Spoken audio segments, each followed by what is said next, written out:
We shall support it. Now, regarding the specific execution of this proposal, considering that the technology team has identified a total of 77 major industrial categories, 429 subcategories, and 1383 minor classifications, even a single minor category within the industrial domain necessitates multiple research teams across various directions. Coupled with the development of applied technologies within the relevant industrial chain, management personnel, testing engineers, and emergency maintenance engineers.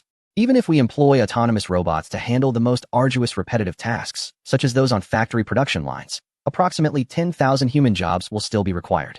Moreover, to cultivate a maintenance crew that is barely sufficient, it takes about 30 years from birth until they are ready to commence work. Therefore, we estimate that within the remaining 45 years of our stay in the Kelvin star system, we will need to nurture approximately 15 million newborns. Simultaneously, our fleet is incapable of accommodating such a vast population. Therefore, we must also account for the development cycle of new starships. We anticipate that to sustain and nurture a population of 15 million, the fleet will require no fewer than 200 first-class keel vessels, along with approximately 1,000 first-class ships and 600 second-class vessels. While this engineering endeavor is not insurmountable given our mastery of autonomous robotics and universal 3D printing technology, it nevertheless presents a formidable challenge in terms of workload. It is evident that distributing 15 million newborns among fewer than 100,000 families results in each household being responsible for the upbringing of approximately 150 children, a feat unfeasible under the traditional family nurturing system. Coupled with the immense workload of the fleet construction plan, it is imperative that we reformulate the approach to newborn care. In light of these considerations, we propose to structure the Newborn Nurturing Initiative as a 30-year plan, executed in phases, while reserving an additional 15 years to accommodate any unforeseen complications that may arise. It is essential that the construction of new starships commences immediately. Chapter 47. The first 30-year plan. The discussion regarding the societal nurturing system persisted for 3 days before reaching a consensus. During this time, staff from the Social Sciences Institute provided an abundance of detailed suggestions, while experts from the education sector fervently debated how to educate the children raised under a unified societal care system. By the third day, even the managers from the ship maintenance department had joined the fray, deliberating on the construction of thousands of vessels over the next 45 years. As the discussion veered increasingly off topic, Captain Zhang Yu felt compelled to intervene and redirect the conversation. Ultimately, a vote was held on the societal nurturing system proposal, which passed with an overwhelming majority of 87. However, it remains a draft, and the specific execution details will require meticulous formulation by professionals from various departments. For instance, it is impractical to nurture 15 million newborns all at once, as the current Kunlun fleet cannot provide sufficient food and medical care for such a massive number of infants. These newborns will inevitably need to be raised in batches, necessitating collaboration among multiple departments to calculate how many batches and the number of individuals in each. Moreover, as the newborns mature, corresponding educational plans must be devised. Relying solely on human teachers for instruction is inadequate. In fact, humanity already possesses a plethora of assistant AIs, which will likely need further enhancement to undertake greater educational responsibilities. Human teachers may increasingly focus on managing and educating students in aspects of life and ideological development. Furthermore, the lack of familial relationships in the upbringing of these children could potentially affect interpersonal skills in the new generation or lead to value conflicts with the older generations, thereby causing a rift within the human alliance. To avert such scenarios, should we consider establishing simulated familial bonds among the children, with human teachers acting as parental figures to foster appropriate interpersonal interactions? These considerations necessitate the design of a comprehensive execution plan. Under the premise that a solution to the population issue had been reached, the conference promptly voted on the contentious matter of whether humanity should remain in the Kelvin star system or depart. This decision was pivotal, as it pertained to a significant question. Should humanity transform a planet into their home world and settle down? Or should they continue to construct thousands of spacecraft and wander through the cosmos? The outcome of this deliberation would consume nearly all of humanity's engineering efforts and resources over the next 45 years, and it could, to some extent, affect the implementation of the population solution. Although research from the Social Sciences Institute indicated that only 13.7% of the population favored settlement, the vote in this conference revealed a strikingly high proportion, 28.4%, in support of humanity remaining. It is noteworthy that many who voted in favor of staying did not necessarily share the discontent with their workload that others expressed. Rather, their considerations stemmed from the perspective of civilization's advancement. After all, The security of a civilization is far greater when anchored to a planet than adrift in the void of space, in many respects. This is conducive to the survival of civilization. Remarkably, Tang Sheng was even called upon to represent the Interstellar Diplomatic Agency during the discussions. Indeed, the Hammer Squad had been incorporated under this agency, as they were among the most likely to encounter extraterrestrial civilizations and possessed the richest experiences in engaging with them. According to Tang Sheng's recollection, his speech was profoundly inspirational, swaying many who initially intended to vote in favor to reconsider and cast their votes against settlement. He began by reflecting on the harrowing experiences the Hammer Squad had endured in the past, then looked forward, asserting that humanity must strive towards the stars. Ultimately, he cast a critical vote against the idea of humanity settling in the Kelvin star system, viewing it as a retreat from progress. However, several members of the Hammer Squad privately speculated that Tang Sheng's resolute opposition stemmed from the likelihood, at a staggering 99.9999, that should humanity settle in the Kelvin star system, the historical mission of the Hammer Squad would come to an end. As a captain of a second-tier spaceship, presumably the least educated in human history, he might face unemployment and be relegated back to standing guard for other higher-ranking officials, which fueled his fervent opposition to the settlement. In truth, while we may never know the true brilliance of Tang Sheng's speech, numerous other speeches during the vote were indeed captivating and motivational. Some even found their way into the moral and ethical textbooks of the new generation of humanity. For instance, a leader from a research institute articulated, "I cannot fathom why you believe settling in the Kelvin star system would benefit the survival of our civilization. It has been less than 120 years since the annihilation of the solar system, and we have witnessed the demise of the Nos civilization less than 90 years ago. Have we so quickly forgotten that cosmic-level disasters can arise at any moment? Even if it is not a wormhole catastrophe or a gamma-ray burst from a supernova explosion, staying on a planet does not guarantee safety." His words prompted many who had voted in favor to reflect on their hasty judgments. He further noted, "Yes, I understand that many harbor a sentimental longing for a home world of their own. The home planet serves as the cradle of civilization. However, let us not forget that humanity has relentlessly advanced technology under the looming threat of destruction to our motherland. Even discarding past political systems in favor of a militarized planned economy to maximize societal efficiency in technological development. How arduous it has been for our fragile civilization to ascend from a mere Type 0 civilization, incapable of landing on other planets within our solar system, to a Type 1 civilization, capable of colonizing entire stellar systems within a mere span of 4 centuries. After laboring so hard to emerge from our cradle, can you now suggest that we return to it? No, I cannot accept such a notion. This is not the evolution of civilization. It is a regression, a fall from grace. Of course, the settlers remain a minority. While a handful cast their votes in favor for various reasons, the opposition ultimately triumphed. Thus, following a month-long extraordinary conference, the Kunlun fleet of human civilization established a development plan for the next 30 years, along with a 15-year transitional arrangement thereafter. Firstly, humanity will initiate the first batch of 1 million newborns in the coming year and, over the subsequent 5 years, complete the construction of 4 core modules along with their accompanying second- and third-tier spacecraft. Owing to the large-scale adoption of fully automated production lines, the pace of shipbuilding will increase exponentially. Beginning in the 6th year, the construction of ships will escalate by 1 core module and its basic accompanying units annually. By the 23rd year, the shipbuilding endeavor will be largely completed. However, the vessels will not be immediately operational until they undergo the necessary testing period. Overall, the 30-year timeline appears just right, with an additional 15 years reserved for contingencies. Consequently, the second batch of newborns will be born in the 6th year after the completion of the new core modules and their accompanying spacecraft, raising the population to 5 million. Subsequently, 1 million will be born each year until reaching the target population of 15 million, at which point further population increases will be determined based on actual circumstances. Chapter 48. The Baby Boom. The month-long conference not only addressed the Kunlun fleet's most pressing demographic concerns, but also conducted a comprehensive review of all aspects of the fleet. Foremost among these was the developmental direction of this branch of human civilization, a subsequent issue to the question of existence, yet undeniably the most critical. This concerns the core values and future trajectory of the Kunlun fleet, representing the very essence of a civilization.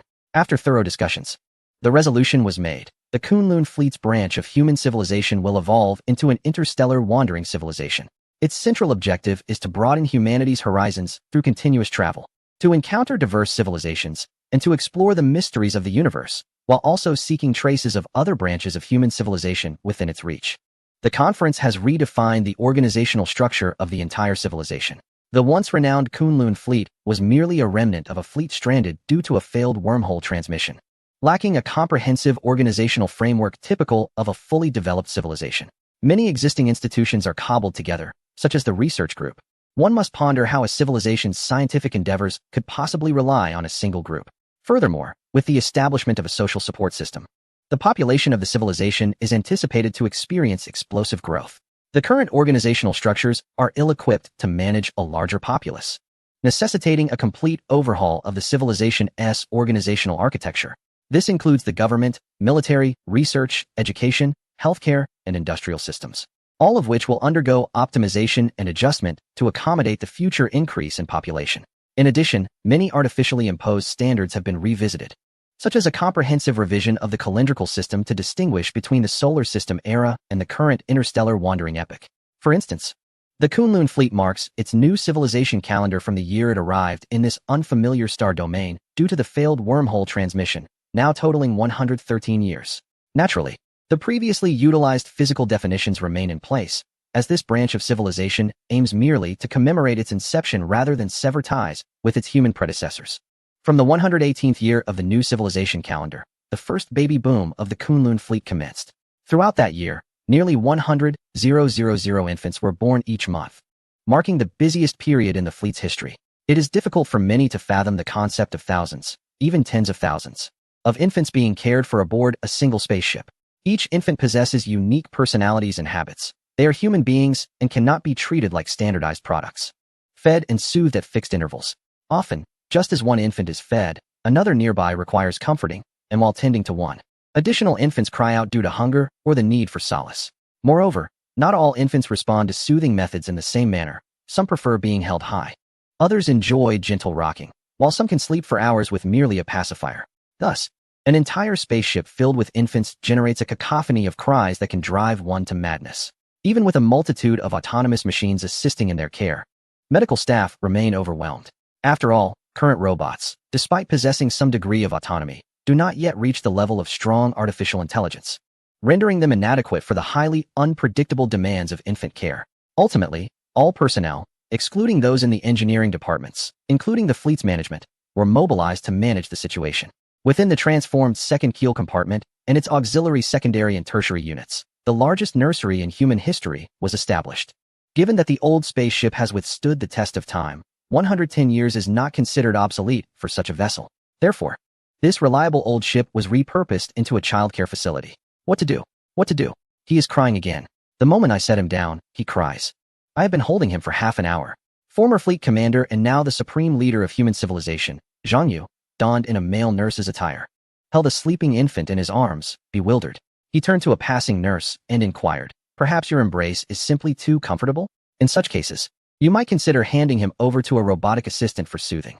The nurse glanced at the baby, finding nothing amiss, and swiftly uttered a brief response before departing.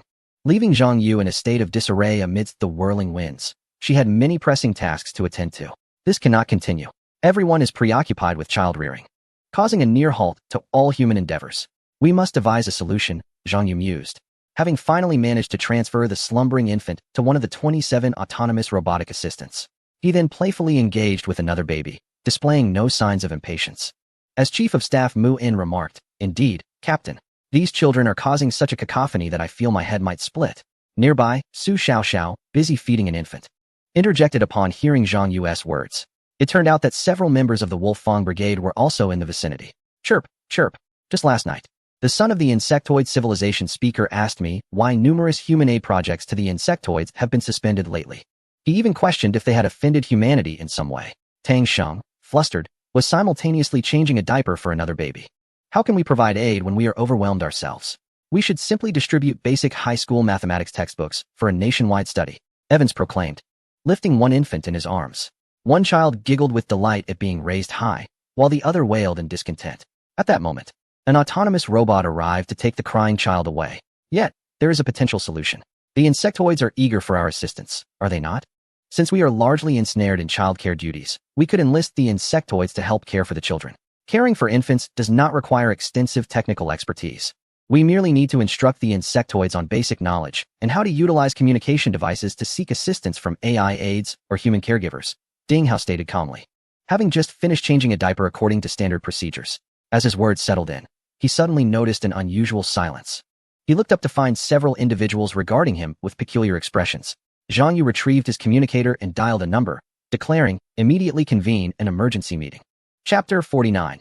Implementation Plan. Recently, the insectoids received exciting news. Humanity was seeking to recruit 200,000 childcare workers from among them.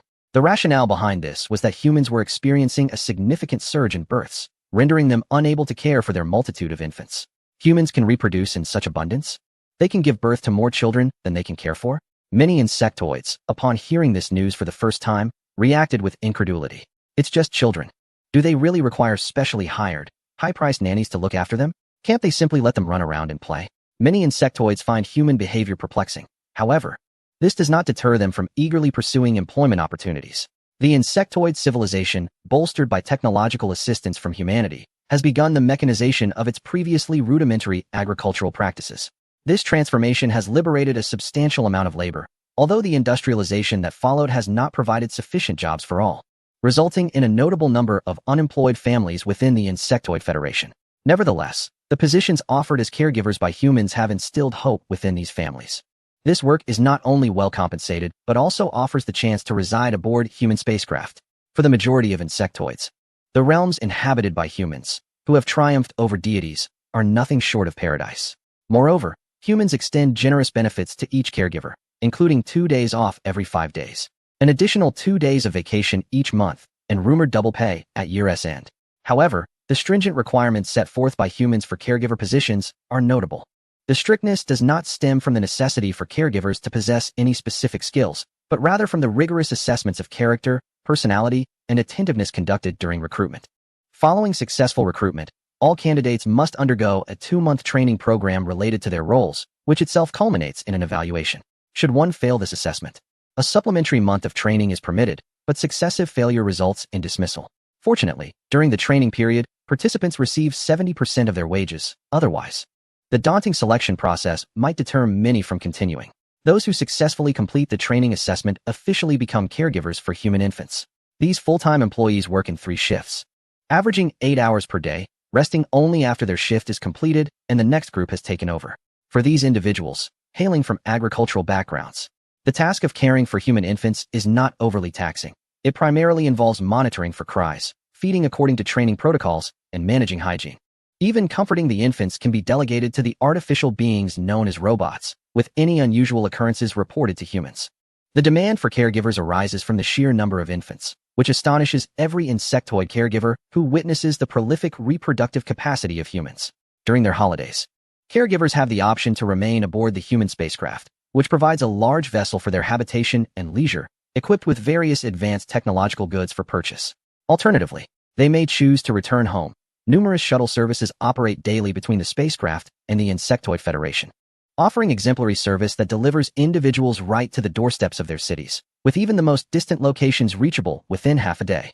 Upon the return of the caretakers to the Insect Federation, the inhabitants of Insectus were astonished to discover that human infants, upon their birth, were utterly incapable of walking or speaking. They were incredibly fragile, relegated to lying in cradles, expressing their needs solely through cries. It is said that human infants do not learn to walk or speak until they reach the age of 1 or 2, a notion that is quite difficult to fathom. Such a powerful species exhibits such vulnerability in its early stages. It is no wonder that a significant number of caretakers were employed to tend to them, as these infants, without adequate care, would easily succumb. In a certain light, these caretakers not only provided essential care, but also facilitated cultural exchanges between humans and the Insectus people.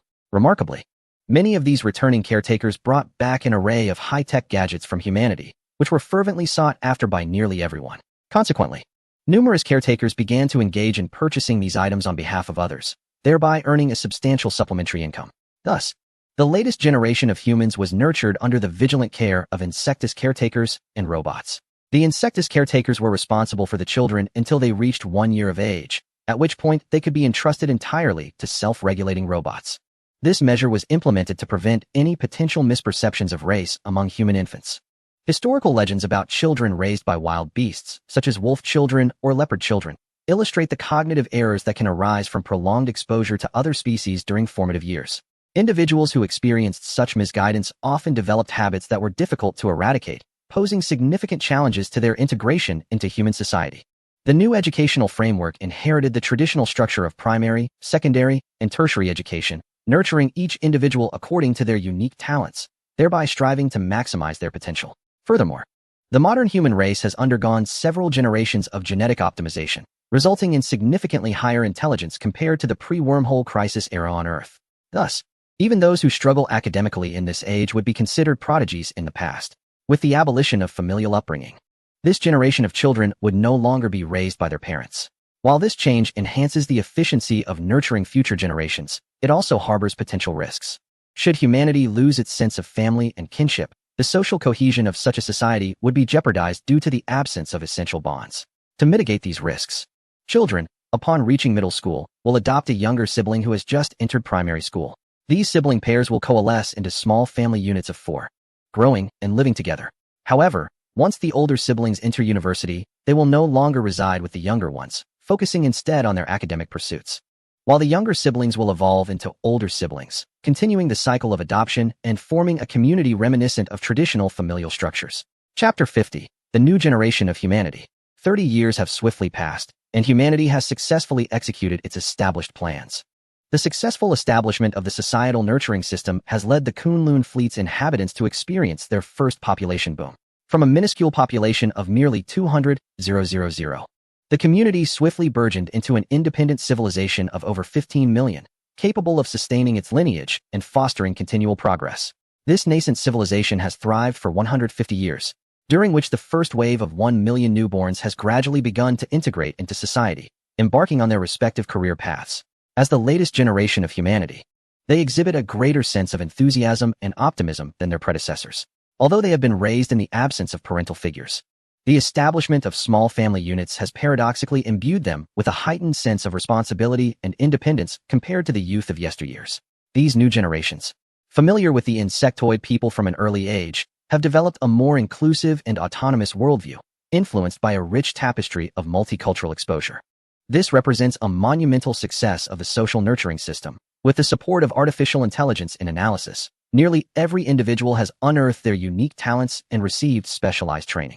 Among this cohort, an impressive 30 have pursued further studies within research institutions, while 40 have become skilled engineers, and the remaining 30 have ventured into various other professions according to their expertise. In a few years, a second wave of 5 million newborns will also graduate from schools and enter the workforce. Like the first generation, these children exhibit remarkable potential, with an astonishing 40 demonstrating innate talents in research, suggesting that over 90 of this cohort may join research institutions or become professional engineers. The influx of these individuals significantly alleviates the labor shortage faced by humanity.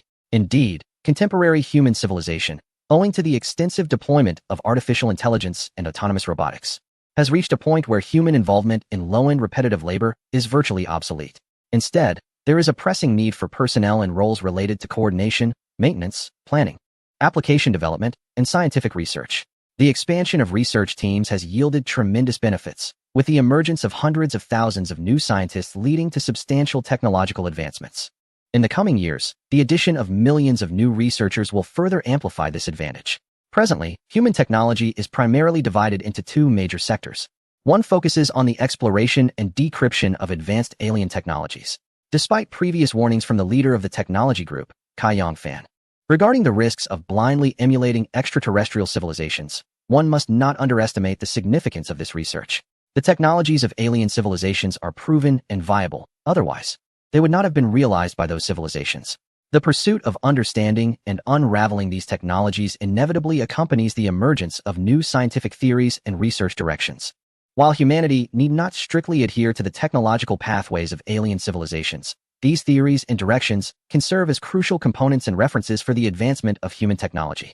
Another significant aspect is the independent scientific research conducted by humanity, primarily focusing on the further exploration and expansion of its own theoretical frameworks. This endeavor may even encompass a comprehensive analysis and integration of the technological principles derived from extraterrestrial civilizations. Such exploration constitutes the essence of humanity's self-sustenance, continuous development, and advancement. With the influx of hundreds of thousands of new generation scientists, human research teams have achieved remarkable breakthroughs in just a few years, achievements that had eluded them for decades, such as the application of next-generation hibernation pod technology. The current hibernation pod technology, developed during the solar system era, can only sustain hibernation for a few decades. Prolonged periods lead to cellular crystallization, resulting in tissue degeneration or disease. Thus, periodic awakenings and physical rehabilitation are necessary before re-entering hibernation, rendering long-duration space voyages inefficient and depleting human lifespan unnecessarily. In contrast, the new generation of human hibernation pods, inspired by the designs of the Baal civilization's hibernation chambers, elegantly overcomes the issue of cellular crystallization, enabling hibernation for millennia under sufficient energy conditions. This advancement significantly enhances hibernation efficiency. Additionally, the next-generation universal 3D printing module, inspired by the self-repair capabilities of the Nostart civilization's stellar engine, has been entirely redesigned. It boasts the capability to print millions of industrial components and products with a precision of 3 nanometers, utilizing a wide array of raw materials ranging from metals to compounds, achieving a performance enhancement of 100-fold over previous 3D printing modules. If the former apparatus could be termed a universal 3D printing module, the current equipment can rightly be referred to as a universal factory.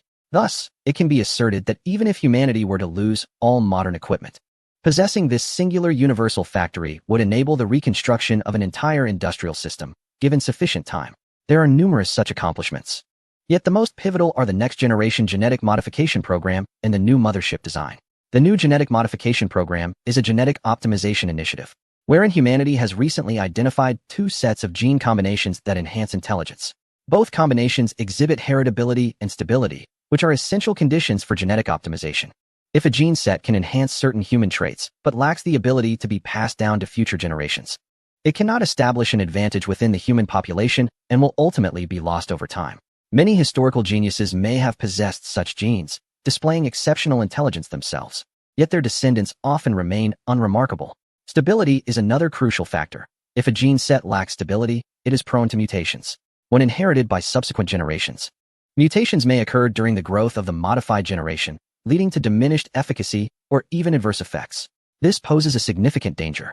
Recklessly employing such genomic alterations could lead to an extreme phenomenon where an entire generation of genetically modified beings may possess remarkable intelligence, yet their subsequent descendants could collectively regress into a state of ignorance. For a species like humanity, which relies on reproduction to ensure the continuity of civilization, this scenario would be utterly catastrophic. Such genetic optimization has been attempted several times during the previous solar system era, with the current initiative primarily focusing on enhancing human intelligence.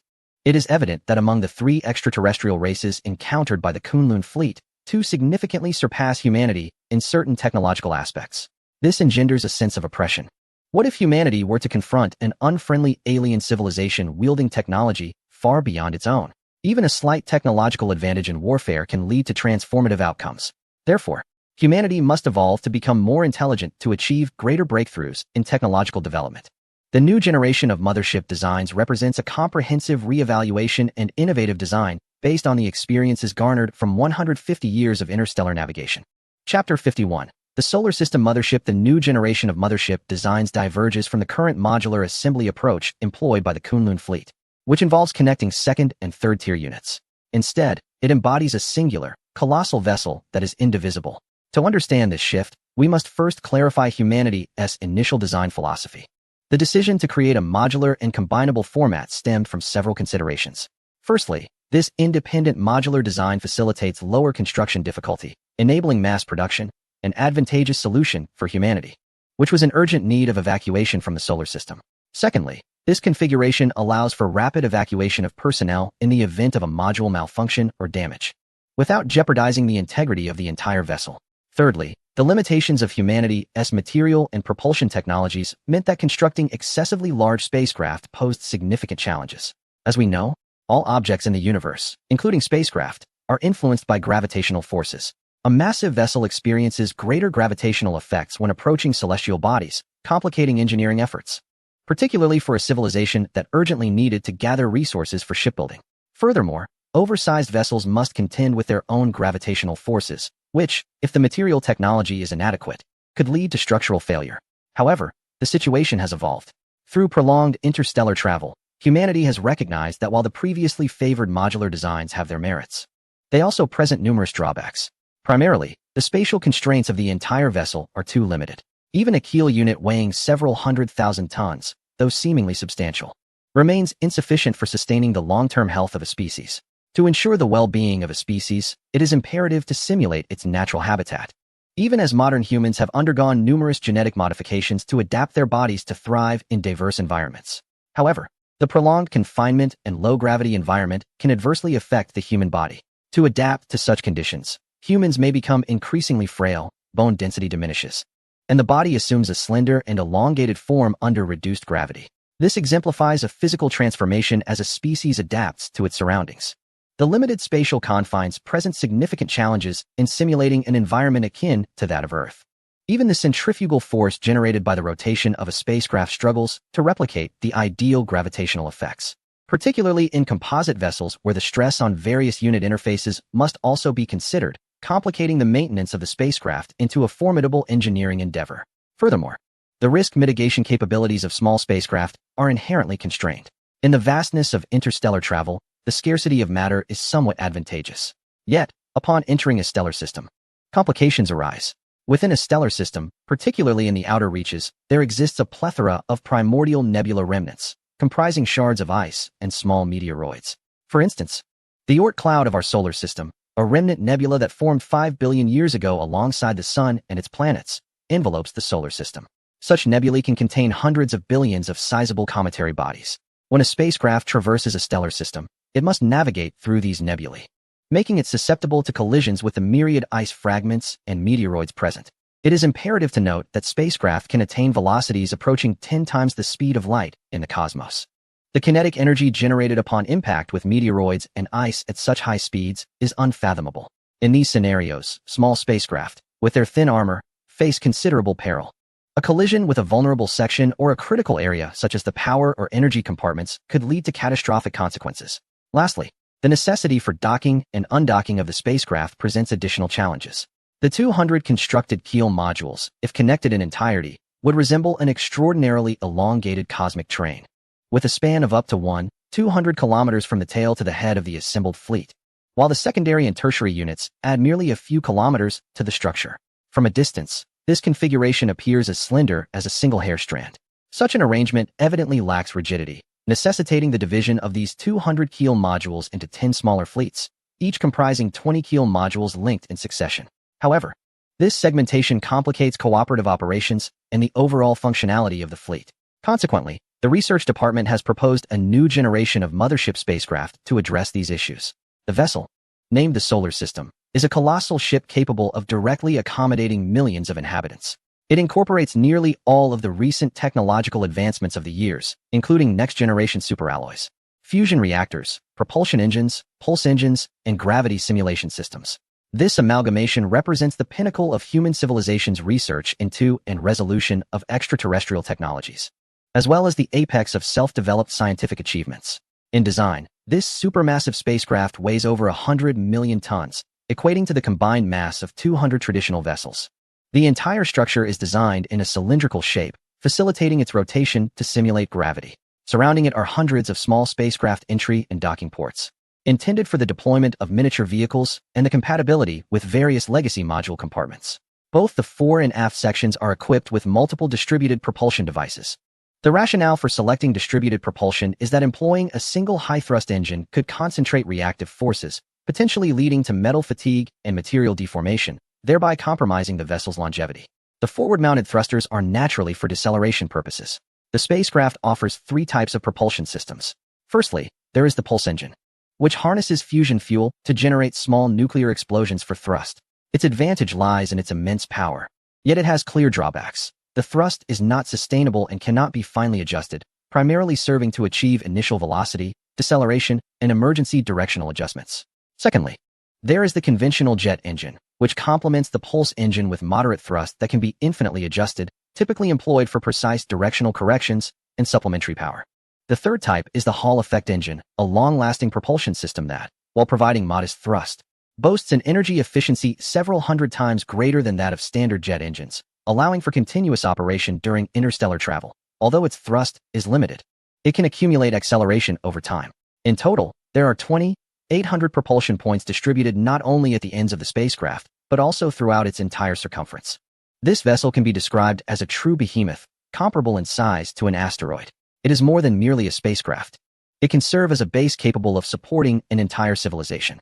Even more exhilarating is the fact that the Kunlun fleet has approved the full-scale construction of this vessel over the next decade and beyond. For only with such a spacecraft can human civilization truly thrive and endure in the vastness of interstellar travel. Chapter 52. Trial Voyage. In the 165th year of the new civilization, 2 years behind the original schedule, human civilization has completed its 6th comprehensive gene optimization. The optimization process relies on a synthetic reverse transcribing virus.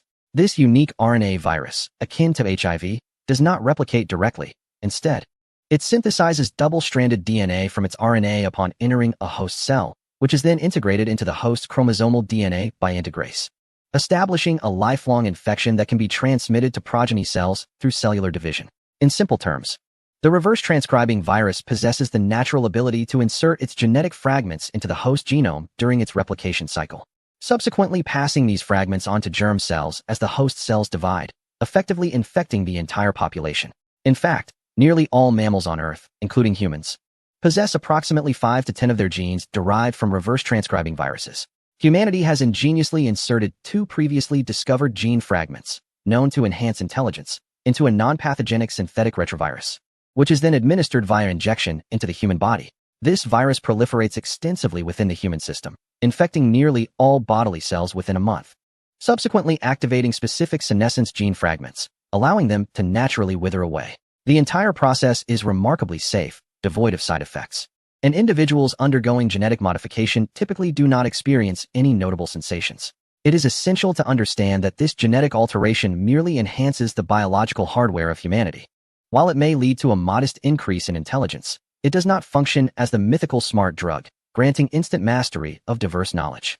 Just as upgrading a computer's hardware necessitates corresponding software enhancements for optimal performance, humans must still engage in learning and mastering various fields of knowledge. Genetic modification is a subtle transformation, often imperceptible to those undergoing it. The effects are unlikely to be immediately evident within a generation or two. Rather, it may require the cumulative efforts of several generations to fully manifest its benefits. In contrast, another project has been unfolding over the past decade. Its progress observable to all, the construction of the new generation mothership, the solar system. The realization of the solar system has mobilized all engineering resources accumulated over decades, culminating in a colossal vessel, akin to the size of an asteroid, capable of accommodating nearly 20 million inhabitants, now poised for its inaugural trial voyage. Nearly the entire human populace gathered in the original Kunlun fleet's keel chamber to witness this momentous occasion. Even the friendly insectoids dispatched high-ranking officials and scientists to partake in the celebration. Qiuqiu, accompanied by her 2 children, attended the launch of the human spacecraft, welcomed by old friends from the Insectoid Federation, including members of the Mace Brigade. Following the recruitment of insectoids as caretakers for human infants, life for humanity gradually returned to normalcy. Apart from the initial 10 years dedicated to engineering efforts, positions that did not require long-term readiness were once again able to enter hibernation pods to prolong their lifespan. The intent behind their hibernation is to ensure that these experienced elders can lead the newly emerging generation of humans in their respective roles. As Qiuqiu observed the seemingly unchanged faces around her, she lamented, "You all appear completely unchanged, while I am already entering my twilight years. Even my children are older than I was when I first met you." Tang Sheng responded with a smile. The current average lifespan of humanity has reached approximately 400 years, which indeed makes us a long-lived species compared to you insectoids. Moreover, after over 30 years of hibernation, it is as if we have experienced merely a decade of time. It is entirely natural that we seem unchanged. Qiuqiu pondered, "I wonder when we insectoids will attain a level akin to yours, enabling us to extend our lifespans to such lengths. It seems I may not live to see that day. I wonder if they will ever experience such technological advancements." Qiuqiu cast a glance at her 2 children. One of them, named Niu Kaima, is a physicist, while another, Qi Kaima, has inherited the political stature of the Kaima family and serves as a young member of parliament in the Insect Federation. "Uncle Tang, is this the pinnacle of human civilization engineering, the solar system?" Qi Kaima inquired, gesturing towards the colossal spacecraft displayed on the monitor. Immediately, the attention of the crowd shifted toward the ship, where a large engineering vessel extended over a dozen mechanical arms to conduct final checks on the pulse engine at the rear of the solar system, resembling an octopus in its movements. Indeed, this is the supreme masterpiece of human engineering, the solar system. The mechanical beauty embodied in this spacecraft is a pure manifestation of a violent aesthetic, Evans remarked, observing the engineering vessel's meticulous inspections. Nyokaima, Chikaima, Tang Sheng, Evans, Gao Qiu, and even the usually reclusive Ding Hao stood transfixed by the scene. Su Xiaoxiao tugged at Guan Xiaoya's arm as they stood to the side, observing the group of men with a sense of disdain, reminiscent of 3 generations gathered by the roadside to watch an excavator. She huffed, humph. Men.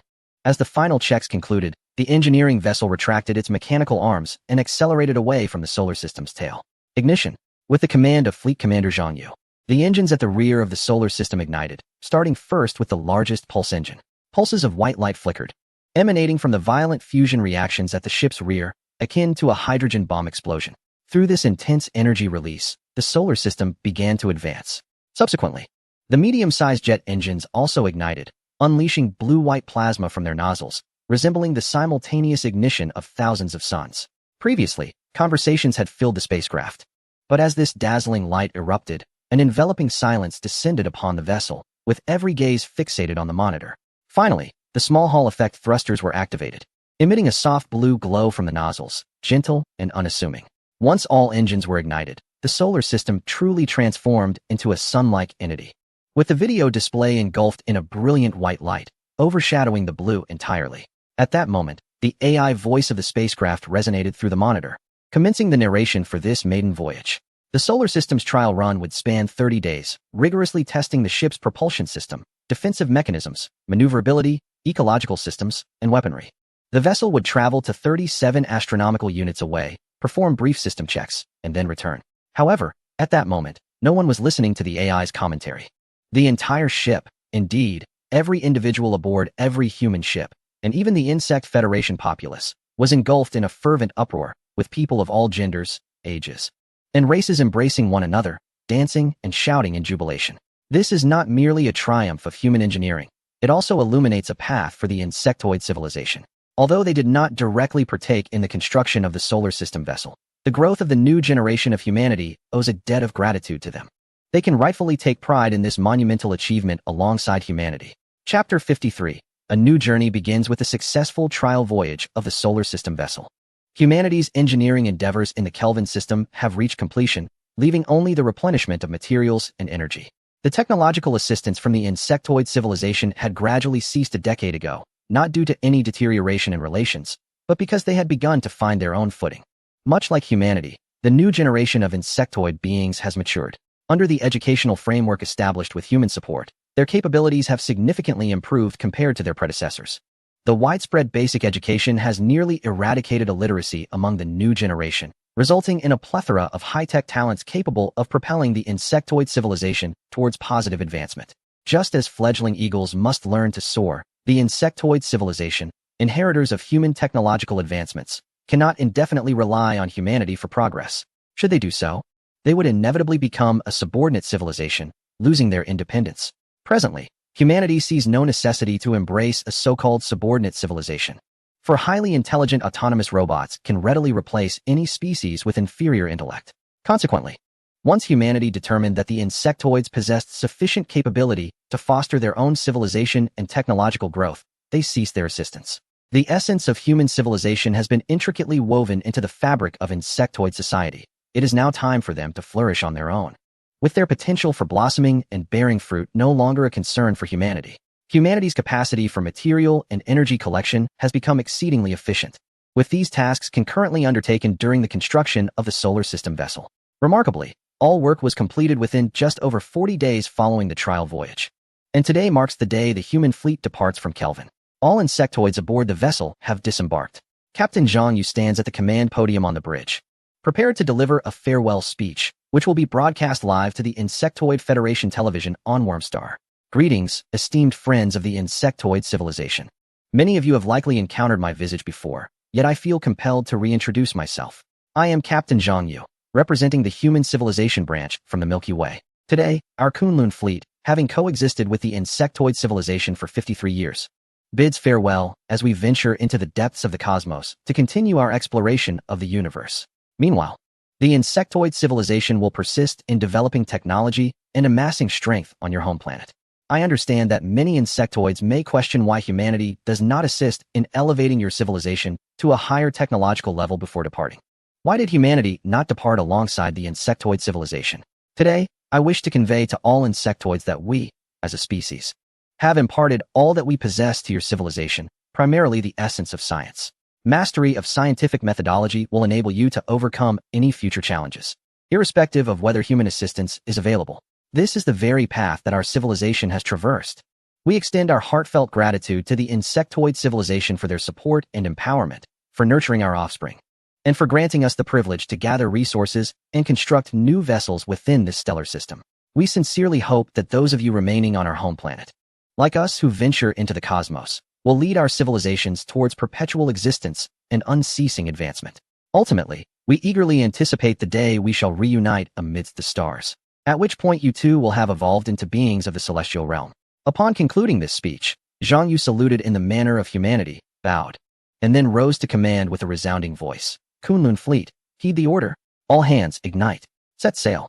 At that moment, the entire Kunlun fleet was docked with the solar system vessel, and as it ignited, human civilization began to accelerate gradually, transforming into a shimmering star in the distance.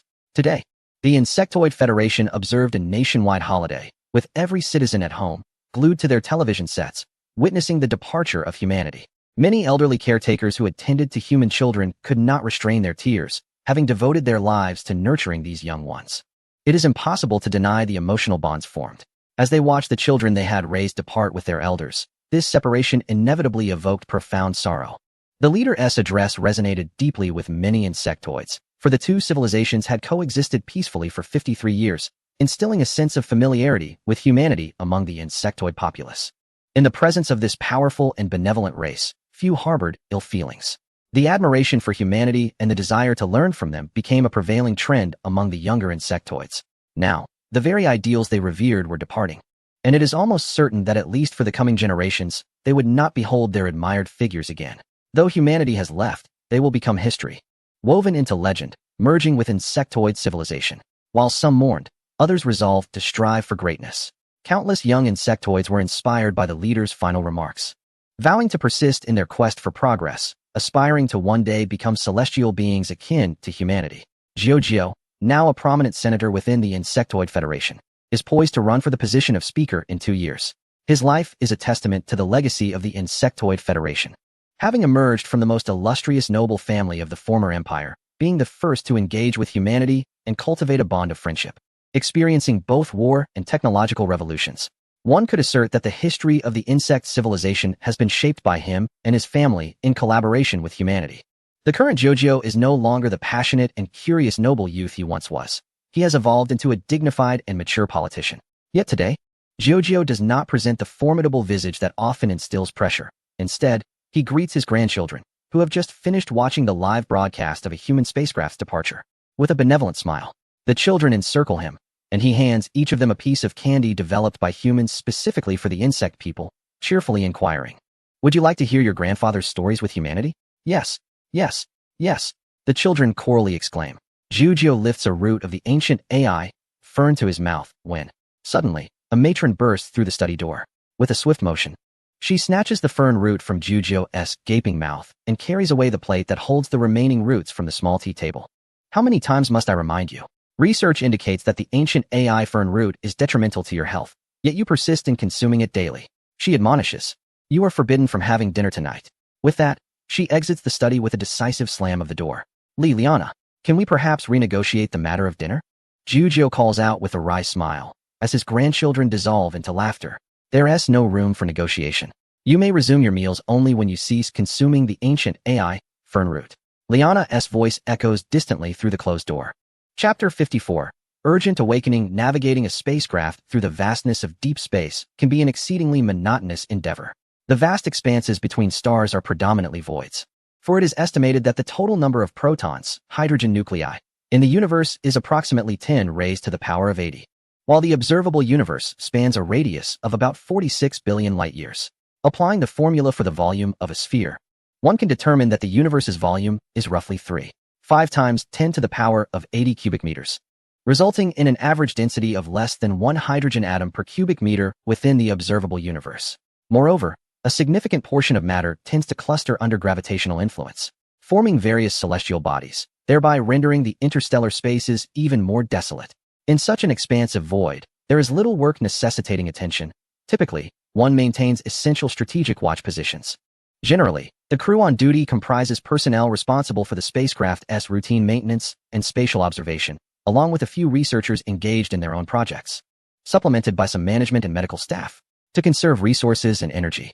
The majority of others enter hibernation pods until their shifts are called or they arrive at a new star system, at which point they awaken fully.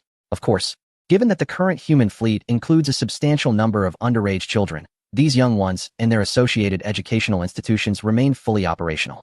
Upon reaching adulthood and assuming their respective positions, they will work for a decade to accrue experience and familiarize themselves with their roles before transitioning into hibernation pods for shift rotation. During a time that should have been reserved for hibernation, the reconnaissance personnel of the Wolf Fong Battalion, including Tang Sheng, were urgently awakened. This was not an isolated incident.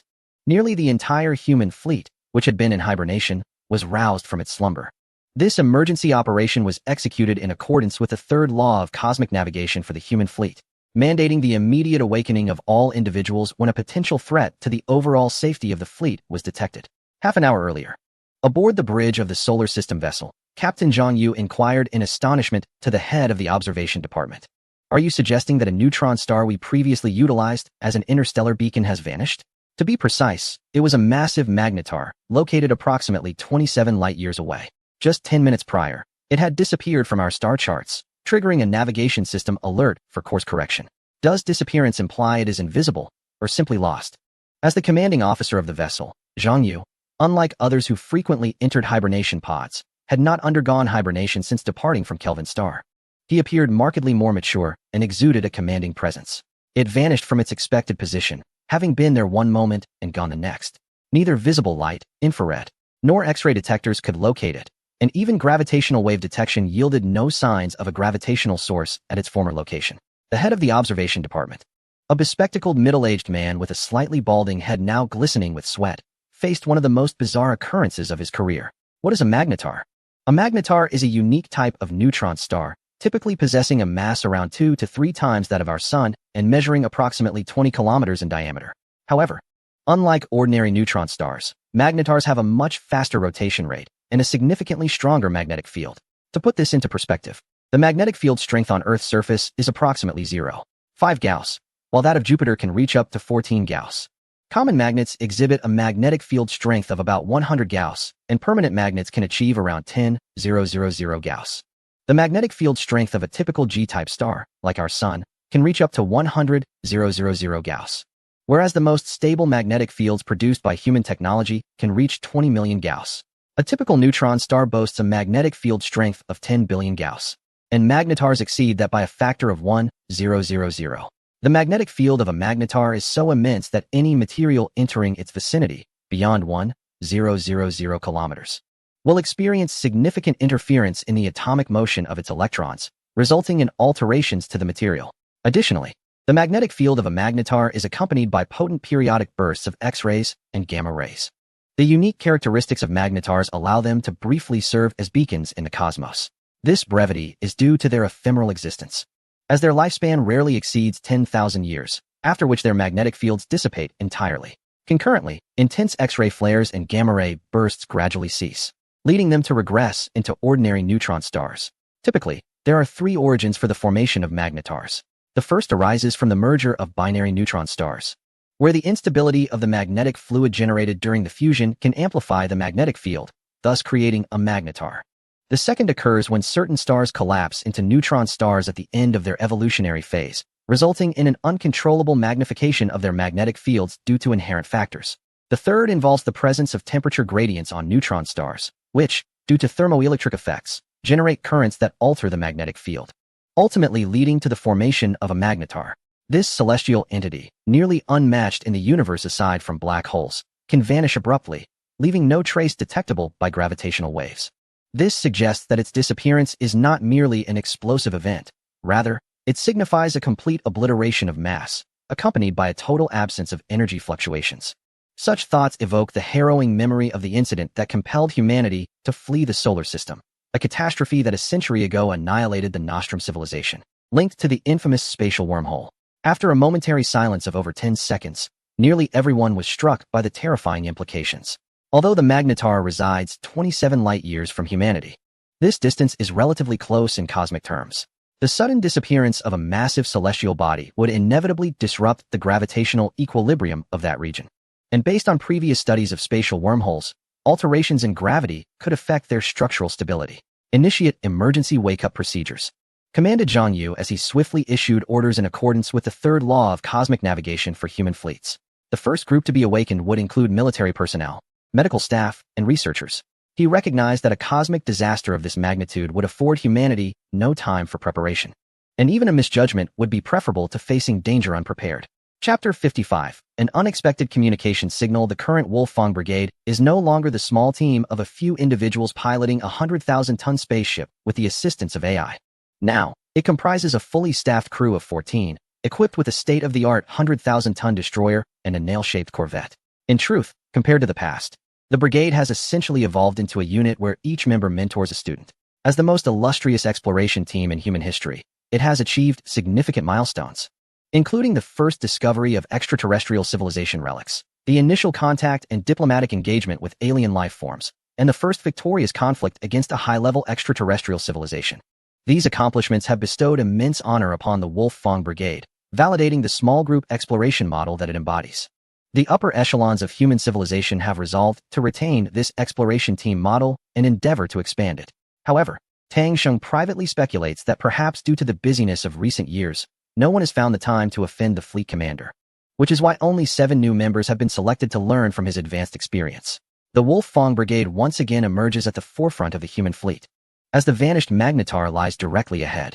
This time, the brigade will continue to serve as the harbingers of human civilization, embarking towards the magnetar in hopes of uncovering the mysteries surrounding its disappearance. In truth, it is not solely the Wolfang Brigade that is occupied. The entire solar system ship has become bustling with activity. The last time such a lively scene graced the solar system ship was over 30 years ago, when it departed from Kelvin star. The announcement of the magnetar's disappearance, along with the High Command's suspicions regarding spatial wormholes, instantly thrust human society into a state of preparedness. All relevant research institutions immediately halted their ongoing projects, dedicating their efforts to analyze the potential enigmas surrounding the magnetar's disappearance. Every conceivable method of detection is relentlessly probing that stellar region in hopes of uncovering any traces left by the vanished magnetar. Electromagnetic waves show no signs whatsoever, as if the so-called magnetar had never existed in that vicinity. What of neutrinos? The same results prevail. I have even heard that some individuals have begun scrutinizing past data, questioning whether there were discrepancies in previous recordings. Is this not absurd? On the gravitational wave front, however, significant anomalies have been detected, attributed to the sudden loss of a massive celestial body following the magnetar's disappearance, affecting other bodies that once relied on its gravitational influence. It appears that the Spatial Wormhole Research Institute has yielded no discoveries either. Could it be that the magnetar's disappearance was not caused by the previously theorized spatial wormholes? What then could have caused it? Who knows? This uncertainty is the most terrifying aspect of all. Even with spatial wormholes, we at least had the foresight to potentially evade their reach. Yet now, nothing is certain, driving one to the brink of madness. During lunch, several young researchers from the observation department gathered to discuss their thoughts. A conversation echoed throughout the solar system ship. Yet, as of now, no satisfactory conclusions have emerged. Have all detection methods been exhausted without revealing any traces of the magnetar? Tang Sheng inquired, gazing at the ceiling. Indeed, Captain. Thus far, all detectors aboard the Wolfang have failed to yield any pertinent data regarding the magnetar. The ship's AI, Alan, responded. I would like to inquire about the current detection process, interjected Gao Qiu unexpectedly. Do you have any objections to the detection process I designed? Ding Hao turned to glare at Gao Qiu. No objections, it's just that there isn't much happening anyway. Don't be so sensitive. How about I make you a bowl of noodles? Gao Qiu shrugged. The daily banter of the Wolfang Brigade officially commenced. The 7 seasoned members remained unfazed. Yet the 7 new interns were left utterly astonished. Indeed, the legendary unit known as the Wolfang Exploration Team lives up to its reputation. Is it customary for everyone to engage in such intense dialogues daily? Might it be a tad too exhilarating? These 7 interns have been meticulously selected to join the Wolfang team, with each position assigned one intern. They will spend a decade living and learning alongside their seniors and mentors, eventually forming a new exploration squad. The Academy of Sciences has devised a detection process that continuously collects data to compare the differences present during the existence of the magnetar, analyzing these disparities in an attempt to understand the transformations in energy and physical quantities we can detect during the magnetar's disappearance. AI Allen replied, that purple curve represents the spatial fluctuation comparison data, does it not? Tang Sheng inquired, pointing to a purple curve projected by Allen. Indeed. The purple line indicates the spatial fluctuation traces within 3 light-years of the magnetar, consistently exhibiting a wave pattern remarkably similar to that prior to the magnetar's vanishing. Wasn't the spatial fluctuation data first collected during the era of the solar system? Tang Sheng continued to probe. Yes, this represents humanity's earliest collected spatial fluctuation data. Allen displayed a line of tumultuous yellow waves. This was data gathered from the Nost and Kelvin star regions, alongside 2 other stable green and blue waveforms projected on the screen. It appears the shape of the spatial fluctuation lines surrounding the magnetar lies somewhere between the regions with and without spatial wormholes, many observed, seemingly on the verge of uncovering something significant. However, that is not entirely accurate. As we know, massive celestial bodies warp spacetime. Hence, the spatial fluctuations between different star regions are influenced not only by spatial wormholes, but also by the presence of these massive entities. It is quite normal for a massive body like the magnetar to exert a greater influence on spatial fluctuations than a typical star, Ding Hao explained, slightly bemused by their apparent discovery of an extraordinary secret. Wait, a female voice suddenly interrupted Ding Hao. It was the team's communications officer, Su Xiaoxiao. After a flurry of activity at her console, she raised her head and said, thanks to your hints, I suddenly found the pattern of the magnetar's spatial fluctuations somewhat familiar. So I attempted to match it with the existing language databases of various civilizations. Can you guess what I discovered? Amidst the astonished gazes of her colleagues, Su Xiaoxiao projected the content from her screen onto the large display. A prominent line of text appeared, stating, Energy life infiltrators have penetrated this star system and are currently in pursuit. All civilizations receiving this broadcast are advised to maintain silence and refrain from opening spatial wormholes through any means of wormhole travel or communication. Chapter 56, Spatial Distortion. Ding Hao. Everyone. Tang Sheng slammed his hand on the captain's desk and exclaimed, nonsense. Xiao, do not play such pranks. Su Xiaoxiao raised her head, her expression one of innocence as she declared, this is not a prank, it is genuine. She then proceeded to showcase her decoding process on the grand screen. Observe, this curve represents all spatial fluctuations we have observed in the vicinity of the magnetar. It is apparent that there are subtle differences before and after the magnetar's disappearance. Previously, we dismissed these minute variations as observational errors and fitted them out. However, when I attempted to refrain from directly fitting these data and instead calculated the differences before and after, I found these variances strikingly familiar. Having previously participated in the decryption of the Nost civilization's language, I recognized that these discrepancies bear a resemblance to the encoding characteristics of the Nost civilization's language. Consequently, I integrated the Nost civilization's language decoder into the fitting calculations, which yielded this result. As the audience watched Su Xiaoxiao meticulously unveil her calculations, they could not help but be convinced that this was no mere jest. They then glanced at Ding Hao, who had just been imparting knowledge to them. Ding Hao, wide-eyed and in disbelief, murmured, is it truly possible to approach it this way? Tang Sheng, with no time to mock Ding Hao, read aloud the passage with precision. Energy life? Infiltrate this star system? Maintain silence? Prohibit the activation of spatial wormholes? The essence of this statement implores any civilization receiving this broadcast to refrain from activating spatial wormholes. Su Xiaoxiao interjected. I believe we should relay this message back to the solar system immediately. Tang Sheng nodded in agreement. Indeed. We must promptly notify the solar system using the fastest communication method. Wenqin, you shall handle it. Xiao, please verify the calculations once more. This message is of utmost importance.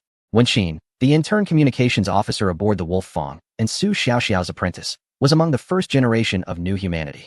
At merely 37 years old, she was at the pinnacle of youth in a human lifespan averaging 400 years. Though her hair was styled in braids, it remained somewhat disheveled, and she sported thick glasses, an embodiment of the archetypal engineering student. Upon hearing Tang Sheng's command, she responded affirmatively and swiftly activated the emergency instant communication switch. Zhang Yu's figure appeared in the center of the bridge's hall. Judging by his background, he was situated in the strategic research room of the solar system, likely convening an urgent meeting. Upon receiving the communication request from the Wolf Fang exploration team, he promptly connected, as the Wolf Fang was a special unit directly accountable to the leaders of human civilization. Do you have any discoveries? Zhang Yu inquired. It is as follows. Su Xiaoxiao has just uncovered that Tang Sheng recited the text she decoded directly. Are you suggesting that you deciphered such a message from spatial fluctuations? That any civilization is prohibited from utilizing spatial wormholes? Zhang Yu exclaimed in incredulity, his eyes wide. Yes, we have verified it twice more. There cannot be any error. The solar system can confirm it as well, Tang Sheng asserted confidently. No, that is not what I am implying. Zhang Yu interrupted Tang Sheng, raising his voice. Tang Sheng observed that Chief of Staff Moon had leaned in, his image appearing on the projection, revealing a grave expression. Simultaneously, a somewhat exasperated voice from Zhang Yu reached them. The emergency instant messaging device you utilized. It operates by creating miniature wormholes at designated coordinates to facilitate instantaneous communication across vast cosmic distances. It employs wormholes. At that moment, Tang Sheng and everyone aboard the Wolf Fong were rendered speechless. Goodness, it truly seems to be the case.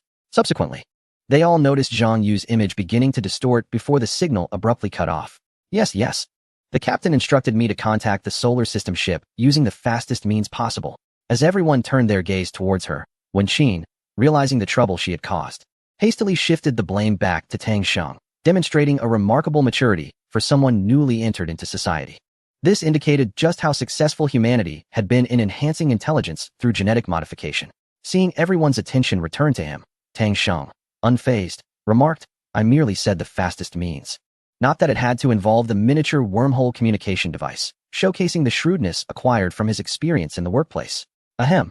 The pressing issue at hand is not assigning blame, but rather, what will happen if we have indeed employed a spatial wormhole? Tang Sheng quickly interjected as he noticed Wen Qin was about to retort. Alan, activate all detection devices and assess whether there are any changes in the surrounding star regions and magnetar areas. The ship's AI, Alan, promptly complied, transmitting all external views to various monitors in the bridge hall. It appears we have lost all communication with the solar system ship, came Su Xiaoxiao's voice. The communications officer, who suddenly discovered that, with the abrupt cessation of the emergency instant messaging, all other communications with the solar system ship had simultaneously ceased.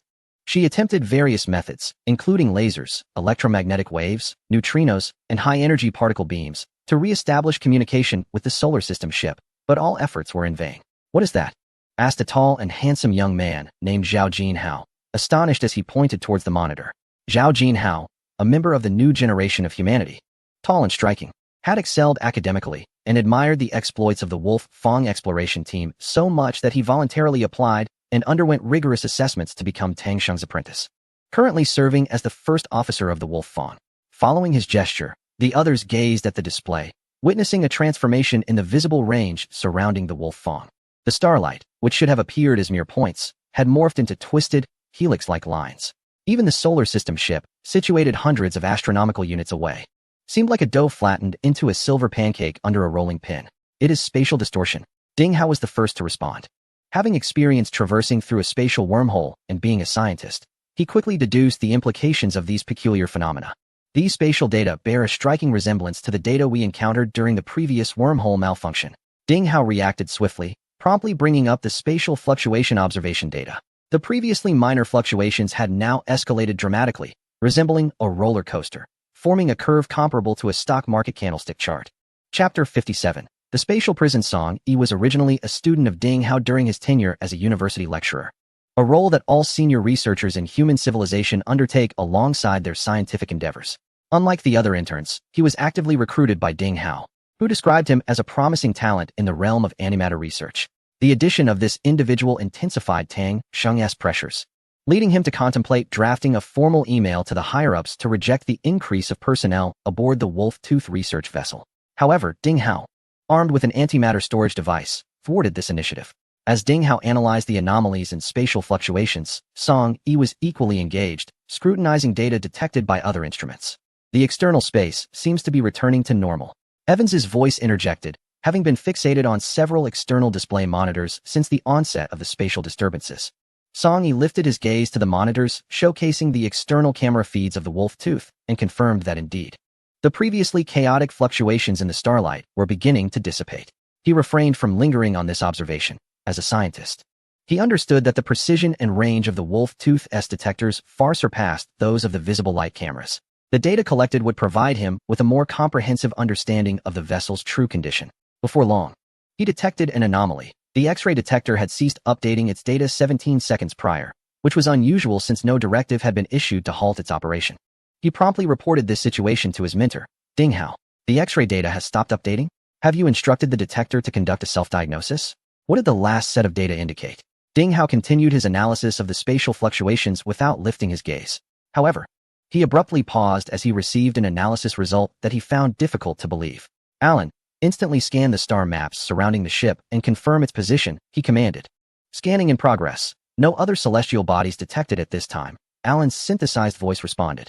Everyone turned their attention to the camera display, and indeed, outside the vessel was a realm of silent darkness, with all previously visible celestial bodies seemingly vanished.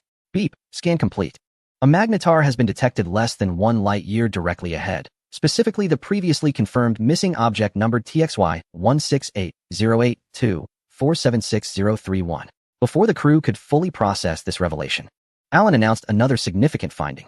TXY 1680824766031 is the identifier for the magnetar that had been reported as suddenly disappearing by human civilization. The prefix TXY indicates it was first observed by a station in the solar system. 1680824 signifies it was discovered on the 24th day of the 168th year of the new human civilization calendar. And 76,031 denotes this as the 76,031st celestial body identified by this vessel. Upon concluding his report, Alan magnified the image of the magnetar on all displays, showcasing the exterior of the ship. A star, radiating a white luminescence, appeared on the screens, reaffirming the earlier description of magnetars as a unique class of neutron stars. Indeed, although neutron stars are remnants of supernova explosions and no longer undergo fusion reactions, they are still capable of emitting light. These celestial entities not only shine in the visible spectrum of electromagnetic waves, but also release a variety of radiation, including gamma rays and X-rays. The radiation mechanisms of neutron stars differ from those of stellar blackbody radiation. Rather, they emanate from the strong magnetic fields resulting from their rapid rotation, which accelerates nearby charged particles. These particles spiral along the magnetic field lines, producing what is known as synchrotron curvature radiation. However, the magnetar TXY 1680824766031 possesses an even more potent magnetic field, which results in a more intense luminosity. When viewed from the position of the Wolf Fong, the magnetar does not present a discernible outline like other stars. Its diminutive size causes it to appear merely as a point emitting a brilliant glow, devoid of any visible contours. Moreover, due to the extreme gravitational pull of the magnetar, the emitted electromagnetic spectrum experiences a significant redshift, rendering what should be a white-blue star into a pure white hue. The reappearance of the magnetar sent a shiver down Ding Hao's spine, as if he recalled something vital. He promptly forwarded the data in his possession to Su Xiaoxiao, requesting her assistance in deciphering the Nos civilization's language data. Anomalous wormhole activation was detected, triggering the defense mechanism, which has folded the target unit's coordinates into a spatial cage, awaiting further analysis and processing. Alan helped articulate this message. Tang Sheng, uncertain, inquired, "What does this mean?" Ding Hao paused his work and stood up to respond. "We have activated a miniature wormhole and have been ensnared by an advanced civilization in a peculiar place known as a spatial cage. Can we escape this spatial contraption?" Evans, now anxious, tightly embraced his disciple Raphael, almost choking him with his muscular grip. Ding Hao spread his hands and replied, "I can assure you, we cannot. We do not even know what this spatial cage truly is. What should we do then?" Evans lamented, releasing his now pale and foam-flecked disciple, cradling his head in despair. "I have an idea." Tang Sheng, who had remained silent until now, finally spoke up.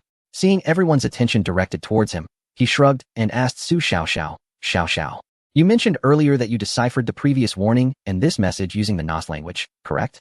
Su Xiaoxiao's eyes lit up with excitement as she responded, "Captain, are you suggesting that since we can acquire information using the Nos language, we should also be able to send messages in the same language? This means we can communicate. We could directly send a message to inquire about the situation." Tang Sheng snapped his fingers, mimicking a gun gesture beneath his chin, and asked, "What do you think? Isn't it in moments of adversity that we uncover solutions in the minutiae? Don't you feel, at this moment, that your captain shines with brilliance, nearly blinding you with my radiance?" As his words fell, a flash of white light erupted, causing everyone to cry out in astonishment, momentarily blinded, including Tang Sheng himself. An observation was made of the starquake occurring at TXY 1680824766031. X-ray bursts detected. Gamma ray bursts detected. Amidst the blinding radiance, Alan's voice resonated. Chapter 58. Energy Life, a magnetar, as a remnant of a star, has ceased fusion reactions and possesses no mechanisms for energy replenishment. It incessantly radiates vast quantities of neutrinos, electromagnetic waves, X-rays, and gamma rays, all of which gradually siphon away the energy accumulated from the gravitational potential during the collapse of its progenitor star. Accompanying the rapid rotation of the magnetar is its formidable magnetic field, which serves as one of the conduits for energy release. This release not only leads to the gradual cooling of the magnetar, but also causes a decrease in its rotational speed. As the rotation slows, the shape of the star will inevitably alter, for due to the conservation of angular momentum.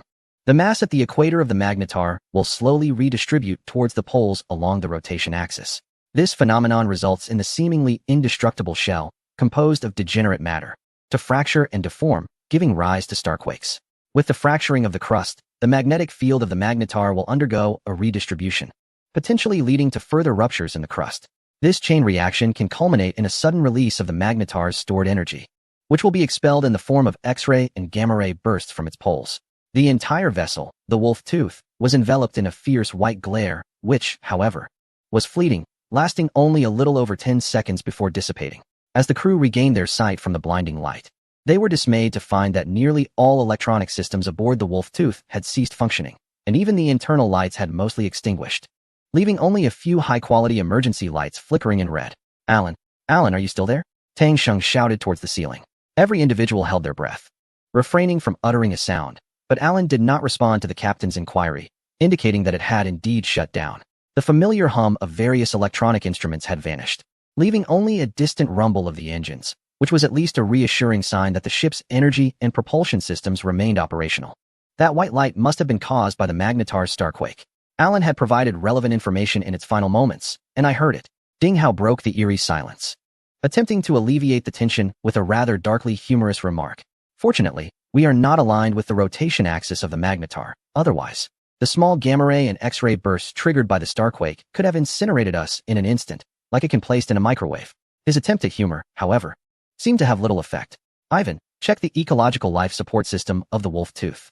Tang Sheng surveyed the unusually dim bridge of the vessel, suddenly recalling something, and promptly issued his command to Ivan. Upon hearing this, Ivan's expression tightened, instantly grasping Tang Sheng's intent. If the entire electronic apparatus of the ship, the Wolf Fang, were to be compromised by the energy released from a magnetar starquake, it would be certain that the ecological life support system, reliant on electrical power and computer control, would not remain unscathed. He summoned his apprentice, Raphael, and together they retrieved a chemical glow stick from a storage compartment by the wall, illuminating their path as they made their way toward the mechanical chamber. Raphael, a diminutive figure, stood in stark contrast to the towering Evans, creating an unexpected duo that resembled a fitness trainer alongside a newly recruited trainee rather than two mechanical engineers. As Tang Sheng watched the pair vanish into the mechanical chamber, he turned back to find everyone's gaze fixed upon him. He smiled and remarked, "There should be no major issues. As you can see, gravity is still being maintained, indicating that the ship's gravity system is operational. As long as the gravity system is rotating, the overall mechanical system of the vessel should be intact. The loss of power might merely be due to a malfunction in the lighting system's controller." It was evident that over the past decade, Tang Sheng had matured considerably. He appeared to be a reliable captain in critical moments. As he spoke, the lights aboard the ship flickered back to life, suggesting that Evans and his apprentice had successfully entered the mechanical chamber and were beginning to address the issues at hand.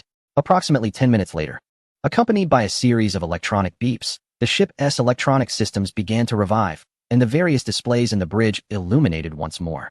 Beep. The ship's electronic system has been repaired and restarted. This reboot took 17 minutes, surpassing the record of 92 for the ship. The familiar voice of the ship's AI, Alan, resonated through the space, imparting a sense of security to the crew.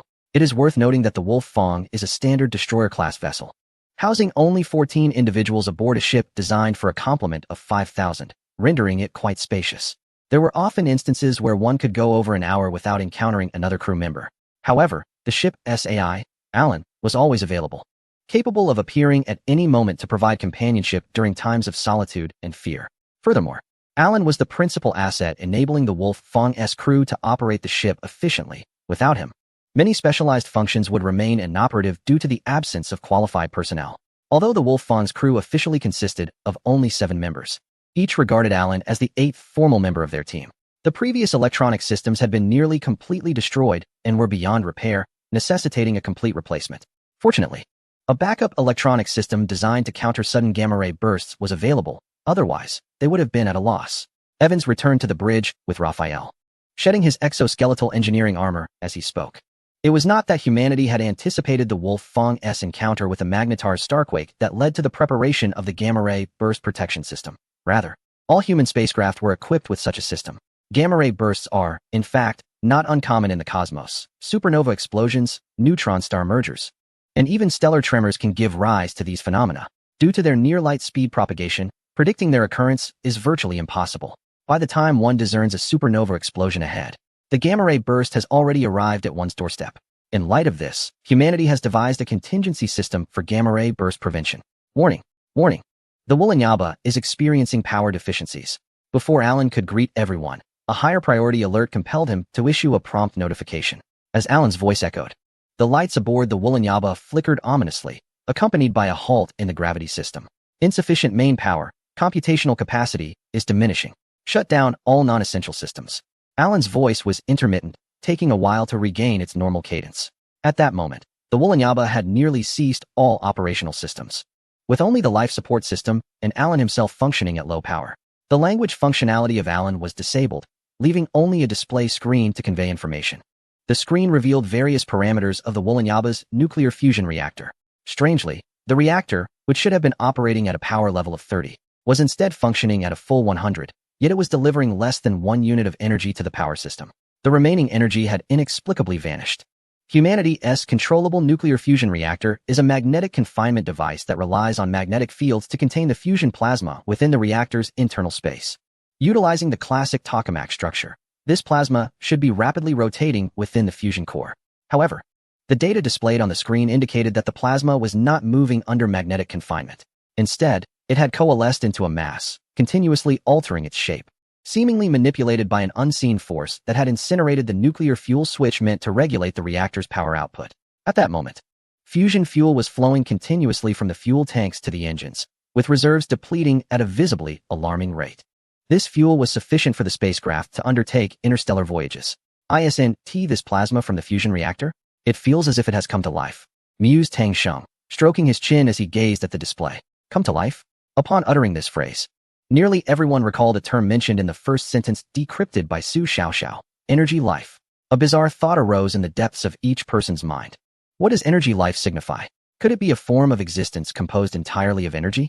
The group stared helplessly at the bizarre mass of plasma on the screen, utterly at a loss for understanding or action, forced to watch as the plasma gradually consumed the remaining energy.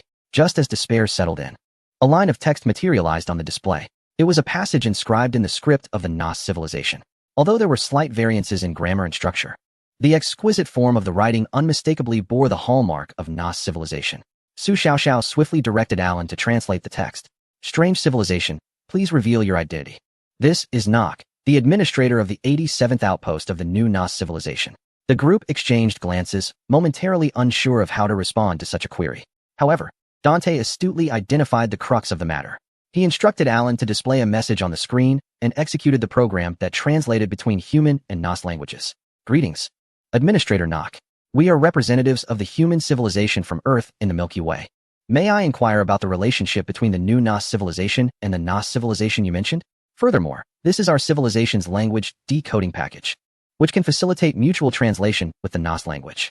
At that moment, a peculiar voice, neither male nor female, reverberated in their minds. The term Milky Way does not correspond to any designated star system and is identified as an encounter with an uncontacted new species. Please clarify your identity and the civilization faction to which you belong. Why did you initiate a spatial wormhole in an area that issued a warning? Tang Sheng attempted to address the air, stating, we inadvertently entered this star system due to a natural wormhole and do not belong to any civilization faction. In fact, we are unaware of the existence of such factions.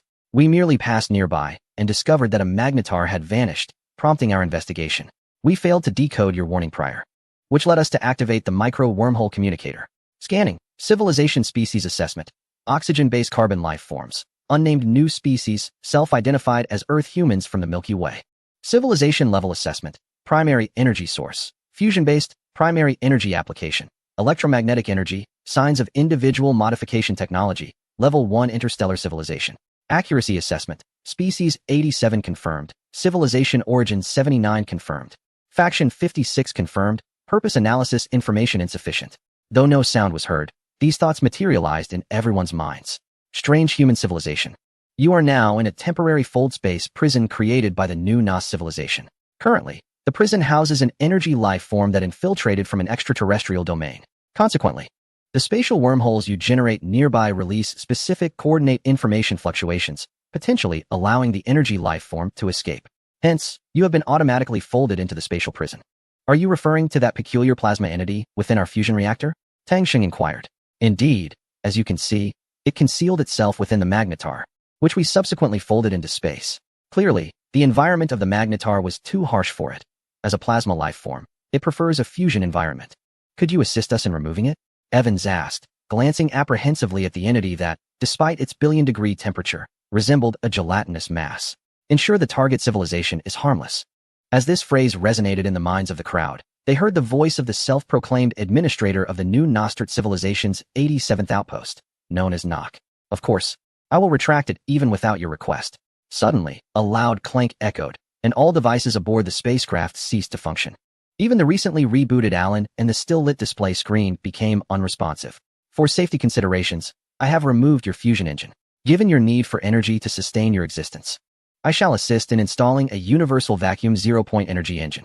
The spacecraft then trembled slightly, and soon after, the energy supply was restored, the artificial gravity system resumed operation. The lights flickered back to life, and the familiar voice of Allen followed suit. Reboot time confirmed. Before Tang Sheng and the others could voice their myriad inquiries, Nock interjected. During our earlier conversation, I noticed you referred to the Nostrit civilization rather than the new Nostrit civilization. And you employed ancient dialects from the Nostrit civilization that date back eons. How is it that you are familiar with the Nostrit civilization and its archaic language? This question leads back to the origins of humanity. Tang Sheng, keenly aware of Nock's curiosity, beckoned everyone to return to their seats after Allen confirmed the spacecraft's energy supply was stable. He then began recounting the tale of humanity. Are you suggesting that the mother planet of the Nostrit civilization has just passed through this star system? Could you provide detailed coordinates? The voice, upon hearing about humanity's plight, eagerly inquired. The Nostrit star system must have indeed traversed this sector. Its initial velocity exceeded the escape velocity of this star system, so it surely flew past. While I lack precise coordinates, I can provide an approximate location, replied Ding Hao. Target search in progress. Target detected. Comparing targets. Data mismatch. Target detection in progress. Original stellar engine discovered. Unknown civilization relics detected. Original civilization relics found. Target confirmed. The realization struck that the original objective of the mother planet was indeed this star system. Nock remarked with a hint of astonishment. Noticing the curiosity etched on the faces of the crowd, he proceeded to share the origins of the new Nostrit civilization. Much like how Tang Sheng had narrated the story of humanity, the tale begins over 1 billion years ago with the cataclysm of the wormhole disaster. The new Nostrit civilization is the re-established society formed by the survivors from the planets consumed by the wormhole. They emerged unscathed, fortuitously appearing near a K-type star, subsequently captured by its gravitational pull, becoming stable orbiting planets. A K-type star is slightly smaller than a G-type star, such as our Sun, yet larger than an M-type red dwarf, with mass and lifespan falling between the two. Its fusion activity is relatively stable, boasting a broader habitable zone, making it exceptionally suitable for carbon-based life forms like the Nostrit people and humanity. In this advantageous environment, the new Nos civilization has traversed the stages from recuperation to renewed development. This time, the cosmos has not forsaken the new Nos civilization.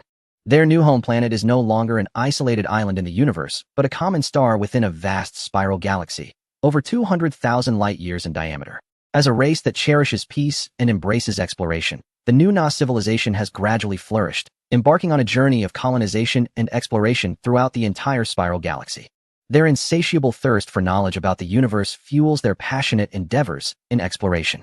Before long, one star system after another fell under their dominion, and countless civilizations were discovered and engaged. Through continuous exchanges, they experienced accelerated growth and expansion.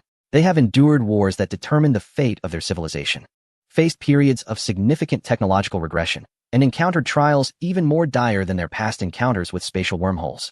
Yet, step by step, they have persevered, evolving over billions of years to reach the present day. Today, the new Nos civilization stands as one of the most renowned apex civilizations in this universe. What constitutes an apex civilization in the cosmos?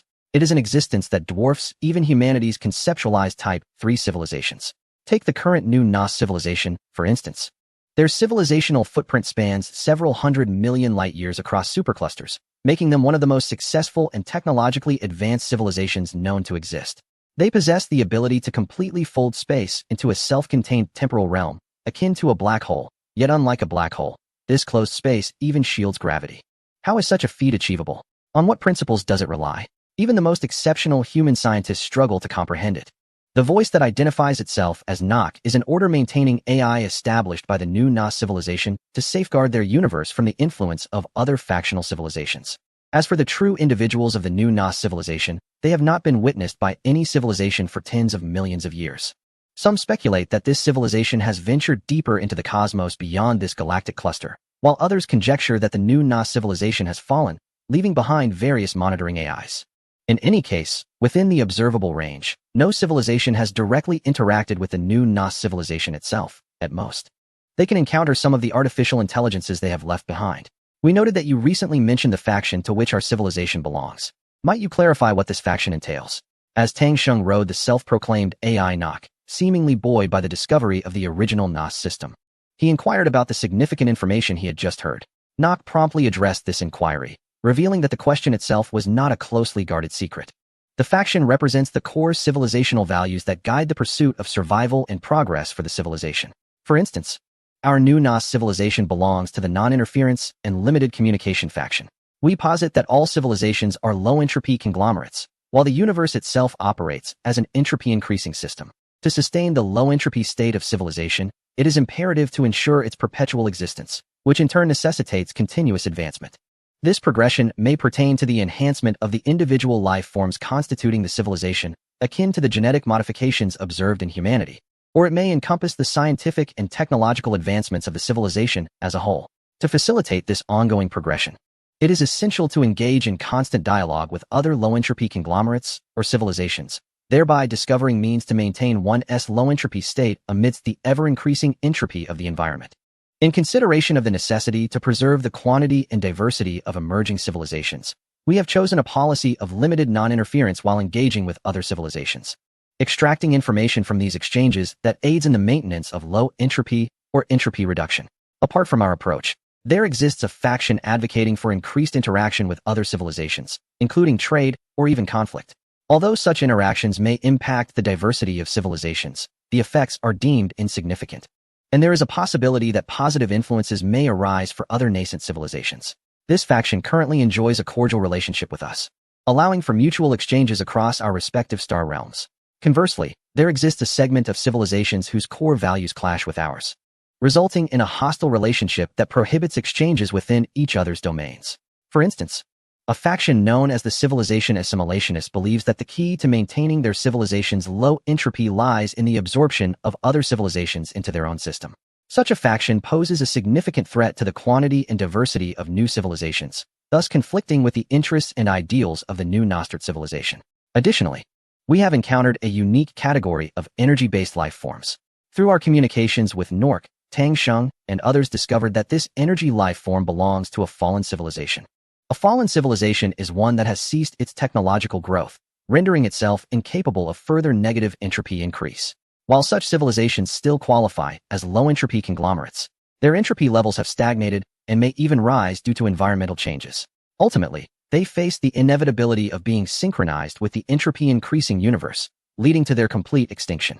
This energy life form civilization initially sought eternal existence, embarking on a path of self-evolution. They theorized that life forms composed of matter encounter theoretical limits in energy transfer and information processing. Consequently, they proposed an ultimate state of life, constituted purely of energy. Such beings would adapt to various cosmic conditions, thriving in environments ranging from neutron stars to the vast emptiness of space, provided their energy source is secured, thereby ensuring everlasting survival. Moreover, being composed of energy grants these life forms unparalleled advantages in energy transfer, conversion, and application compared to material life. Thus, the scientists of their civilization, after generations of endeavor, ultimately succeeded in the transformation from material life to energy life. Subsequently, their entire civilization fervently converted all individuals into energy life forms. Suddenly, they realized that the ultimate life form pursued by the entire civilization was fundamentally a grievous error. As previously mentioned, civilization is a low-entropy collective. Why is it considered a low-entropy collective?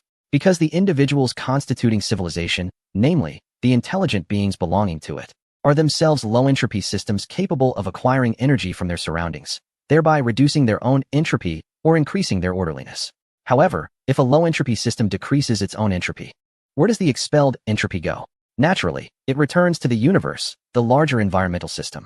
Thus, the cost of low entropy is the increase of entropy in the environment. It is essential to recognize that the increase in the universe's entropy results in disorder in the living environment. Changes in the environment can lead to the inability of living beings to acquire energy, consequently causing their own entropy to increase and ultimately lead to extinction. The only solution lies in continuously adapting to the environment through technological means or making limited modifications to the environment to ensure their survival. Chapter 61. The Fallen Civilization. However, when the energy-based life civilization transformed its life form, it discovered that it had entered a dead end. The form they adopted was that of a plasma bubble with dual-layer boundaries, created under intense electromagnetic fields and plasma interactions. This form could indeed obtain and convert energy, both electrical and thermal, from the external environment and expel its own entropy. Yet, due to the short free path of photons in the plasma, they remained largely in a state of long-distance uncorrelation, thus unable to achieve their own growth. They could only maintain a quantity permitted by the physical laws, signifying that they had lost the capacity for further evolution. The loss of evolutionary capability might not be dire. As long as they could continue to modify their environment, they could still sustain the negative entropy increase of the entire civilization. However, since the entire civilization had transformed into energy-based life forms, it is crucial to note that plasma under strong electromagnetic fields exists at extremely high temperatures, reaching thousands of degrees. We understand that matter is composed of fundamental particles, and the typical energy of these particles during physical processes is referred to as the energy scale. The energy scale of common chemical reactions is approximately at the eV, electron-volt, level. For instance, carbon-based life forms are composed of organic macromolecules such as proteins, amino acids, and fatty acids, whose intermolecular forces are around 0.01 eV, meaning that temperatures in the hundreds of degrees can disrupt their structures. Even the bonds in the compounds of elements on the far left and right of the periodic table, although slightly stronger, still fall within this energy scale. This leads to the conclusion that these transformed energy beings are incapable of manipulating most common materials. Nearly any substance cannot maintain the stability of its chemical bonds under the conditions of high temperature and strong magnetic fields of plasma. In other words, this civilization has entirely lost all the material-related technologies it had previously accumulated. Moreover, energy-based life forms thrive exceptionally well on the surfaces of stars, which are the most abundant visible celestial bodies in the universe. This means that energy life possesses the most comfortable and plentiful living environment in the current universe. Over the long years of technological absence, energy life gradually lost the cohesiveness of civilization. It is essential to understand that civilization is composed of individual lives. Why do individual lives congregate to form a civilization? The fragility of individual life makes it exceedingly challenging to endure in an environment of increasing entropy. Thus, it is essential to congregate. This gathering not only fosters evolutionary adaptations to the environment, but also provides an opportunity to attempt to alter it. However, energy-based life forms exhibit a different paradigm. As long as they can derive energy from their surroundings and expel the entropy accumulated within their bodies, they can persist indefinitely. This raises the question, what necessity do energy beings have to unite and form a civilization? Moreover, to maintain their inherent characteristics of high magnetic fields and elevated temperatures. These energy beings, though constrained by physical laws preventing them from growing excessively large, still pose a significant threat to the lifespan of stars. The mere existence of a single energy life form on a star can drastically shorten its lifespan, and the presence of multiple such entities will cause the star's longevity to diminish exponentially. For energy beings, the prospect of solitary existence on a star allows them to thrive until the star eventually extinguishes. In contrast, coming together necessitates constant migration, leaving one to ponder the purpose of their union. Consequently, this once advanced technological civilization disintegrated, with its members dispersing to various stars in search of survival. Some individuals even found themselves scattered across the cosmos due to spatial wormholes. While some may view this existence of energy life forms as favorable, powerful individuals nearly immortal, it begs the reflection, are they truly immortal? Our universe operates as an entropy-increasing system, with disorder perpetually on the rise. From an energetic perspective, the increase in entropy signifies that energy transitions from a concentrated, ordered high-energy state to a diffuse, disordered low-energy state. Once the universe reaches this state of thermal equilibrium, no energy remains capable of sustaining motion or life. At that juncture, even the most advanced forms of energy life would perish upon exhausting their energy reserves. When Ding Hao heard this, he muttered that if the universe succumbs to heat death, other forms of life would likely share a similar fate. Yet, Nock, unusually responsive, countered, from the current technological standpoint of the new Nas civilization, that is not necessarily the case. However, upon further inquiry, Nock clarified that such matters fall within the theoretical domain of advanced civilizations, and human civilization need not concern itself with this knowledge at present. Disclosing excessive details to other civilizations could undermine their autonomy and future potential, a principle contrary to the values of the new Nas civilization. In conclusion, Nock remarked that for civilizations like energy beings, or perhaps it is more fitting to refer to them as races, they have lost their technological capabilities. While they still possess the intelligence of sentient life, their behavioral patterns and thought processes lean more towards those of non-sentient beings. Each migration to a new star severely impacts its lifespan, significantly affecting the survival environment of other civilizations, which contradicts the values of the new Nas civilization. In truth, nearly all factions of civilization harbor a disfavor towards this race. Thus, it is astonishing that a civilization, once so advanced that humanity cannot fully grasp its intricacies, has inadvertently led itself to ruin. Did it truly allow itself to become a blight upon the universe, despised by civilizations across the cosmos? Ding Hao concluded, utterly astonished. The advancement of technology does not necessarily herald the elevation of an entire civilization. It can equally lead to calamity, much like the nuclear crisis of Earth's past. Had a nuclear-armed nation acted impulsively and ignited a nuclear war, humanity might have found itself relegated to a fallen civilization at that moment, remarked Zhao Jinhao, the disciple of Tang Sheng, with a sense of melancholy. Indeed, each civilization that attains the capability for interstellar travel is exceedingly rare and remarkably challenging to cultivate. This explains why the new Nas civilization has entrusted me, an AI of considerable influence, to safeguard these star regions as much as possible. The arduous journey from the inception of a civilization to achieving the initial capacity for interstellar navigation is fraught with challenges, necessitating the emergence of life, the evolution of species, the birth of intellect, and the advent of technology. Any disruption in these critical phases could thwart a civilization's evolution to the point of interstellar travel. In fact, within some vast galaxies, such civilizations have yet to manifest at all. Chapter 62. Seeking support following their discourse on the peculiar race of energy beings. Tang Sheng and his companions engaged in further exchanges with Nock regarding human-related information, primarily focusing on the history of humanity within the Milky Way galaxy and their own developmental trajectory. Regrettably, Tang Sheng and his companions realized that this universe is so vast that even a civilization as advanced as New Nost is oblivious to the specifics of the Milky Way galaxy and its supercluster. The star region housing the Milky Way may be separated from this sector by over 100 billion light-years, leaving even the New Nost civilization without relevant information about the Milky Way. Nevertheless, this information holds significant value for the Nost civilization, as it underscores the existence of numerous other civilizations in the distant universe, along with key characteristics of that star region. Thus, should the new Nost civilization ever explore the corresponding star region, they might directly recognize the Milky Way's location, a fact of considerable importance to the new Nost civilization, which is keen on fostering inter-civilizational dialogue. It was unexpected to discover such deep ties between humanity and the new Nost civilization.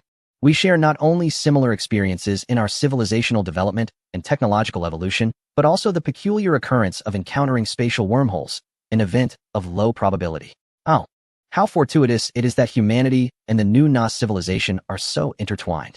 After exchanging pleasantries with Nock for a while, as the information humans could provide dwindled, Tang Sheng suddenly jested, attempting to cultivate a rapport with the AI. From your descriptions, it is indeed evident that our two civilizations exhibit certain parallels in their developmental trajectories and choices. This suggests that despite the vastness of the universe, a high degree of similarity may emerge among sufficiently numerous samples, Nock replied, following Tang Sheng's lead. Since we share such a profound connection, might you offer some insights as pioneers for our human civilization? Tang Sheng promptly seized the opportunity. At this juncture, the others began to grasp Tang Sheng's intent, especially the new team members, who displayed their excitement openly. The captain truly embodies the legendary leader of the Exploration Brigade, skillfully navigating ways to benefit humanity even in the face of advanced civilizations, earning one's utmost respect. Regrettably, excessive interaction with other civilizations, particularly those of inferior status, may adversely influence your technological trajectory and diminish the prospects of your civilization. This stance contradicts the core values of the new Nas civilization, which advocates for non-interference and limited engagement. Hence, I cannot furnish any information to lesser civilizations. Alas, reality often diverges from human aspirations, as Nock declined Tang Sheng's request. However, did we not assist the new Nas civilization in locating the original Nas star system? This should hold significant historical value for them, no? Tang Sheng, undeterred, continued to persuade.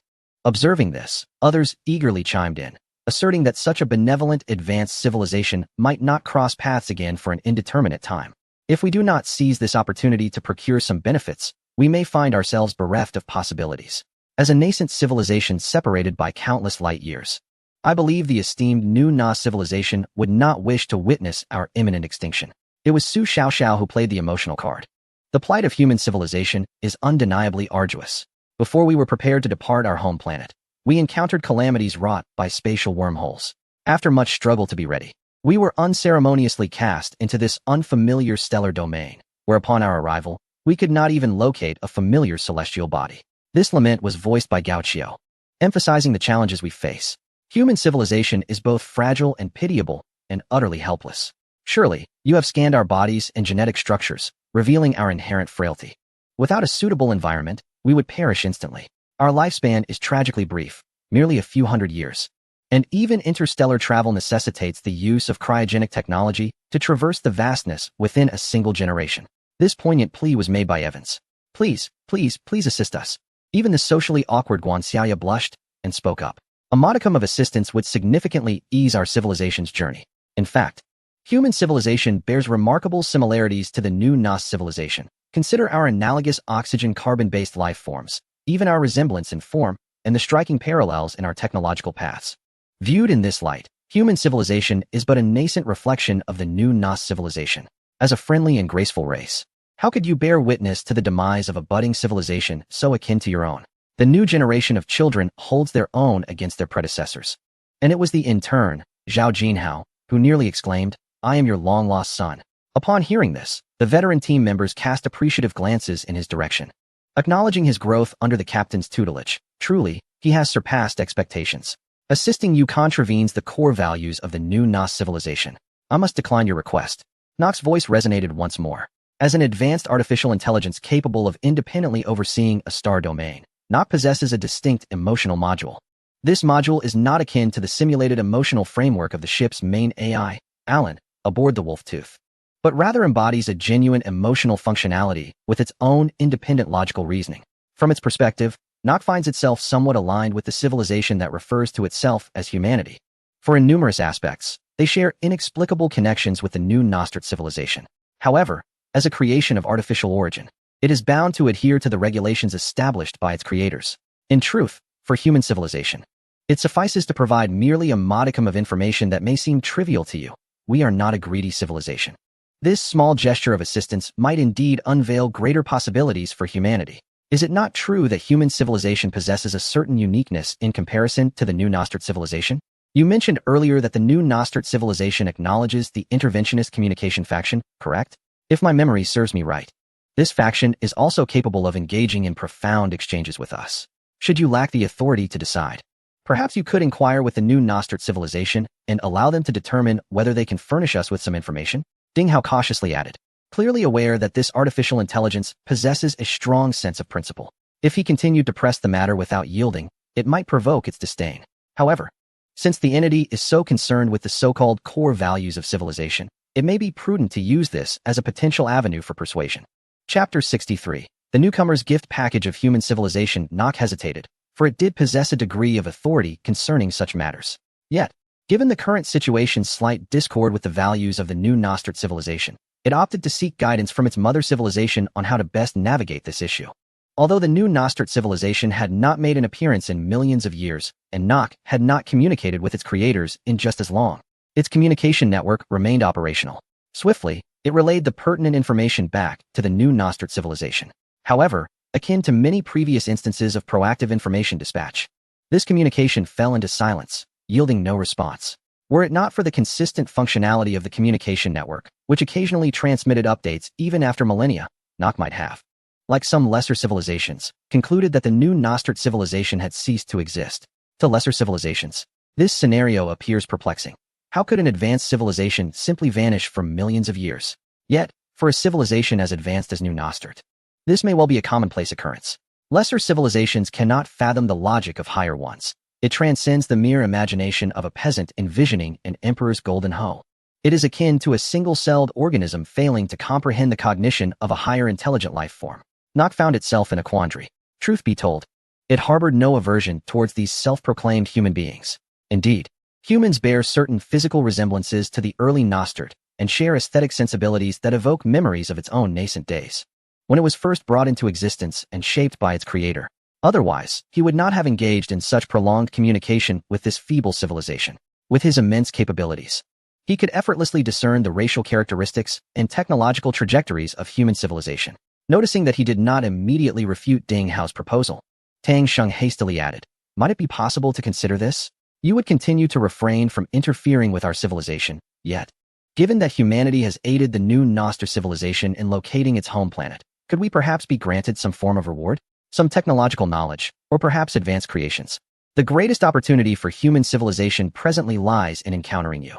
As those who have had direct contact, if we fail to seize this opportunity, we may face reproach upon our return.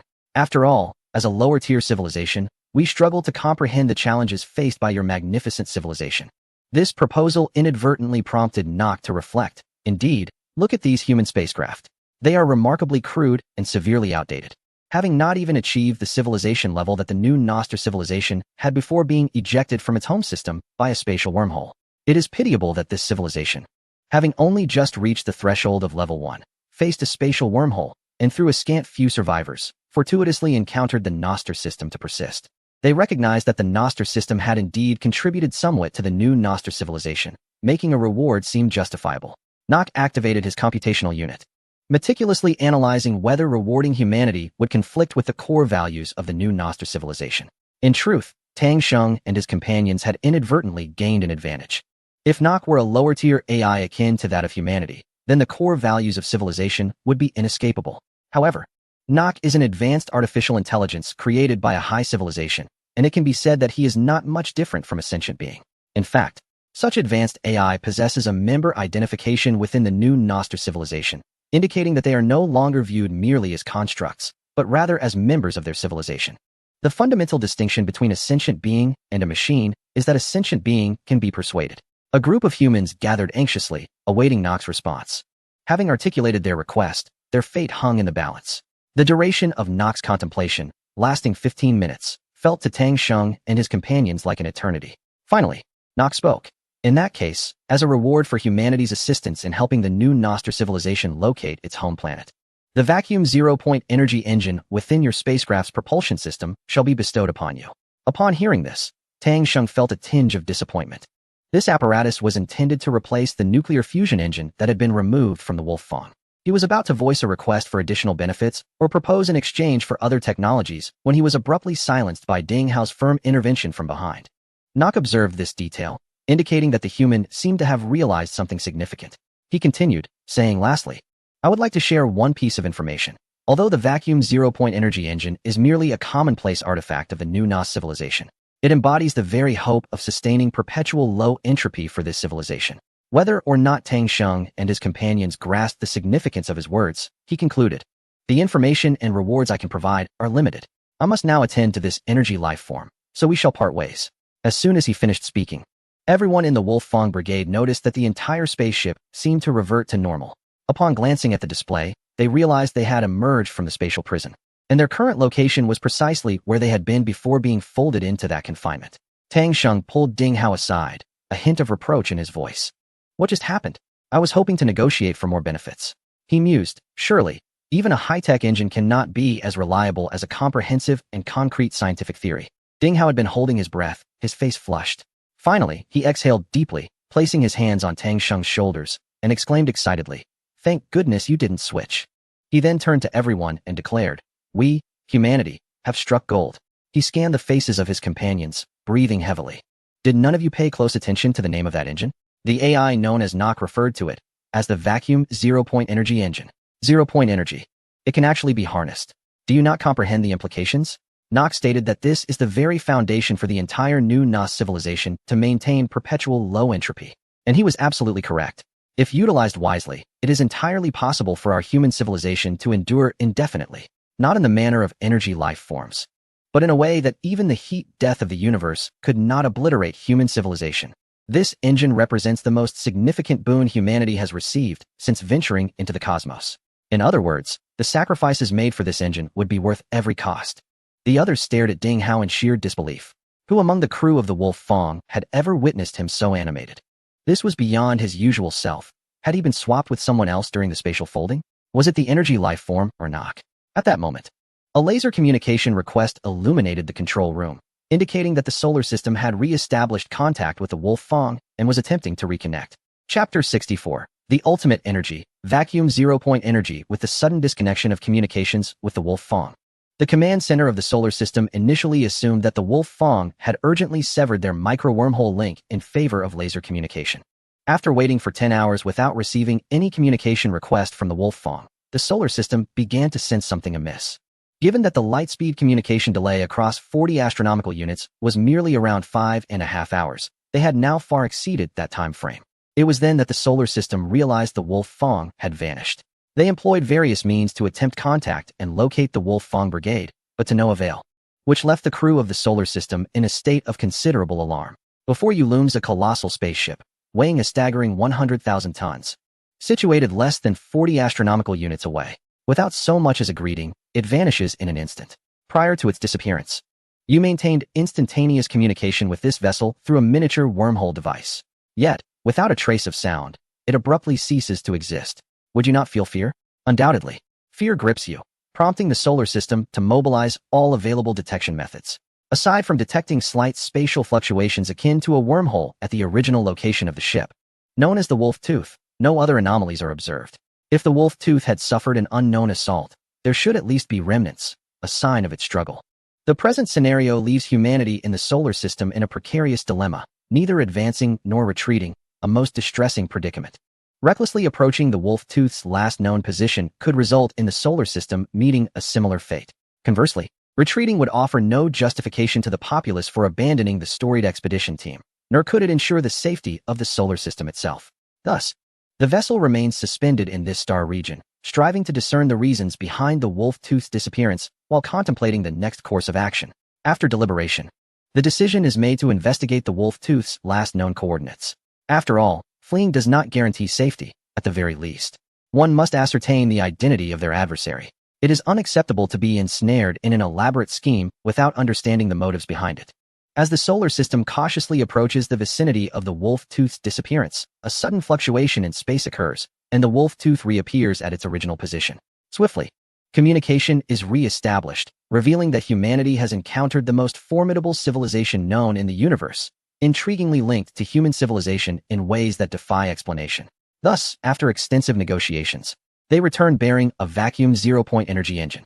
In the primary strategic conference room of the solar system, after Tang Sheng and others complete their inspections and reports, the overall commander of human civilization, Zhang Yu, poses a question.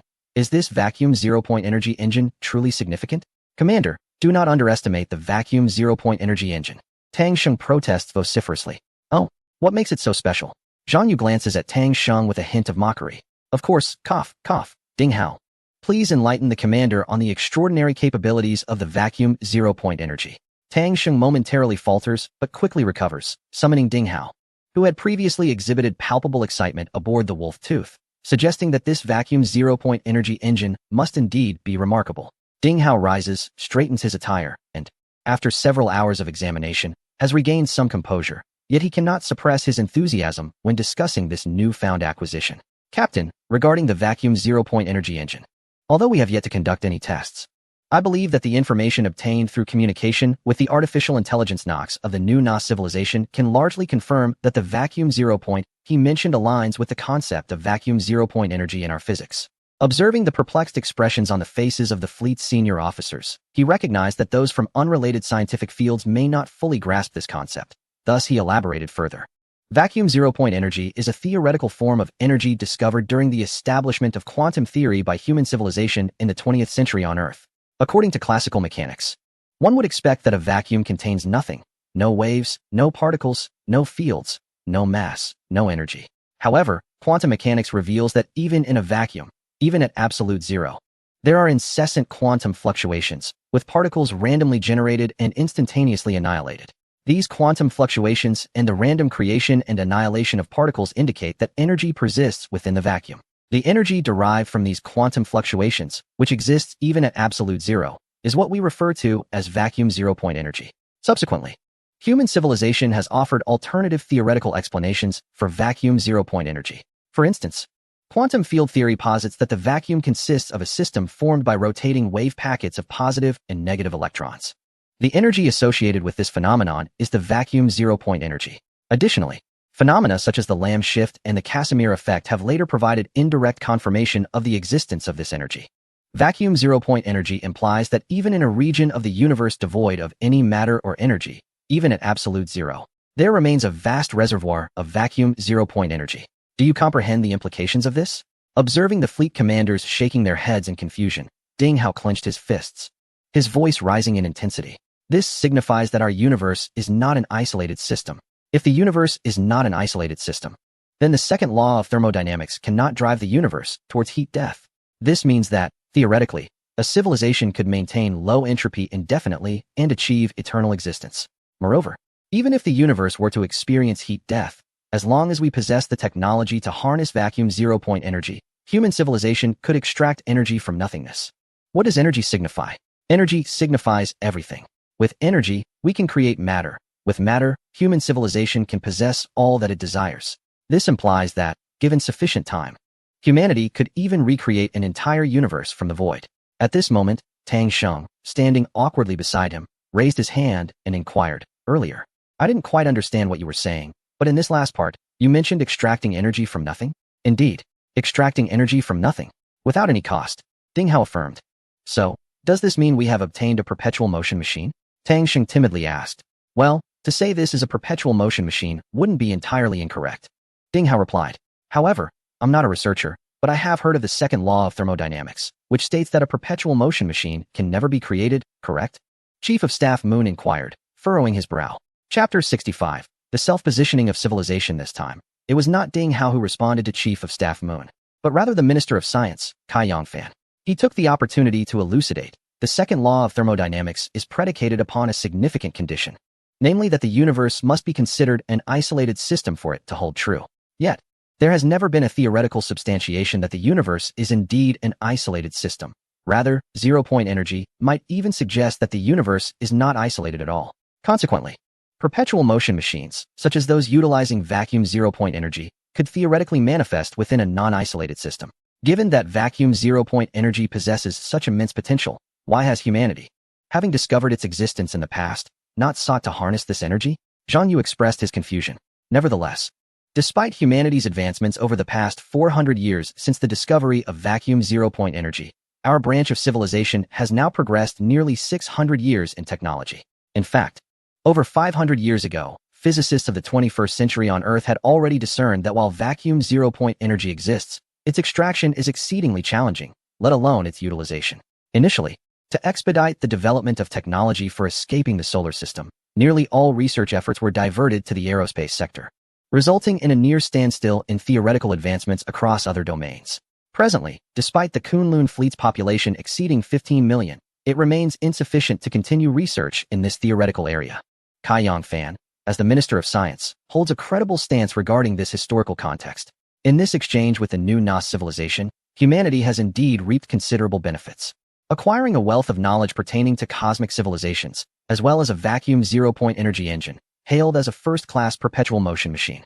Upon the upper echelons of the fleet learning of the significance of this remarkable machine, they promptly conducted a series of tests, the results of which left humanity astounded.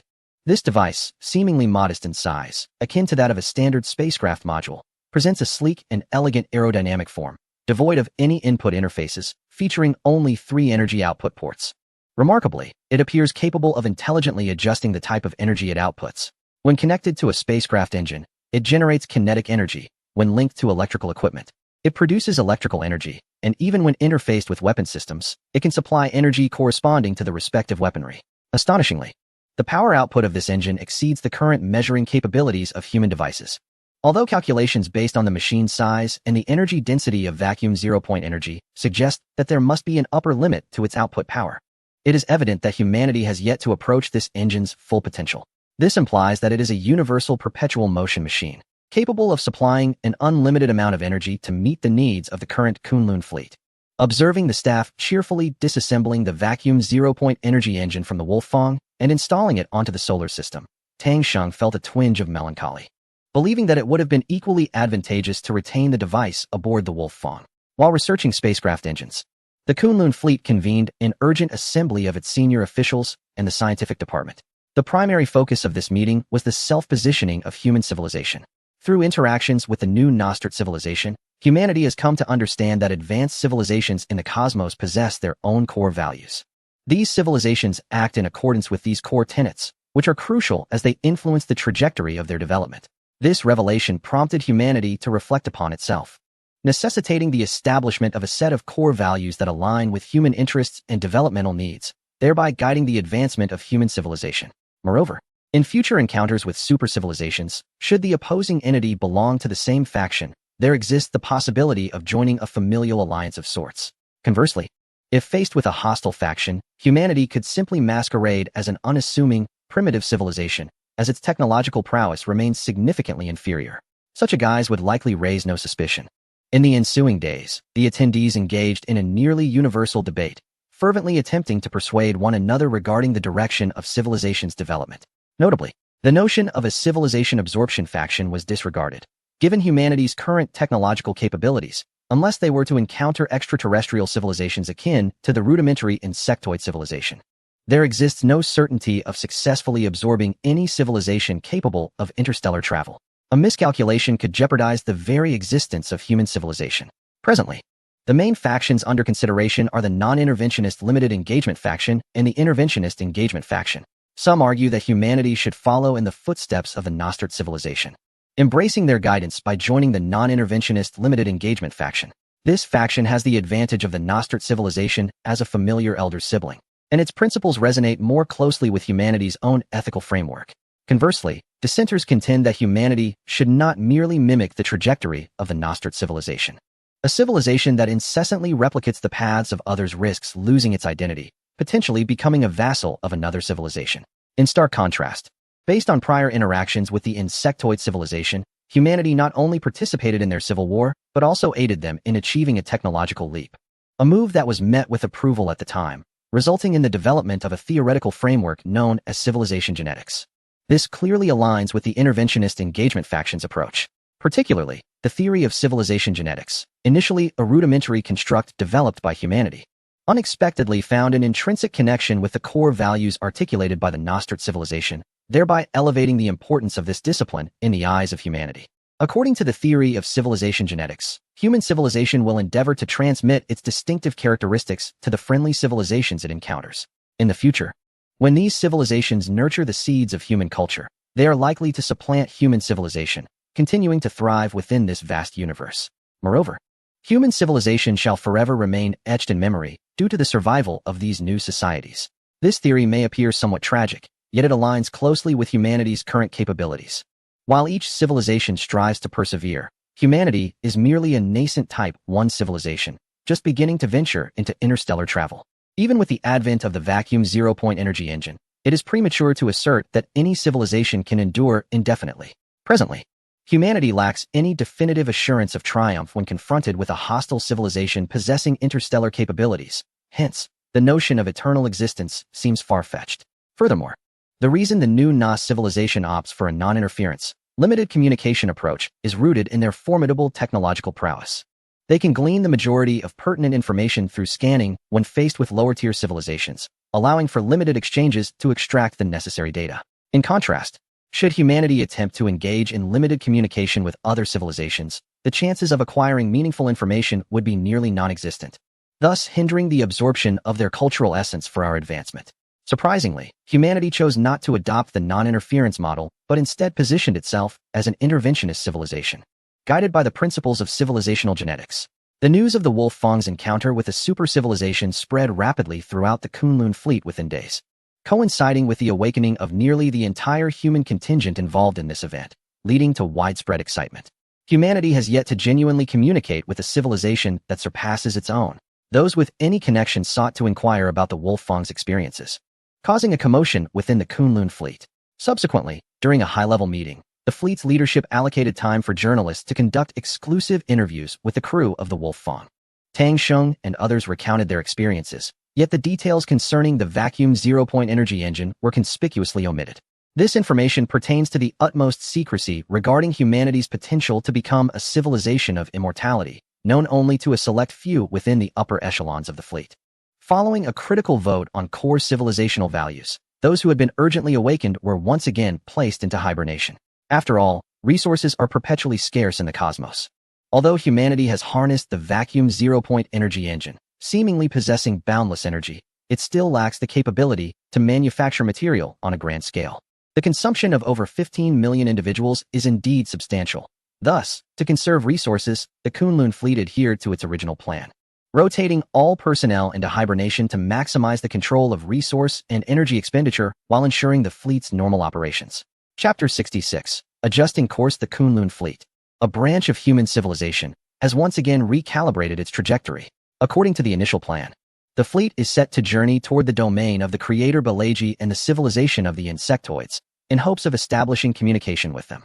However, having only embarked on their journey for a mere 20 light years, the Kunlun fleet encountered the new Nas civilization and reaped the extraordinary gift of zero-point energy. Consequently, they were compelled to adjust their course. This decision was primarily based on two considerations. Firstly, it was acknowledged that the Balaji civilization is significantly more advanced than humanity across various technological domains, qualifying it as a standard Class 1 civilization according to human classification. Engaging with such a civilization, given humanity's current technological stature, poses substantial risks. A misstep could potentially lead to a civilizational conflict, which may escalate into warfare.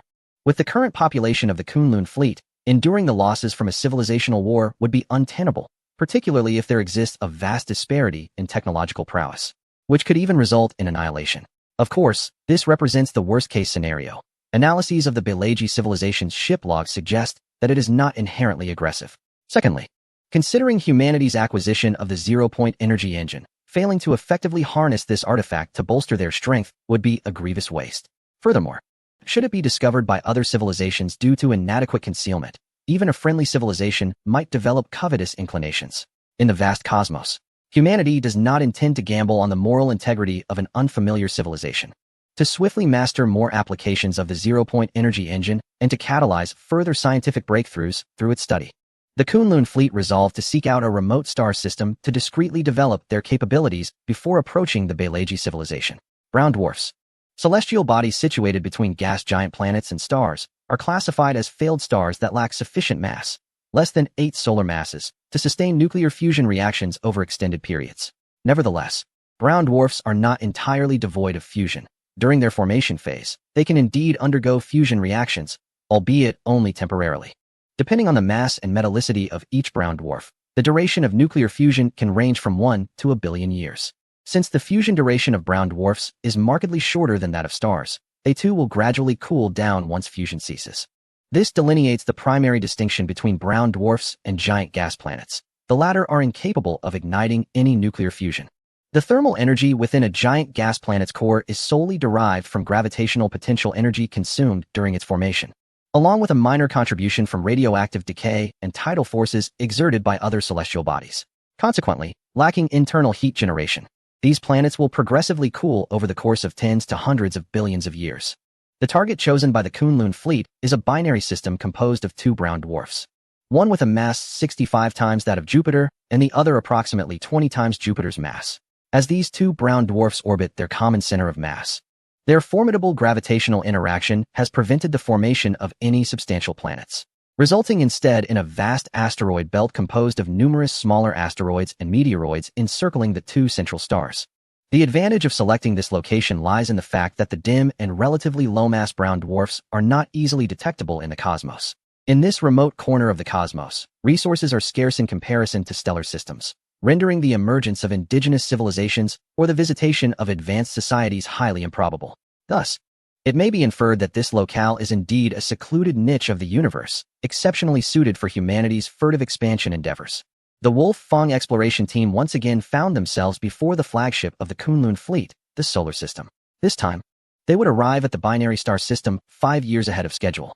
Human civilization spacecraft can now achieve speeds of up to 10 times the speed of light, allowing them to reach a destination 7 light-years away in a mere 70 years, essentially akin to taking a long slumber. For safety reasons, the ship maintains a rotating watch. And with the crew size doubled, each individual need only accumulate approximately 1 year of duty. As of today, the Wolf-Fong has been in transit for over 60 years and is less than 1 light-year from the target star region. After a few more years of flight, they will arrive at their destination. Currently on duty are Tang Sheng and his apprentice, Zhao Jinhao. Would you care for a cup of coffee, Xiao Zhao? Tang Sheng inquired, his feet resting upon the control console in front of the captain's seat as he lifted a cup of coffee. Thank you, Chief. I would like one, Zhao Jinhao replied, rubbing his slightly aching temples. He had been engaged in data analysis of the target star region for 3 continuous hours, and the overwhelming data had begun to give him a slight headache. Alan, a cup of coffee, no sugar, please. Tang Sheng called out toward the ceiling. Certainly. Please hold on, came Alan's response. Moments later, a wheeled robot arrived at Zhao Jinhao's side, carrying a cup of coffee. Xiao Zhao, have you made any significant findings? Tang Sheng asked as Zhao lifted his coffee cup.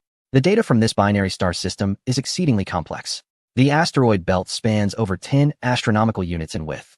It may be the largest asteroid belt humanity has ever encountered. So far, there are no remarkable discoveries, Zhao Jinhao replied, taking a sip of his coffee. He paused, unable to resist asking, Chief, why did you insist that I manually analyze this data? What do you think? Tang Sheng retorted leisurely, still holding his untouched coffee. Because an AI like Alan could potentially overlook some data? Zhao Jinhao ventured. Impossible. Its computational power is in the realm of hundreds of billions of calculations per second. The time you spend analyzing could allow it to verify the data quadrillions of times, Tang Sheng countered. I see. Because as an advanced team, we may encounter various scenarios. Should the AI system fail, we must rely on ourselves for analysis. With our personnel configuration, if the AI malfunctions, we would be unable to control the ship. Our priority then should be to find a way to repair it, not to analyze data. Zhao Jinhao lamented, scratching his head, which seemed to be showing signs of thinning hair. You will soon understand. Alan, please provide me with the data analysis results.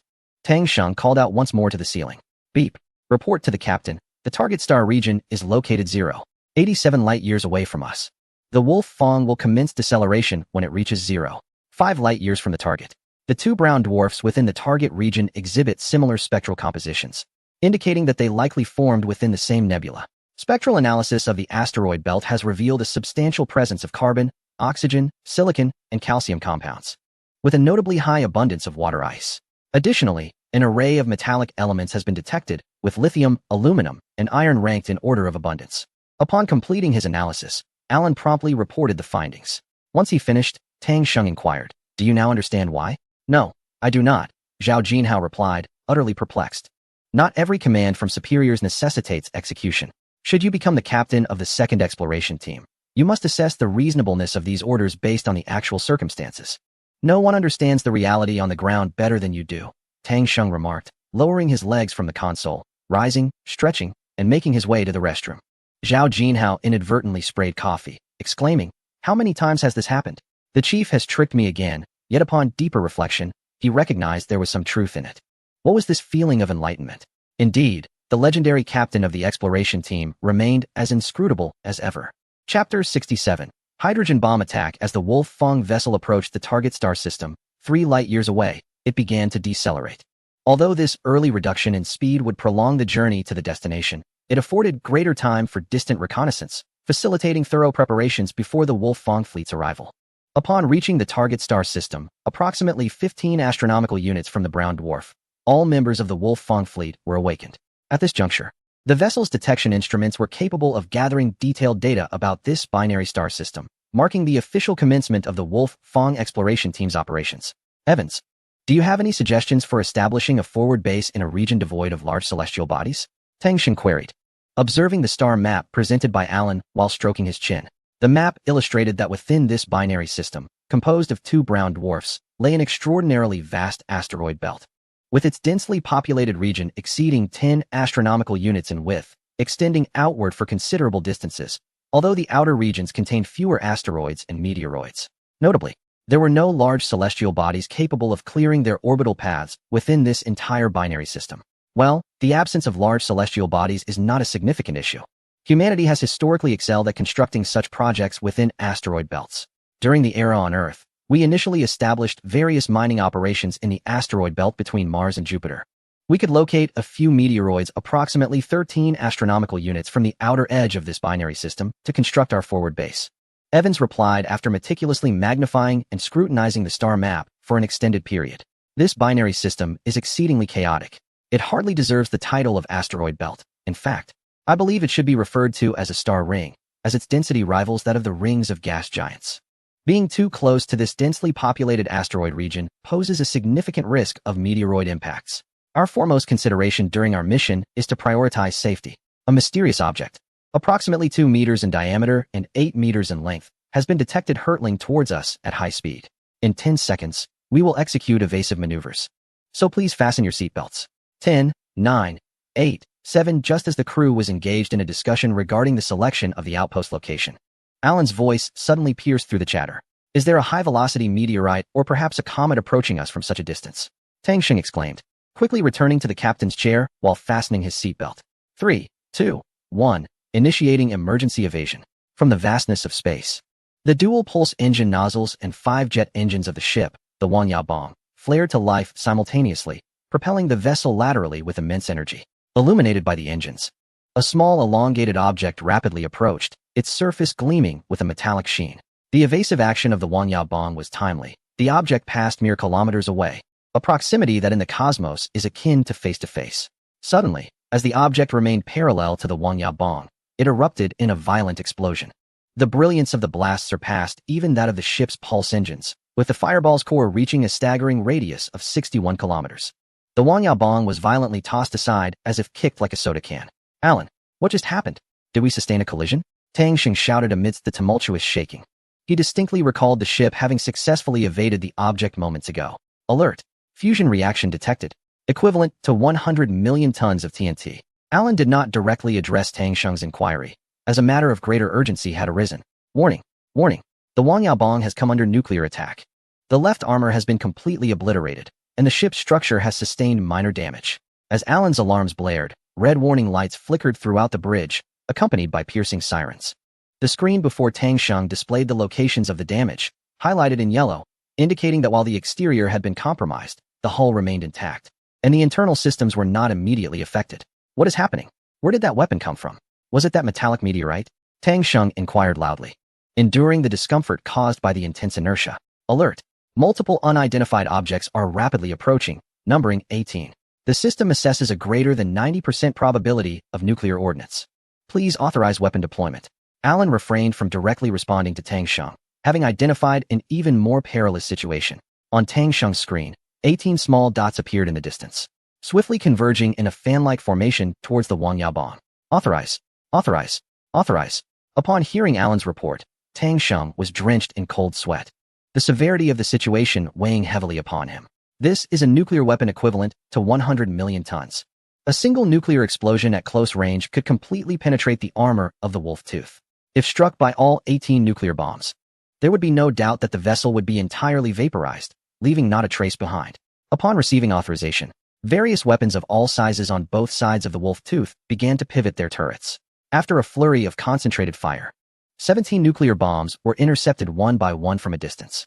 However, due to the Wolf Tooth's uncontrollable rolling state, even Alan's formidable computational prowess could not accurately predict the interception trajectories of each bomb. Ultimately, one bomb flew to within several kilometers of the Wolf Tooth and detonated.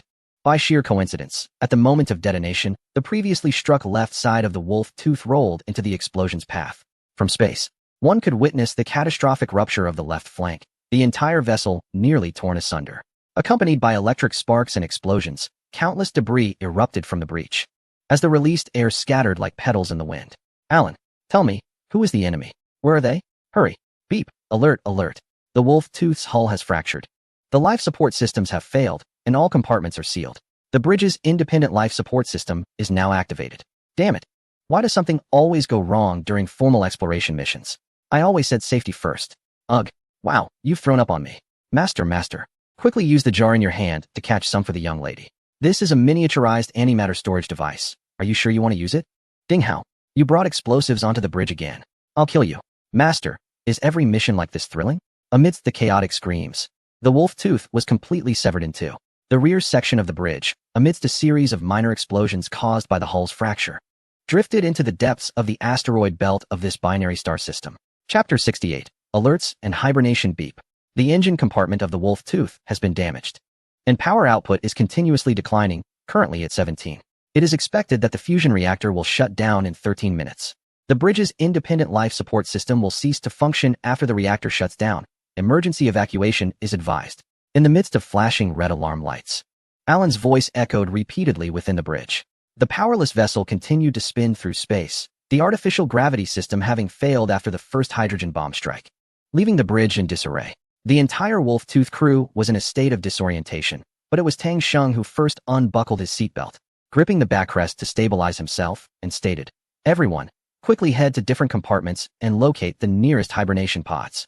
The hibernation pods have independent emergency power and can sustain operations for decades.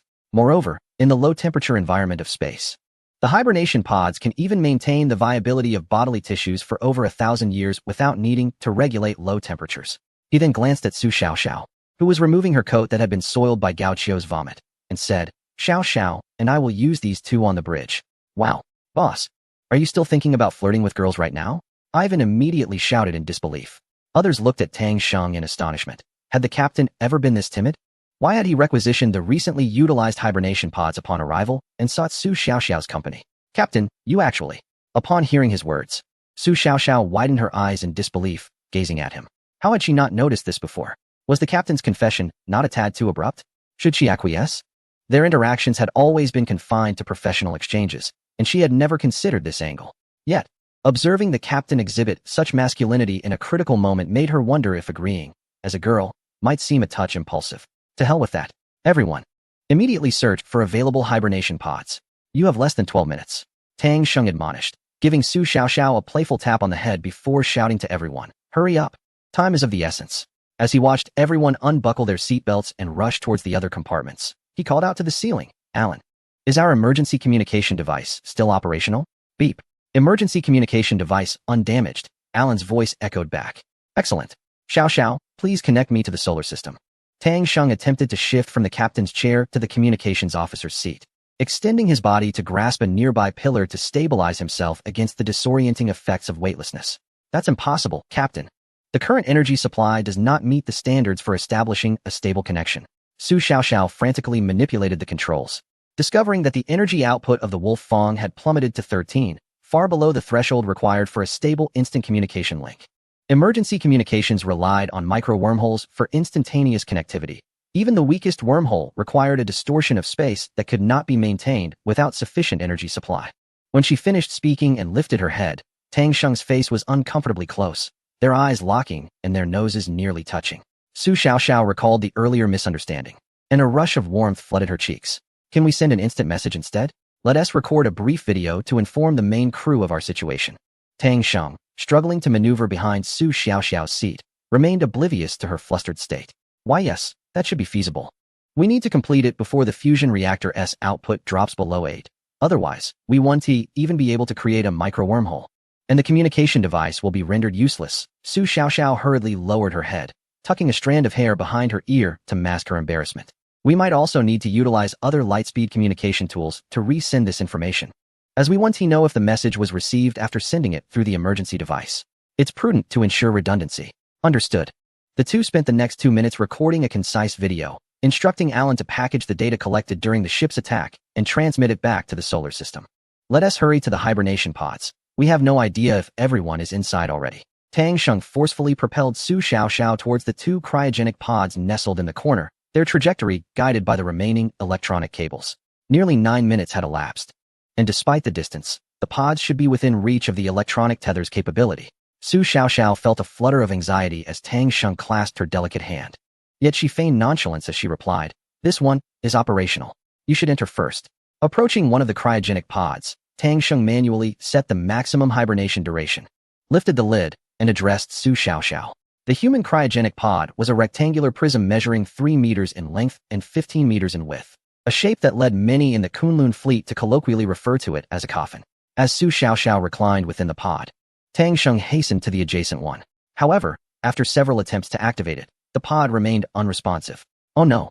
The EMP from the nuclear explosion or the damage from the ship's rupture must have compromised its electronic systems. Tang Sheng's heart sank at the realization. What are you waiting for? Hurry and get in. Su Xiao, just settling into her pod, glanced at Tang Sheng, who stood frozen in confusion. Turning to her, Tang Sheng steadied the lid of her pod with one hand while saying, "Mine 1T start. You get comfortable. I'll search other chambers." Suddenly, he noticed that the lid wouldn't budge, discovering that Su Xiao was holding it up. She sat up again, glancing at the pod Tang Sheng had mentioned, and saw that the indicator lights on its side were indeed dark. Concern flooded her voice. How can this be? There are only a few minutes left. You 1T have time to move to another pod. One must at least try, right? Just lie down. Tang Sheng sighed, forcing a smile. He reached to close her pod's lid, but was met with her firm grip once more. Her face scrunched in determination. She scrutinized him from head to toe, causing an uneasy feeling to creep into Tang Sheng's heart before she declared, "You're lucky. Get in." What? Are you disappointed that you have to share a cryogenic pod with a beauty like me? No, it's just that 2 people in one pod is excessively cramped. It may drain the pod's energy prematurely. And why all the chatter? Hurry.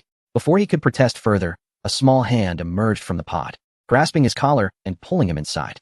With a decisive thud, the lid was slammed shut. As the lights in the pod dimmed, a breathable liquid began to fill the chamber from the bottom. This liquid could be inhaled by humans, serving to fill bodily cavities through sensory organs and protect tissues from freezing damage due to expanding water molecules. What are you doing? Why did you hit me? You scoundrel. You, what is that thick thing in your pants?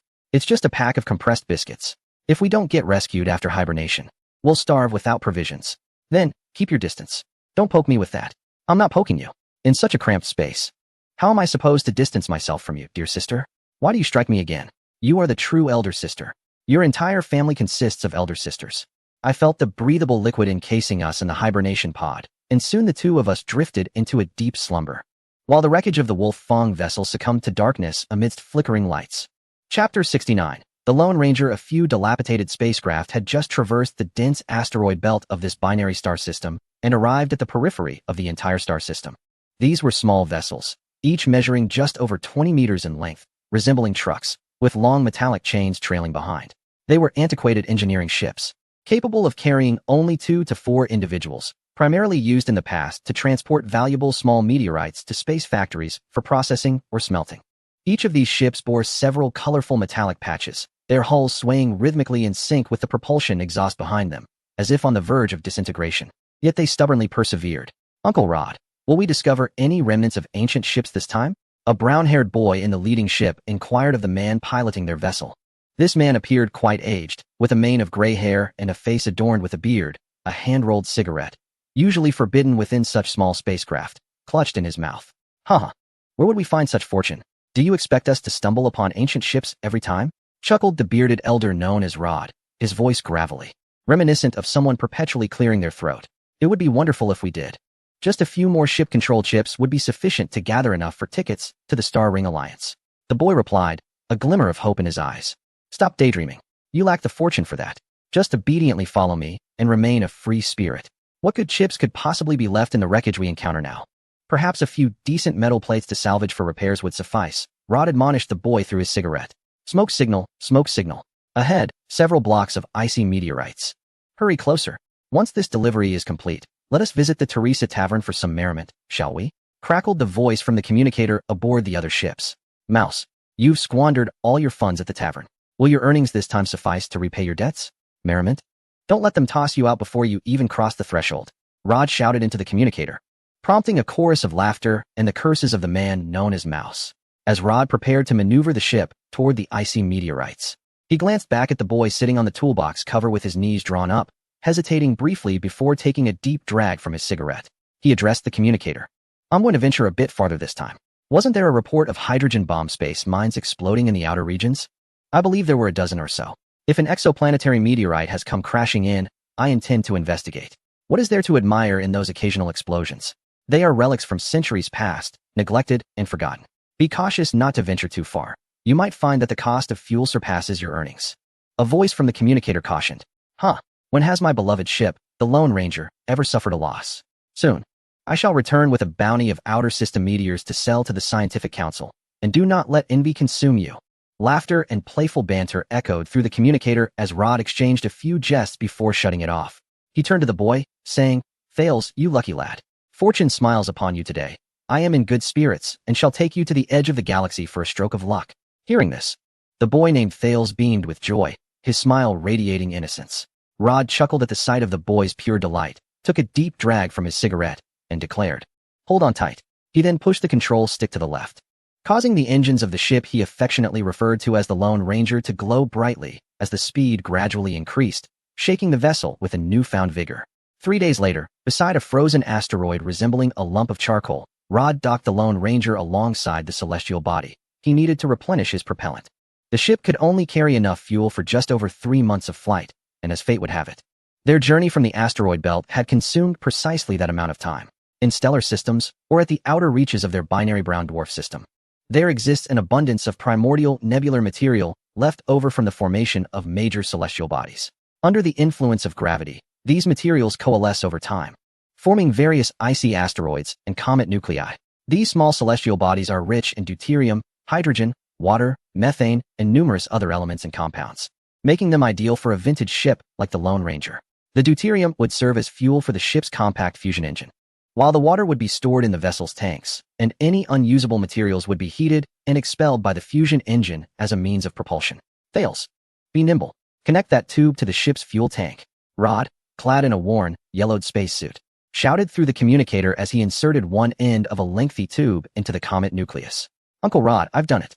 Thales' voice chimed back through the communicator. Rod pressed a button on his spacesuit's waist, but nothing seemed to happen. He scratched his helmet in confusion and pressed the button again with increasing force, resembling a patient suffering from a sudden muscle strain. As the indicator light on the fuel tank illuminated, the tube began to tremble, signaling that the tank was extracting material from the comet nucleus. When the light shifted from red to green, Rod retrieved the tube and made his way back to the ship. Upon arrival, he discovered Thales had not budged to assist in detaching the tube. Rod smacked Thales' helmet with a palm and scolded, "What are you dawdling for, you little rascal? Hurry and remove that tube, then stow it away inside the ship." "Uncle Rod, is that the wreckage of an ancient spaceship?" Thales, having been gently nudged on the head by Rod, finally grasped the situation and pointed towards the distance. Following the direction of his gesture, Rod's gaze fell upon a colossal and severely damaged spacecraft debris drifting past the side of the Wanderer. It was only due to the obstruction caused by the Wanderer's hull that he had not noticed it sooner. Narrowing his eyes for a closer inspection, he discerned that it appeared to be the rear section of a Class 2 unit frigate. A spark of excitement ignited in his eyes as he playfully patted Thales on the back, exclaiming, "You truly are a harbinger of good fortune. Come, let us investigate." Do not be deceived by its dilapidated state. Its vastness suggests that there must still be some valuable treasures within. With that, he eagerly dragged Thales back up the slopes of the Wanderer, pursuing the direction in which the wreckage was drifting. Chapter 70. The cryochamber within the wreckage. The Wanderer is an engineering tugboat, a vessel not particularly designed for speed, thus it does not excel in that regard.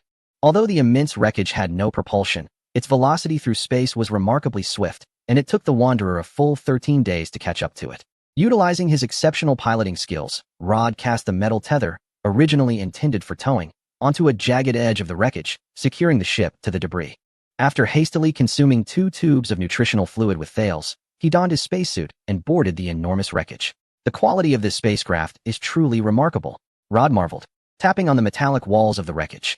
It is worth noting that, while numerous remnants of vessels from the past conflicts litter the outskirts of this binary star system, many have been battered and broken by countless meteoroids over the centuries.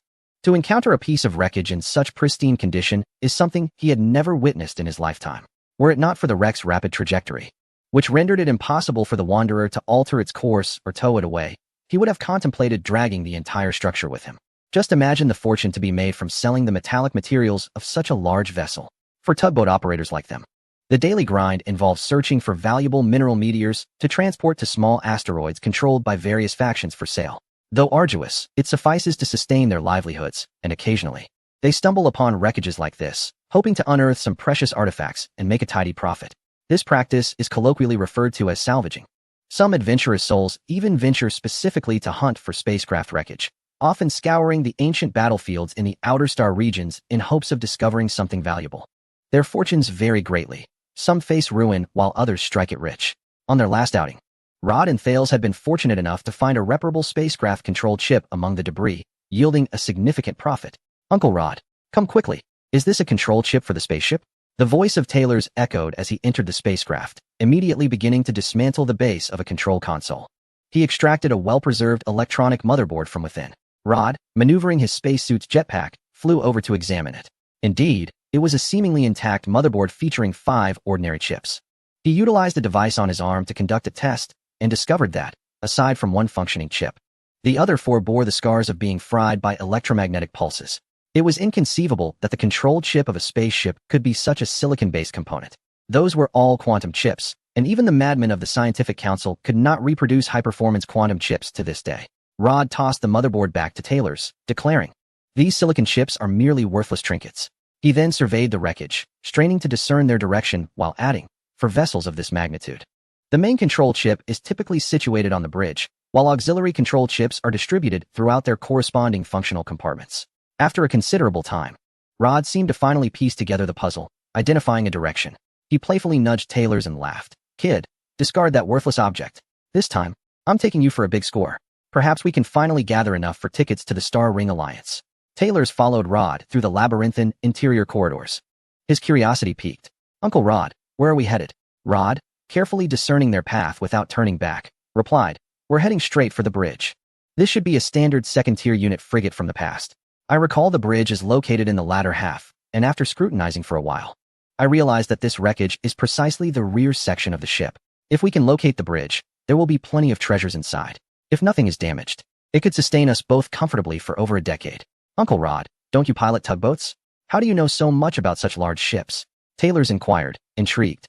"You little rascal, you're quite inquisitive." Rod momentarily paused, muttering a soft curse, yet refrained from elaborating. After nearly an hour, the duo arrived at the bridge. This delay was due to the ship initiating emergency protocols upon its destruction, resulting in many doors being sealed shut, compelling them to dismantle their way through. The bridge, like the other compartments of the ship, was a chaotic scene, with unsecured objects floating about. Rod gently pushed aside a coffee cup that drifted into his path, while using the jetpack to reach the captain's chair. Ignoring Taylor's, who was curiously surveying the surroundings, he began to meticulously disassemble the captain's control panel with his tools. Finally, upon removing a column-like object nearly half his height, he could no longer contain his laughter. "Ha! The ship's main control unit. Taylor's, where have you been? We've struck it rich. This device is undoubtedly worth over 100 million Alliance credits." As he examined the main control unit with the tools on his arm, he beckoned Taylor's enthusiastically. "TSK, TSK, TSK. I had never before encountered the physical manifestation of a master controller. To my astonishment, it appears to be intact. Yet, why does this structure deviate from the manual? Is it possible that the passage of time has eroded my memory?" During his examination, Rod discovered that this spacecraft's master control seemed quite unlike what he had previously understood. He recalled that the quantum computer of the master control housed 100 computational units. However, the one he scanned appeared to possess no fewer than 4,500 units. This discrepancy left him perplexed. Had he misremembered, or perhaps misidentified the components? Nevertheless, the spacecraft's chamber structure remained consistent with his recollections, and this apparatus was indeed extracted from the location he remembered. Logically, there should be no error. "Thales, why haven't you arrived yet?" He shook his head, momentarily setting aside his confusion, only to realize that Thales had not yet made his entrance. Suddenly, a scream erupted from the intercom, Thales' voice, seemingly in the throes of encountering something terrifying. Rod, startled by the shriek, turned his gaze to see Thales frozen in a corner of the bridge. "Little rascal, what are you screaming about? You've nearly made me lose control of my bladder. Let me tell you, this time the spoils will be divided 9-1 in my favor." Rod activated the propulsion device, propelling himself toward Thales' location. Rod, is this even human?" Thales' trembling voice echoed once more. Rod's hand slipped as he struggled to maintain control, causing the propulsion device to surge, accelerating him toward Thales. With a resounding thud, Rod collided with a solid, square protrusion. He quickly checked the master control he cradled in his arms. Thankfully, it remained unscathed. Just as he was about to unleash a torrent of curses, he suddenly beheld not one, but 2 faces before him. My goodness! Rod's heart raced in terror, and he instinctively threw a punch. The blow, born of reflex rather than restraint, met its target with a jarring impact, sending a sharp pain through his hand. As if his fingers might fracture, Rod shook his hand and peered ahead.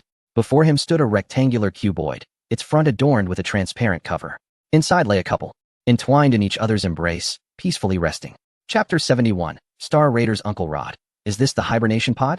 Fails curiously stroked the surface of the box before them. It must be. This location is indeed designated for a hibernation pod, though the model seems somewhat different from what I remember, Rod replied, massaging his aching hand. Oh, so these two are in hibernation? Will they ever awaken? Fails gazed once more at the couple within the pod. Perhaps not.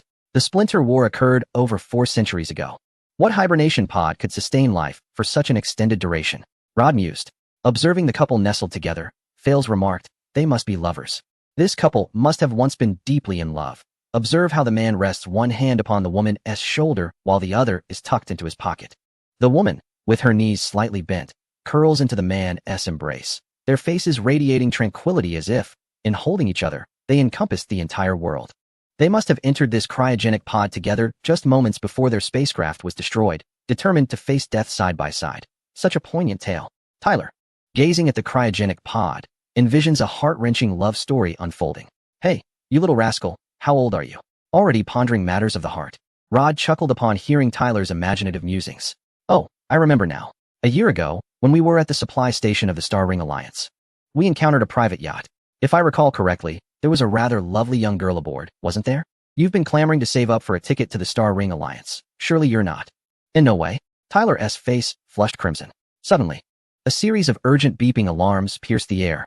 Without a moment to continue teasing Tyler, Rod glanced at the display on his arm, which revealed a skull insignia, causing his expression to shift dramatically. Space pirates. There are pirate ships in this vicinity. Tyler also caught sight of the emblem. Quickly, let us move. This wreck will surely attract the pirates. If they discover we've taken the ship's main control computer, we'll be in grave danger. Uncle Rod, should we take this cryogenic pod as well? As Rod grabbed the main control computer and prepared to flee, Tyler urgently grasped his arm. The pod may not be worth much, but I've never seen this model before. Perhaps it's something valuable? Do you think it could fetch a high price? Rod glanced between Tyler and the cryogenic pod, quickly calculating in his mind. Then he nodded and declared, all right, let us hasten our pace. The pod was equipped with 2 sliding rails, making it easy to detach. Within moments, the two had disassembled the cryogenic pod and were dragging the large container towards the wreckage's exit. Half an hour later, the Lone Ranger freed itself from the tangled metal cables ensnaring the wreckage, powering forward towards the densely populated asteroid belt. Their ragtag vessel, impoverished and barely scraping by, was of little interest to the pirates, unless they sought to contest for resources. As long as the Lone Ranger refrained from showing any interest in the relatively intact wreck, they generally had little to fear from pirate encounters. With the departure of the Lone Ranger, over a dozen armed ships of varying sizes approached the colossal wreck. These vessels appeared bizarrely constructed, resembling a hodgepodge of mismatched blocks. Some evidently bore the hulls of large escape pods, yet were equipped with numerous electromagnetic cannon tubes on either side, while others were clearly multiple smaller ships forcibly joined together. The only notable craft was a vessel over 100 meters in length. If the crew of the Iron Spike were present, they would undoubtedly recognize it as a nearly identical Tier 3 unit corvette, bearing a plethora of patches that indicated its considerable age. Soon, they discovered the wreckage of the spacecraft and converged towards it. These vessels were a band of space pirates. The term space pirates refers to an armed force active in the cosmos. This particular star region is jointly controlled by 3 opposing large factions. The delineation of power in space differs from that on planetary bodies, being a fully 3-dimensional expanse. The primary domains of influence are concentrated around several significant asteroids under their control. Consequently, in vast areas that both sides neglect, a lucrative industry dedicated to robbery naturally emerged. In fact, many space pirates are covertly supported or nurtured by these large factions. The captain of this Tier 3 unit frigate, known as Blind Man, is the leader of this band of pirates. He acquired this nickname after losing an eye during a robbery, and although he has since replaced it with a mechanical prosthetic, the moniker has stuck, and he has made peace with it. At this moment, he stood on the bridge, pointing at the enormous wreckage and exclaimed, "Damn it! Is this what we came for? Who the hell said there were signals from large vessels nearby? The energy expended on this trip won't even be recouped." One of his lackeys stepped forward and said, "Boss, it seems you were the one who mentioned." With a swift motion, Blind Man slapped the individual away and coughed. Cough, cough. This wreckage appears to be relatively intact. There should be plenty of valuable items. Send someone to investigate for potential treasures. Just as several subordinates agreed to dispatch a team to the wreck, a communications officer shouted, "Boss, someone is calling on the public channel. It seems to be from the assassins." "Let us hear it," Blind Man replied, furrowing his brow. The voice on the channel declared, "This ship has caught the attention of the assassins pirate group. Those who are wise should vacate immediately, or else face immediate attack." Though the name assassin sounds formidable, They are merely a small pirate faction. Recently, due to a few business dealings, they had experienced several minor skirmishes with Blind Man's crew, resulting in mutual losses. It was evident that they had unexpectedly come across Blind Man's ship, clearly targeting him. Don't bother responding to these fools. Have we detected their ships? Good. Fire a few shots in their direction. Blind Man gritted his teeth. Soon, more than a dozen ships rearranged themselves in space, aligning to unleash a barrage in one direction. In a matter of moments, a large asteroid was obliterated, revealing a host of similarly peculiar vessels behind it. Well, if it isn't Blind Man. What a coincidence. What is this? Did you find such a fine prize and wish to hoard it all for yourself? A voice echoed from the communication device. Despite being under attack, the speaker's tone remained remarkably nonchalant, as their vessel had suffered no substantial damage. Get lost. I found it first. Blind Man finally shouted back over the public channel. Get lost. Damn it. According to the rules of piracy, we split it in half upon meeting. Are you still hoping to monopolize everything today, Blind One? The rule of the Star Thieves is simple. Whoever slays their opponent gets to feast on the spoils. Is this your first day as a Star Thief? Can you truly take me down? Damn it. If you provoke me further, I will reduce this spacecraft wreckage to mere fragments, and no one will reap any benefits. The killer Star Thieves did not actually follow the blind Star Thieves. They had detected a large spacecraft signal nearby and came to investigate, only to stumble upon an enemy. Initially, they planned to launch a surprise attack and flee. However, upon discovering the remarkable preservation of the wreckage, they realized it likely housed numerous treasures, prompting them to abandon their original plan and seize a share for themselves. Upon hearing the words of the opposing party, the Blind One found himself momentarily at a loss for words. In truth, among pirates of similar strength, there exists an unwritten rule of splitting the spoils equally. After all, they are all in pursuit of wealth, and there is no need to engage in a desperate struggle with an equally matched adversary. The Blind One understood that his strength was evenly matched with that of his opponent. If the latter were to dismantle the seemingly intact spacecraft wreckage, his efforts would have been in vain. After a brief hesitation, he finally proposed, let both parties send representatives aboard the spacecraft. Whatever one manages to claim will belong to them, and no weapons may be drawn, or we shall all perish together. Agreed. Clear and straightforward. Let us resolve our grievances another time. The opposing party clearly shared this sentiment. Those capable of forming their own teams among the Star Thieves may appear rough around the edges, yet they are astute individuals. Otherwise, they would not be able to maintain a crew. When faced with sufficient incentive, they do not recklessly engage in all-out conflict. Chapter 72. Resurrection. At the edge of the dense asteroid belt, there lies an M-type asteroid, a mere 20 kilometers in diameter, yet it is the largest in the vicinity. Such asteroids typically contain substantial metallic material, rendering them exceptionally solid. Even small meteorite impacts leave little trace. Consequently, many seek out these asteroids as sites for constructing shelters. This asteroid evidently serves as such a haven, adorned with propulsion devices around its circumference. A characteristic feature of shelter asteroids that endows them with mobility to evade larger celestial bodies. 1,000 tugboats are docked beside this refuge asteroid, among which is the Lone Ranger, at a rudimentary dock. The interior of the asteroid is nearly entirely hollowed out, home to around 10,000 inhabitants. Predominantly pilots of the tugboats, alongside a handful of workers from interstellar chain stores. These chain stores, owned by various factions, provide essential supplies to the shelters, with resupply ships arriving periodically, of course, at a cost. The interior of the refuge asteroid has been completely excavated, with living quarters interconnected through a labyrinth of passageways resembling an anthill. In one of the caverns, Rod and Thales removed the tattered cloth covering the cryogenic chamber. The reason for draping the hibernation pod with tattered cloth was due to the chaotic and crowded nature of the entire shelter, where the presence of any semblance of law was virtually non-existent. Valuable items, if not well concealed, could easily be stolen by those with ill intentions. Uncle Rod, when shall we sell these items? Taylor inquired with a hint of excitement. The recent haul was indeed substantial. The intact spacecraft's main control unit alone could fetch a considerable sum. Even if he received only 110 from it, it would suffice for a ticket to the Star Ring Alliance. Hold your horses, Rod cautioned. Such precious goods are ill-suited for direct sale at the market. Otherwise, we would lose at least 2/3 of the profit. The merchants there are ruthless and merciless. We must first establish connections to locate potential buyers and negotiate a price directly to secure the highest possible return. As Rod peeled back the cloth, he retrieved a clean rag to wipe down the hibernation pod, commenting, "This pod differs from any model I've seen before. We could take it to the market and perhaps obtain a good price. Even if the price isn't satisfactory, we could bring it back. I've heard that after replacing the battery, this hibernation pod can serve as an emergency escape device on the Lone Ranger." Huh, my Lone Ranger never requires an escape device. Rod spat vehemently upon hearing this. After thoroughly cleaning the hibernation pod, Taylor, observing the couple suspended in the breathing fluid, asked, "Uncle Rod, what shall we do with these two? We can't just sell them at the market, can we?" Rod glanced at the couple submerged in the breathing liquid, ruffled his disheveled hair, and replied, "Indeed, we must extract them. You, young man, go fetch 2 pieces of cloth. We shall wrap them together and cast them into the void of space." "How pitiful," Taylor lamented, seemingly affected by his own romantic imaginings as he gazed at the couple within the pod. "Alas, they are already deceased. Let them remain in the cosmos forever." Rod, for reasons unknown, sighed in agreement. Taylor, appearing on the verge of tears, turned to search for fabric in the inner room. Rod retrieved a rolled cigarette from his pocket, inhaled its scent, and then lit it, taking a deep drag as he began to search for the button to open the pod. After a considerable effort, he located a green button marked with an opening sign in the lower right corner and pressed it without hesitation. To his astonishment, a low hum resonated as the hibernation pod's interior illuminated and indicator lights flickered to life. The level of the breathing fluid enveloping the couple began to gradually descend. "This contraption still has power?" Rod was taken aback. "What kind of battery is this? Even a nuclear fuel cell wouldn't last this long."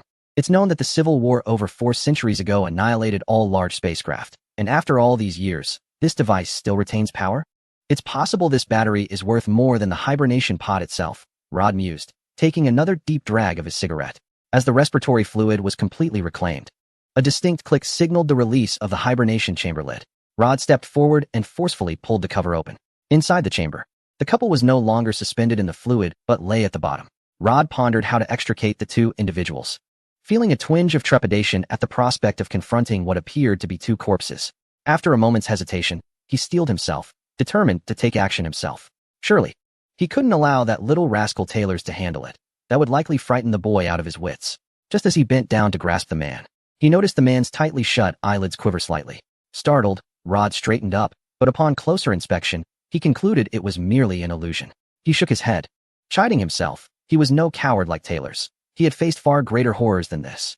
Yet, today he found himself unnerved by 2 lifeless forms. Resolute, he bent down again, reaching out, when suddenly the man's eyes flew open, staring directly at him. Good heavens! A resurrection. A chill ran down Rod's spine, and he jumped back, stumbling away. The man in the hibernation chamber sat up, appearing somewhat dazed as he shook his head and surveyed his surroundings. Taylor's, having just found a sizable piece of cloth, emerged from the inner room, only to witness the man sit up and gaze at him, accompanied by a woman who also sat up. Overwhelmed, Taylor's fainted without uttering a word. At that moment, Rod recalled that if the hibernation chamber was powered, how could these 2 possibly have remained in a state of deep sleep? Wasn't the chamber designed for decades of hibernation? Steadying his nerves, he rose again, arching his back and furrowing his brow as he approached the 2 newly awakened individuals. Tang Sheng and Su Xiaoxiao had just emerged from hibernation, their bodily functions still in the process of recovery. They felt a buzzing in their heads, struggling to discern their surroundings, a natural phase of awakening from hibernation. The chamber's mechanism utilized various biological and physical technologies to induce a state of suspended animation, but as the hibernators awakened, their bodily functions gradually revived. In the past, this required several days for full recovery. However, with advancements in the Kunlun fleet's technology, this duration had been shortened to under 10 minutes. As Tang Sheng began to regain cognitive clarity and his vision adjusted to the environment, he was taken aback to find before him an elderly man with disheveled gray hair and a wild beard, staring at him with his mouth agape and head tilted. He could even make out the yellowed teeth and grime nestled in the wrinkles of the old man's face. Su Xiaoxiao experienced a similar shock. What on earth?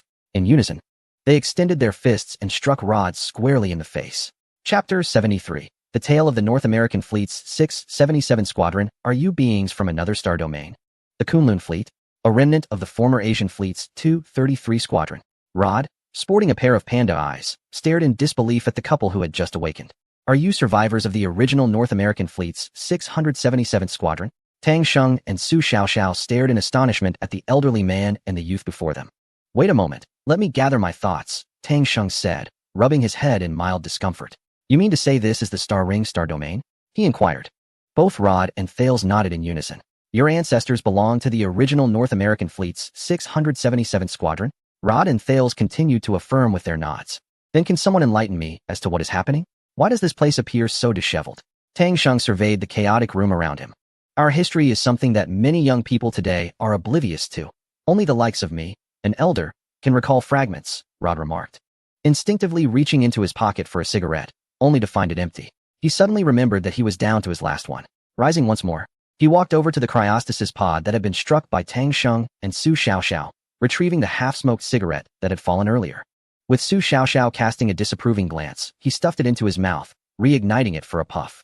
It turns out that when the wormhole in the solar system went awry, this particular fleet of the North American Fleet's 677th Squadron was fortuitously cast into the asteroid belt of this binary brown dwarf star system.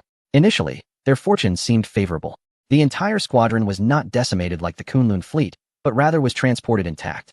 Unfortunately, they found themselves amidst the asteroid belt, and the crew was unprepared, suffering significant damage from the barrage of meteors and asteroids, resulting in severe losses of both spacecraft and personnel. Nonetheless, their situation was still markedly better than that of the Kunlun fleet. Their losses were not as catastrophic, and they possessed more ships and personnel, even finding themselves within a resource-rich star system. Thus, in a mere 10 years, the fleet nearly regained its vitality. The subsequent question naturally arose: what should this fleet's future entail? Like the Kunlun fleet, they discovered themselves in a vast, unfamiliar stellar system, devoid of any trace of the Milky Way. However, with the right objectives set by the fleet's leadership, this branch of human civilization could, like the Kunlun fleet, gradually develop and flourish once again. Yet fate led them down a path entirely divergent from that of the Kunlun fleet. The upper echelons of this fleet seemed to have split into two factions, one desiring to depart and the other wishing to remain. Prolonged disputes ensued, with both sides holding comparable power. In their struggle for control of the fleet, they began to assail one another for over a decade. What began as verbal confrontations escalated into physical altercations during management meetings, eventually culminating in slander and defamation, with even assassination and kidnapping tactics emerging in the end. The animosity between the two factions intensified, and in a bid to suppress one another, they were compelled to grant voting rights to the populace of the fleet. As the rights of the people were increasingly amplified, a third-party force began to rise, an entity initiated by the mid-level officers of the original fleet. Due to the relentless desire of both factions to undermine one another, neither was willing to concede even the slightest authority to the other. Consequently, both sides resorted to a plebiscite approach for numerous decision-making issues. As the populace gained the power to sway policies through their votes, several mid-level officers from the original fleet began to harness their influence to unite many citizens. They had grown weary of the capricious policies dictated by the leadership of both factions, as well as the disgraceful mutual disparagement that characterized their interactions. Thus, a formidable force emerged among the people, aspiring to dismantle the command of the original fleet's high hierarchy and to initiate a new general election. With the rise of third-party forces, the entire fleet descended into chaos, and it seemed that everyone was embroiled in this struggle for power. The production facilities that had been established in the past came to a standstill, and various scientific endeavors were halted due to political interference. Even schools ceased operations, as students and teachers banded together to organize protests and demonstrations. Most critically, the military was also divided among the three factions, each rallying its own support. Finally, in the 72nd year of their arrival in this binary brown dwarf star system, a civil war erupted. No one could now discern the true origins of the conflict. All that was known was the war raged with extreme ferocity. Each side sought the annihilation of the others, and from the outset, they systematically obliterated each other's universal 3D printing devices. Everyone understood that if such technology fell into enemy hands, it would enable the continuous production of weapons and spacecraft. Thus, the most magnificent mechanical creations of human civilization were entirely destroyed at the war's inception, with not a single unit left intact. Even the few devices that were secretly hoarded by the factions were swiftly discovered and destroyed by infiltrators and spies. Deprived of industrial capabilities, the North American fleet's 677th Squadron engaged in mutual assaults, battling from the inner to the outer regions of the asteroid belt, with the conflict sprawling across the entire binary star system. In a frenzied bid to prevent any escape from this star system, the three factions ruthlessly deployed over 10 billion hydrogen bomb space mines throughout the outer expanse of the system, effectively trapping this branch of humanity within the confines of the celestial domain. As the war progressed, all three factions sustained grievous losses. Nearly all first-tier keel compartments and second-tier combat modules were obliterated in the fighting. Devoid of universal 3D printing capabilities, humanity could no longer manufacture those colossal spacecraft. The high-ranking officials of each faction were systematically eradicated during this internal strife, which persisted for nearly 50 years. When the remaining individuals finally regained their composure, they realized that this civil war had entirely decimated the restructured battalions of a once mighty regional fleet. Over 1,000 large vessels were destroyed, and more than 100 million lives were lost in the conflict.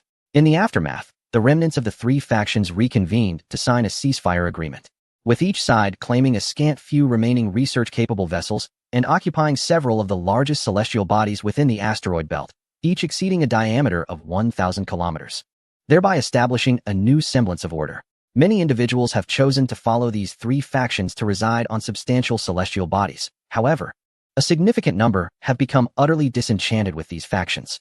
They would rather endure a harsh existence on an asteroid than allow these three powers to dictate their future.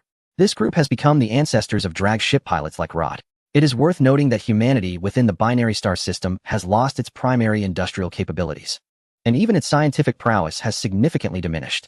Over the subsequent century, it became alarmingly evident that the genetic makeup of humanity seemed to be regressing.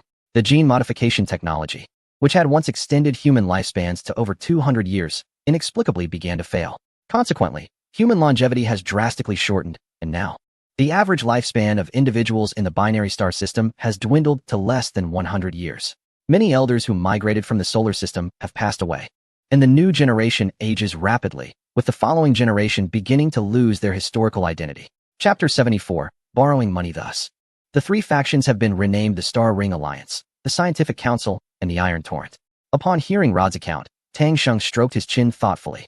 Indeed, the entire star ring system, with its asteroids exceeding 500 kilometers in diameter, has been divided among these three factions. They possess habitable large planets and have amassed a considerable population, leading to a swift recovery of technology.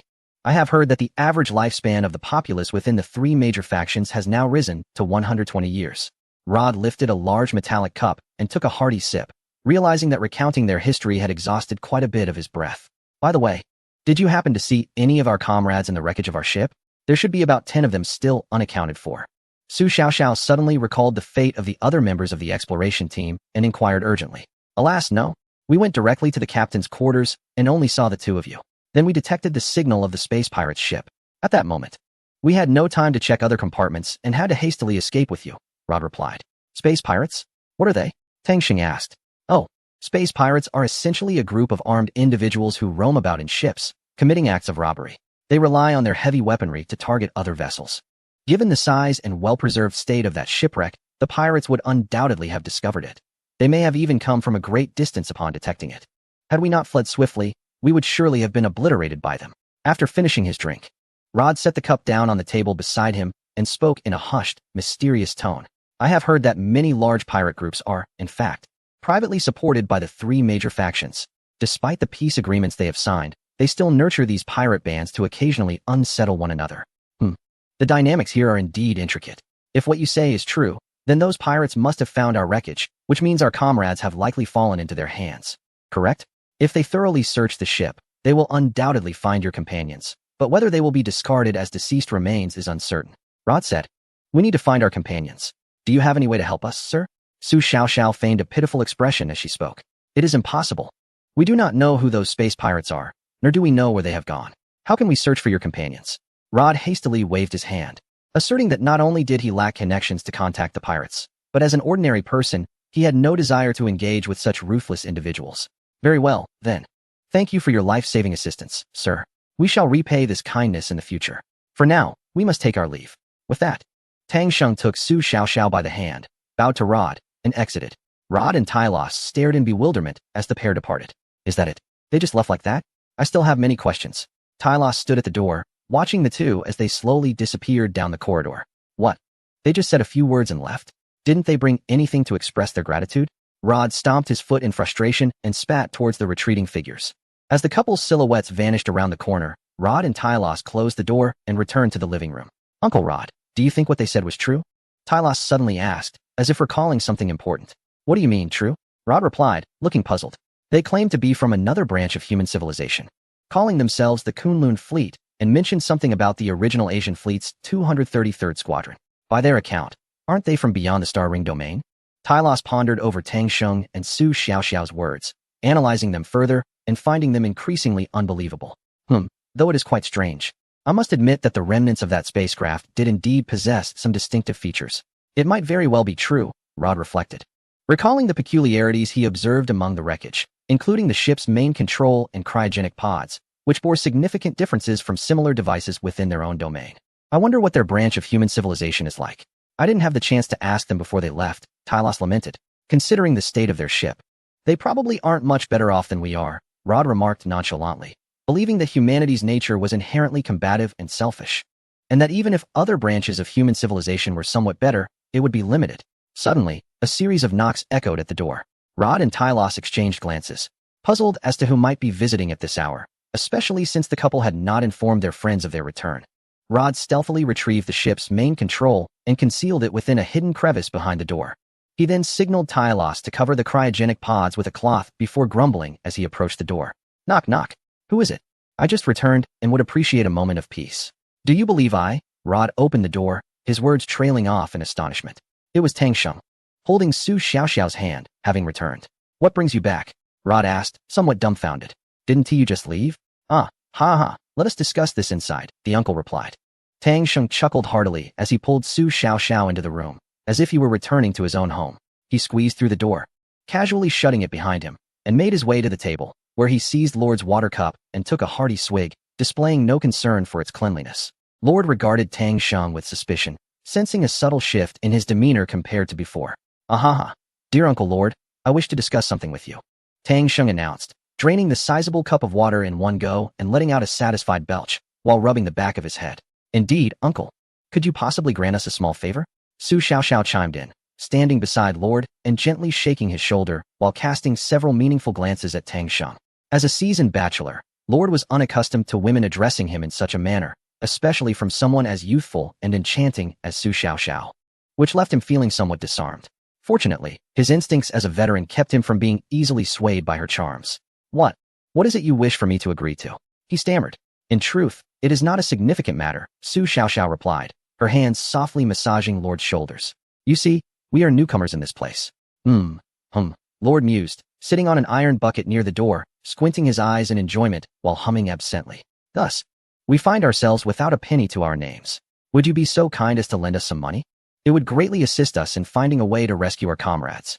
Upon hearing the latter part of her request, Lord leapt up from the bucket, eyes wide in disbelief. He pointed an accusatory finger at Tang Sheng while turning to Su Xiaoxiao, astonished. You wish to borrow money from me? Chapter 75, A Heist? Seeing both Tang Sheng and Su Xiaoxiao nod in unison, Lord's nostrils flared in indignation, his breath coming in heavy huffs. These two, having been rescued by him, not only failed to offer any token of gratitude, but now dared to ask him for money? Was there no sense of justice left in the world? It seemed that here, indeed, there was no law. Was there no moral compass either? Did they truly believe that free citizens were mere lambs to the slaughter? Were they unaware that even the three major powers had lost hundreds of ships without subduing the free folk? If they truly hailed from beyond the Starlight domain, they were sorely mistaken if they thought Lord was a pushover. I have no money. Get lost. I'm broke, Lord exclaimed, nearly hitting the ceiling in his fervor. After rescuing you two burdens, I didn't even make a profit on this trip. Now you want me to lend you money? Though not particularly tall, standing at about 165 meters, Lord's indignation made him seem larger than life. Hey, dear uncle, please don't be so agitated. We intend to repay you, Tang Sheng said, rubbing his hands together and chuckling awkwardly. Get lost. Do you take me for a fool? You just claim to be newcomers. What means do you have to repay me? Lord was having none of it. Uncle, while we may currently lack funds, we come from a different branch of human civilization. Once our people arrive, we will repay you whatever sum you desire, Su Xiaoxiao declared, raising her hands in a gesture of goodwill as she attempted to press on Lord's shoulders once more. However, Lord swiftly raised his arm to block her advance. Do not indulge in meaningless chatter. Have you even glanced at this place? Do I appear to be someone wealthy enough to lend you money? As a free man and a humble pilot of a tug spaceship, Rod harbored a profound obsession with currency. He had always been the one to lend money. Never had anyone succeeded in extracting funds from his pockets. Come now. Don't be so heartless, Su Xiaoxiao said, her expression darkening slightly. Get lost. I have no money. Rod bellowed impatiently. Su Xiaoxiao fell silent. Tang Sheng, with a grin plastered on his face, approached Rod and said, Uncle, look, you've even brought back our cryogenic pod. While I am unaware of its value, I am confident our technology differs significantly from yours. This unique technology must surely be worth a considerable sum. Our demands are modest. We merely ask if you could provide us with some travel expenses to help us leave this place. I have inquired, and a ticket to the Star Ring Alliance costs merely 20,000 interstellar coins. Your cryogenic pod? Bah, that belongs to me. In the Star Ring domain, Whoever stumbles upon it claims it. And 20,000 interstellar coins? Do you have any idea that amount could sustain me for 10 years? Rod exclaimed, pointing a finger at Tang Sheng's belly in frustration. Since you possess a spaceship, how about you assist me in getting to the Star Ring Alliance? Tang Sheng pressed on, refusing to give up. Do you think the Star Ring Alliance is operated by me? I wish to go there myself. Do you think the fuel for my ship is free? Get lost. Rod shoved Tang Sheng towards the door. Uncle, we have no money. We must leave quickly. Just as Rod was pushing Tang Sheng out, he suddenly felt someone grasp his hair. Before he could comprehend the situation, a powerful tug pulled his head back, causing him to fall to the ground. Stop dawdling. I spoke kindly just now, and you refused to listen. I merely asked to borrow some money. It's not like I'm asking for your life. The assailant was none other than Su Xiaoxiao, hands on her hips, glaring at the bewildered Rod lying on the ground. The gentle demeanor she had displayed earlier was nowhere to be seen. Hey, Xiaoxiao, Tang Sheng began to speak, but was immediately interrupted by Su Xiaoxiao. You. Silence. She then pointed at Rod on the ground and declared, you refuse to lend me money? I just massaged your shoulders 21 times, 1,000 per press. Now you owe me 210,000 interstellar coins. Fork it over. Rod was utterly stunned. The contrast of this youthful beauty was striking. Did she just say 1,000 per shoulder massage? Didn't she know that her own entertainment only cost 30? This was nothing short of extortion. No, it was outright robbery. Miss, I have 3,000 interstellar coins. Please let Rod go, a timid voice piped up. It was Talus. Su Xiaoxiao turned to see that she and Tang Sheng had seemingly forgotten about the small boy standing off to the side. He held up a stack of cash, nervously addressing her. Su Xiaoxiao accepted the bills, giving them a light tap in her palm before looking down at Rod, saying, look at you. Older yet still lacking the audacity of a mere child. Raising her chin towards Tang Sheng, she declared, let us proceed. If traveling to the Star Ring Alliance proves too expensive, we can first visit a larger planet and devise a plan from there. This sum of 3,000 should suffice. With that, she made her way to the entrance. However, after taking only 2 steps, she was halted by 2 voices in unison exclaiming, stop. The speakers were none other than Rod and Tang Sheng. Rod, having risen from the ground, glared at Su Xiaoxiao with a face full of fury, saying, do you realize that the 3,000 you hold is the result of 7 years of toil on my part to gather this from Taylor? Tang Sheng, brow furrowed in seriousness, added, Xiaoxiao, you have gone too far this time. How can you take money meant for a child? Stepping forward, he extended his right hand and commanded, hand it over. Su Xiaoxiao, frowning and pouting, was ready to retaliate, but, upon seeing Tang Sheng's earnest expression, her resolve faltered. She reluctantly thrust the money into his hands, saying, what are you getting angry for at a time like this? Am I not also anxious to save lives? Without hesitation, Tang Sheng took the money and turned towards Taylor, returning the money to him, stating, do not misunderstand, child. We are not robbers. We merely seek to rescue our companions. He then faced Rod, saying, sir, we are genuinely concerned for our comrades. Otherwise, we would not have the audacity to borrow money from our savior. As their captain, I am responsible for each and every one of them. I brought them out, and I must ensure their safe return. It was evident that while many of your earlier words were spoken in anger, they also contained truth. Given this, we shall not impose further and will take our leave. With that, he turned to grasp Su Xiaoxiao's hand and headed towards the door. Wait. Rod, who had remained silent until now, suddenly spoke. Regarding your assertion that as captain, you must bring your team back, I find that commendable. Do tell me where you intend to go. If it is not too far, I shall escort you. Really? Tang Sheng and Su Xiaoxiao exchanged surprised glances, astonished that this cantankerous elder had a softer side. Chapter 76. The rescue plan. The 3 major powers have undergone significant transformations compared to the past, each presenting its own governing principles. The Star Ring Alliance advocates for the reunification of all humanity to grow collectively and seek outward exploration. They have inherited the democratic characteristics of the former fleet's public votes. Although they dominate in the number of large asteroids and populace, their overall societal efficiency remains lamentably low. Nevertheless, they are the most benevolent among the major powers towards the free people, with many wishing to shed their free people status inclined to favor this Star Ring Alliance. The Scientific Council, meanwhile, champions the notion of altering humanity's predicament through science.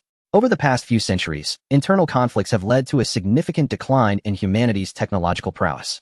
Currently, the inhabitants of the Star Ring sector struggle to produce even a 100,000-ton class secondary unit frigate. This is not due to an inability to construct such large vessels, but rather a failure to complete the necessary supporting equipment for these sizable ships. In this faction, scientists are held in the highest regard, with even the most senior leadership comprised entirely of individuals from scientific backgrounds. Conversely, the Steel Torrent represents a highly militarized force, which believes that humanity's past civil wars were a consequence of excessive democracy. They assert that if humanity is led by an elite team, and if all individuals adhere strictly to the directives set forth by these leaders, the tragic conflicts that plagued their ancestors can be averted. This faction operates with extreme internal centralization, ensuring a fair mechanism for the cultivation of elites, yet it presents a formidable front externally. Initially, Tang Sheng intended for himself and Su Xiaoxiao to devise a plan to reach a larger gathering of free citizens, hoping to find an opportunity to connect with the Star Pirates or their backers, namely, these three factions. However, Rod informed him that, as mere strangers, their chances of contacting the Star Pirates were virtually non-existent. Each Star Pirate harbors numerous enemies, and unless one is a familiar face, revealing their identity is out of the question. Naturally, they also lack the means to gain the trust of the three major factions. While members of these factions are indeed active in the areas populated by free citizens, what could Tang Sheng and Su Xiaoxiao possibly offer to instill confidence? If they were to claim to hail from a different branch of humanity, they might be dismissed as delusional. Even if they were transported to another gathering of free citizens, they would remain uncertain about their next steps. Given their circumstances, it would be a struggle merely to sustain themselves. Instead of aimlessly wandering without any information, it would be more prudent to stay put, familiarize themselves with the area, engage in some odd jobs to support themselves, and keenly listen for any recent news regarding other human factions from different star regions. Although the free citizens lack a unified organization, their decentralized nature and large numbers ensure that information flows freely. This suggestion is quite practical, rooted in the realities faced by Tang Sheng and Su Xiaoxiao, and informed by Rod's experience as a native. However, Tang Sheng could scarcely afford to wait for such a gradual search. He was acutely aware that Rod and Talos had rescued them from the wreckage of the Wolf Tooth only to have the Star Pirates arrive soon after. How could he remain at ease, passively awaiting news? If they remained in limbo, he and Su Xiaoxiao might be condemned to stay there indefinitely. Observing Tang Sheng's reluctance to heed his counsel, Rod had no better alternatives to offer, ultimately suggesting that if they truly wished to venture to a larger asteroid gathering, he could escort them there. Then, from behind the door, he retrieved the main control system of the Wolf Tooth ship, preparing to study it closely. The moment he produced the control system, Tang Sheng's eyes widened in surprise as he exclaimed, "Alan, what are you doing? Just a moment ago, you claimed to be responsible, and now you're eyeing my ship's control system?" Upon seeing Tang Sheng lunge for it, Rod quickly shielded the control system with one hand while pushing Tang Sheng away with the other. Uncle, this is my ship's AI," Tang Sheng protested. "Mine. It's mine. I found the ship's control." Rod corrected him, eyes wide in indignation. Su Xiaoxiao glanced at Tang Sheng and then at Rod, helplessly tugging at Tang Sheng's sleeve as she said, "Captain, this is merely the spaceship's main control unit. Although Alan has backups inside, it does not mean that it is Alan himself." With Su Xiaoxiao's reminder, Tang Sheng regained a semblance of composure and addressed Rod. "Alan is one of our crew members. After all, what do you think, old chap? The main unit can belong to you, but we need to extract the data contained within." Rod, skeptical, inquired, "Will it damage the equipment?" "Not at all.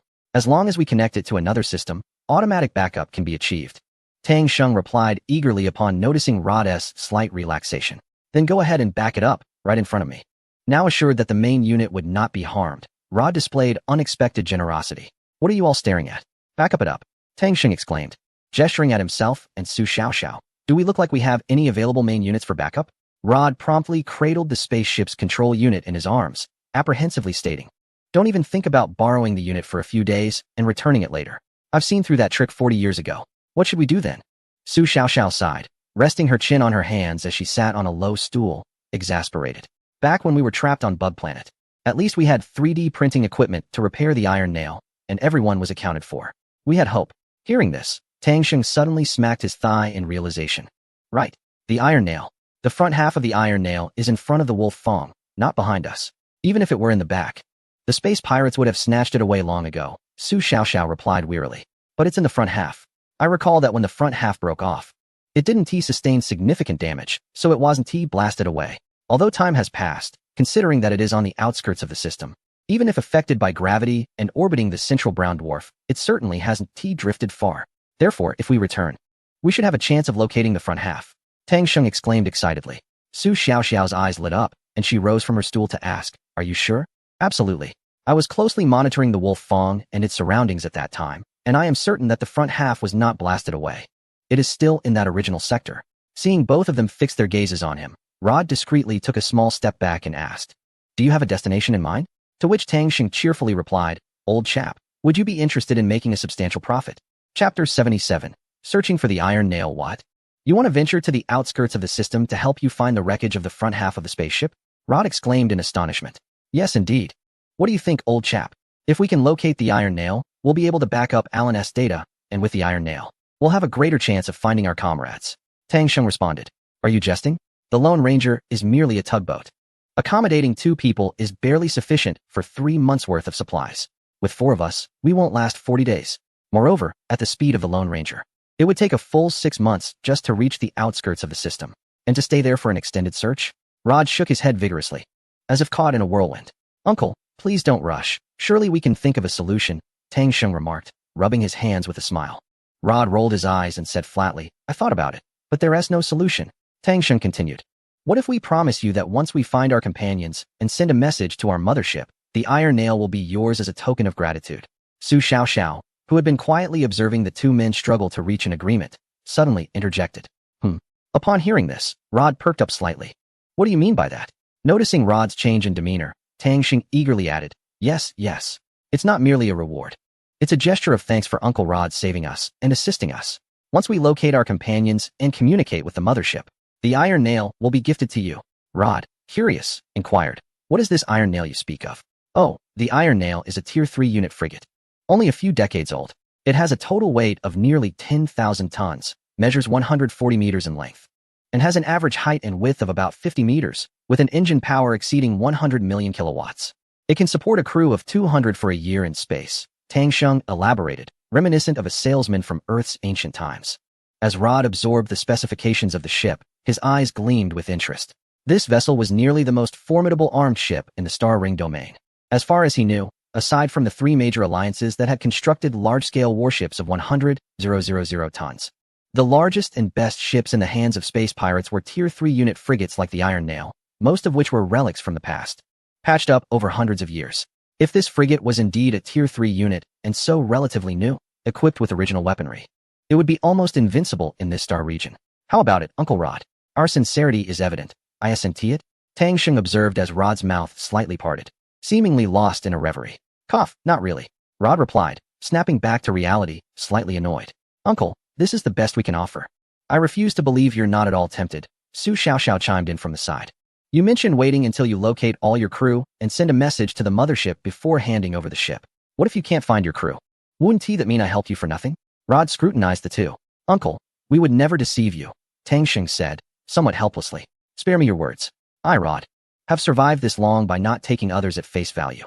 I know that Tier 3 frigates come with an emergency access card that grants full control of the ship in dire situations. All you need to do is agree that when we locate the Iron Nail, I will board first, and then I'll retrieve the emergency access card myself, Rod asserted, lifting his chin. How can that be allowed? What if you obtain the emergency access card and refuse to help us?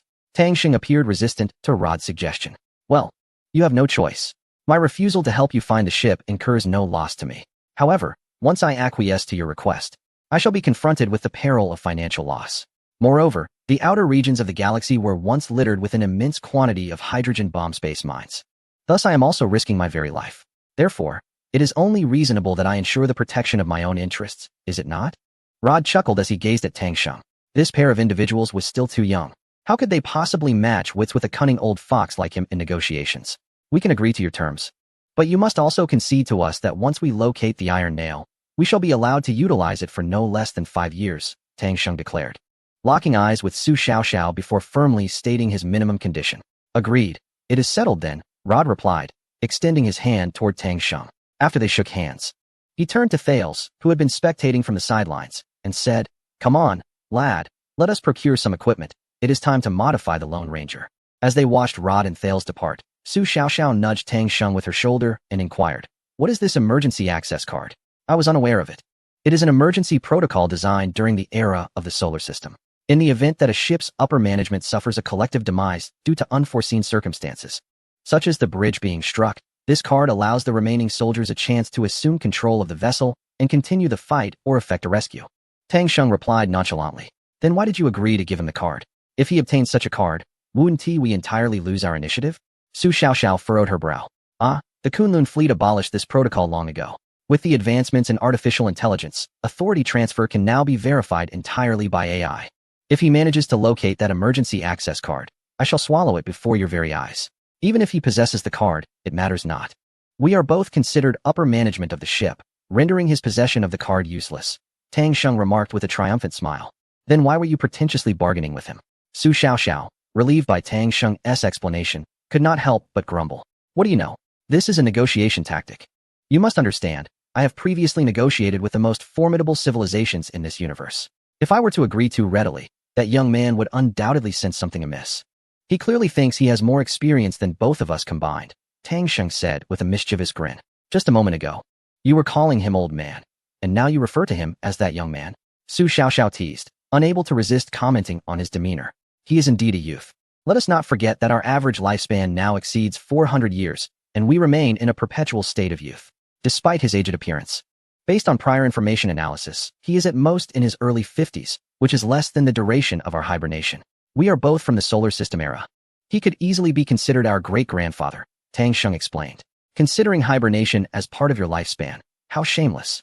Even without it, we have lived longer than he has. Logically, he should be addressing you as grandmother, Su Xiaoxiao retorted. Get lost. Chapter 78.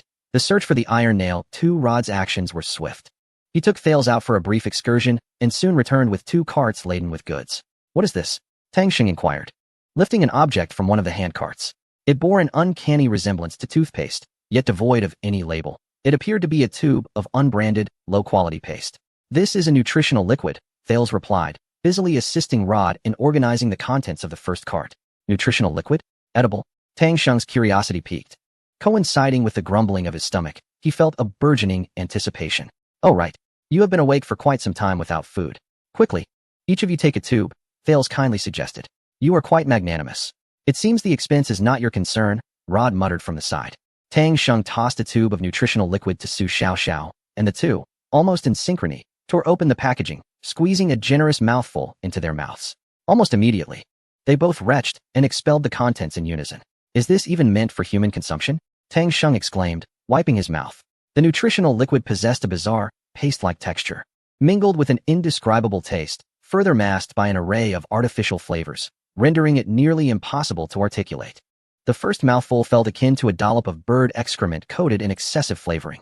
Su Xiaoxiao fared even worse. With her stomach already empty, she managed to expel bile. Rod frowned at the two, stating, my funds can only procure such nutritional liquid. While its taste is unpalatable, it has sustained countless free citizens. The profit from a single trip to collect meteorite ice could provide us with half a year's worth of this nutritional liquid. And that does not even account for the 3 months of travel time for our next expedition. Tang Sheng regarded the substantial remainder of the nutritional liquid in his hand, then glanced at Rod's earnest expression, realizing the gravity of his words. He felt somewhat remiss in his earlier reaction. With a grimace, he closed his eyes and forced the remaining liquid down his throat without daring to chew, swallowing it whole. Surprisingly, once settled in his stomach, it provided a slight sense of satiety, alleviating his hunger almost instantaneously. Just as he swallowed, a hand reached out before him, holding another half-full tube of nutritional liquid. Su Xiaoxiao. Looking up, he saw her gaze fixed on him, insisting, I'm not hungry, don't waste it. As Tang Sheng pinched his nose and downed both tubes, Rod's demeanor lightened, nodding in approval. It seems you have mastered the art of consuming nutritional liquid. Suppressing the instinctual gag reflex that accompanied the abhorrent taste, Tang Sheng queried. Do you all subsist solely on this? Thales chuckled, certainly not. I have heard that on the planets of the 3 major factions, there exists a plethora of delectable dishes. Even artificially cultivated natural foods. This nutritional liquid is merely sustenance for the impoverished. Rod added, whether we continue to consume nutritional liquid will depend on whether we can locate a spaceship on this expedition.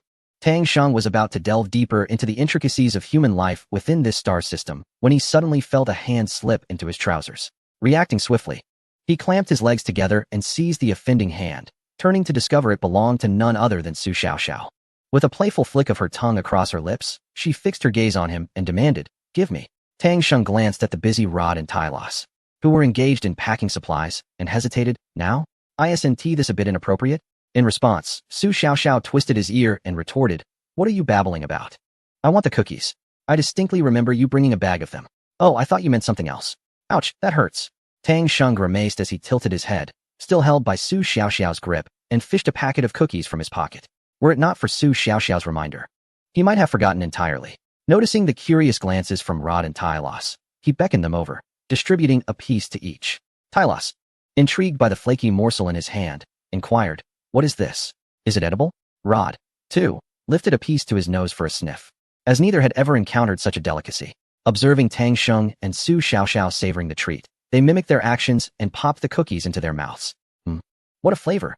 Tylos exclaimed, as the crisp, sweet sensation enveloped his palate with each chew, causing him to squint in delight. It was a taste he had never experienced before. Rod nodded in agreement, clearly enjoying the treat as well. Upon learning that the spaceship they were searching for contained provisions far superior, enough to sustain 200 people for an entire year, both their spirits ignited with enthusiasm. They abandoned their previous task of organizing supplies, urging Su Xiaoxiao to finish her cookies before racing towards the makeshift interstellar dock where the rogue was moored. "Hey, I haven't seen you return. Why are you heading out again?" a man exclaimed, noticing Rod hauling 2 loaded carts towards the dock. Rod approached the man, engaging in animated conversation. After some gesticulation, he handed over a stack of money, receiving a set of keys in return before returning to explain to the others. "That guy goes by the nickname Pants. I know he has been in debt lately, quite significantly, in fact. I've just rented his tugboat for 6 months at 5,000. That should help him settle his dues.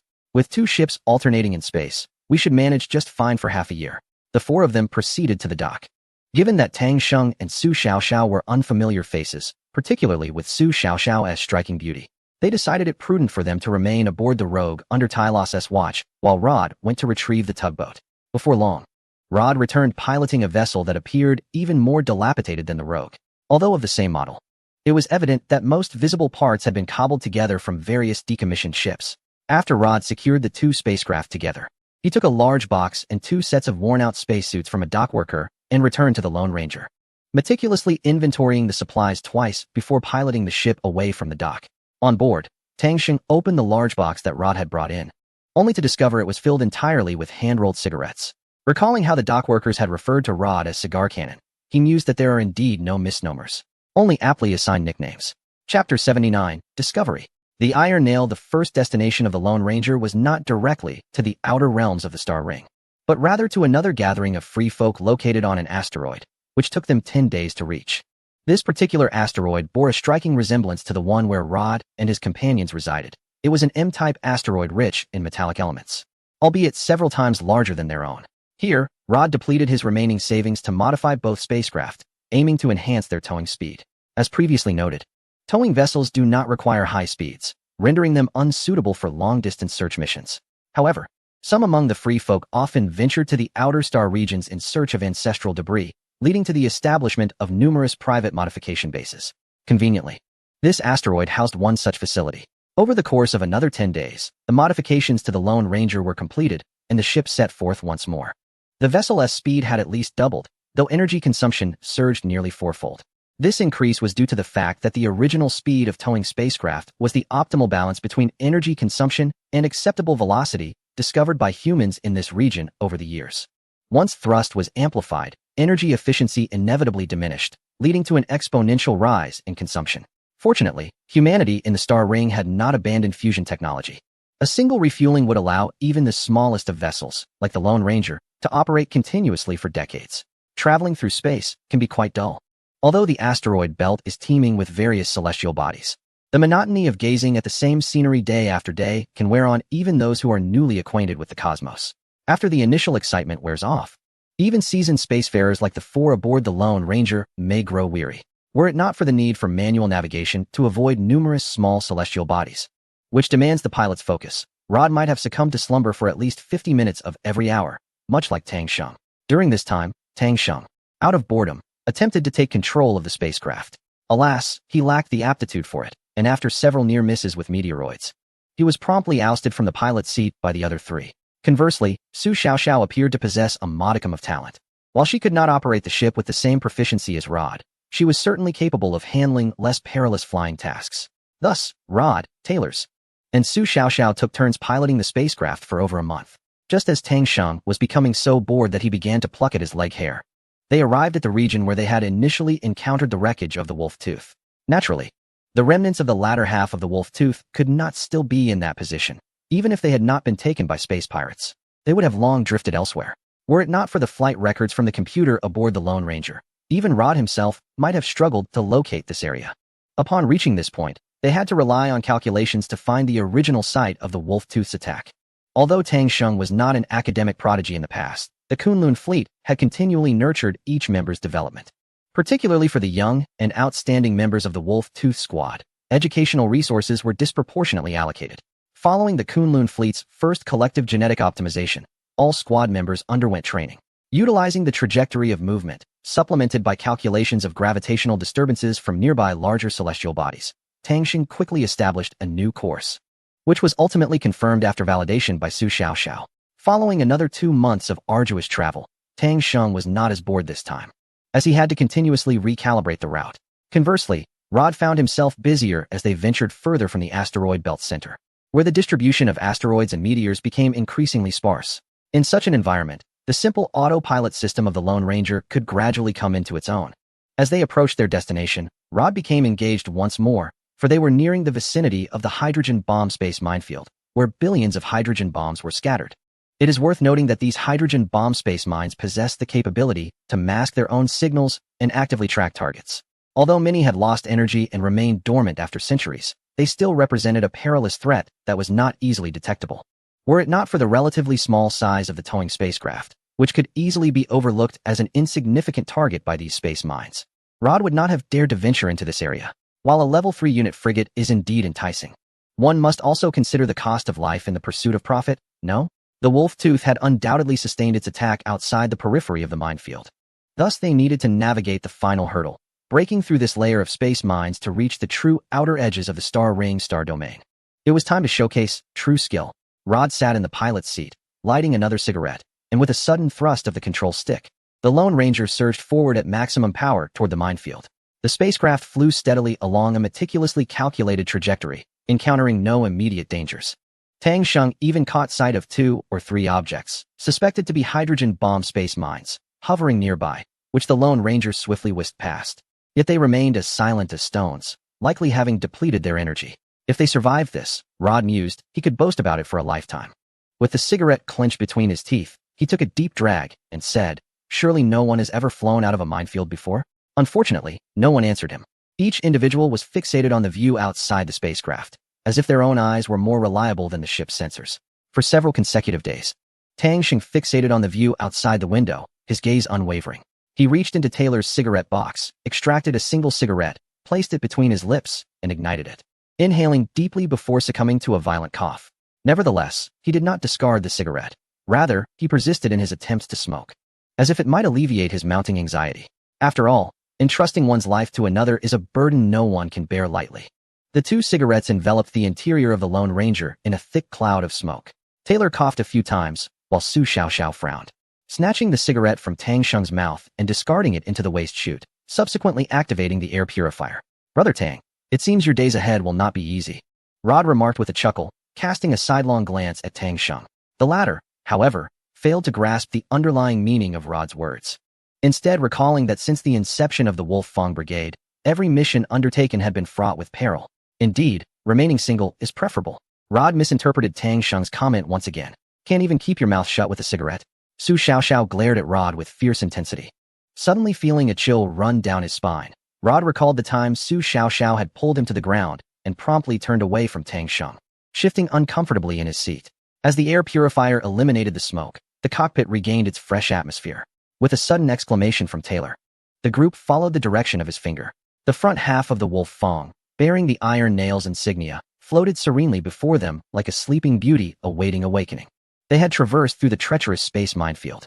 Chapter 80. Welcome to the Iron Nail. Rod cautiously piloted the Lone Ranger around the front half of the Wolf Fang's wreckage, circling it before approaching, having detected no anomalies. The prior nuclear explosion had inflicted minimal damage on the Iron Nail, as it was situated on the exact opposite side of the blast.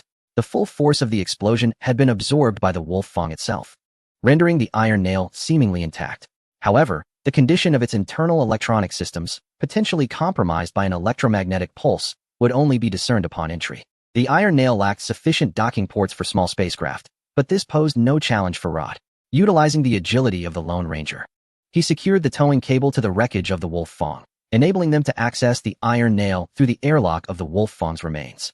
Once the spacecraft was docked, Tang Sheng and his companions donned their spacesuits and boarded the wreckage. although they were aware of the vast supplies still aboard the Wolf Fong. Neither Rod nor Taylor rushed. After all, they were alone here and could leisurely gather resources after securing control of the Iron Nail. With Tang Sheng leading the way, the quartet swiftly navigated through the internal passageway to the airlock of the Iron Nail. As the Wolf Fong had succumbed to a vacuum, any hasty attempt to open the airlock of the Iron Nail would result in a perilous expulsion of air from within due to the pressure differential. Ordinarily, the Iron Nail is equipped with an airlock chamber designed for air expulsion and external docking, a procedure typically facilitated by commands from the Wolf Fong. However, with the destruction of the Wolf Fong, it became necessary to manually operate the airlock via the onboard computer of the Iron Nail. For safety's sake, Su Xiaoxiao and Taylor's retreated to the corner of the rear corridor, leaving only Tang Sheng and Rod to manage the operation. Listen, Tang, when you open the door, I must be the first to enter, Rod declared, eyeing Tang Sheng as he input the password at the airlock. Understood. Tang Sheng, always keep my word, Tang Sheng replied, focused on the computer. After a brief wait, the red light on the airlock transformed into green, indicating that the airlock chamber had successfully evacuated the air. Summoning Su Xiaoxiao and Taylor's, Tang Sheng vigorously turned the airlock's wheel, announcing, "Welcome aboard the Iron Nail." The condition of the Iron Nail was impeccable. The vessel had suffered virtually no damage, including its internal electronic systems, rendering it indistinguishable from a brand new ship. Everyone was satisfied, save for Rod, who was unable to locate the economic access card from his memories. Upon hastily entering the Iron Nail, he nearly lost his way. Apart from its external shape and cabin layout, which resembled their Star Region's Tier 3 escort ship, the internal facilities, particularly the electronic equipment, were entirely different. It seemed the external vessel, dubbed the Wolf Fong, was similarly distinct. In his previous haste to reach the captain's quarters to locate the ship's main control, Rod had failed to observe his surroundings closely. It was only upon meticulous searching that he realized the ship was nothing like he had imagined. Upon discovering that the Iron Nail did not utilize the so-called economic access card mechanism, Rod was on the verge of losing his temper. After all, he had staked his life and fortune on finding the Iron Nail. Without it, he would truly be left with nothing. Tang Sheng, sensing Rod's distress, reassured him repeatedly, promising that if he could not locate his crew within 5 years, he would ensure that the ship would be gifted to Rod. He emphasized that this vessel could easily function for centuries more. Could Rod not wait 5 years? Furthermore, he appointed Rod as the ship's first officer, which eventually placated him. Amid Rod's reluctant grumbling, Tang Sheng connected the main control of the Wolf Fong to the Iron Nail. Before long, a familiar voice resonated through the air. "Captain, it is a pleasure to see you unharmed." "Alan, good to see you. Please proceed with a self-check of all systems aboard the Iron Nail," Tang Sheng commanded. During the self-check, Tang Sheng inquired why Alan had not transferred to the Iron Nail at the last moment, as it could have assumed control and saved everyone. Alan's response was that the hull of the Wolf Fong had sustained damage, causing numerous electronic devices to malfunction due to the EMP generated by the hydrogen bomb explosion. They had indeed made several attempts, all of which ultimately failed. After conducting a thorough inspection, the four donned the new space suits from the Iron Nail and returned to the wreckage of the Wolf Fong to scour it relentlessly, particularly Rod and Talus, who were nearly driven to dismantle the Wolf Fong to cram it back into the Iron Nail. It was only after Tang Sheng's persistent persuasion that they abandoned this notion. Once everything was organized, the Iron Nail departed from the wreckage of the Wolf Fong under Tang Sheng's command. Given the presence of some unexplored space mines nearby, the Iron Nail opted to halt at a safe distance from the wreckage after conducting some preliminary tests to avoid collisions. At that moment, the four were seated in the dining area of the Iron Nail, awaiting a convenience meal delivered by the autonomous robot. Aside from Rod and Talus, who probably had never indulged in fine cuisine since birth, both Tang Sheng and Su Xiaoxiao had not savored a proper meal in quite some time. This presented an excellent opportunity for the four to discuss their next course of action while enjoying their food, aiming to locate and rescue their missing companions. The convenience meals were heated swiftly and arrived within minutes, only to reveal that eating rendered discussion nearly impossible. The four were voraciously stuffing their mouths, with even Tang Sheng and Su Xiaoxiao, who rarely consumed such fare, joining in. Rod and Talus were nearly at risk of swallowing their tongues, and they collectively consumed a staggering 9 portions before finally pausing. After their meal, the four attempted to deliberate on their future actions. Unfortunately, Talus was still a child. Despite being quite mature for his age, it was still too much to expect him to devise a plan for rescue. Rod, having long resided at the societal bottom, lacked connections and resources, leaving him with little more than rich experience to offer. As for Tang Sheng and Su Xiaoxiao, they were even more perplexed. Having only recently learned the history of the human factions within this star system just months prior, let alone possessing viable ideas, it was quite frustrating. Why could those space pirates act without restraint while they felt utterly powerless against them? Su Xiaoxiao lamented. However, upon hearing her words, Tang Sheng's eyes brightened, and he slapped his thigh, exclaiming, I have an idea. Chapter 81. Let's become space pirates. You mean we should become space pirates?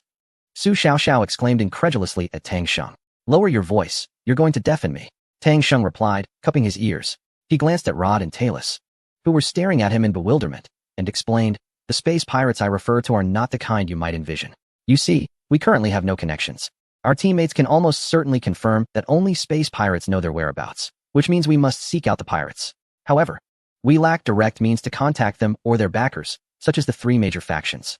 Given this, why don't we impersonate space pirates and create trouble for other pirates? In this manner, we can swiftly establish our reputation and inevitably encounter other space pirates. Tang Sheng expressed his thoughts in one breath, glancing at the other three. Awaiting their responses, Su Xiaoxiao furrowed her brow in contemplation for a moment before stating, it seems, perhaps, there might indeed be some feasibility. Tails, brimming with excitement, exclaimed, Brother Tang, are you suggesting that we become pirates who specifically target other pirates? Upon seeing Tang Sheng nod, he sprang to his feet and turned to Rod, saying, how cool is that? What do you think, Uncle Rod?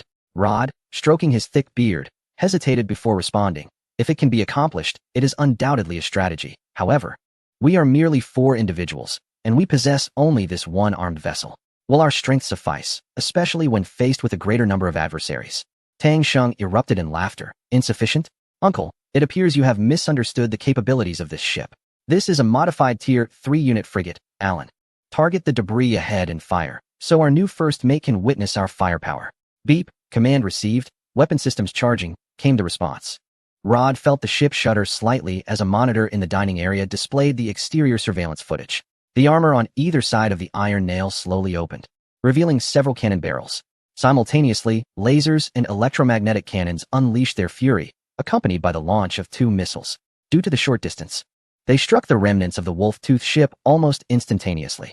2 fireballs erupted in the void of space, and the once recognizable shape of the Wolf-Tooth wreckage was instantly reduced to debris under such an assault. Rod's eyes widened. This level of firepower was certainly not typical of an ordinary Tier 3 unit frigate. Even the ships from their ancestors' time could not have possessed such formidable strength. As he contemplated the prospect of this vessel becoming theirs, a thrill coursed through him. What do you think, Uncle Rod? This firepower should be more than sufficient for a pirate, right? Tang Sheng said with an air of triumph. Through his observations and inquiries, he had concluded that the human factions within the Star Ring sector had been vastly outpaced technologically by the Kunlun fleet, possibly even regressing compared to the human era of the solar system. Thus, he was confident that the firepower and performance of the Iron Nail would enable him to dominate over pirates who barely measured up to regular military forces in this star domain. Not quite. This ship will belong to me within 5 years at the latest. Any scratches on the paint will be my responsibility to repair. I do not consent. Rod glared at Tang Sheng, clearly displeased with his smug demeanor. It was evident that he was not genuinely opposed to Tang Sheng's plans. With a grand gesture, Tang Sheng declared loudly, with a voting rate of 3-1, we have reached a delightful decision. Let us joyfully embrace our fate as pirates. Due to the emergency communication devices being fitted only on Tier 2 vessels and above, the Iron Nail could not immediately contact the Kunlun fleet. Instead, Tang Sheng opted for electromagnetic wave communication to relay the current status of the Wolf-Tooth squad and their intended actions back to the Kunlun fleet, before steering the Iron Nail toward the inner side of the star system. With the prior experience of traversing the treacherous space minefield, the Iron Nail vessel navigated through the danger without encountering any peril this time. Clearly, everyone had relaxed. The Iron Nail was stocked with provisions ample enough to sustain Tang Sheng and his companions for several years, and the presence of a powerful spaceship significantly bolstered their sense of security. Finally, Taylors mustered the courage to pose a question he had longed to ask. Couple? Tang Sheng exclaimed, surprised at the youthful Taylors, who appeared no older than 11 or 12. He could not help but marvel at the precociousness of the younger generation, capable of conjuring such elaborate romantic narratives. He cast a somewhat apprehensive glance towards Su Xiaoxiao, wondering if she might react negatively. However, to his astonishment, Su Xiaoxiao did not immediately refute Taylor's assumption. Instead, she seemed to recall something that caused her cheeks to bloom with a rosy hue. Clearing his throat, Tang Sheng prepared to offer a thorough explanation to the expectant Taylors and the gossiping Rod. However, he was abruptly pained by a jab in his side. It turned out Su Xiaoxiao had approached and linked her arm with his, subtly tightening her grip around his waist. Although it wasn't as exaggerated as you suggested. We indeed entered the hibernation chamber just moments before the entire wandering club vessel completely fractured, Su Xiaoxiao replied with a beaming smile. Tang Sheng was left bewildered, unsure of Su Xiaoxiao's intentions. Don't crush the child's fantasies, she whispered playfully, a sound only Tang Sheng could hear. Ah, yes, I never imagined tailors would guess that. Tang Sheng laughed awkwardly, instinctively pulling Su Xiaoxiao closer. As he embraced her shoulder, he distinctly felt her body stiffen for a moment before she relaxed again, her grip around his waist loosening.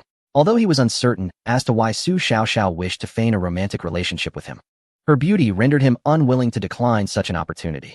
However, one question alone did not satiate Taylor's curiosity. He and Rod proceeded to ask a myriad of additional inquiries.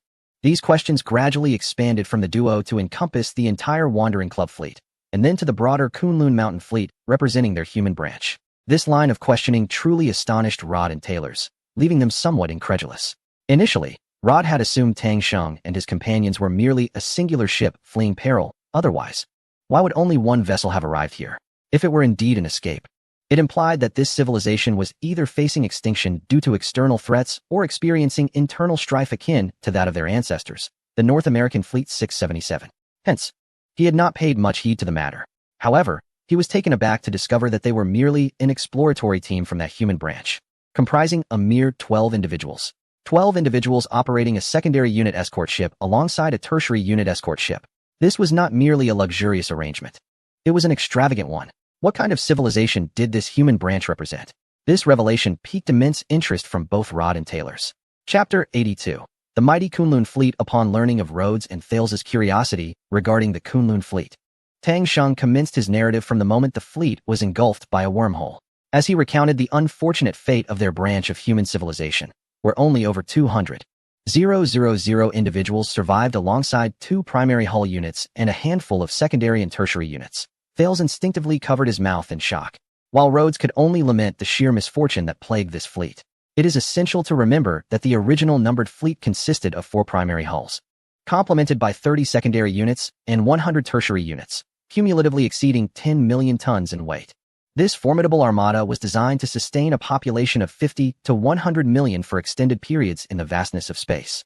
Unfortunately, upon their arrival in this unfamiliar stellar system, the Kunlun fleet suffered severe losses, retaining less than half of its original strength. As Tang Sheng elaborated on their observations and analyses, it became apparent that the location where the Kunlun fleet was ejected from the wormhole lay not within the galaxy, but rather in the vast expanse of intergalactic space. He further revealed that the journey to the nearest star system, situated a mere 22 light-years away and rich in resources, might lead to a staggering 25 attrition rate due to resource scarcity. Thales was left utterly astonished, while Rhodes felt a chill of trepidation, pondering how the fleet's leadership would navigate such dire circumstances. Who would be deemed expendable among the 25? Who would resist the notion of being abandoned? However, events unfolded in a manner that diverged entirely from Rhodes's expectations.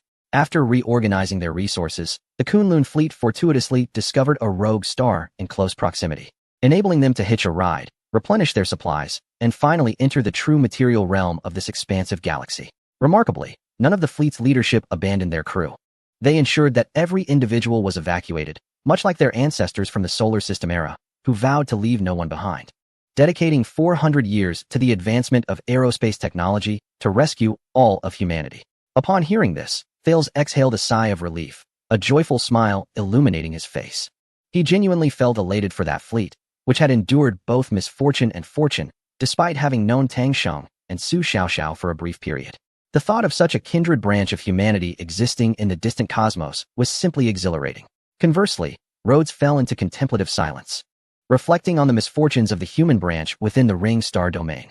Their misfortune did not stem from their circumstances, but rather from the unreliable leadership they had encountered. Had the nearly complete formation of the 677th Fleet possessed the unity of the Kunlun fleet, they could hardly fathom how powerful a civilization they would have become by now. Observing the contrasting expressions on their faces, Tang Sheng cleared his throat and disclosed a revelation that left both men speechless for an extended period. The Kunlun fleet had discovered the remnants of an ancient, long-extinct extraterrestrial civilization within that rogue star. Extraterrestrial civilization, Thales exclaimed in astonishment. It is noteworthy that although the human branch of the star ring domain has nearly colonized the entirety of the star system, an achievement largely influenced by the unique conditions wherein the feeble gravitational pull of small celestial bodies allows for easy escape. This civilization has nonetheless traversed the cosmos for over 4 centuries. How could they not harbor dreams and fantasies about the universe and the starry seas? In truth, discussions of extraterrestrial life have long been a perennial topic of fascination among the human factions within the star ring domain. Yet, akin to the era of the solar system, they remain ensnared within their own galaxy, having never encountered any signs of alien civilizations, nor even any evidence of extraterrestrial life. Currently, however, another branch of humanity from a different civilization has informed them that aliens not only exist, but have been confirmed, with encounters recorded, albeit merely with remnants. Tang Sheng refrained from elaborating on the subsequent fate of the Kunlun fleet, nor did he intend to, as the human branch from the star ring domain, embroiled in civil strife, poses a latent threat to the Kunlun fleet, despite both being human. The core values of civilization derived from the Kunlun fleet have evidently diverged, presenting a stark contrast, perhaps even an antagonism, between the two civilizations. As a prominent figure authorized to partake in high-level leadership meetings, Tang Sheng is privy to numerous secrets regarding civilization. However, he is bound to silence. Tallis, filled with curiosity, persistently inquired about every detail of the alien civilization, to which Tang Sheng artfully sidestepped specifics and recounted aspects of the space city. His narrative captivated Tallis, while Rod, smoking a cigarette, nodded along in bemusement. Ultimately, Tang Sheng revealed that the Kunlun fleet had acquired a portion of extraterrestrial technology, inciting envy in both men. Later, when Rod inquired about the current state of the Kunlun fleet, Tang Sheng weighed his words and shared some basic statistics. Upon learning that the Kunlun fleet had burgeoned into a civilization of over 10 million inhabitants, boasting a fleet of starships with a total mass in the hundreds of millions of tons, Rod was left utterly astonished, dropping his cigarette in disbelief.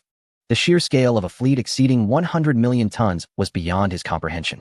Even the largest vessels among the 3 dominant forces of the star ring domain barely reached 100,000 tons and were merely cargo ships, not military craft. To amass such a weight using their largest ships would necessitate thousands of them. What an extraordinarily formidable branch of human civilization this is.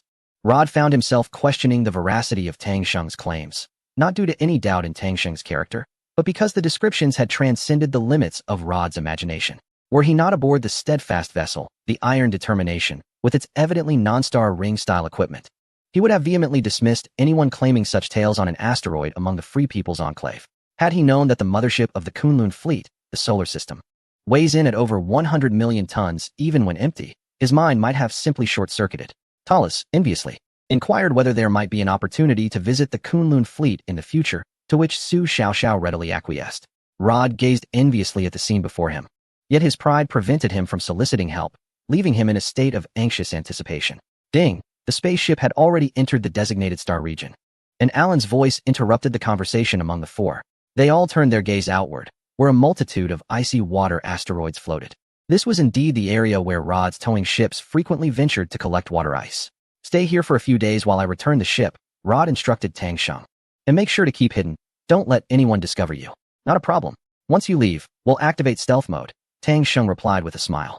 Rod's actions garnered significant admiration from both him and Su Xiaoxiao, for anyone who remembered their past promises, especially after vowing to possess a ship within 5 years, certainly deserved their respect. Observing Thales, who followed him, Rod inquired, "What are you doing trailing me?" Thales answered matter-of-factly, "Aren't you returning the ship? You stay here," Rod retorted, exasperated. "Watch over my ship. Don't let those 2 sneak off." Tang Sheng and Su Xiaoxiao's expression soured. They felt the need to retract their earlier feelings of cheap sentimentality. Chapter 83. The Space Pirates Ahead. We are here to rob. A month passed swiftly, and upon Rod's return to the icy wasteland, he nearly failed to locate the Iron Nail, even suspecting that Tang Sheng might have indeed absconded with the ship. It was the Iron Nail that first detected the signal of the Lone Ranger and emerged proactively, transforming Rod's fury into relief as he rushed to greet it. It turned out that the Iron Nail had been cloaking its electromagnetic and infrared emissions. In the vastness of space, a vessel of its tonnage was relatively small. Unless one employed extremely precise gravitational wave detection devices, it would be challenging to locate a ship like the Iron Nail. The entire star ring region was filled with numerous asteroids and meteors. Even if humanity possessed super-accurate gravitational wave detection capabilities, they would be of little use, as such detection could only ascertain the presence of mass without determining its material composition. Detection typically involves a systematic approach employing multiple methods. During this time, The Iron Nail utilized resources from several nearby large meteors to construct a new docking point on its underside, suitable for a small ship like the Lone Ranger. Once Rod had successfully docked the Lone Ranger and returned to the bridge, the four began deliberating their next destination for action. Uncle Rod, where do pirates typically operate? Tang Sheng asked directly, eager to initiate their endeavor, especially since the rest of the team had been out of contact for several months. His urgency was palpable. In truth, space pirates in the Star Ring region did not have fixed operational areas, for establishing a permanent base would only serve to announce their presence, effectively warning others to steer clear. Thus, they typically position themselves near established commercial routes, waiting for the opportune moment to strike, Rod answered while stroking his beard. In other words, if we are to seek out the Star Pirates, it would be prudent to monitor a major trade route. Does Uncle Rod have any suggestions? Let me ponder. Rod continued to caress his beard, frowning in contemplation. After a full 20 minutes of deliberation, nearly pulling out his beard in the process, he finally said, there exists a particular route, a civilian commercial passage between the Star Ring Alliance and the Scientific Council, two significant powers. This route is primarily traversed by cargo ships, with the occasional passenger vessel. However, due to the recent thaw in relations between the two factions, direct trade has commenced. Consequently, the number of ships utilizing this route has significantly diminished, but precisely because of its waning importance, the military defenses from both factions have also lessened. Thus, in recent years, there have been frequent reports of ships encountering star pirate attacks along this route. As Rod spoke, he retrieved a small star map from a device he carried. Observing this, Su Xiaoxiao approached and connected Rod's device to a computer interface on the ship, enabling Alan to project the contents onto a larger holographic display. This holographic projection is indeed quite convenient. Rod could not help but exclaim. The field route once served as a critical passageway for commerce between the Star Ring Alliance and the Scientific Council, facilitating substantial economic exchanges during their adversarial past. In its heyday, vessels traversing this route would line up in succession. It was first discovered and safely navigated by an adventurous soul from the Star Ring Alliance named Field. And in his honor, the route was named after him. Today, however, the field route has long lost its former splendor, with only a handful of ships still traversing it due to their specific destinations. A large cargo ship, laden with supplies, now sailed solitary along this route, moving at a languid pace. This was due to its midsection location on the route, where 5 pirate attacks had occurred over the past 2 years. Although compliance would ensure no loss of life, the journey would undoubtedly be futile, and upon return, the company might even terminate the captain for incurring significant losses. Thus, he must cautiously survey everything in the vicinity to prepare adequately. Regrettably, fortune did not remain with him for long. After passing a modest asteroid, over 20 vessels of varying sizes emerged from behind it, encircling him. Indeed, a small band of star pirates. This gang had been lying in wait behind the asteroid, shutting down all their engines. Thus the cargo ship had not detected their presence in time. Now, surrounded, any attempt to accelerate away would invite a barrage of weaponry. With no other options, the captain of the cargo ship established communication with the pirate leader, and a negotiation ensued. Do not be surprised, it was indeed a negotiation. Many may wonder how one could bargain with robbers. In truth, this is quite customary, generally. Space pirates do not assault the vessels they hijack unless the crew resists or attempts to flee. Despite the nature of their enterprise being akin to highway robbery, it is not a one-time affair. Consider, if the pirates indiscriminately executed every target, they would inevitably alienate every faction and deter anyone from engaging in interstellar cargo transport. Though they may seize a considerable bounty in one fell swoop, they would ultimately sever future income streams. Many merchant ships, despite their classification, possess a degree of armament, and resistance would surely result in casualties on both sides. Thus, under various circumstances, the pirates have developed a peculiar modus operandi. As long as the crew does not flee or resist, a negotiation regarding the amount to be pilfered can ensue. After a protracted and intense bargaining session, it appeared that both parties had finally reached an agreement. Subsequently, the cargo vessel powered down, and a dozen pirate ships began to unload the cargo.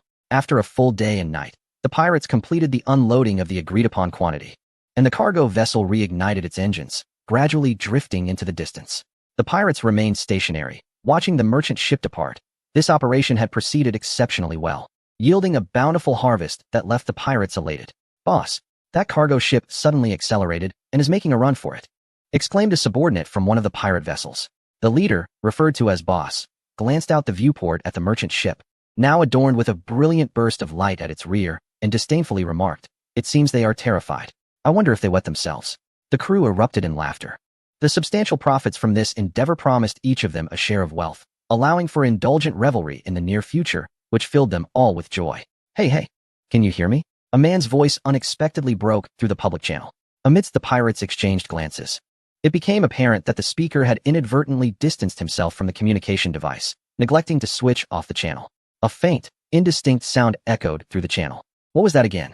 You fool, weren't you supposed to read from that paper? I lost that paper somewhere. Then say whatever you wish. Oh, fine. The public channel's audio returned to normal. Ahem, attention pirates ahead. Halt your vessels immediately. We are the ones conducting the heist. Conducting a heist? Heisting us? Heisting space pirates? Upon hearing this proclamation, the pirates hurriedly directed their gaze toward the detectors on their ships, only to see an unfamiliar ship's insignia rapidly approaching their vicinity. Is it just one? The leader of the pirates furrowed his brow as he inquired. After a moment's contemplation, he turned to the individual responsible for the detectors and asked, "Is it someone we know? What model is their ship?" "It is a single vessel, an unidentified ship. Their response system is currently silent, and we cannot ascertain its model. However, they are moving swiftly. We should see them shortly," replied the person stationed before the detector screen. In a mere span of a little over 10 minutes, this band of space pirates beheld the audacious vessel that dared to proclaim its intent to rob. It was a silvery Tier 3 unit frigate. Distinct from all the similar models owned by their fellow marauders, this ship appeared to be impeccably maintained, showing no signs of previous combat, resembling a brand new craft. Of course, it could not truly be a new vessel, as everyone was acutely aware that even the most technologically advanced of the three major powers, the Scientific Council, could no longer produce such specialized combat ships. The pristine condition of this frigate suggested two possibilities. Either its owner was a novice, a gullible fool who had somehow acquired a refurbished Tier 3 unit frigate, or it belonged to a vast pirate organization, one capable of maintaining and refurbishing each ship within its fleet at a large base. However, the pirate leader quickly dismissed the latter possibility. For every pirate organization is exceedingly pragmatic. Even when repairing and refurbishing ships, they prioritize practicality. They would only invest in the most cost-effective methods, never restoring a ship to be indistinguishable from a new one, given that merely restoring its appearance would require an astronomical sum, enough to build several smaller armed vessels. Clearly, the level of refurbishment on this ship was absurd for any pirate organization, having ruled out all other possibilities. The pirate leader arrived at a conclusion that approached the truth. This frigate belonged to an unsuspecting novice. He ordered his crew to halt the vessel immediately and to relinquish all resistance, as they intended to board and seize the ship. The pirate leader exclaimed to his subordinates, "This ship is of such high quality. I must have it. With this, my team will possess a genuine flagship." Thus, the strength of his crew would advance significantly. However, upon receiving the public channel's message, Su Xiaoxiao turned to Tang Sheng with a mocking smile, stating, "They want us to surrender all resistance and hand over our ship? Clearly, your earlier words were of no consequence." The one who reacted even more vehemently than Tang Sheng was Rod, who was infuriated at the prospect of someone attempting to seize the vessel that was destined to be his. "It's not yours yet," Tang Sheng corrected him. "It will be mine sooner or later." "What? Do you wish to backtrack?" Rod glared at Tang Sheng with suspicion. "This is not the time for such discussions. We must decide how to deal with them next," Su Xiaoxiao reminded them. "Is that even a question? We shall fight. This time." Tang Sheng and Rod surprisingly found themselves in complete agreement. Thus, the pirates observed as the novice ship, exhibiting no signs of yielding or surrendering, accelerated toward them instead. Emergency evasive maneuvers. Units 1 to 14, disperse and initiate attack. Ensure you do not destroy it, the pirate leader commanded. Little did he expect that this novice would possess such a fiery temperament, believing that the superiority of his ship would guarantee victory over them. Uncertain whether such a colossal spaceship should engage at long range, it is evident that at this proximity, its maneuverability pales in comparison to that of the smaller vessels. Among the 20 or more craft belonging to the space pirates, over 10 swiftly dispersed, encircling the iron nail from all directions, a common tactic employed by pirates against larger ships. The remaining vessels maintained a slight distance between each other, confronting the iron nail head-on. This strategic positioning necessitated that the iron nail alone defend against foes from 5 directions, while concentrating its primary focus on the predominant threat. This exemplifies the advantage of sheer numbers. In typical combat scenarios, individuals lacking experience often become flustered when faced with adversaries from multiple angles. As in the vastness of space, any object can be approached from 6 directions: up, down, left, right, forward, and backward. When assailed from multiple fronts, effective defense becomes a formidable challenge. However, the Iron Nail exhibited no signs of panic. Its AI, Alan, rapidly devised a combat strategy after scanning and analyzing the situation. given its status as a technologically superior small frigate within the Kunlun mountain fleet. The Iron Nail was well prepared for such an encounter. Multiple adjustable laser secondary cannons emerged from the vessel's body, ideally suited for countering these agile small craft. Under Alan's guidance, the laser cannons swiftly locked onto the incoming pirate ships from all directions, unleashing a barrage of fire. In an instant, the surrounding area was engulfed in flames as the enemy vessels were obliterated. Now, the Iron Nail faced only the remaining 10 pirate ships directly ahead. Rod and Thales aboard the Iron Nail leapt with exhilaration. The decisive victory afforded by their technological superiority was immensely satisfying. Admittedly, when the pirates had charged towards the Iron Nail, a flicker of apprehension had crossed their minds, for they had never before encountered such a battle. Yet, the performance of the Iron Nail, particularly the formidable AI Alan's control over the ship's systems and equipment coordination, quelled their anxieties. Meanwhile, the pirates were left bewildered. What had transpired? How could over 10 large armed vessels be annihilated in the blink of an eye? They had intended to encircle the enemy. The pirate captain felt a cold sweat trickle down his back. The firepower of this ship exceeded all expectations. It seemed an impeccable vessel. Was there any conceivable strategy to counter it? At that moment, he could devise none. As the main laser and electromagnetic cannons extended from either side of the Iron Nail, the pirate captain, witnessing the formidable onslaught, felt his legs weaken. He collapsed onto the ground, shouting desperately, "We surrender." Quickly, broadcast on the public channel. "We surrender." Chapter 85. Foresail such a hasty capitulation? I had anticipated they would fight until the last moment. Upon receiving the pirates' surrender request, Tang Sheng remarked with a hint of boredom, "These are mere star thieves, not iron-blooded soldiers. Thus, it is unnecessary to hold them to lofty expectations," Su Xiaoxiao remarked, twirling a strand of hair around her finger while propping her chin on her hand. Tang Sheng cast a sidelong glance at her, pondering how this woman had strayed so far from her former self. The old Su Xiaoxiao was a boisterous and rugged woman, yet recently she had adopted a more effeminate demeanor. However, she was, after all, a woman. Tang Sheng shook his head, casting aside these tangled thoughts, and said, "Xiaoxiao, please connect me to the other party's communication, just the audio." Su Xiaoxiao shot him a resentful glance, wondering if this fool had failed to notice her recent transformation. Realizing he was not even looking at her, it felt akin to casting flirtatious glances at a blind man. Irritated, she forcefully pressed the communication request button. Soon, the connection was established. "Big brother, what are your orders?" came the voice of a middle-aged man from the other side, tinged with a hint of cautious flattery. "Throw out all the goods you just stole. Just toss them into space," Tang Sheng replied coolly. Yes, we will do it immediately. You lot, unload the goods. Hurry up. Do you want to die?" The voice from the other side responded urgently. Before long, a multitude of boxes were jettisoned from the remaining 10 ships, the very goods they had just pilfered. "Big brother, is there anything else you need from me?" The leader of the Star Thieves sounded somewhat apprehensive, anxious that the ship might open fire at any moment. The abruptness of the previous skirmish had extinguished any thoughts of resistance in him. "I have a question. Once you answer it, you may leave," Tang Xing stated. "Big brother, please ask. I assure you that I will speak candidly," the Star Thief leader replied, relief washing over him at the prospect of being allowed to depart. At that moment, he believed that no matter what Tang Sheng inquired, he would respond truthfully, even if it involved confessing a childhood crush on the widow next door, attributing it to the fact that she often roamed her house in just her undergarments without drawing the curtains, something a young man like him had never encountered before. "Are you aware that several months ago someone discovered the wreckage of an old second-grade spacecraft frigate?" Tang Sheng inquired with anticipation. "What? Who? A second-grade frigate? Where?" The Star Thief leader responded, bewildered and bombarding Tang Sheng with questions. "Just answer whether you know about it." "And no, I don't," the Star Thief leader stammered, panic rising within him.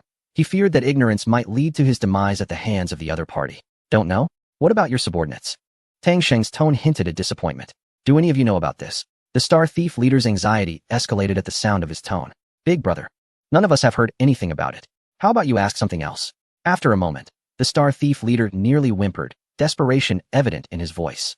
"If you don't know, then you may leave," Tang Sheng replied with resignation, waving his hand as if the other party could see him. "Really? Then we can go?" The Star Thief leader exclaimed in delight, experiencing a profound sense of relief as if they had narrowly escaped a dire fate. Tang Sheng offered no response. Instead, he abruptly severed the communication link. The other party wasted no time, hastily fleeing the scene. "Do not be anxious. How could one possibly obtain news from the first person they ask?" Su Xiaoxiao observed Tang Sheng's disappointment. Although she was somewhat irritated by his lack of sensitivity, she offered him consolation. "Do not lose heart, young Tang. If we cannot obtain information from one, we shall simply ask several others. Luo De patted Tang Sheng on the shoulder. Come on, big brother Tang. Keep pushing forward. Teles raised his fists high in encouragement. It's all right. Did we not anticipate such a scenario? I am merely a bit disheartened. If one attempt fails, we shall simply ask again, multiple times, even hundreds of times. I firmly believe we shall find them, Tang Sheng declared, buoyed by the encouragement from his companions. By the way, what should we do with this pile of goods? Su Xiaoxiao inquired, gesturing toward the floating cargo containers in space. Why not just ask them directly? Why go through the unnecessary trouble of having them discard their stolen goods? One must perform all the necessary theatrics. Besides, there may be future occasions when we require funds, and we have no alternative sources of income, Tang Sheng replied, scratching his nose. Exactly. Are we not aspiring to be the very pirates of the stars? Naturally, we must retrieve these goods, Luo De exclaimed joyfully. He promptly rose and, seizing Teles, dashed toward the airlock, evidently intent on piloting the Lone Ranger to collect the cargo containers. Before long, the Lone Ranger had successfully gathered all the scattered cargo from space and piled it within the storage compartment of the Iron Nail.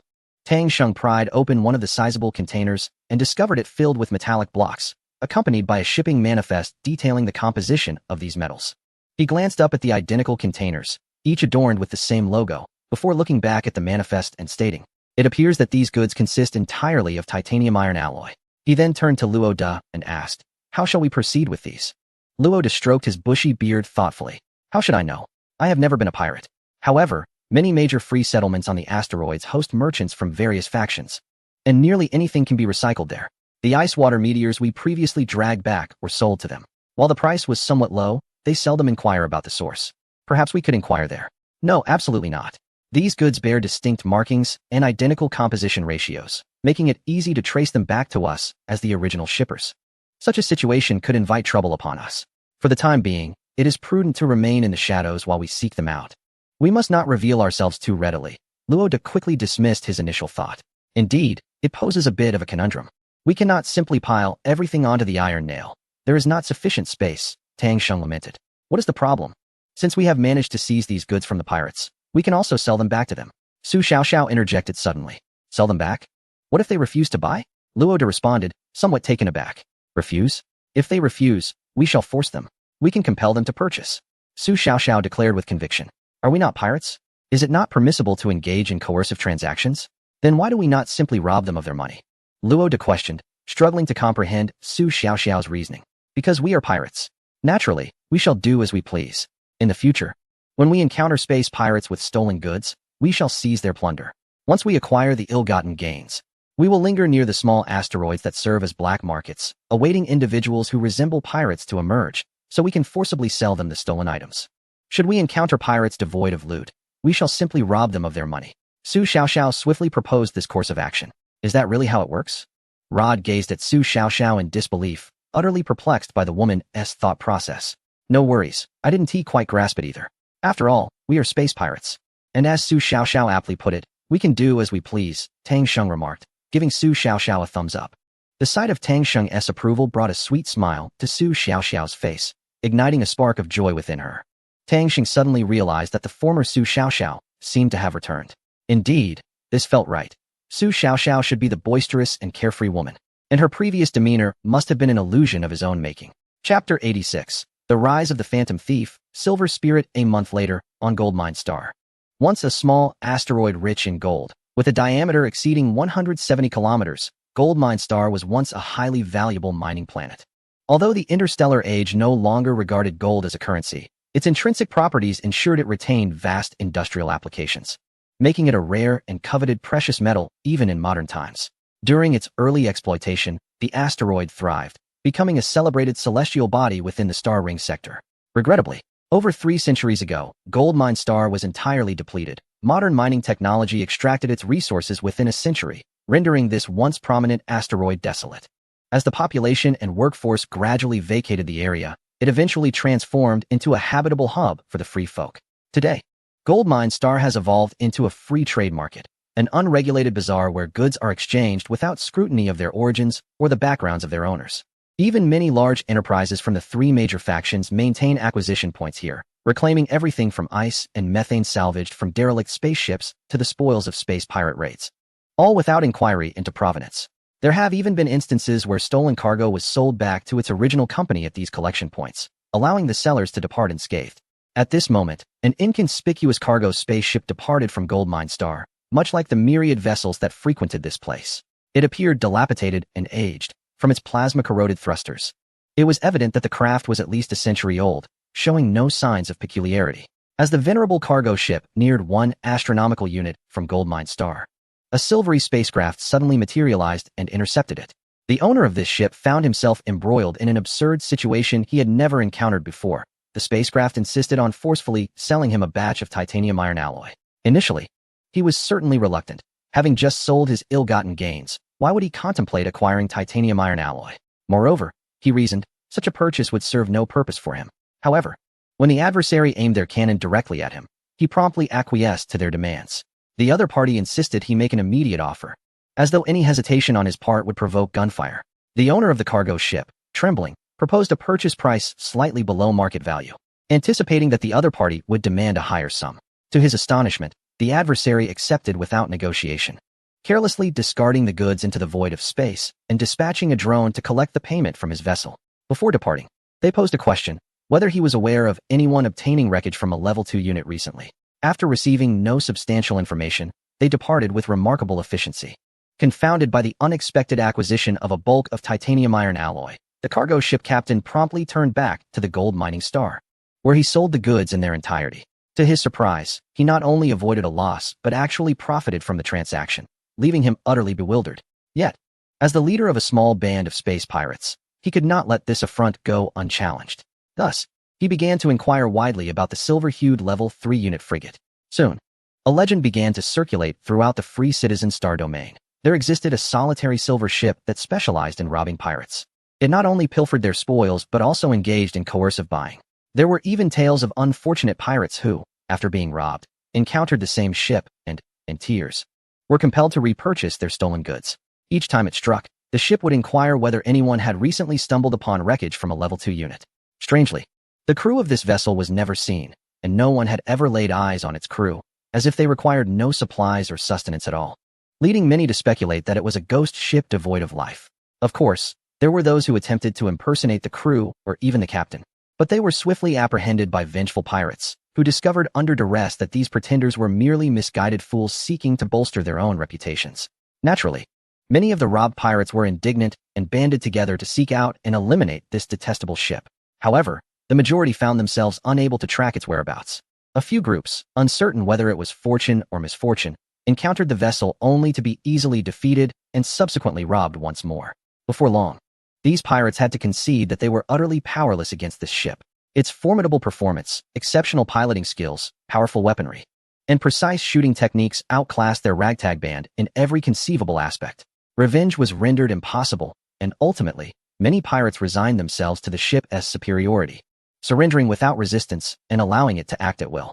Fortunately, this spacecraft is quite amicable when you do not resist.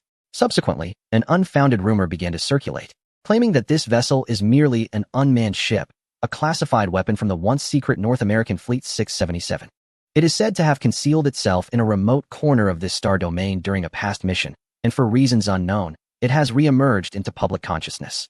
Some assert that it is, in fact, a covert team dispatched by one of the three major powers, with the aim of curbing the increasingly rampant activities of star pirates. Naturally, these assertions are rife with inconsistencies. For instance, one might question why an unmanned vessel would engage in acts of robbery. What purpose would money serve it? Yet, the sheer peculiarity and conspiratorial nature of such claims have captivated the imagination of many, leading to their widespread propagation. Regardless, the exploits of the silvery spacecraft have become increasingly well known over the past few months. Some, fascinated by its crew's elusive nature, have dubbed it the Silver Phantom, while others, acknowledging its penchant for targeting star pirates, have referred to it as a phantom thief. Thus, the moniker Phantom Thief Silver Phantom began to gain notoriety throughout the Star Ring star domain.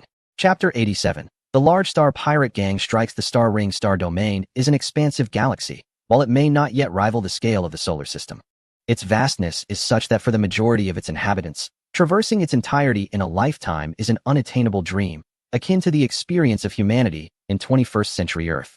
The rise of the Phantom Thief Silver Phantom initially unfolded within the star domain familiar to Rod. Yet as the activities of star pirates expanded, Even those in more distant regions became aware of this enigmatic vessel. Blind Man was fortunate. During their last discovery of the wreckage of a second-tier escort ship, they managed to salvage many valuable items. While processing these treasures, they established a connection with individuals from the Scientific Council.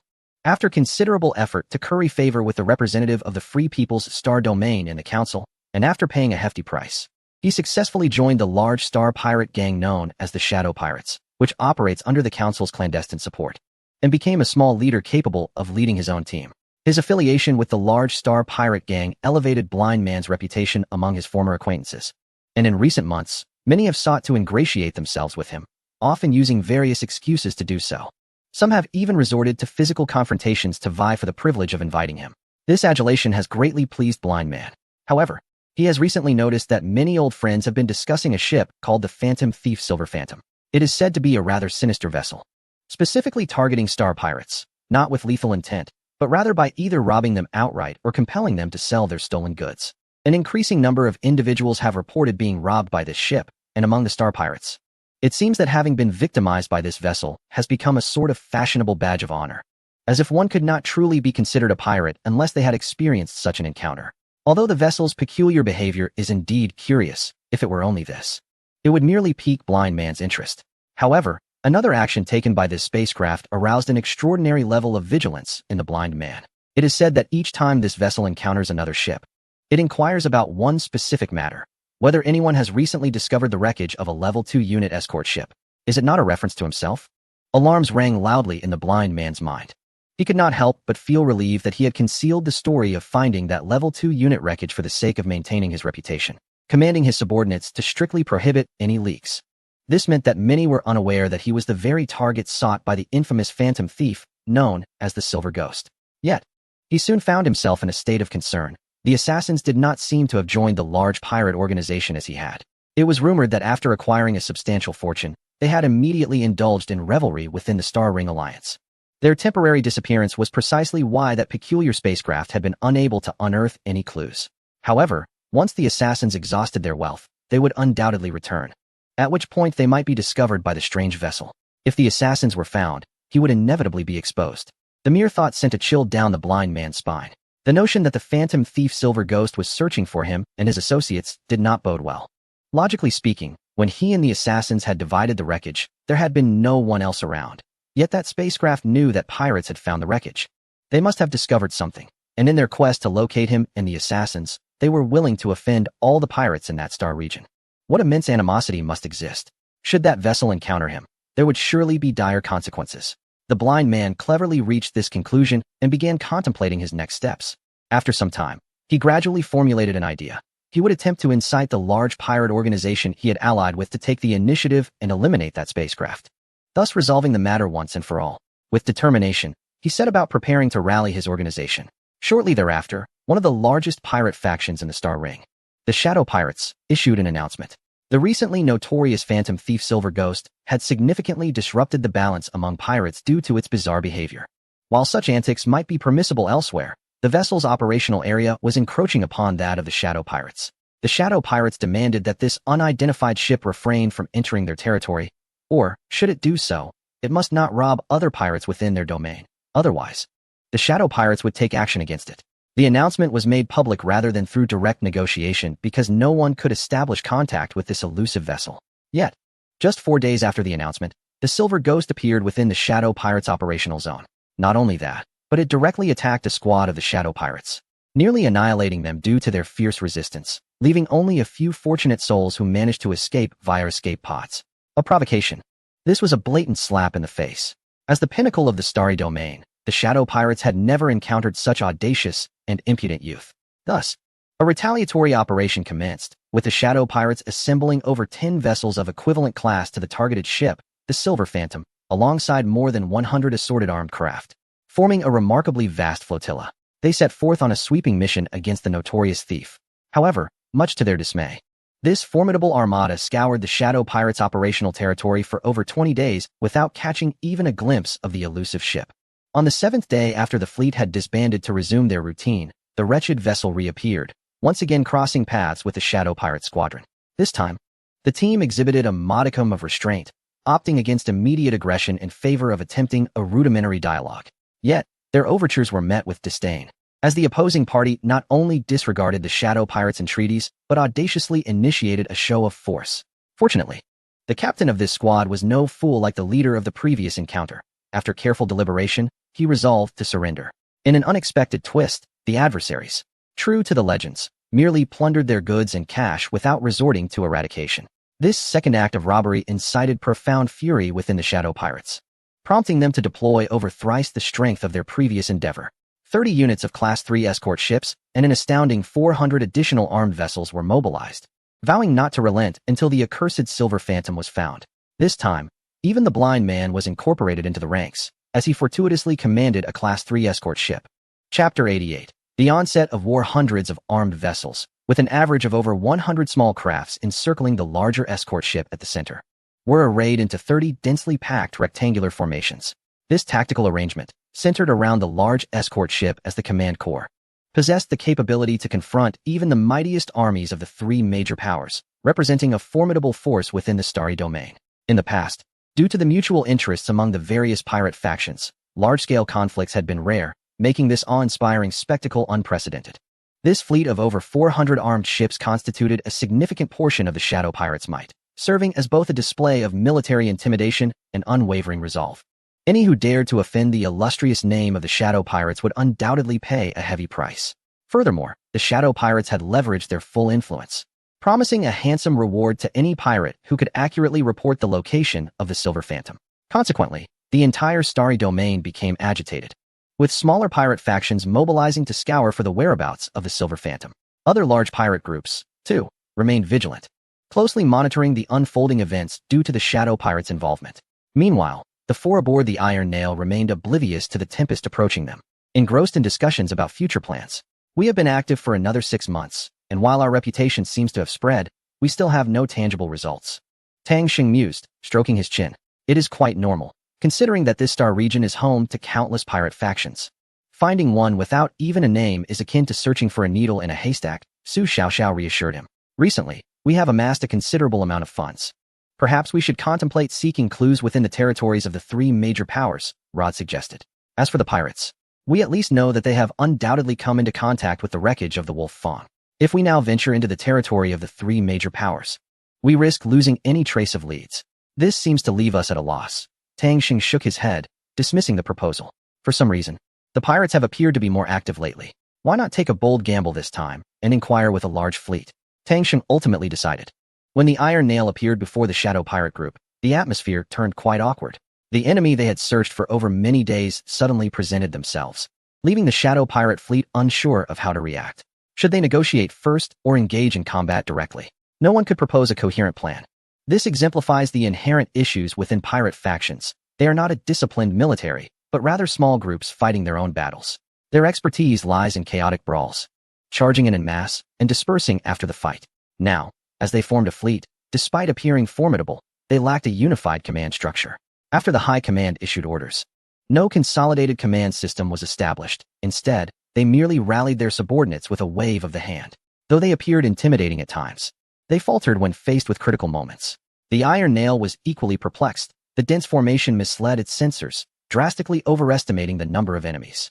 Gazing at the throng of ships before him, Tang Xing felt a twinge of trepidation. 430 armed vessels. He had intended to orchestrate a significant maneuver, yet he had not anticipated such an overwhelming display. Had they inadvertently encountered a major power's military? Fortuitously, the closest dense squadron to the Iron Nail was led by Blind. This time, the Shadow Pirate group's initiative owed much to his influence. Without his encouragement, a single ship would hardly garner attention from such a colossal entity as the Shadow Pirates. Listening to the cacophony of squadron leaders over the communicator and glancing at the ships before him, Blind's anxiety intensified. Finally, he steeled himself, shouted to open fire, and launched several electromagnetic projectiles toward the Iron Nail. The choice to use kinetic weapons instead of laser armaments stemmed from the fact that Blind's Tier 3 unit escort vessel was devoid of such equipment. It is known that high-powered laser weapons are exceedingly energy-intensive. While they possess immense power, their maintenance is prohibitively costly.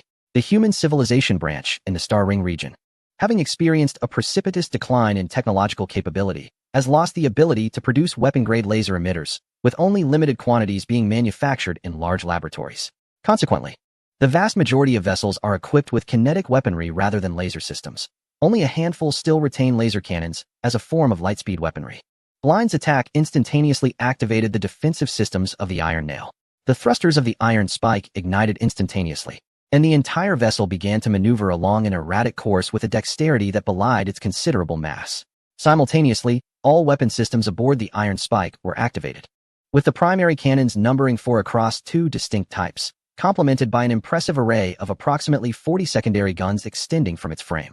The fleet of the Shadow Star pirates stood momentarily stunned. The previously cacophonous internal channels fell into an eerie silence. Seizing the moment, the Blind One shouted, "What are we waiting for? Fire!" Just as the Blind One's command echoed, the Iron Spike unleashed its counterattack. 20 beams of laser fire cascaded from its cannons like celestial flowers, accompanied by around 20 electromagnetic projectiles, as over 40 secondary guns swiftly targeted 40 distinct adversaries. In the blink of an eye, all 40 targets were annihilated. The thunderous retaliation unveiled the legendary prowess of this ship to the pirate fleet. However, the pirates were not to be underestimated, and their latent ferocity was ignited. Almost all armed vessels launched their counteroffensive, some employing laser weaponry. A dazzling display of fireworks surged towards the Iron Spike, yet it remained unscathed. The Iron Spike danced through the dense barrage like a butterfly amidst a field of blossoms, evading incoming fire with the precision of a finely tuned instrument. Then, it launched a missile. Although missiles are generally less effective in the vacuum of space due to their relatively slow speed, allowing ample time for adversaries to evade, this particular missile moved with unparalleled velocity, swiftly approaching the speed of light. The rapid missile left the pirate fleet with insufficient time for evasive maneuvers, compelling them to scatter as quickly as possible. Even a missile armed with nuclear capabilities would lose much of its destructive potential in the vacuum of space. As a hydrogen bomb, even at a yield of billions of tons, would only produce a fireball with a radius of approximately 12 kilometers. Beyond this range, the vessels would merely succumb to the electromagnetic pulse generated by the explosion, rather than being obliterated by the core's extreme heat. However, what the pirates did not anticipate was that the fireball resulting from this missile's explosion would exceed 30 kilometers in diameter. How could such a small warhead yield such catastrophic power? This question may forever remain unanswered. Over 100 vessels, unable to disperse in time, were engulfed by the fireball, their structures consumed by the intense energy. Though the two sides engaged in a fierce exchange, only a few minutes had elapsed. In that brief span, the pirate fleet suffered nearly catastrophic losses, while the Iron Spike emerged virtually unscathed. This illustrates the disparity brought about by technological gaps. A lower-tier civilization is utterly helpless when confronted by a more advanced one. The outcome of such a confrontation far exceeded the expectations of the space pirates, many of whom began to contemplate retreat. It became abundantly clear to all that the vessel referred to as the Silver Phantom was anything but an ordinary Tier 3 frigate. With its formidable firepower and sophisticated fire control systems, coupled with exceptional propulsion and maneuverability, it scarcely resembled a human spacecraft. No one had ever heard of a ship being manufactured or modified to such an extent. The Iron Nail appeared relentless in its assault, unleashing its main cannon, sending 2 robust beams of light toward the pirate fleet, obliterating more than a dozen vessels that lay in a straight line. Another barrage from its secondary cannon struck, hitting over 40 additional ships. The pirates frantically piloted their craft in a desperate bid for escape. A few, still fueled by bravado, attempted to retaliate against the Iron Nail. However, in the face of its lightning-fast speed, they floundered like flies in disarray. What was once a massive fleet, aligned in orderly formation, devolved into chaos. Resembling a boiling pot of porridge, intermittently illuminated by the flashes of explosions, the Iron Nail weaved through the fleet with the grace of an eagle among a flock of chicks, and amidst its erratic maneuvers, no ship could lock onto it for an attack. In less than an hour, this vast armada was decimated by a single ship. The astute commander, known as the Blind Man, ordered a discreet withdrawal after firing the first shot. During the ensuing melee, he remained silent, hastily accelerating away. At this moment, his ship was already 3 astronomical units from the battlefield, and astonishingly, no one had noticed. Observing the carnage behind him filled him with dread. What manner of beast was that vessel? It appeared to be of the same model as his own. Suddenly, the conflict concluded, as no further explosions could be seen. He glanced at the time, 1 hour and 4 minutes. In just over an hour, a fully equipped fleet of 430 ships had been completely annihilated. A shiver ran down his spine.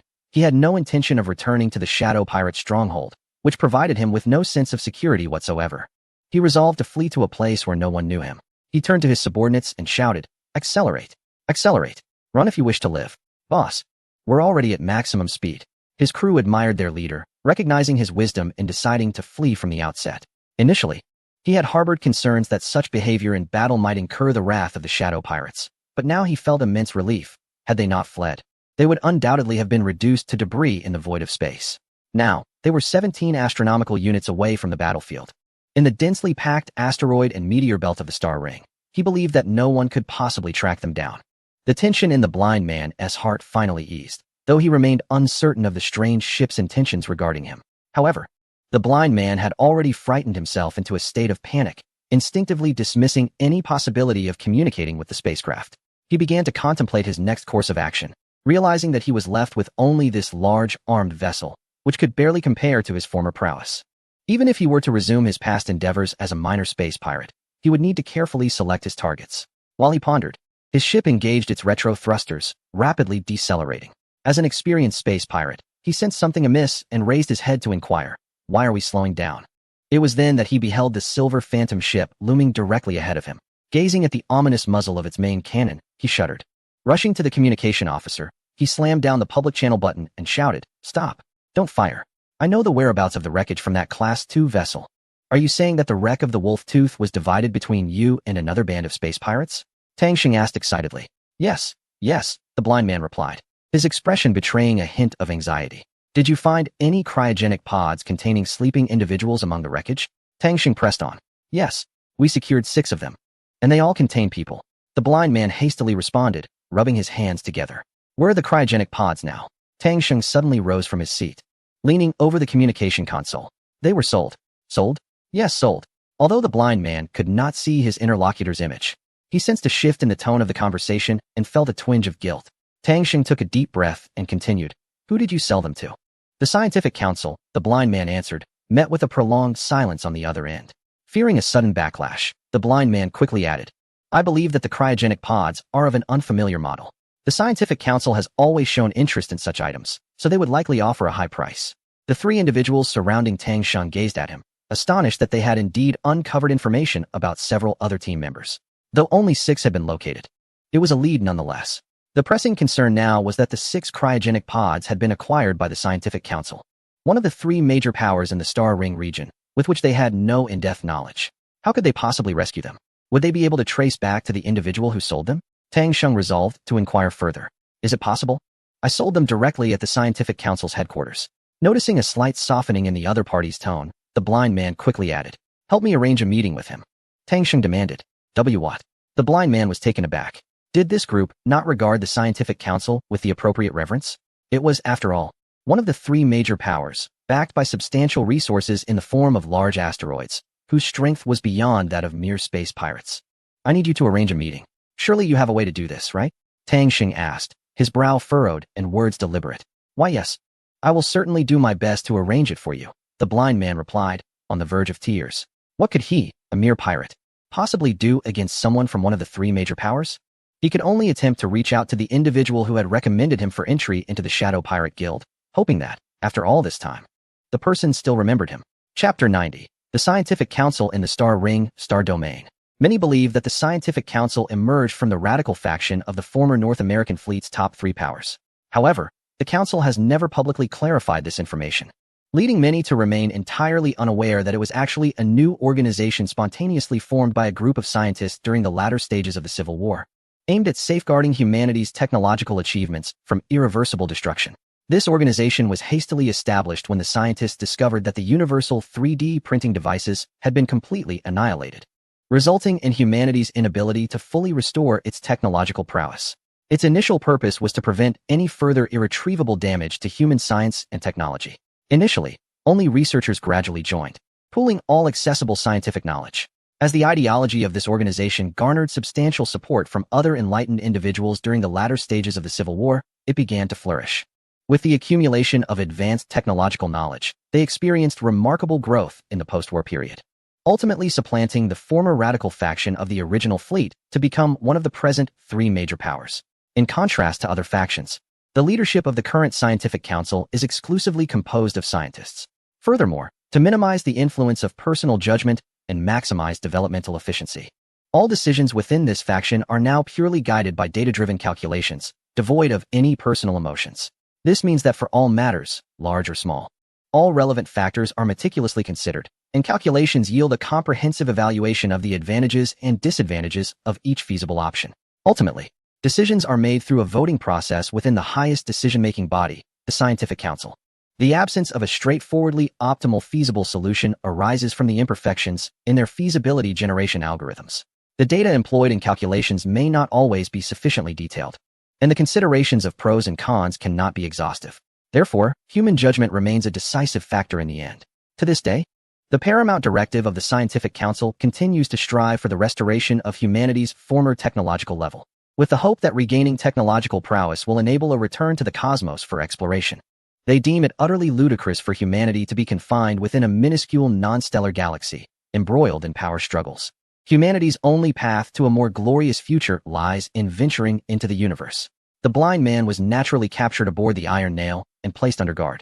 Whether he wished it or not, he was fortunate enough to become the first among the space pirates to behold the Silver Phantom captain and crew. Upon witnessing that this wondrous vessel was manned by a mere 4 individuals, he could hardly believe his eyes, even beginning to question the very essence of existence. For people, only 4, could command a formidable warship to dominate the star domain and effortlessly annihilate a fleet of 429 armed ships without sustaining any damage. This was nothing short of an affront to every space pirate. Even with the assistance of the spacecraft's AI, it remains utterly impossible for him to comprehend that AI Allen has already transcended the original spacecraft control AI developed by humanity in the solar system. Following the acquisition of the autonomous robot technology from the Na civilization, the Kunlun Mountain Fleet upgraded all spacecraft control AIs. The current AI technology of the Kunlun Mountain Fleet, combined with advanced quantum computing, while not yet reaching the level of strong artificial intelligence, possesses a degree of autonomy that is of an entirely different epoch compared to its predecessors. Under the supervision of several autonomous robots, the blind man once again addressed all of Tang Sheng's inquiries. This was a strategy devised by Tang Sheng and his companions to prevent the blind man from fabricating tales to secure his own survival. These autonomous robots were not only equipped with weaponry, but also with various detection devices, capable of utilizing the acquired physiological data to conduct lie detection on the blind man's statements. Upon confirming the blind man's honesty, Tang Sheng and his companions swiftly arranged for him to contact a representative from the Scientific Council. This was an unnamed asteroid, designated T76103, aptly reflecting the Scientific Council's penchant for numerical nomenclature. This asteroid serves as the headquarters for the Scientific Council overseeing the Free Citizens Star Domain, housing not only the largest resource reclamation store in the area, but also the main liaison office for the Free Citizens Star Domain. Rod and Tang Sheng, accompanied by 3 autonomous robots, piloted the Lone Ranger to this location. After all, the Iron Nail had garnered considerable notoriety, having recently obliterated more than half of the main forces of the Shadow Star Pirates, a faction supported by the Scientific Council. Even Tang Sheng, brimming with confidence in the Iron Nail, refrained from brazenly piloting it here, as that would be tantamount to declaring war rather than merely negotiating. Fortunately, the blind man had spent over 6 months ingratiating himself in this realm to join the Shadow Star Pirates, and fortuitously became acquainted with the representative responsible for pirate affairs within the Scientific Council. Having cultivated a familiar rapport at considerable personal cost, his purpose for this visit was to reach out to this very representative. The Scientific Council places great emphasis on education. Every citizen is entitled to free education until the age of 30. Within their educational framework, each stage of learning involves assessments to help students determine their academic direction for optimal talent cultivation. Phils, having grown up within the jurisdiction of the Scientific Council, exhibited remarkable aptitude for foreign affairs from the age of 18. Consequently, he was trained as a professional in foreign affairs and was assigned as a liaison officer in the Free Citizens Star Domain. After decades of dedication, he chose not to return to the more comfortable confines of the Scientific Council, but instead steadfastly maintained his position in the Free Citizens Star Domain, where he has now ascended to the highest authority overseeing pirate affairs. Decades spent in this place have shaped his nonchalant approach to affairs. For dealing with space pirates inevitably involves engaging in various sordid transactions, all of which are permitted as long as they do not jeopardize the interests of the Scientific Council. Recently, Fels has been overwhelmed with responsibilities. The pirate faction supported by the Council, known as the Shadow Pirates, suffered an atrocious setback a few days ago, resulting in a tremendous loss to an organization that had taken over a century to cultivate. Although it is widely acknowledged that pirates are inherently unreliable, No one could have anticipated that a fleet of over 400 armed vessels could be utterly annihilated by a single ship. As the direct overseer of this sector, he must bear the consequences. Chapter 91. Deputy Minister of Energy Research at the Scientific Council. At the height of Fell's distress, one of his subordinates brought forth exhilarating news. The blind man, who was presumed lost in the battle against the Silver Phantom, had inexplicably survived and sought them out. Since all ships involved in the conflict had been destroyed, the shadow pirates had gleaned no particularly valuable intelligence. The scattered surveillance data received from the scene was mostly filled with frantic cries of evade, fire, utterly useless information, with no effective intelligence acquired by the pirates. The Scientific Council had likewise gained nothing. Now, a survivor who had been on the front lines and had direct contact with the enemy had appeared. He represented a potential breakthrough for Fells in addressing this crisis. Quick, bring him to my office. Fells commanded his subordinate without delay. Soon, a trio was ushered into Fell's office. What exactly transpired? What was the nature of the opposing force? What were their objectives? How many ships were engaged in the conflict with you? Without exchanging pleasantries, Fell seized the blind man's shoulders and bombarded him with a barrage of questions. I may be better suited to answer that question. Tang Xing stepped forward to respond. Who are these two?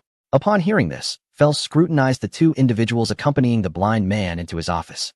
Their attire was remarkably neat, resembling a standardized uniform. Yet it was one Fells had never encountered. He first noted Tang Xing, who exuded an air of confidence, seemingly possessing an innate sense of superiority. The other individual, a middle-aged man, appeared unremarkable, yet his demeanor suggested he felt no pressure in Fell's presence. I am Captain Tang Xing of the Iron Nail, also known as the Silver Phantom, he proclaimed. This is my first mate, Rod, and the future captain of the Iron Nail, Rod added quietly. Phil's gaze was fixed in astonishment upon the two individuals before him. He first regarded the youthful Tang Xing, then shifted his attention to the elder Rod. A thought crossed his mind. Judging by their ages, it was plausible that the first officer had passed away, while the captain remained in the prime of life. Perhaps even the future captain. However, he quickly composed himself, regaining the demeanor befitting a mid-level manager of a powerful organization, and inquired, I presume the two of you have come to discuss a matter of significance? As he gestured towards the sofa in his office, he added, please, take a seat. Let us converse at ease. Afterward, he leisurely settled into his chair of authority and pressed a button on the armrest, requesting, please bring some refreshments for my guests. Make sure to include the natural red tea I brought last time, along with those delightful pastries. This was, in fact, an urgent call button designed to notify others of noteworthy guests in his office, as well as to enhance security measures. After all, the individuals before him had recently annihilated half the strength of a pirate group under their control. While he was confident that the Scientific Council possessed sufficient power to deter any rash actions against him, caution was always prudent. Regarding the matter of the pirate group, it was trivial for the Scientific Council. Whether it involved supporting a new pirate faction or reinvigorating the shadow pirate group posed no challenges. There was no need to escalate tensions with formidable individuals who dared to confront him directly on his own territory over such an issue. Tang Xing and Rod made themselves comfortable, boldly seating themselves on the sofa, while the blind man felt somewhat awkward, unsure whether to sit or stand. After lingering in silence for an extended period without receiving any acknowledgement, he eventually retreated to a corner of the room. Tang Xing wasted no time in articulating his quest to locate his companions, including the fact that the hibernation pod of his comrade had been acquired by the Scientific Council. He sincerely expressed his commitment to providing generous rewards to those who would assist him. After attentively considering Tang Xing's request, Phil neither immediately acquiesced nor outright declined. Instead, he indicated the necessity to confirm the situation and report to his superiors. Initially, Phil had presumed this matter pertained to business affairs. But upon relaying the information to his direct superior, he was informed that even his superior lacked the authority to address this incident and that it must be escalated to a higher management level. A higher level? It was well known that the Foreign Affairs Organization was actually a subordinate entity of the Scientific Council's highest assembly. Thus, his superior's superior was already at the level of the Scientific Council's intelligence team. To his astonishment, this was a matter of significant import. The intelligence apparatus of the Scientific Council sprang into action, with the detailed account and content of the incident being classified as S-level urgent reports as it ascended through each tier of organization. It swiftly reached the highest echelon of the intelligence team. Upon arrival, there was no delay. The calculated action suggestion called for an immediate meeting of the team. This has left many mid-level managers in disbelief. Why would an external affair occurring in a free star domain necessitate the immediate attention of numerous top scientists, who must abandon their research to convene a meeting? Some even speculated whether there was an issue with the data analysis algorithms. Ultimately, after a tense discussion, a directive was issued to Phil's Meanwhile, Tang Sheng and Rod, having waited for several hours, were savoring red tea and pastries while watching the Scientific Council's video program. Are the programs of the Scientific Council solely focused on popular science and education? Tang Sheng inquired, switching channels. Oh, I've heard it's always like that over there. Even their entertainment activities resemble professional knowledge competitions, Rod replied, sipping his tea and indulging in a slice of cream fruit cake.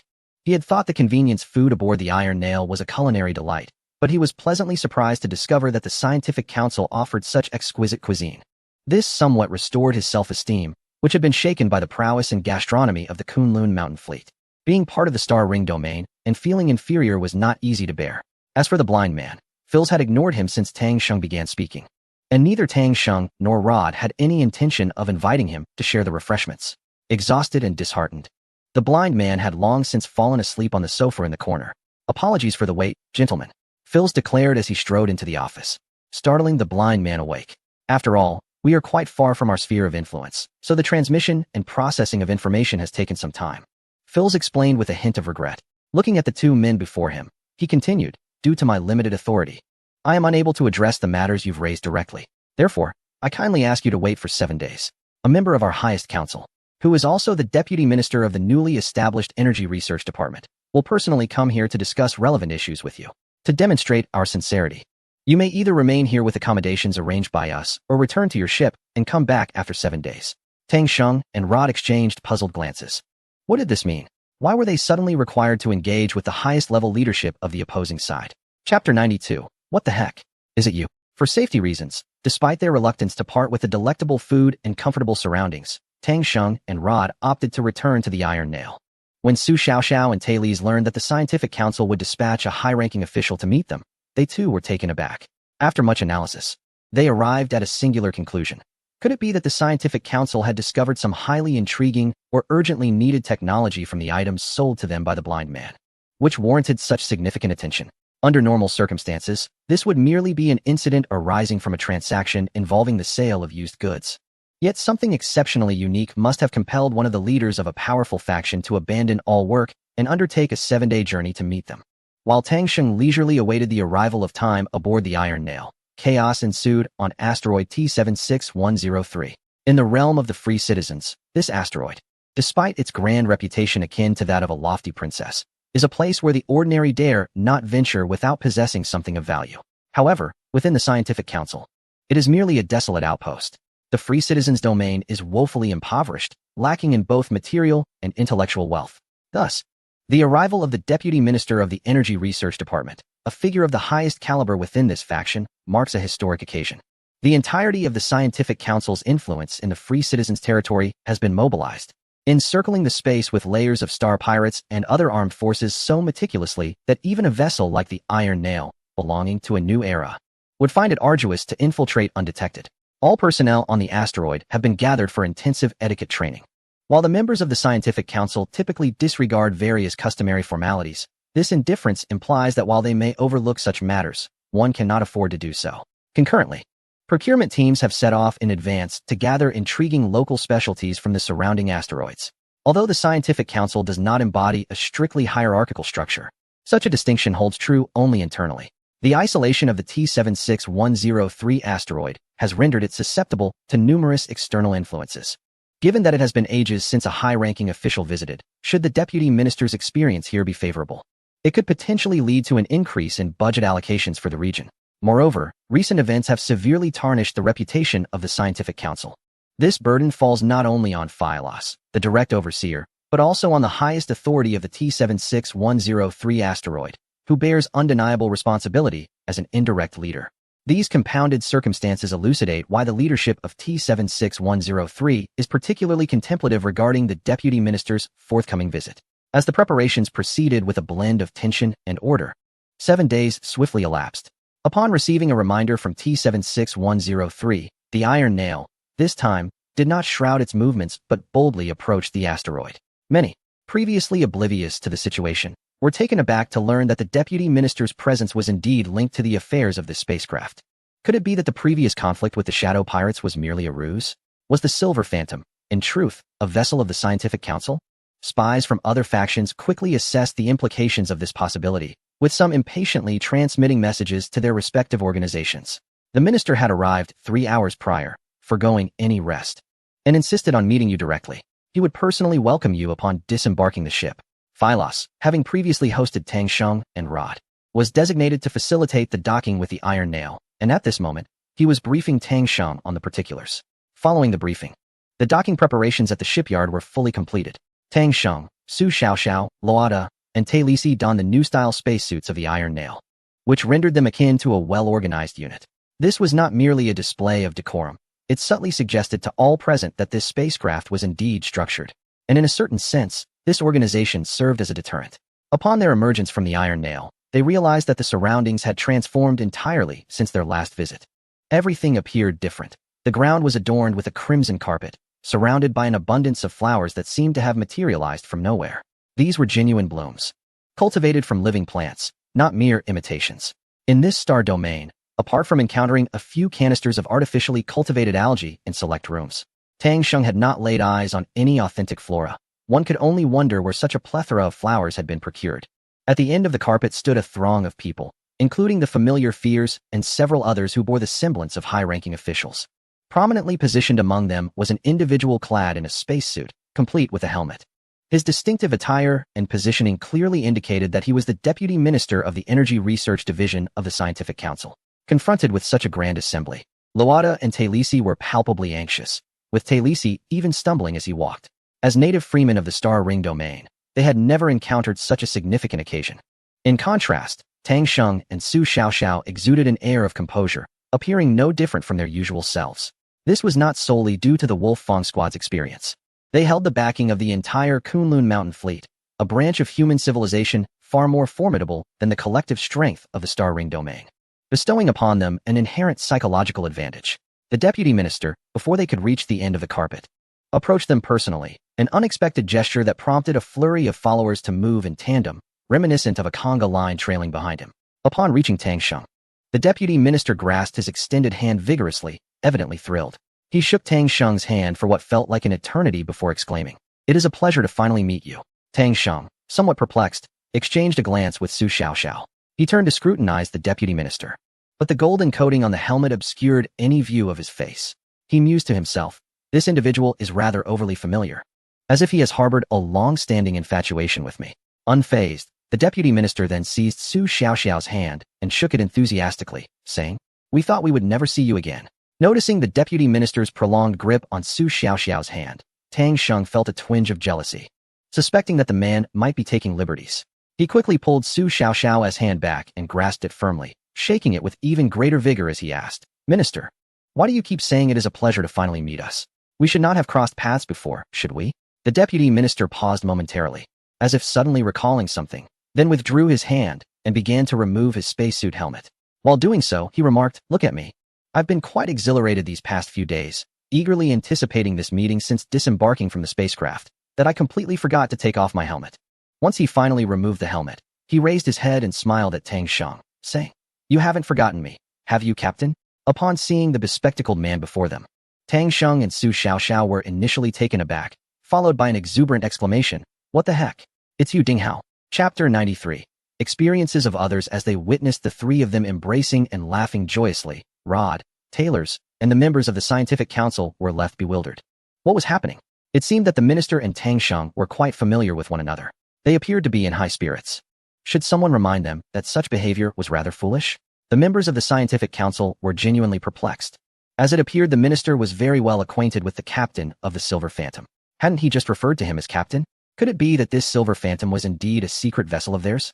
As they observed the Scientific Council members staring blankly at the three, Rod swallowed hard and inquired, "It seems they are one of us? Should we find a place to sit and converse?" Upon hearing this, the trio finally remembered that this was not the appropriate setting for reminiscing, and thus they parted ways. Ding Hao patted Tang Sheng on the shoulder and gestured toward the nearby office area, saying, "Captain, let's go. We can talk while we eat." The group surrounded the three as they made their way to the office area. Noticing the large gathering of people around them, Ding Hao frowned and declared his intention to catch up with Tang Sheng and the others, leading them to an unoccupied office where they could relax a bit. Ding Hao glanced at Rod and Taylors, who had followed him into the office, then looked at Tang Sheng with a hint of inquiry in his eyes. Tang Sheng nodded and replied, "Uncle Rod and Taylors are reliable individuals. They have a general understanding of the Kunlun fleet affairs, so they can be considered one of us. Ding Hao nodded, refraining from further questions, and took a seat, stating, "How did you know we were at the Scientific Council? We've been searching for you for quite some time without any news." Evans almost wanted to commandeer a spacecraft with his apprentice to find you. Su Xiaoxiao chuckled. He is usually quite timid, always insisting on safety first. It's surprising to see him actually showing some loyalty this time. Ding Hao laughed in agreement. We didn't expect it either. However, considering that if he had ventured out, it would have been quite inconvenient for us to locate him later. And should he go missing as well, it would have been challenging to reunite our group. So we persuaded him to stay back. To this day, he still occasionally complains about it. Tang Sheng listened to Ding Hao's account with a smile, then curiously asked, Ding Hao, how did you become the Deputy Minister of the Scientific Council? What have you all been through? Ding Hao then recounted their experiences. It turned out that initially, the blind man had seized 6 hibernation pods, which included Ding Hao and his apprentice, Evans and his apprentice, as well as Gao Qiu and his apprentice, totaling 6 individuals. One must admit that the blind man's judgment is remarkably astute. The hibernation pods aboard the Wolf Fong are the latest models, incorporating advanced biological technology from Bale, at least several centuries ahead of the relevant technologies in the Star Ring galaxy. After transporting these 6 unidentified hibernation pods to the T-76103 asteroid under the jurisdiction of the Scientific Council, he was offered an exceptionally generous price upon their inspection. Coupled with the other items dismantled from the Wolf Fong, the blind man managed to amass a substantial fortune. Otherwise, given his status, it would have been impossible for him to ascend to the ranks of the Fails and thus join the Shadow Space Pirate Group. Conversely, when the Scientific Council acquired these 6 hibernation pods and discovered that their emergency power sources were still operational, they were utterly astonished. Although it was evident that these pods were based on human technology, many components were derived from techniques unknown even to the Council's databases. Had it not been for the presence of human occupants within, many would have speculated whether these were extraterrestrial devices. Moreover, the fact that these pods contained human hibernation made them invaluable treasures. No one dared to dismantle these devices casually. As a faction that venerates science, such artifacts were naturally to be cherished. Ultimately, after exhaustive efforts to decipher the technology without dismantling the equipment proved futile, the researchers decided to awaken one pod to ascertain whether its occupant still lived. Even if the individual were deceased, the pod could be disassembled for study. Thus, Ding Hao became the first to be roused from slumber. Initially, he believed he had returned to the Kunlun fleet, but upon observing the unfamiliar equipment and environment surrounding him, he immediately heightened his vigilance. While feigning the severe after-effects of awakening from hibernation, he gradually unraveled the nature of his predicament. It became apparent that within their target star system, there existed a branch of human civilization, clearly technologically inferior to the Kunlun fleet. After confirming that the medical technology would not expose him, Ding Hao resolutely decided to feign amnesia, a strategy he deemed the best means of safeguarding himself and the Kunlun fleet. Simultaneously, he began to exhibit his expertise in energy research, which the Scientific Council regarded as a tremendous boon. The knowledge Ding Hao possessed was a synthesis of various alien civilizations and advancements from the Kunlun fleet, far surpassing the understanding of the local human populace. This was precisely what the Scientific Council craved.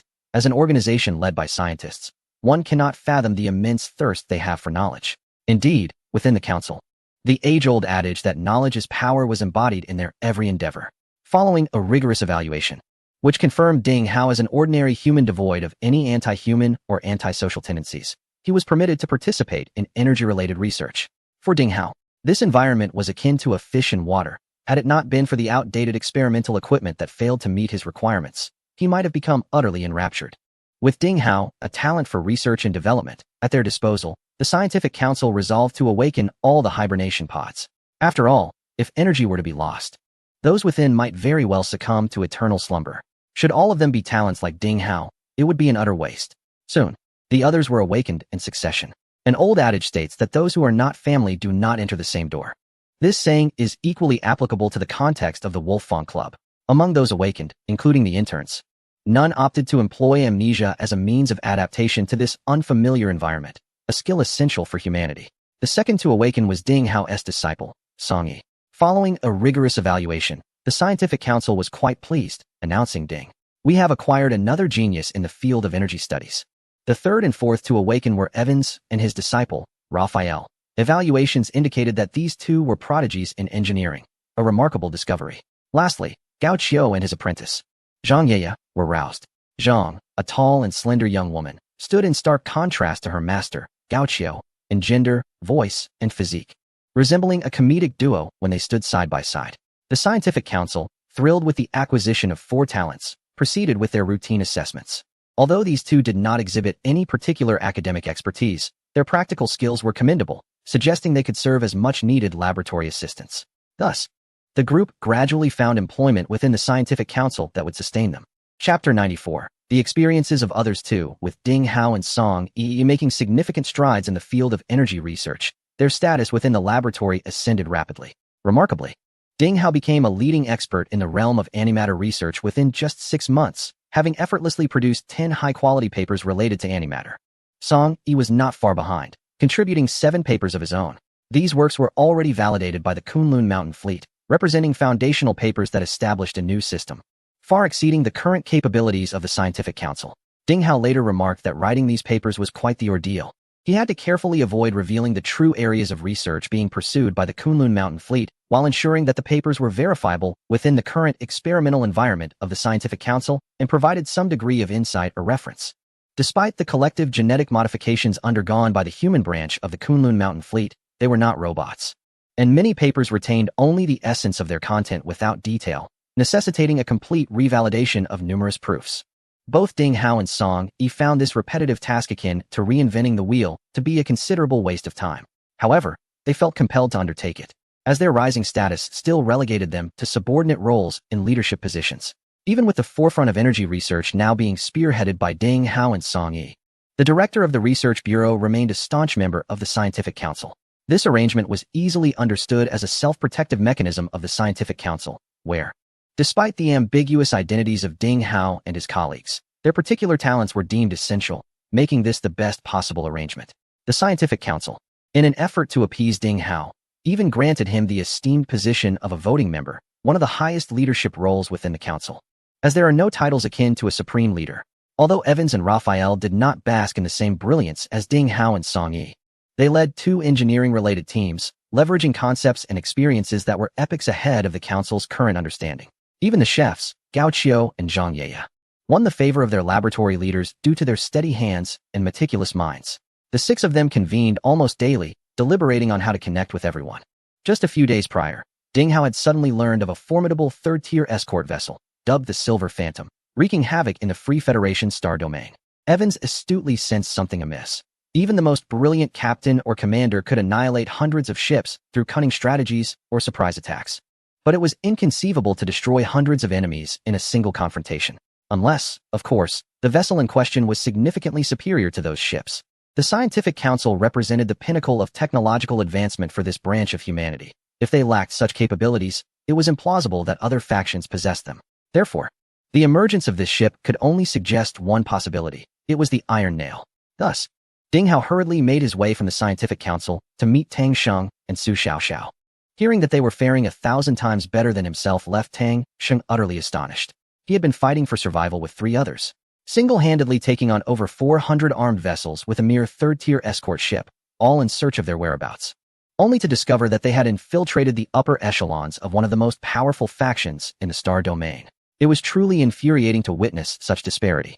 Upon hearing Ding Hao's introduction, the glasses of Tex glimmered with excitement. Truly, a scientist from another branch of humanity, who had completely conquered the Scientific Council within less than a year through sheer knowledge. Su Xiaoxiao, after listening to Ding Hao's introduction, was elated but also expressed her concern, saying, "Ding Hao, your sudden visit may jeopardize the facade of your amnesia." Upon hearing Su Xiaoxiao's words, Taylors realized the implication and gasped, remembering that Ding Hao had indeed mentioned that the 6 of them had collectively opted for the excuse of amnesia to evade numerous complications. Ding Hao's actions now unmistakably indicated to those aware of their true identities that his memory was intact, and he even knew things that the Scientific Council was unaware of, such as the Silver Phantom's resounding success in the Free Federation star domain. "It matters not," Ding Hao replied nonchalantly. "I arrived swiftly due to my privileges. The other 5 will follow in the coming days."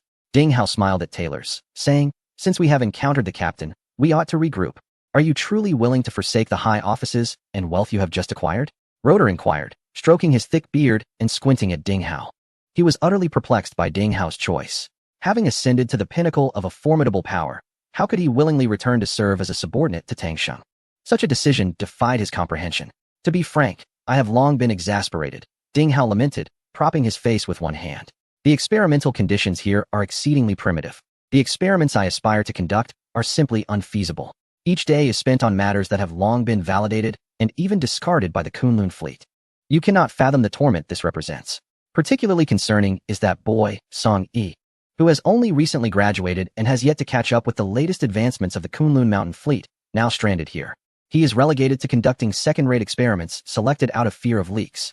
I worry that if the fleet delays for 2 more years, he may find it exceedingly difficult to keep pace with the latest technological progress. In truth, Rod could not grasp that even a person from an advanced civilization, regardless of their position in the lowest echelons of a high society, retains a sense of pride when confronted with a less developed civilization. Moreover, the Wolf-Tooth Brigade is a star exploration team of the Kunlun mountain fleet. This pride emanates from a confidence in one's own civilization, a deep-seated recognition of its worth. Only a civilization of superior essence can accelerate ahead on equal footing. By the way, Captain, Ding Hao inquired, our amnesia cannot remain concealed any longer. Yet due to my identity, the Scientific Council is unlikely to release me easily.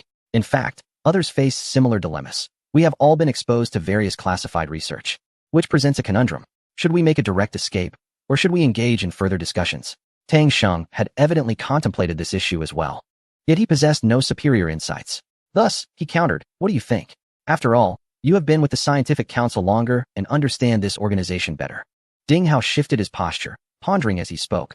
From my perspective, the Scientific Council itself is not fundamentally flawed. In fact, I would argue that it harbors significant potential. Chapter 95. The other for this is not merely due to my past position within it, but rather because the organizational structure and operational methodologies of the Scientific Council are quite purposeful. After considerable contemplation, Ding Hao remarked, their decisions are exceedingly objective, truly objective actions. Not merely objective in the decisions themselves. Every choice they make is predicated on calculated outcomes. Although we recognize the limitations of such a calculative model, they are, at the very least, an organization devoid of aggression, one that respects scientific research.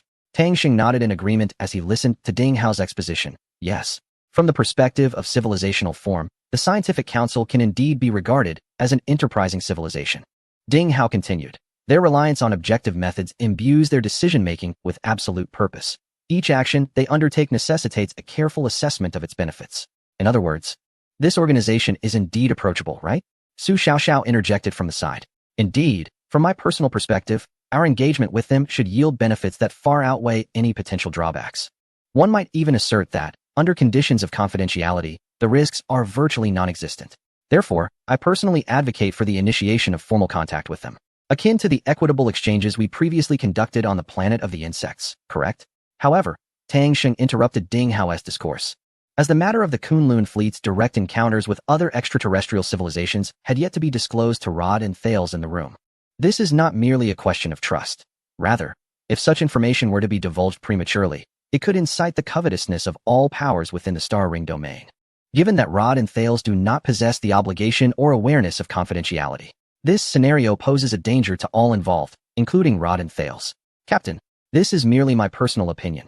You may also consider the perspectives of others when they arrive in a few days, Ding Hao concluded. I shall do so. Tang Xing nodded and promptly transitioned to another topic. Are you aware of the circumstances regarding Guan Xiaoya, her apprentice Li Tong, and my apprentices Zhao Jinhao and Wen Qin? Ding Hao responded with a hint of regret. We had always believed you were with them. However, upon seeing only the 2 of you today, I realized that their whereabouts remain uncertain. Tang Xing nodded, stating, I do have some information on that front. Noticing Ding Hao's attention, he recounted his experiences with Su Xiaoxiao and what he had learned. In fact, we were rescued by Uncle Rod, but later fell prey to 2 bands of space pirates. So it was Uncle Rod who saved you, even risking his life to assist in retrieving the iron nail. No wonder you initially asserted that both Uncle Rod and Thales are trustworthy, without any reservations about meeting me in their presence, Ding Hao remarked, visibly moved by Tang Xing and Su Xiaoxiao's experiences. Indeed, the information I currently possess indicates that the 6 of you were abducted by a space pirate known as Blind and sold to the Scientific Council. Meanwhile, the 4 of them seem to have been taken by an organization called the Assassins. We did not encounter them at the Scientific Council, which clearly suggests they were not sold there, but likely to another faction. The worst-case scenario is that they may have been awakened from their hibernation pods in space and perished, Ding Hao pondered, contemplating some rather grim possibilities. Upon hearing his words, Su Xiaoxiao suddenly felt a wave of sadness. Should such a fate befall them, This mission would mark the first casualties for the Wolf Fong Brigade. That is unlikely. The pirates are quite shrewd and generally do not recklessly damage devices removed from spacecraft, as it would significantly reduce their resale value, Rod interjected hastily, attempting to allay everyone's concerns. I will promptly enlist someone to further inquire about who the assassins sold those 4 hibernation pods to. Given the network of the Scientific Council, this should not prove difficult, Ding Hao assured, feeling somewhat reassured by Rod's remarks. The group then swiftly agreed upon additional details, and Ding Hao summoned someone to investigate the matter concerning the 4 hibernation pods.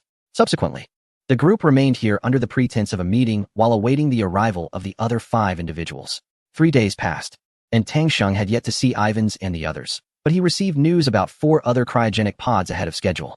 It turned out that the assassins had initially procured these 4 pods, along with various equipment dismantled from the Wolf Fong, and sold them on a small asteroid controlled by the Star Ring Alliance. Having made a substantial profit, the assassins had now plunged into the revelries of the Star Ring Alliance, evidently not intending to return to the free civilian star domain until they had exhausted their funds. However, the ultimate fate of the 4 cryogenic pods after being sold to the Star Ring Alliance remained unknown. The Scientific Council maintained a relatively amicable relationship with the Star Ring Alliance, having avoided significant conflicts for nearly a century. Both parties had deeply infiltrated each other, possessing a multitude of intelligence operatives on one another's turf. Upon learning these circumstances, Tang Sheng lamented that there was no need to await Ivans and his cohort for their opinions, as it became clear that establishing an equitable connection with the Scientific Council was imperative. It seemed evident that, in order to locate Guan Xiaoya and the other 3, they would have to rely on the influence of the Scientific Council. After an additional day of waiting, Ivans and his group finally arrived on the asteroid. Their reunion was marked by a lively atmosphere, during which they introduced Rod and Taylors to everyone. The innocent and understanding Taylors quickly won the affection of the group, receiving various small trinkets from them. Although Rod often spoke in coarse language and exhibited a somewhat miserly demeanor, his straightforward character resonated well with Ivans. Tang Sheng organized another meeting to discuss how to locate the remaining 4 individuals. Upon learning that the 4 cryogenic pods had been sold to the more distant Star Ring Alliance, concern spread among the group. When Tang Sheng suggested contacting the Scientific Council and revealing their identities, no one voiced opposition. This indicated that, despite the peculiar structure and operational methods of the Scientific Council, they were not regarded with disdain.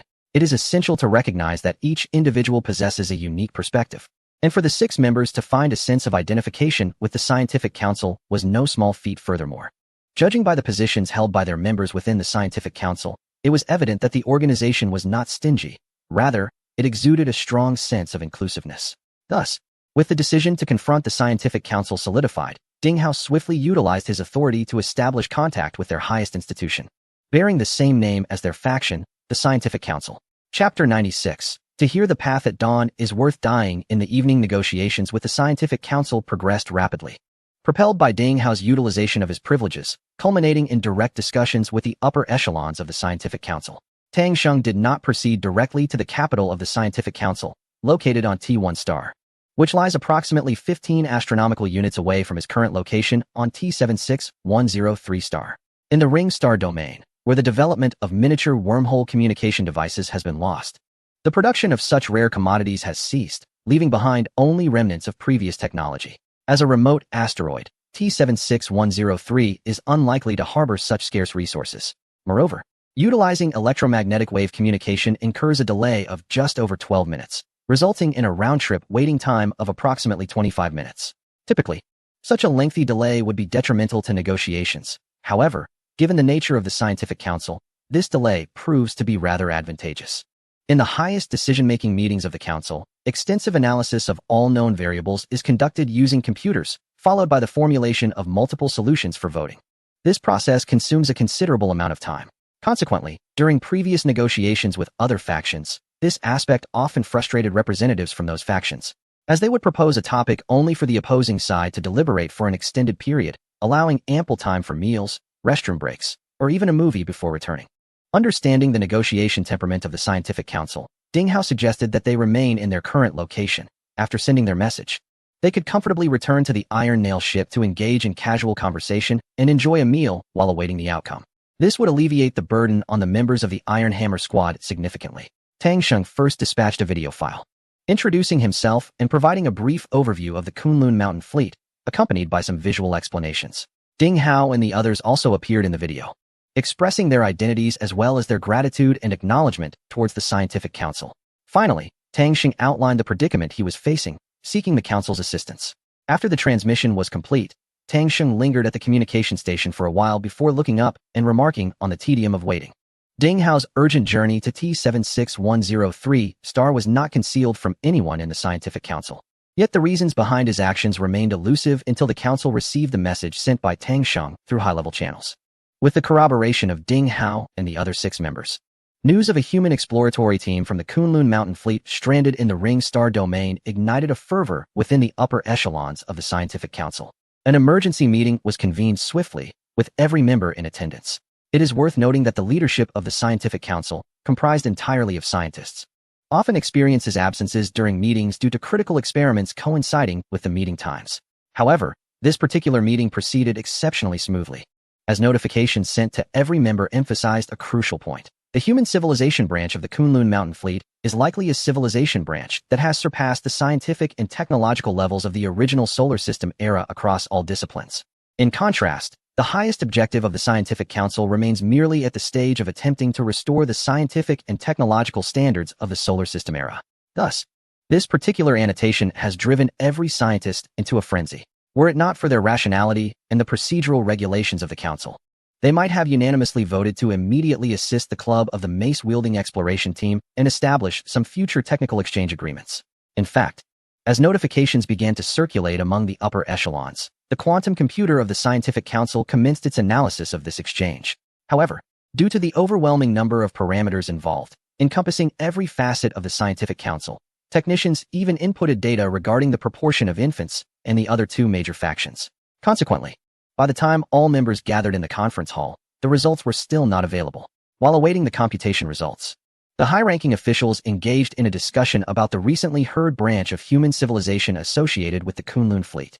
Did you see the notification remarks? According to the analysis, the technology of the Kunlun fleet is significantly more advanced than that of the original solar system era. How reliable is this information? Inquired a bespectacled middle-aged man to a colleague nearby. Are you not aware? Ding Hao is, in fact, the scientific officer of that mace-wielding team. He has personally confirmed it. Moreover, their choice to communicate with the scientific council rather than the Star Ring Alliance or the Steel Torrent is due to Ding Hao's recommendation, his companion replied. Ding Hao? The one from the Energy Research Department known for his prolific output of papers? Another individual interjected, leaning in to join the conversation. Indeed, how could one possibly achieve results in a particular field so swiftly, only to subsequently churn out papers as if penning daily installments of a novel? Furthermore, I heard he awakened from a hibernation pod, yet still serves as the deputy chief scientist of the Research Bureau, the first speaker continued. I am aware. I work for the Astronautics Technology Research Bureau, and our laboratory has studied their hibernation pods. The precision of that technology is unparalleled, even surpassing the instruments left from the solar system era, another added. It seems previous decisions were overly conservative. Had we placed our trust in Ding Hao, we might have secured even greater benefits. He was the one who recommended us for contact, suggesting he doesn't hold us in particularly high regard. Just as the discussions among the attendees swirled around this event, the holographic projection at the center of the venue displayed the computational results regarding the establishment of communication with the Kunlun fleet. Everyone could clearly see that, for the first time, the results enumerated dozens of advantages, with only a solitary disadvantage.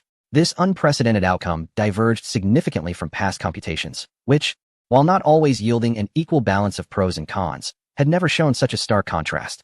Even the subsequent recommendations did not include a single suggestion to reject contact or deny assistance to the mace-wielding team. Rather, they uniformly endorsed aiding the team, differing only in the extent of the expected returns for such assistance. This result did not surprise the scientists among the upper ranks, who began to deliberate their stance towards the Kunlun fleet, so much so that the detriment went unnoticed. In truth, the singular disadvantage lies in the high probability of being subsumed. One might inquire, is not being absorbed a grave matter? Yet, let us not forget. This is the scientific council. All the leaders are scientists who would sacrifice everything in pursuit of truth. If the Kunlun mountain fleet indeed possesses such advanced technology, it is unlikely they would be absorbed. Rather, others might find themselves reluctant to accept them, compelling these scientists to implore others to take them in, as the adage goes. To hear the way in the morning is worth dying in the evening. Chapter 97. Matters concerning the Kunlun mountain fleet since receiving the news that the Wolf-Tooth Brigade had suffered a hydrogen bomb attack. The atmosphere within the Kunlun Mountain Brigade grew tense. The Wolf-Tooth Brigade had sent video information via a message, after which there was no further communication. Although this was not the first instance of the Wolf-Tooth Brigade's disappearance, it was the first time they had urgently notified the fleet headquarters of an attack via an instant communication device.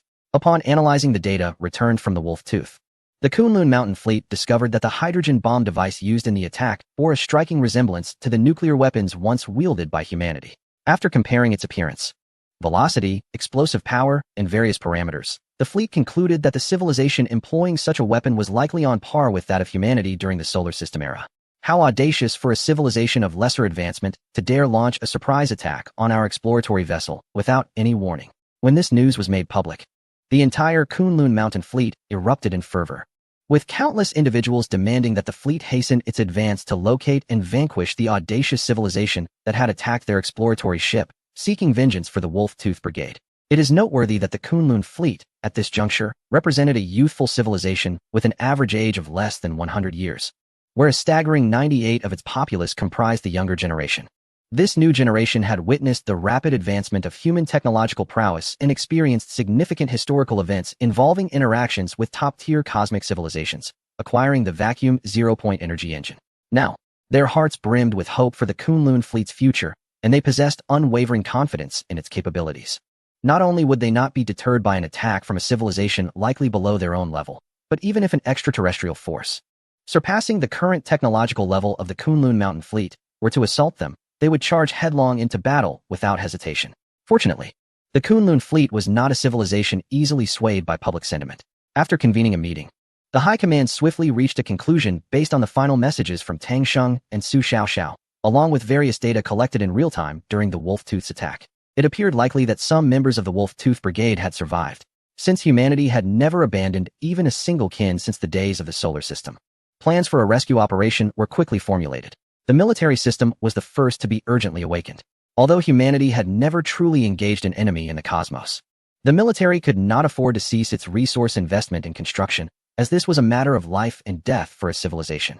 Strictly speaking, only one team within the Kunlun Fleet has truly engaged with extraterrestrial civilizations, and that team is the Wolf-Tooth Exploration Squad, which has gone missing following the recent attack. Thus, it can be said that the Kunlun Fleet remains a novice in the realm of interstellar conflict. The entire fleet is currently accelerating towards its destination, with the military having trained and practiced for less than 5 years.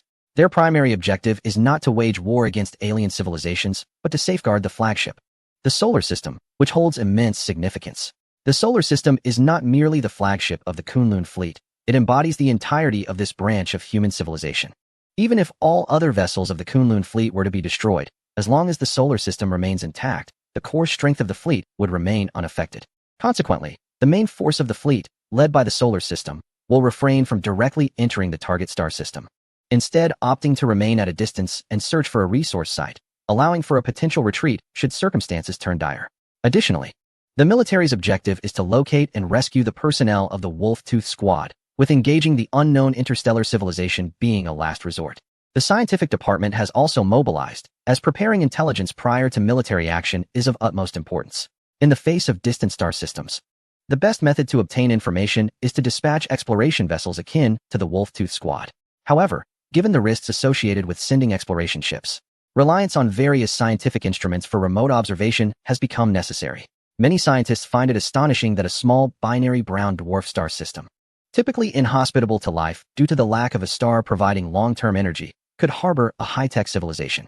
The gravitational effects of the two massive brown dwarfs have prevented the formation of a larger terrestrial planet, which is essential for providing a stable environment conducive to the evolution and survival of life. The existence of a sophisticated civilization under such adverse conditions is nothing short of miraculous. Meanwhile, the majority of personnel within the fleet continue their cyclical hibernation, a lifestyle to which the new generation has become accustomed, an issue that civilizations must confront as they enter the interstellar age. Although public interest in this matter remains fervent, high-ranking officials have announced 2 core plans for the future. The first is to accelerate towards the target star system to rescue any potential survivors from the Wolf-Tooth Exploration Squad. The second involves preparing the military for the impending civilizational conflict. From this point onward, all efforts will concentrate on these 2 objectives. Thus, the Kunlun Fleet has navigated 2 years amidst a somewhat tense atmosphere. As a civilization with long-term aspirations, the Kunlun fleet has not allowed hatred to cloud its judgment. While actively preparing for conflict, it has simultaneously advanced its technological research. In fact, spurred by the military's various new demands. Many technologies that previously existed only in theory have been successfully implemented in practice, marking a significant stride from theory to application. For instance, the technology of drone swarms draws inspiration from the vessels of the Bayer civilization. Drones exhibit maneuverability and agility that far surpass the capabilities of human-piloted spacecraft. If communication security can be assured, a Class 3 frigate equipped with a swarm of drones would significantly enhance its combat capabilities. Furthermore, consider the plasma barrier technology, another innovation gleaned from the Bayer civilization's ships. This technology was employed in the conflict between the Bayer civilization's vessels and the Iron Spike, commanded by the Wolfang Brigade, proving effective in defending against certain electromagnetic weapons. As everyone immersed themselves in their work with unwavering determination, news from the Wolfang Brigade emerged. It was a piece of good news, indicating that at least some members of the brigade had survived. This information, relayed by Tang Sheng and Su Xiaoxiao via the light-speed communication system aboard the Iron Spike, though brief, stirred considerable commotion within the Kunlun fleet. The assailants of the Wolfang Brigade were not other extraterrestrial civilizations, but rather a branch of humanity itself. Chapter 98. Affairs of the Kunlun fleet to another branch of human civilization? Setting aside the joy derived from the confirmation of the Wolfang Brigade's survival, the very notion of a human civilization branch incited both excitement and concern among the members of the Kunlun fleet. The exhilaration stemmed from the realization that, amid the vastness of the cosmos, within a realm devoid of familiar stars, they had encountered another branch of human civilization. The odds of such an occurrence are even less likely than randomly dropping 2 grains of sand into the ocean and having them collide on a given day. The very improbability of this event ignited a sense of excitement within the Kunlun fleet. Conversely, there was trepidation. With the assistance of Tang Sheng and Ziliu Da, the tail of the North America 677 contingent of humanity was meticulously reorganized into a timeline and transmitted back to the Kunlun fleet. Historical records indicate that this branch of human civilization has endured a severe civil war, resulting in a fragmented state dominated by 3 major factions. This presents a grave warning. The Kunlun fleet, upon engaging with them, will inevitably confront the impact of shared cultural core values. Whether the core values of the Kunlun civilization can withstand this encounter poses a daunting challenge. Although humanity has devoted itself to the migration of its entire population since the era of the solar system, with the mantra of leaving none behind, it is widely acknowledged that humanity has never been a benevolent race. The reason humanity emerged as the sole technologically advanced species among countless others on Earth was not due to virtues of love and humility, but rather through sheer brutality. Reflecting on the countless races that have been exterminated by humanity alone, it is evident that interspecies conflict is not the only concern. Even among humans, strife has persisted relentlessly. Had it not been for the wormhole incident, humanity might still be engaged in internecine warfare without achieving unity. Indeed, it is possible that humanity may not even surpass the threshold of Type 1 civilization, self-destructing under the weight of its own nuclear weaponry. Currently, the inhabitants of the Star Ring star domain have endured a civil war, indicating the existence of profoundly conflicting cultures within their civilization. For centuries, they have been unable to achieve a unified cultural identity, suggesting that none of these cultures possess the capacity to wholly dominate and embrace other value systems with inclusivity or universality. The presence of 3 major factions implies that at least 3 cultural systems have flourished significantly, surpassing other minority cultures. Ultimately, this situation can be encapsulated in 4 words: cultural conflict. The distinction between culture and civilization is subtle yet significant. While civilization has often been categorized under the umbrella of culture in the past, in the cosmic era, it typically refers to the collective spiritual and material wealth shared among different races. In contrast, culture delineates the scope of material and spiritual wealth within a single race. Moreover, unlike conflicts with extraterrestrial civilizations, the cultural clashes among human branches are far more intricate, as they share a common origin. It is inherently challenging for both parties to annihilate one another on a material level, which, while consistent with historical human behavior, contradicts contemporary moral values. Such actions could easily foster a sense of cultural insecurity among the populace when reflecting on their own heritage. Additionally, in the throes of conflict, there exists the possibility of surrender from the opposing side. While surrender between different races might be negotiable, it becomes a formidable challenge among humans of the same species. Given the diversity of voices within human society, in summary, the identity of the humans in the Star Ring star domain instills in the Kunlun fleet a vague, yet palpable apprehension. However, being of the same species also bears advantages. Firstly, the crucial linguistic barriers that often complicate communication between disparate civilizations are absent here.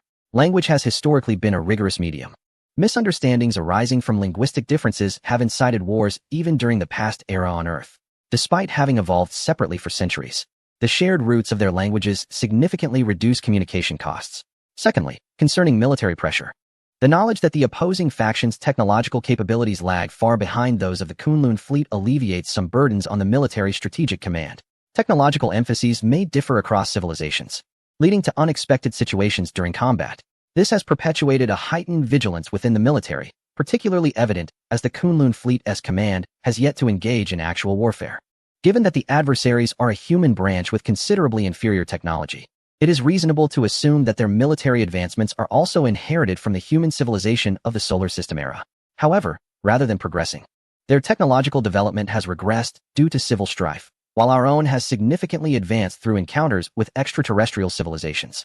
Under these circumstances, it is reasonable to believe that, barring any significant strategic miscalculations, achieving military superiority over them should not pose an insurmountable challenge. Overall, this news is exceedingly favorable for the Kunlun Mountain Fleet. It not only conveys the reassuring information that members of the Mace Brigade remain alive, but it also elucidates the previously obscure timeline of the ambush. This clarity allows the Kunlun Mountain Fleet to prepare with greater composure for future engagements, significantly bolstering their confidence. Half a year later, a steady stream of intelligence from the Star Ring sector continues to flow in. The Kunlun Mountain Fleet has not only gained insights into the political landscape of the Star Ring sector, but has also discerned the political ideologies of the various factions, which they refer to as the core civilizational values of those entities. On this particular day, news of a meeting with Ding Hao sent ripples of excitement through the Kunlun Mountain Fleet, especially given that Ding Hao has ascended to a high-ranking leadership position within one of the major factions. The intrigue surrounding Ding Hao is not merely gossip. Rather, it pertains to the governance structure of the influential entity known as the Scientific Council. A regime predominantly led by scientists is indeed fascinating. And according to the analysis of experts from the Kunlun Mountain Fleet, this represents a promising branch of human civilization. Were it not for the immense effort required to contend with other factions, this entity would be particularly well suited for independent development. They possess an extraordinary mechanism for internal advancement and a fervent desire for exploration externally. From what humanity has gleaned about civilizations, they are imbued with a drive for progress, marking them as a civilization of immense potential. Chapter 99. Journey to the Scientific Council. Tang Sheng is, of course, unaware of the events transpiring within the Kunlun fleet. He has been engaged in negotiations with the Scientific Council, culminating yesterday in a mutually beneficial outcome. This resolution entails the Scientific Council assisting the Mace Brigade in locating and rescuing 4 team members lost within the Star Ring Alliance.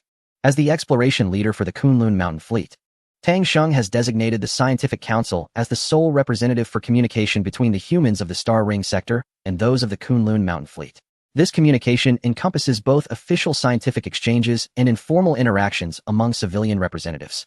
Although the Kunlun Mountain Fleet has not directly authorized the Mace Brigade to wield such high-level diplomatic powers, capable of determining the content of inter-civilizational exchanges, the Mace Brigade has consistently acted in this capacity.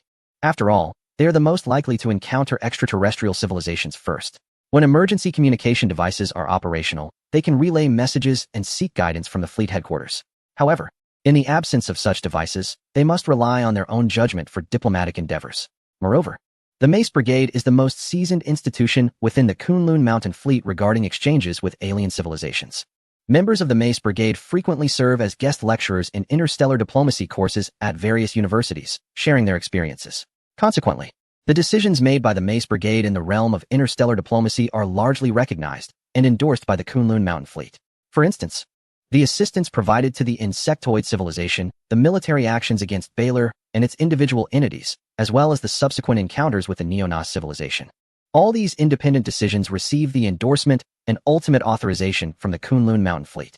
The reason for the delay in authorization was not due to negligence on the part of the Kunlun Mountain Fleet. Rather, it stemmed from profound deliberation. Should the Iron Club Brigade make a decision detrimental to the interests of the Kunlun Mountain Fleet, the absence of authorization would still grant the fleet the power of veto. This precaution serves to prevent the Iron Club Brigade from making erratic decisions under duress. Following the resolution of negotiations with the Scientific Council, Tang Sheng was set to journey to the headquarters of the Council, located on the large asteroid T1, to discuss the details of the forthcoming actions. Of course, prior to this, the Iron Nail had undergone yet another modification. Though termed a modification, it primarily involved some cosmetic alterations to disguise its true identity. After all, the infamous Silver Phantom, a notorious airship within the Free People's star domain, had gained significant notoriety, particularly following its confrontation with the Shadow Space Pirates. It was believed that many factions had already acquired information regarding this vessel. To preempt any potential interception by rival factions, the Scientific Council boldly announced that the so-called Silver Phantom was an experimental ship of their own design, an attempt to replicate the true capabilities of a genuine Tier 3 frigate through these modifications. Regardless of whether others believed this narrative, the reputation had already been established. Should anyone wish to engage discreetly with the enigmatic Silver Phantom, they would need to consider the repercussions from the Scientific Council. Gazing at the Iron Nail, which had been painted a bright orange, Rod was thoroughly displeased. He had always immersed himself in the role of the ship's captain, feeling that adorning a warship in such vivid colors was foolish and would easily attract attention. Furthermore, it lacked any semblance of masculinity. However, given that he was not yet the owner of the Iron Nail, his opinions were disregarded by all. The designated docking point for the Iron Nail was a military base, and under orders, there were no planned launches for that day. Due to the low gravity, the Iron Nail descended gracefully onto the docking point, where the docking interfaces were even compatible with those of the Iron Nail. High-ranking officials from the Scientific Council had gathered near this docking point, each harboring their own thoughts. The Council's military had previously suggested that the higher-ups refrain from engaging with those claiming to be part of the Kunlun mountain fleet until any potential threats were thoroughly addressed. After all, being fellow humans, if they were to carry a novel virus unknown to the Star Ring domains, the Council's elite could face total annihilation. However, this proposal was summarily dismissed. What kind of jest was that? If such a virus truly existed, everyone would have been infected when Ding Hao awakened. Did they not know how many meetings Ding Hao had attended? Hiding would serve no purpose other than to invite ridicule. On the left side of the crowd, some of the high-ranking officials could not help but stand on tiptoe to gaze at the distant ship. They were scientists responsible for mechanical engineering and weapons development. The video showcasing the formidable third-class frigate that single-handedly annihilated over 400 armed spacecraft has been extracted from the vessel of the blind and dispatched to their hands. The various capabilities of the ship have profoundly stimulated their senses. Had it not been for the anticipation of the forthcoming exhilarating technological exchanges with the Kunlun fleet civilization, they would have almost succumbed to the urge to dismantle the Iron Nail to discern the optimizations and modifications the Kunlun fleet's humans have made to this ship, which bears an uncanny resemblance to their own ordinary third-class frigates. As all eyes were eagerly fixed upon the scene, Ding Hao, leading the group, disembarked from the Iron Nail and approached the assembly, making introductions one by one. Given that the Scientific Council lacks a nominal supreme leader, the attendees are all equal members of the highest echelon. Tang Sheng found himself compelled to shake hands and engage in pleasantries with each of them, a gesture of goodwill and respect that consumed over an hour. Following this, Tang Sheng was invited to board a mode of transport known as the orbital bus, an electromagnetic conveyance accommodating 20 passengers to traverse from the military base to the government administrative zone. T1 Star, neither overly large nor particularly small, boasts a diameter exceeding 1,000 kilometers. Upon its surface, the Scientific Council has established numerous areas crowned with transparent domes, some designated as military zones during their descent, others as residential areas, and yet others as commercial zones open to outsiders. These areas are meticulously organized according to their functions, interconnected like a series of miniature cities by the electromagnetic transit they are utilizing. The sky of this planet, beyond the dome, is akin to that of other celestial bodies, black, revealing a tapestry of stars. This phenomenon arises from the absence of a true star in this system, allowing the distant lights of other planets to shine unobscured. However, within the dome, the sky manifests a distinct blue hue, a result of the air, rich in nitrogen and oxygen, and strikingly similar in composition to Earth's atmosphere, scattering the white light emitted by the simulated stellar source atop the dome. As nearly all the high-ranking officials had gathered to welcome them, the orbital bus formed an extensive convoy. Yet, as they traversed through various domed sectors, many officials returned to their respective offices, causing Tang Sheng's procession to dwindle until only 3 orbital buses remained. The remaining buses navigated through diverse regions and entered a medium-sized dome, which houses the offices of the highest legislative body of the Scientific Council. Typically, senior officials do not conduct their business here. It is primarily occupied by civil servants handling specific affairs, convening only when the council requires the highest ranks for deliberation and voting. Today, within these walls, Tang Sheng and the senior officials responsible for diplomatic and intelligence matters will deliberate on the specifics of their mission to seek and rescue their 4 missing companions from the Star Ring Alliance. Extraneous commentary unrelated to the novel. The content has exceeded the author's word limit, so it has been included in the main text. After all, it is a free novel without concerns regarding paid word counts. Recently, I have been exceedingly busy, working from 9 a.m. to 2 a.m., and I feel the quality has significantly declined. However, the platform has stringent update requirements, and as a newcomer, I am reluctant to challenge it. Thus, I must press on despite the difficulty. I anticipate that after around August 20th, I will have more free time, and the situation will improve. The debut has concluded, and during this period, the average daily readership did not even reach 1,000, indicating that this novel has truly struggled. Now that the debut has ended, the average daily readership has dropped to about 300, and if it were not for these 300 readers who have not abandoned the book, I would find it nearly impossible to continue. I sincerely hope the numbers do not decline further. Chapter 100. The Star Ring Alliance. The Star Ring Alliance, as one of the 3 major powers, possesses the name of the Star Ring Star Domain for good reason. This is a legitimate force that has inherited the political legacy of the former North American 677 Fleet's high-ranking officials. Unlike the Scientific Council, they have had access to the most substantial resources, talent, and technological advancements from the very beginning. Consequently, they have consistently been the most dominant force among the 3 major powers, controlling the largest territory and boasting the greatest population. With control over 3 asteroids, each exceeding 1,000 kilometers in diameter, the Star Ring Alliance has established the most extensive planetary surface bases. These bases are of paramount importance to the inhabitants of the Star Ring Star Domain, where technology remains underdeveloped. Numerous transparent dome-like structures, akin to those of the Scientific Council, have emerged from these large asteroids, giving rise to vast industrial parks that possess advantages over those of other factions. Leveraging these strengths, the Star Ring Alliance has simultaneously become the wealthiest among the 3 major powers. As a former conservative faction, they tend to favor a stance of remaining within the Star Ring Star Domain to recuperate and gradually develop. They have upheld many of the original political agendas, such as a democratic voting system, which grants official citizens the right to vote, thereby determining the direction of the Alliance's policies. This democratic governance appears appealing, and many individuals from other factions, unaware of the reality, yearn for it.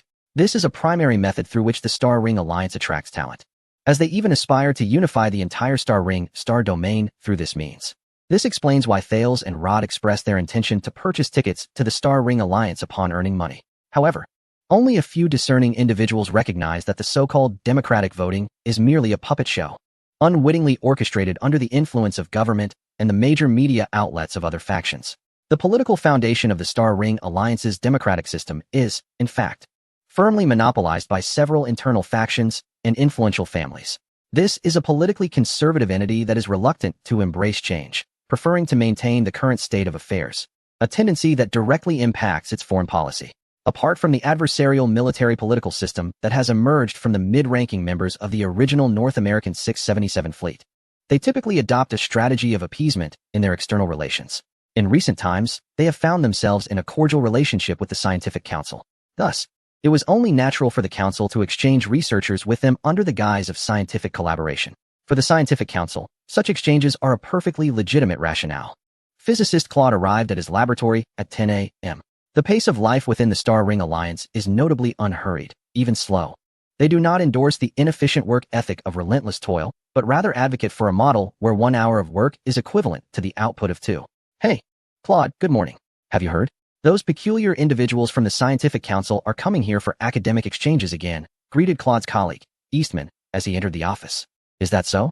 That is indeed delightful news. Although their habits may be eccentric, their academic prowess is commendable, Claude remarked, somewhat taken aback by the news, but feeling a surge of excitement within. Speaking of which, I recently made significant progress on a project concerning the miniaturization of antimatter storage devices. It would be an excellent opportunity to exchange insights with them, Claude stated with a hint of pride.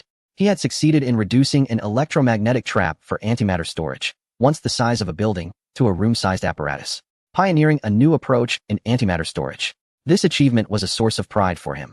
Surely, no one in the Scientific Council could boast such a feat, he mused. Haha, I also have a few new engineering marvels to showcase to those scientific oddities. Eastman chuckled heartily, waving goodbye to Claude as he attended to other matters. One should not assume that the Scientific Council, despite its scientific nomenclature, is the most technologically advanced entity. In fact, among the 3 major factions, Each possesses distinct technical proficiencies and scientific branches, maintaining a state of equilibrium. Had any faction achieved an overwhelming technological superiority, it would have long since unified humanity in this realm. Unlike the communication isolation experienced in the Free Citizen Star domain, the Star Ring domain boasts a vibrant media landscape. Various media corporations, entertainment enterprises, and independent content creators thrive here, making it perhaps the most reminiscent of the pre-Earth era. The inhabitants of this place are accustomed to carrying personal digital terminals, and one can clearly hear the cacophony of news overwhelming the crowds. In the House of Representatives of the 18th Living District, a resolution was passed to officially initiate the impeachment proceedings against the district mayor, with the ruling party's leader expressing strong opposition. Meanwhile, the 7th Agricultural District has reported an outbreak of the H73N66 strain of swine flu.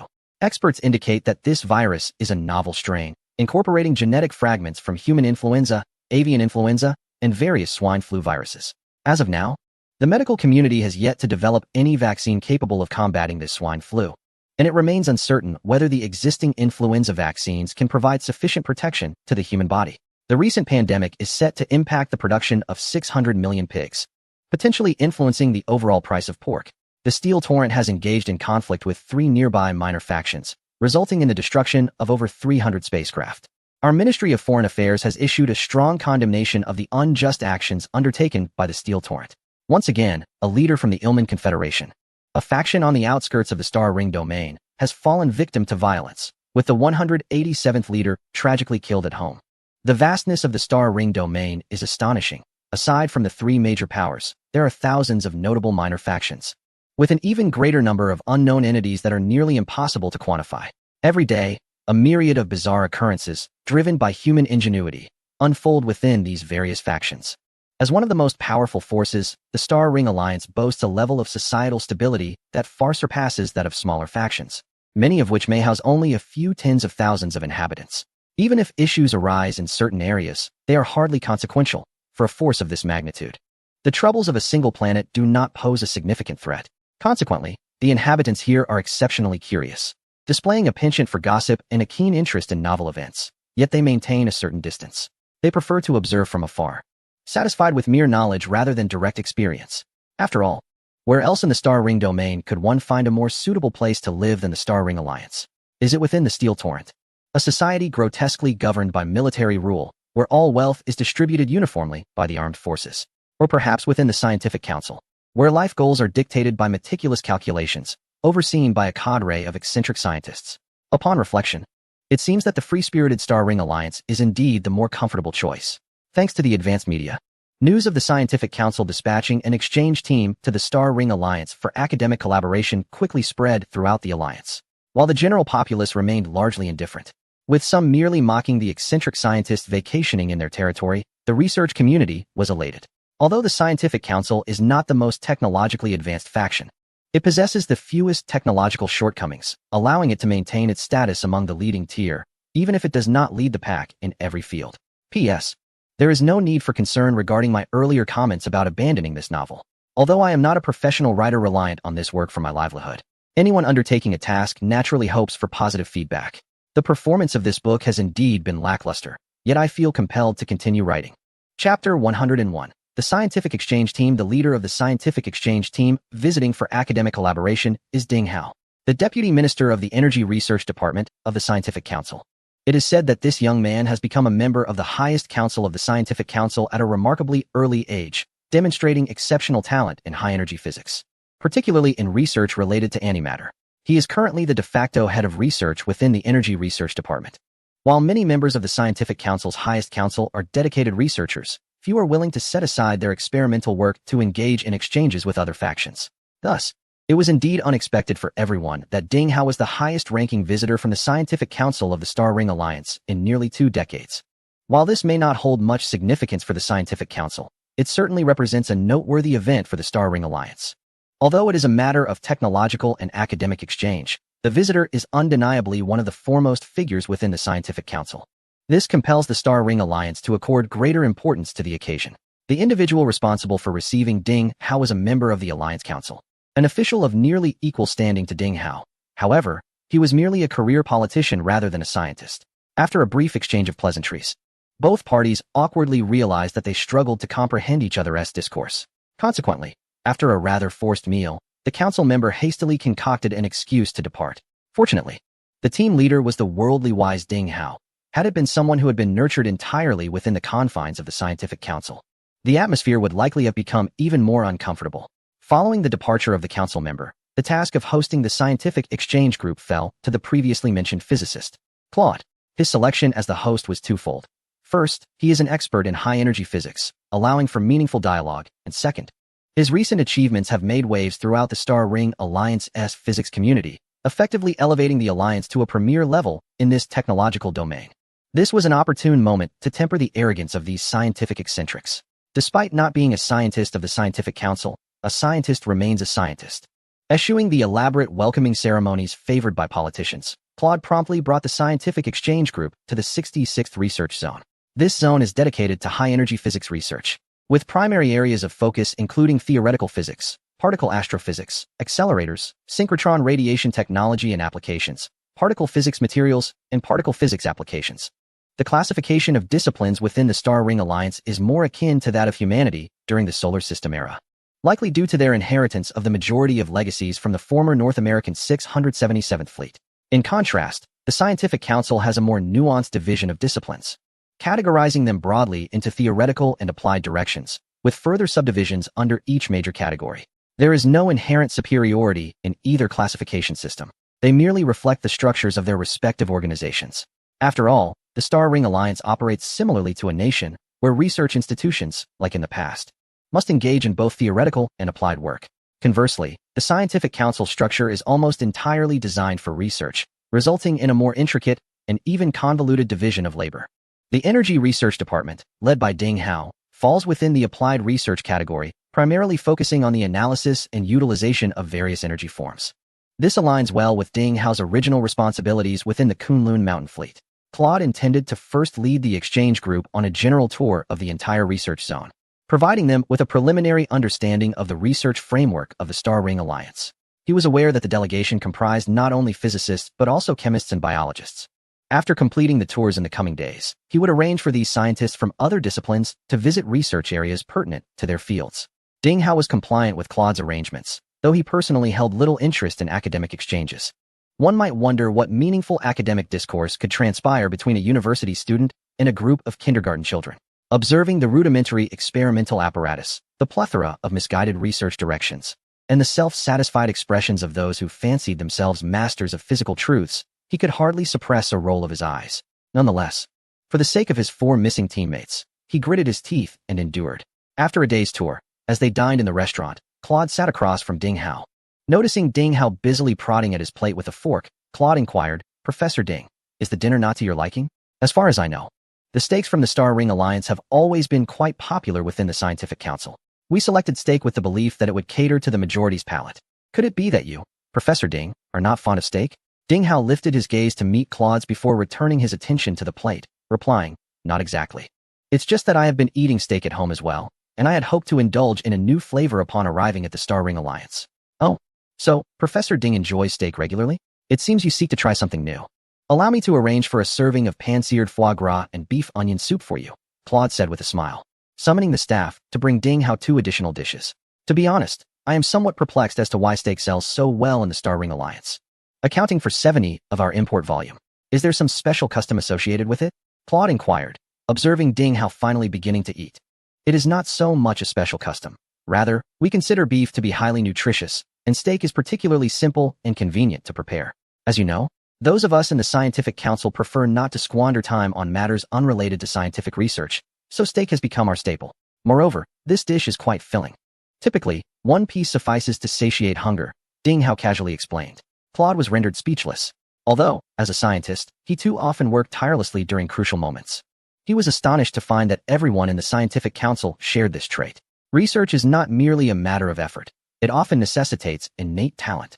To prevent his internal musings from spilling forth unbidden, Claude hastily shifted the topic, asking, "Professor Ding, I perceive that you differ from the other members of the Scientific Council. You seem far more conversational and less rigid. How shall I put it? They appear as diligent students wholly absorbed in their research, while you resemble a well-performing average student. Is it because I also seek out distinctive culinary delights to savor? Ding Hao attempted a jest, though it was evident that the humor left Claude feeling rather awkward. However, he immediately continued to elucidate. Your intuition is not misplaced. I am indeed somewhat different from them. After all, I can achieve the desired research results without expending excessive effort, which grants me the luxury of time to pursue other endeavors. You wish to imply that you are a genius, do you not? That is the essence of your insinuation. Indeed, after having just lamented the necessity of talent in scientific research, Claude could not help but internally scoff at Ding Hao's words. He resolved that when the formal academic exchange commenced in a few days, he would certainly unveil his miniature antimatter electromagnetic confinement device, scaled down to the size of a house, to broaden Ding Hao's horizons and demonstrate what true genius really entails. Chapter 102. The Tycoon from Kokomiya. As Ding Hao led the scientists of the Scientific Council to the Star Ring Alliance, Tang Sheng and his companions were also far from idle. They approached the Star Ring Alliance through an alternative route. The 18th residential district of the Star Ring Alliance had recently descended into turmoil, triggered by the impeachment of its district head by a coalition of two opposition parties that had overtaken the district council just days prior. The citizens of the entire 18th residential area found themselves divided into two factions, one supporting the ruling party and the district head, while the other rallied behind the opposition. The clash of political opinions among the citizens had reached a fever pitch, even resulting in incidents where couples supporting opposing parties resorted to fighting and divorce. Do not presume this to be an extraordinary occurrence. Such events are quite commonplace in the Star Ring Alliance. After all, in a multi-party governance system, disagreements often lead to brawls among parliamentarians, and disputes at home among citizens are merely an everyday reality. It was during this tumultuous period that the affluent merchant family, the Rhodes, hailing from a remote minor power known as Kokomiya, unfortunately arrived at the 18th residential district of the Star Ring Alliance. Upon their arrival, they promptly rented an entire hotel situated alongside the most picturesque simulated beach, accompanied by over 50 personnel and several hundred tons of luggage. Rumor has it they arrived aboard a flamboyantly painted, 10,000-ton armed spaceship. The Star Ring Alliance boasts an exceptionally high per capita income, far surpassing that of other regions within the Star Ring Galaxy, and many wealthy individuals from elsewhere find themselves reduced to the status of ordinary families upon their arrival. It is indeed a rarity for a merchant like Rhodes to possess such wealth. After some discreet inquiries, it became known that Rhodes was once an ordinary businessman who, over 20 years ago, fortuitously discovered a mining asteroid, thereby embarking on his path to prosperity. His rise to fortune is nothing short of legendary. He first stumbled upon a moderately sized mining asteroid, which provided him with his initial capital, and subsequently engaged in trade within the Freestar domain, dealing in the illicit goods of space pirates. The fact that his private vessel is a Class 3 frigate attests to the habits formed during that time. This line of work is fraught with risk, yet offers substantial profits. However, after amassing sufficient wealth, he did not succumb to greed for such quick gains, but rather exercised prudence and returned to his hometown of Kokomiya.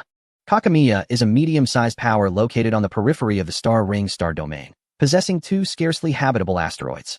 Its political system bears resemblance to that of the Star Ring Alliance, albeit with a mere two political parties that alternate in governance. Despite its remote geographical location, Kokomiya has maintained a notable stability, free from significant upheaval, thus allowing for a commendable development. Although not as affluent as the Star Ring Alliance, it is nonetheless vastly more prosperous compared to other factions, making it a modestly wealthy enclave. Upon returning to Kokomiya, Mr. Rod clandestinely established a comprehensive conglomerate encompassing tourism, heavy industry, technological manufacturing, and agriculture. Over the course of more than a decade, this enterprise gradually flourished, with numerous subsidiaries rising to prominence within their respective sectors in Kokomiya. It was only this year that he emerged from the shadows, consolidating these subsidiaries into one of the largest conglomerates in Kokomiya. With his identity now revealed, the media in Kokomiya fervently pursued the once-hidden magnate, eager to secure an exclusive interview. Consequently, under the relentless scrutiny of journalists, he was compelled to flee to the Star Ring Alliance in search of tranquility.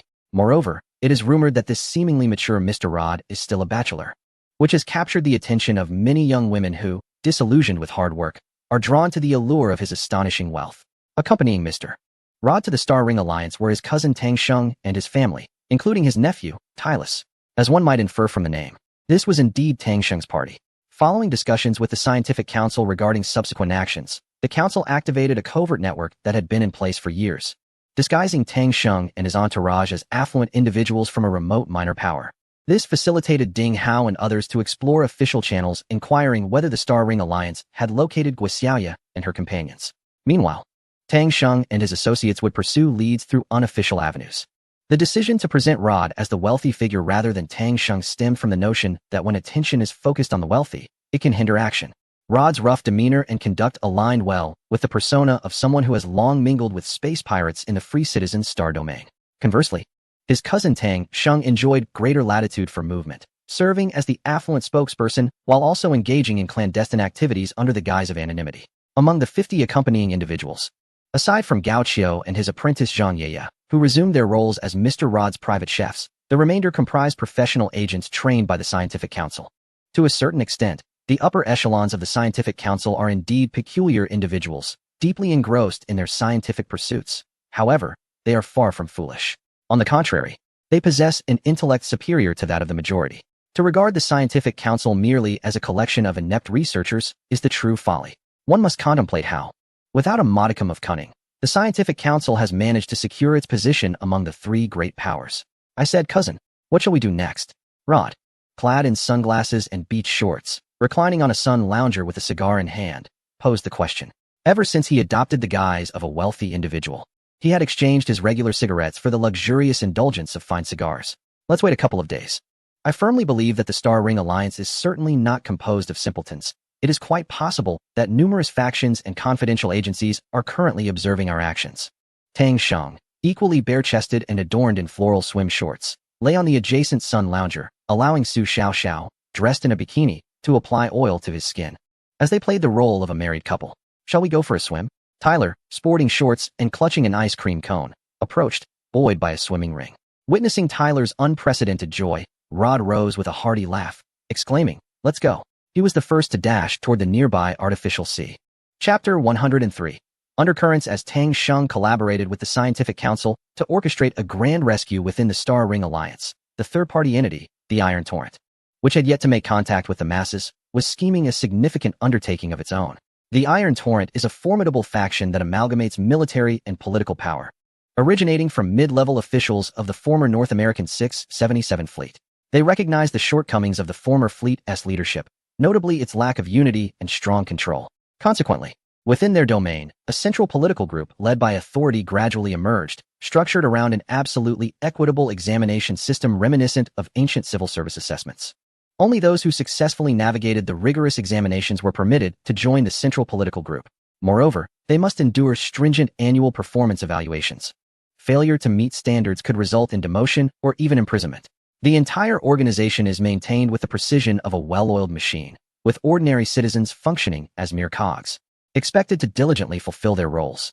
Of course, due to advancements in technology, individuals also undergo professional evaluations to tailor their training and job assignments according to their strengths. This meticulous centralized system has rendered them the most mobilized and formidable force. One should not assume that life within this faction is arduous. In fact, quite the opposite is true. Since each individual engages in work that aligns with their expertise, their endeavors are not particularly burdensome.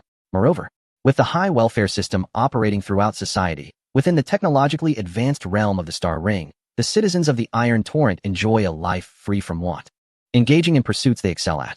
This has resulted in a societal happiness index that surpasses that of the three major powers. Unlike the dualistic approach of the Star Ring Alliance and the laid-back demeanor of the Scientific Council, the Iron Torrent has always been an organization driven by a singular purpose: to unify the Star Ring and lead humanity back to the pinnacle of the solar system era. While this ideology may superficially resemble that of the Scientific Council, it is fundamentally distinct. The Scientific Council maintains that civilizations confined within a stellar system cannot achieve greatness.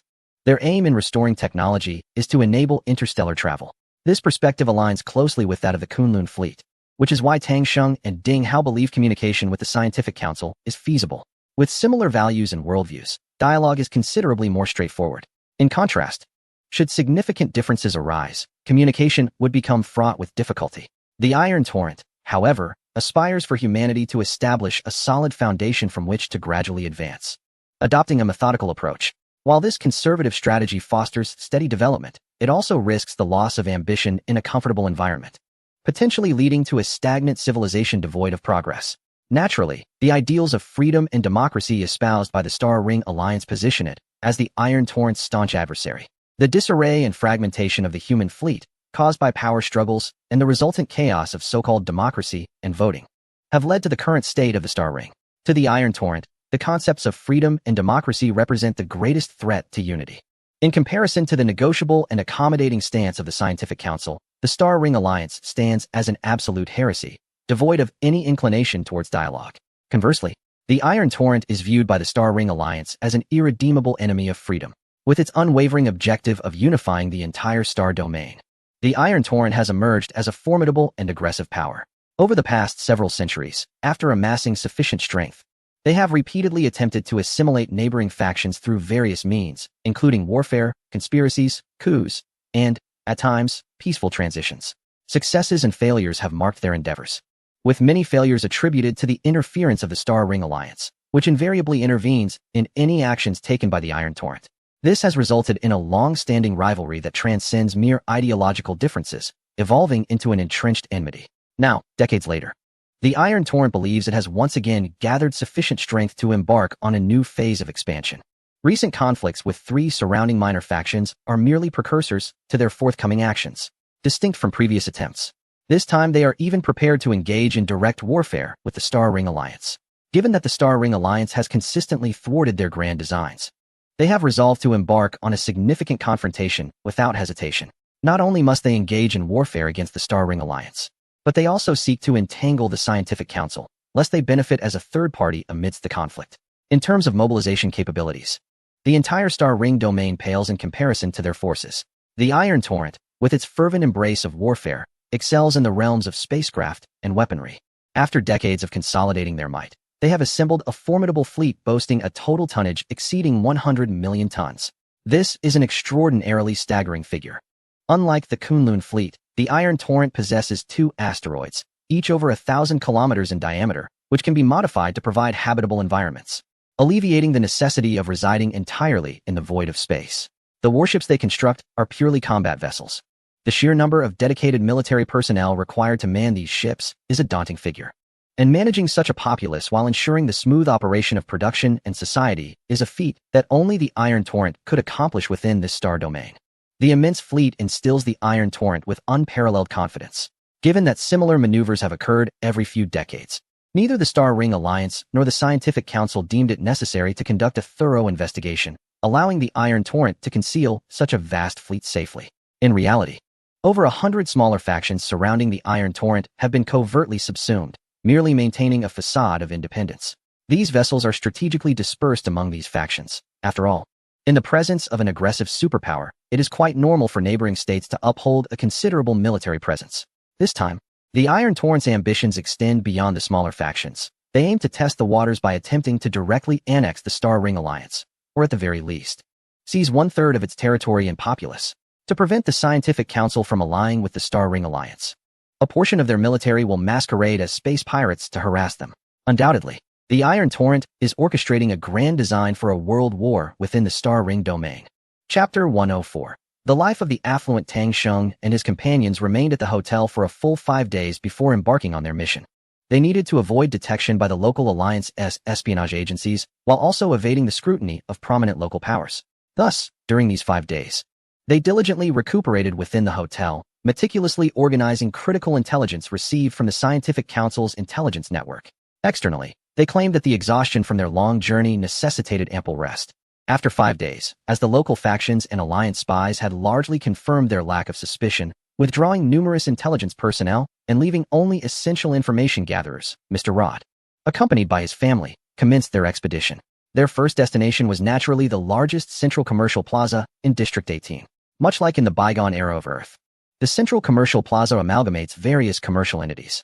Its primary function is not to serve the local populace, but to offer a diverse array of services and goods to outsiders like Rod, which cannot be found elsewhere. In the entire Star Ring star domain, various vintage mechanical timepieces have gained immense popularity, being cherished by affluent gentlemen for their exquisite craftsmanship. Each intricate mechanism, meticulously assembled within a modest dial, showcases an extraordinary mechanical aesthetic that enthusiasts of retro timepieces ardently pursue. Such intricate creations can only be produced by a powerful entity like the Star Ring Alliance, which possesses an ample supply of skilled labor dedicated to the art of horology. In contrast, smaller factions, often struggling with population scarcity, cannot afford to squander their limited resources on endeavors deemed unproductive or devoid of technological advancement. Moreover, The realm of fashion and luxury brands caters specifically to female clientele. Outside the Star Ring Alliance, acquiring a complete ensemble or a singular high-end fashion item could require a family to expend several months' worth of income. Despite their exorbitant prices, these products continue to attract eager consumers, ensuring that the companies producing them thrive financially. In truth, these items hold little intrinsic value. Many so-called handcrafted goods, such as timepieces and garments, often lack the quality of those produced by automated means. Nevertheless, the formidable influence of the Star Ring Alliance has permeated every facet of the Star Ring star domain, resulting in a form of cultural hegemony. The Alliance seeks to unify humanity in this region through moral and spiritual dimensions, aspiring to achieve a cohesion akin to that of the Iron Stream. However, this approach proves ineffective with both the Scientific Council and the Iron Stream. The Scientific Council is driven by technological advancement, showing little interest in antiquated and impractical artifacts. Take, for instance, the timepiece. Its precision is markedly inferior, incapable of rivaling the accuracy of atomic clocks that only deviate by a second over millennia. The Iron Stream, too, prioritizes practicality, dismissing such ostentatious items as misaligned with their values, as various portable electronic devices can easily fulfill timekeeping functions far superior to those of a mere watch. Meanwhile, the affluent Rod has embarked on a shopping spree at the Central Commercial Plaza with his family. According to insiders, at the flagship store of the prestigious Ancient Kingdom timepiece brand, Mr. Rod purchased one of each style available in the watch collection. Not to mention the even pricier wall clocks and grandfather clocks. His sister-in-law exhibited even more enthusiasm, seemingly emptying every renowned fashion boutique she encountered. Every store she passed displayed out-of-stock signs. It is said that 10 bodyguards following her struggled to carry the luxury items she acquired, ultimately necessitating that the merchants deliver her purchases directly to her hotel. Rod's rather refined nephew, however, remained composed, faithfully trailing behind him without exhibiting any signs of a spoiled upbringing, though he incessantly munched on snacks. Mr. Tang Sheng, the cousin of Mr. Rod, remains somewhat enigmatic. It is said that he did not indulge in the frenzied shopping spree like others. Instead, he wandered about, displaying a particular fascination with various service industries. Having ventured into nearly every establishment to glean insights, many were puzzled by his intentions, speculating that perhaps he was not one to revel in consumerism. However, a few seasoned playboys exchanged knowing glances and chuckled at the news. It seemed that Mr. Tang was indeed cut from the same cloth, even while accompanying his wife, revealing a playful side. Yet, it appeared he had not quite found the right avenue. Perhaps, given the chance, they could engage further. Had Mr. Tang been privy to their thoughts, he would undoubtedly have been perplexed. In truth, he harbored no particular interest in such matters. He merely sought to connect with elite service providers, hoping to stumble upon information regarding individuals like Guan Xiaoya. Thus, the affluent Rod family made a grand entrance through extravagant shopping, showcasing their remarkable wealth, and embarked on their genuine journey within the Star Ring Alliance. Following 3 days of relentless shopping, they began to receive invitations from the local elite, indicating that the affluent circles had taken notice of them and tentatively acknowledged their financial prowess. Whether they could pique further interest hinged on Mr. Rod's performance before these individuals. Yet, Mr. Rod did not disappoint. More accurately, it was Mr. Tang who met their expectations. Rod, being a free citizen, had never truly encountered grand affairs, thus embodying the persona of a naive nouveau riche. This spared him the need to masquerade as a scion of a prestigious lineage, avoiding the exhaustive endeavor of mastering the trivial skills associated with the affluent, such as peculiar aristocratic sports or the appreciation of various ancient artifacts. He merely needed to share tales of his past exploits in the free citizen star domain, accentuated by the distinctive dialect of his origins. With the discreet guidance of a high-ranking intelligence officer posing as his personal secretary, he effortlessly engaged in jovial conversation with the so-called local magnates. Conversely, Tang Sheng and Su Xiaoxiao, having grown up as the cousin of Rod and the daughter of local nobility, were required to comprehend the intricacies known only to the wealthy. A challenge they met with ease. Although they had not resided for an extended period in the Star Ring domain, the Kunlun fleet operated with its own currency system. As a nomadic civilization, the Kunlun fleet's resources were not excessively abundant. While they lacked nothing in basic necessities, many luxuries were not readily available. Thus, they were familiar with the concept of currency. Furthermore, the Wolf-Tooth Brigade had the earliest and most extensive interactions with the insectoid civilization and were well acquainted with the local nobility. The elaborate and intricate pastimes favored by the aristocrats of a medieval-level civilization surpassed those of the civilized humans in the Star Ring domain. Thus, Su Xiaoxiao not only established herself within the elite circles of noble women, earning a reputation for her distinctive appreciation of aesthetics, but also captivated them with her fashion choices, which, though markedly different from the prevailing aesthetic of the Star Ring Alliance, were nonetheless harmonious and visually appealing. As for Tang Sheng, he introduced the local affluent youth to the myriad pleasures of the Kikomia elite, instantly illuminating their perspectives and bestowing upon them the exhilarating sensation of having discovered a new realm of possibilities. Chapter 105. Private Gene Optimization Clinic. With the activities led by Tang Sheng and his companions, they gradually infiltrated the local aristocracy, even managing to meet with the impeached district chief of District 18 and the two opposition party leaders who had initiated his impeachment. Tang Sheng's remarkable performance nearly led several local young aristocrats to regard him as a lifelong confidant, with multiple attempts to invite him to partake in thrilling escapades. Fortunately, Su Xiaoxiao, ever vigilant, discerned the underlying intentions and employed her formidable presence to drive these young scions away. Otherwise, Tang Sheng, a theoretical expert, would undoubtedly have revealed his inadequacies upon entering the realm of practical engagement. It was not merely Su Xiaoxiao's astuteness that afforded her this insight. Her interactions within the women's circles provided her with invaluable intelligence. The reputations of those dandy youths were already well known in District 18, and as the local hostesses, it was only natural for them to caution their newcomer sister about the potential pitfalls posed by these wayward youths who might lead her husband astray. However, in the subsequent 2 months, Tang Sheng's endeavors yielded no particularly noteworthy discoveries. It appeared that, within the Star Ring Star domain, there was a palpable indifference towards unfamiliar technological devices, and no one seemed to care whether they had procured any remarkable items from the Free Citizen Star domain.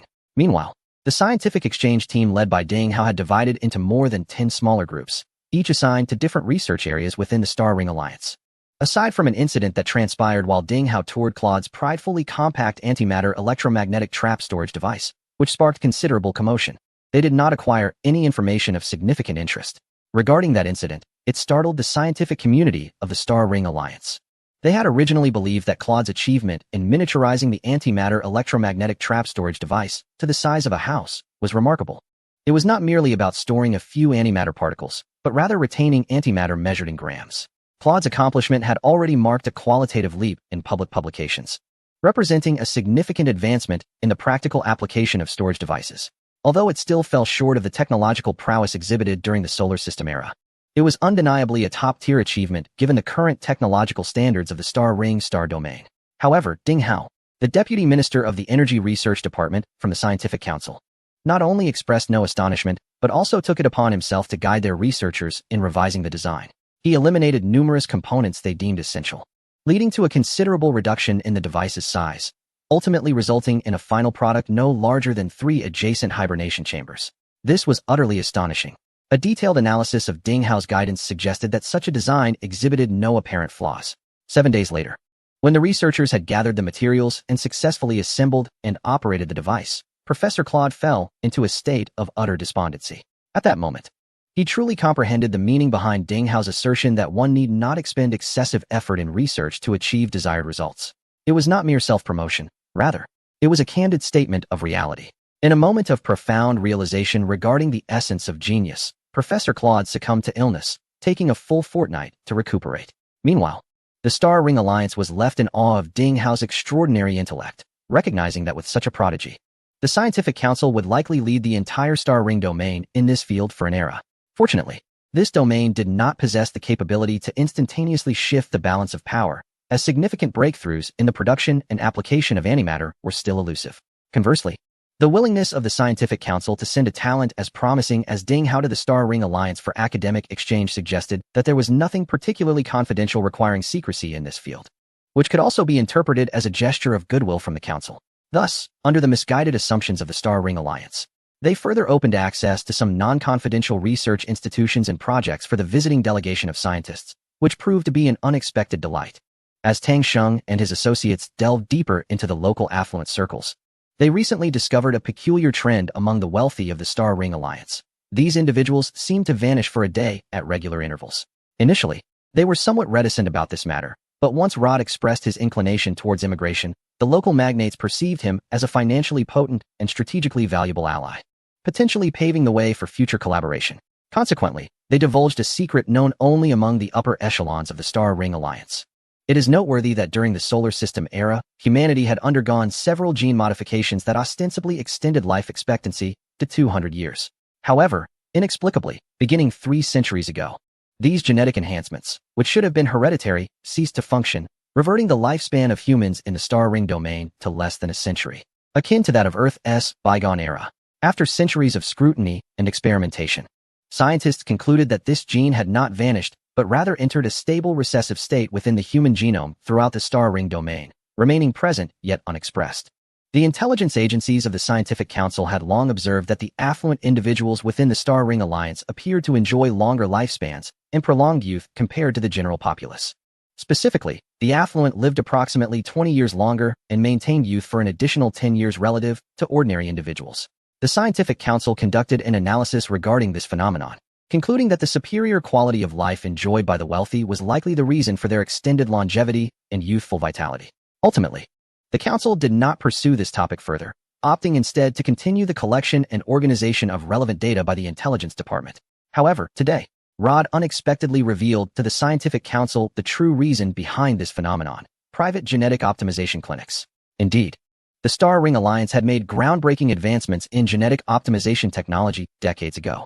They possessed the ability to utilize specific induction agents to activate certain latent segments of optimized genes. However, due to the loss of transmission capability of these gene segments after the comprehensive modification of the human genome, they do not possess the self-infecting characteristics found in the genetic optimization techniques of the Kunlun fleet. Thus, to achieve the activation of genetic segments throughout the body, one must continually administer the induction agents, as human cells are in a constant state of renewal. Approximately every 6 to 7 years, all body cells, with the exception of neural tissue cells, are replaced. This limitation renders the technology impractical for widespread application, as even the Star Ring Alliance cannot bear such exorbitant costs. Nonetheless, for the affluent within the Alliance, the continuous consumption of these high-cost induction agents is not an insurmountable challenge. Consequently, under the machinations of certain individuals, this technology remained undisclosed and instead transitioned into underground channels. Over time, this technology gradually proliferated in private clinics, giving rise to a burgeoning trend of exclusive genetic optimization clinics catering to the wealthy within the Star Ring Alliance. Chapter 000, a response to certain litigants this evening. While engaged in writing, I was rather disgusted. Regardless of how busy I am, I strive to take time each day to peruse book reviews and engage with readers. However, today I encountered a review asserting that this book bears striking similarities to another work from the outset, claiming that certain chapters share identical details and even imply plagiarism. I was taken aback, momentarily believing I had encountered an author with a kindred spirit, prompting me to investigate the referenced book. Upon inspection, I discovered it was entirely different in style, despite both being categorized under science fiction and interstellar themes. In essence, my work lacks a singular personal protagonist. The true protagonist is the Kunlun fleet, a branch of human civilization. The character Tang Sheng, who frequently appears, merely serves as a narrative device. Observant readers may have noted that I seldom depict characters from an individual perspective. My descriptions primarily encompass broader frameworks. This writing style is already rare in online literature, which may contribute to the book's lack of popularity among the masses. If I intended to plagiarize, would I not choose from popular works? Why opt for an obscure theme and an unconventional writing style to imitate? Furthermore, the scientific concepts within this novel are predominantly grounded in real scientific explanations, with the sole exception being the modification of existing theories concerning spatial wormholes. According to relativity, current scientific understanding suggests that wormholes should allow for simultaneous traversal of time and space. However, as time travel contradicts the overall tone of the novel, I opted to abandon that premise, allowing only for spatial traversal. This novel does not even delve into the multidimensional theories that many science fiction works favor. Why? Because I have yet to fully comprehend the intricacies of multidimensional theory. I dare assert that those who have written extensively on the topic of multidimensionality fundamentally lack an understanding of the theories associated with it.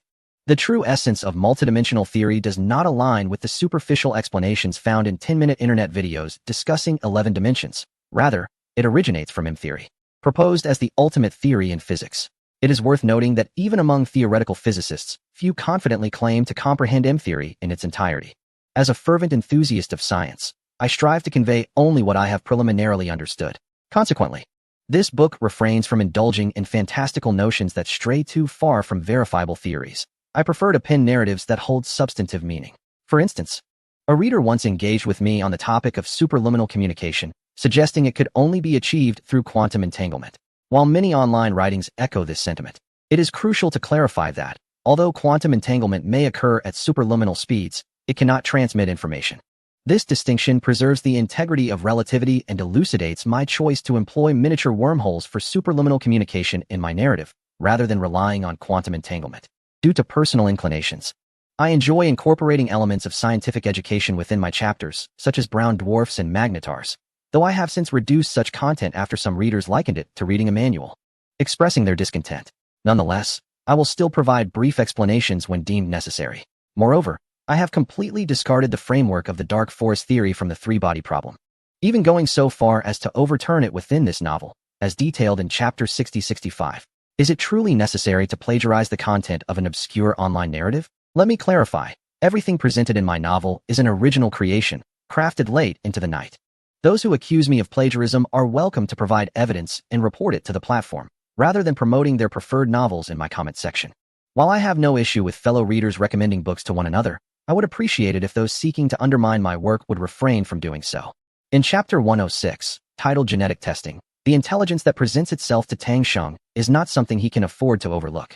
Although this information does not pertain to Guan Xiaoya and her companions, given the unwavering support from the Scientific Council, Tang Sheng is willing to assist in acquiring additional intelligence in the absence of better leads. With the endorsement of several local dignitaries, Rod and his group departed from the 18th Living District, utilizing the transit system to arrive at the 7th Living District. Though termed a clinic, the private gene optimization facility is, in essence, a bona fide biological science laboratory, unlike the modest practices found in the Free Citizen Star domain, where a single doctor treats injuries and ailments. Gene optimization is a genuinely high-tech endeavor, necessitating an array of advanced laboratory-grade equipment. Even within the Star Ring Alliance, not everyone possesses the expertise to wield such technology. It requires professional researchers to operate specialized instruments with their extensive knowledge. Thus, the personnel and research apparatus required for a private gene optimization clinic are on par with those of a professional research laboratory. As such, not every living district is equipped with a gene optimization clinic. Typically, a single clinic serves multiple nearby districts. The 7th and 18th living areas exhibit striking similarities in their urban planning, yet their environmental aesthetics diverge significantly. The 18th living area emulates a tropical seaside climate, while the 7th living area reflects a temperate continental climate. Consequently, the ambience of the 7th area is equally delightful. Upon their arrival, Rod and his companions were escorted by local dignitaries to a towering edifice. Above the main entrance, the prominent inscription read Iverson Biotechnology. The reception area was attended by several charming ladies and a few robust security personnel. For the average individual, reaching this point was the pinnacle of accessibility. However, entering the building beyond the reception required adherence to a stringent internal referral system. According to Iverson Biotechnology's regulations, one must secure recommendations from 3 or more members to gain membership at the clinic, and only members are entitled to access its services. With the local dignitaries revealing their identities and jointly recommending them, Rod and his party expended a substantial sum to register their membership information. Subsequently passing through the reception area into the interior of the building, their bodyguards, assigned as intelligence personnel by the Scientific Council, were required to enter through a smaller door and undergo rigorous security checks before being permitted to await their employers in designated areas. The interior of the building was not as Tang Sheng had envisioned. It was neither a laboratory cluttered with vials and containers, nor a sterile environment staffed by uniformed medical personnel. Instead, it resembled a banquet hall, replete with an array of exquisite delicacies and fine wines, with sofas and booths surrounding the space. The number of members present was sparse, with only a couple of booths occupied, and the tables merely adorned with beverages. Those privileged enough to be members here were undoubtedly individuals of status. No one would lack for sustenance, and thus, it would be unbecoming to indulge excessively. However, Rod and Tylos disregarded these social niceties. Tempted by the sumptuous offerings and the thought of their significant expenditure, they eagerly filled their plates. This behavior was entirely fitting for Rod's self-made nouveau riche persona. The local dignitaries, though initially taken aback, quickly came to terms with it. Meanwhile, Tang Sheng and Su Xiaoxiao, maintaining a more composed demeanor, were guided by their hosts to an unoccupied booth. "Mr. Rod, you truly embody authenticity," remarked one dignitary, observing Rod vying with Tylos for a succulent lobster. "My cousin has been this way for decades, unable to shed his penchant for seizing every opportunity," Tang Sheng remarked, rolling his eyes at Rod's retreating figure. "Yet, were it not for Mr. Rod's unyielding nature, I doubt he could have built his empire from the ground up," another dignitary mused, expressing a sense of admiration. "Indeed, this is why we find such kinship with Mr. Rod. We owe our current wealth to familial connections, whereas Mr. Rod's journey from nothing to success is a feat that many in our circle cannot achieve, a remaining female dignitary added. Is he truly as remarkable as you claim? I fail to see it, she remarked, her skepticism apparent. Tang Sheng casually crossed his legs, reclining against the sofa's backrest with a nonchalant demeanor befitting a wealthy heir. Do not speak so disparagingly, cousin. My business acumen is quite formidable, he retorted playfully. Su Xiaoxiao leaned against Tang Sheng's outstretched left arm and playfully jabbed him. All right. I understand. But is this genetic optimization truly as miraculous as they say? Can it genuinely extend human lifespan and youth? Tang Sheng inquired, wrapping his arm around Su Xiaoxiao with feigned curiosity. Rest assured, Mr. Tang, there is no cause for skepticism. This technology has been in use within the Stellar Alliance for over 70 years. To date, not a single client has reported dissatisfaction. And Averson Biotech stands as one of the most proficient clinics utilizing this technology. I have heard they have updated their techniques this year, potentially increasing average lifespan by up to 30 years. This is precisely why we invited Mr. Rod and you, along with your wife, to this gathering. The noble who had spoken first replied with a smile. This year? They have updated their technology this year? Tang Sheng's eyes brightened as he exchanged a glance with Su Xiaoxiao.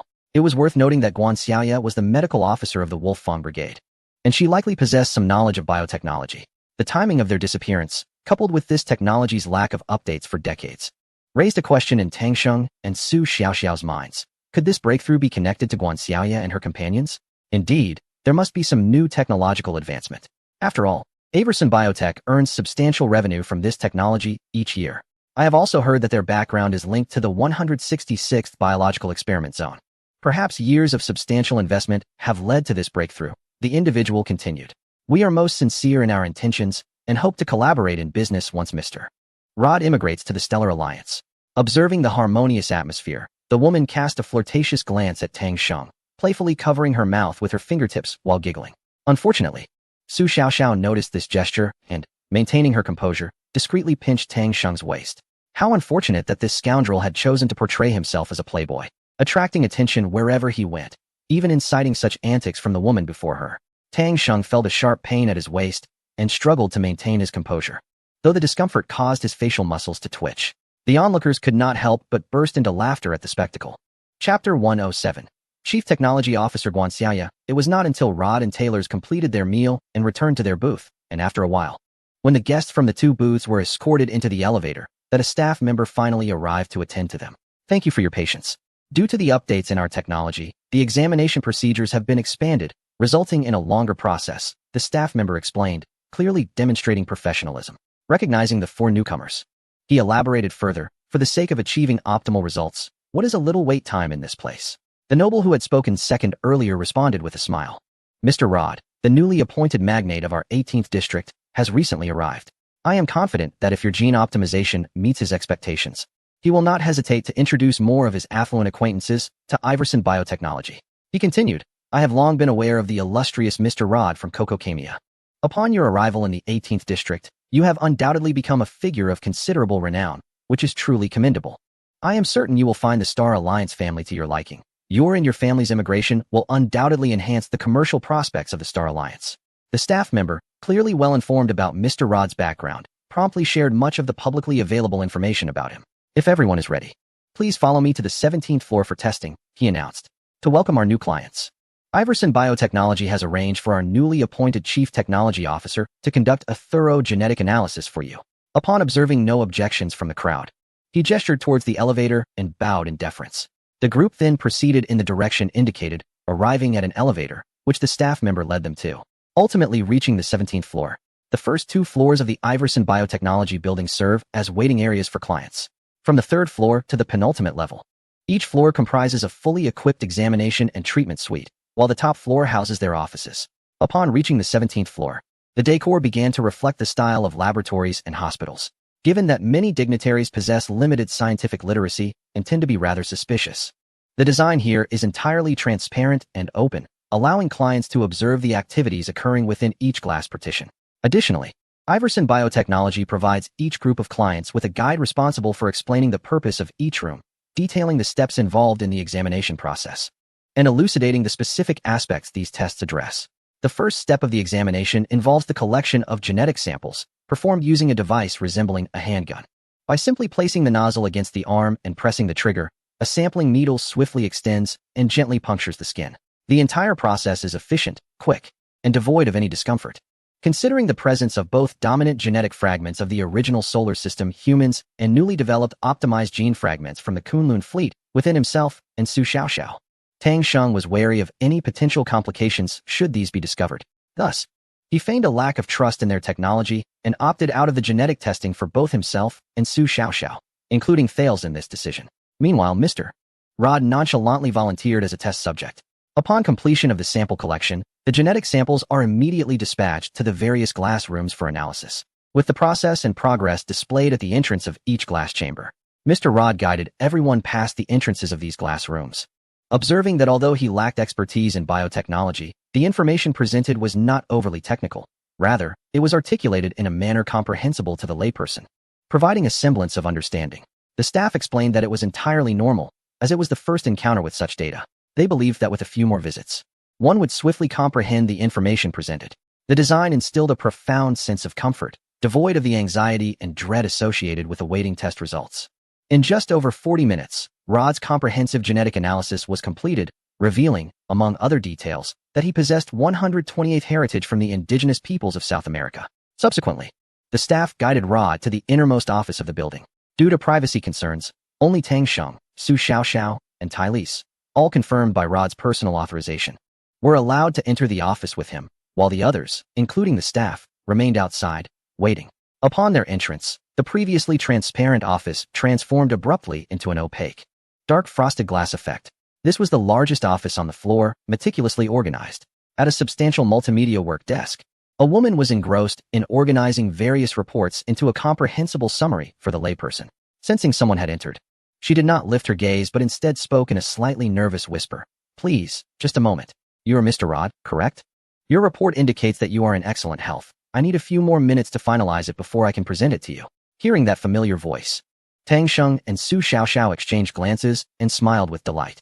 It was truly a case of unintentional fortune. What began as an effort to gather intelligence for the scientific council had unexpectedly culminated in the attainment of their ultimate goal. Thus, Tang Sheng halted Rod, who was curious about his genetic analysis, and approached the desk, placing his hands on its edge, smiling as he remarked, "Xiaoya, during our time in the Wolf Fang Brigade, you never spoke a sentence this long all at once." Upon hearing his voice, the woman trembled, her busy hands coming to a halt. Slowly, she lifted her head, and it was none other than Guan Xiaoya. She gazed in disbelief at Tang Sheng and Su Xiaoxiao, momentarily frozen in astonishment. Su Xiaoxiao, with a beaming smile, stepped forward, waved her hand in front of Guan Xiaoya's eyes, and teased, "What is this? Are you stunned?" Suddenly, Guan Xiaoya's expression shifted from dazed to distressed, and she embraced Su Xiaoxiao, exclaiming, "Oh, Miss Xiaoxiao, Captain, it's really you. Am I dreaming again?" Su Xiaoxiao, who was originally half a head shorter than Guan Xiaoya, now appeared as a younger sister being embraced by her elder sister. Nevertheless, she gracefully patted Guan Xiaoya's back, offering comfort. "Xiaoya, it must be quite challenging for you to face clients and deliver reports, despite having social anxiety." Guan Xiaoya wept inconsolably, her sobs punctuated by her words. "Woo-woo, little miss, more than this, I fear I will never see you all again." Chapter 108. The Story of Guan Xiaoya. After helping her regain her composure, Tang Sheng and the others settled down to listen as Guan Xiaoya, with a stammer, recounted the tale of the four of them. Similar to the earlier experiences of Ding Hao and his companions, Guan Xiaoya and her friends were sold at a high price to a company within the Star Ring Alliance by a band of mercenaries. They found themselves in a recycling shop located in the free civilian star domain. However, unlike Ding Hao's subsequent experiences, the awakening of Guan Xiaoya and her companions was marked by a rough and forceful extraction from their cryogenic pods.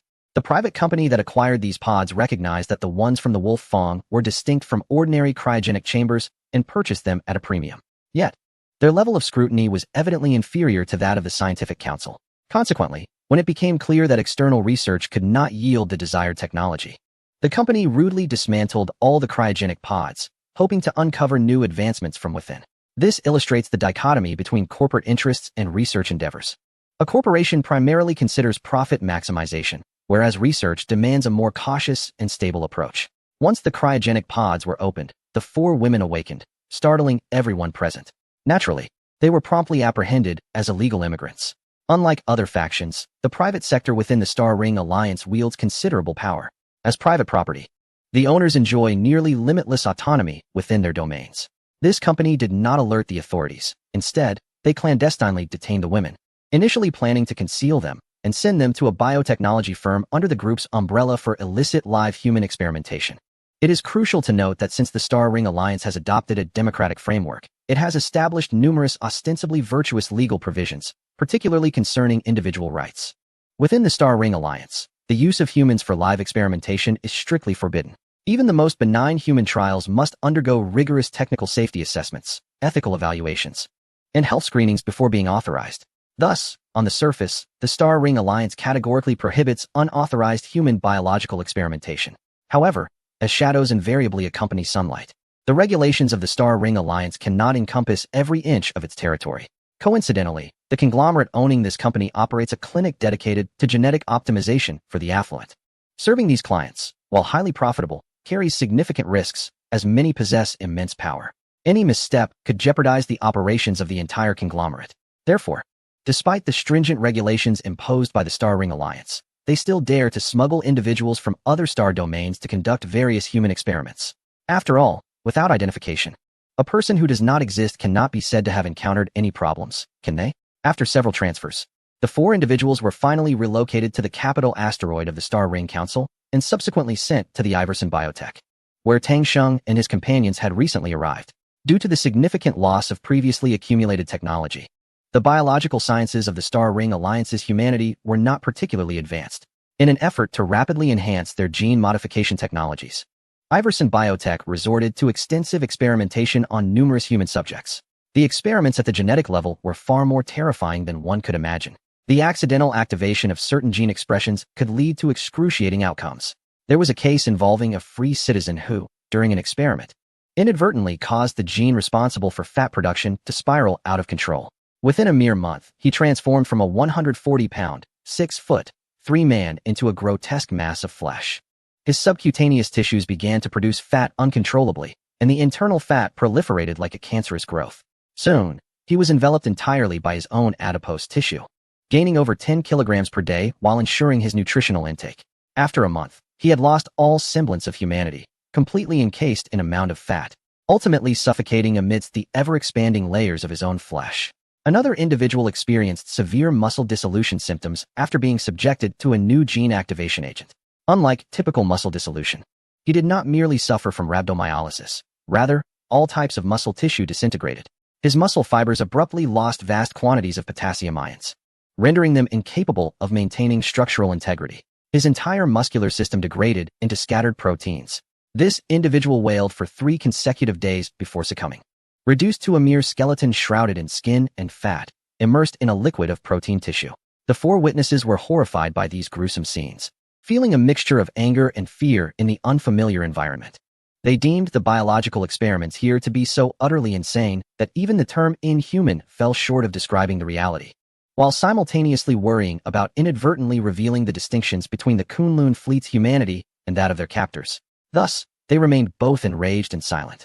As Tang Sheng's disciple, Zhao Jinhao, was taken away to become the next test subject, Guan Xiaoye could no longer contain herself. She frantically pounded on the glass door of her confinement, speaking at a rapid pace she had never utilized before, detailing to the security personnel and supervisor at least 13 causes of death she had witnessed among the experimental subjects, along with emergency solutions. This sudden display of expertise stunned the supervisor, who, while merely an administrator of the holding facility, was also a master's graduate in the field of biological sciences. Before he could fully comprehend the situation, Guan Xiaoye struck the door with renewed fervor, shouting, "Release my companion. I will teach you how to manage these gene control failures."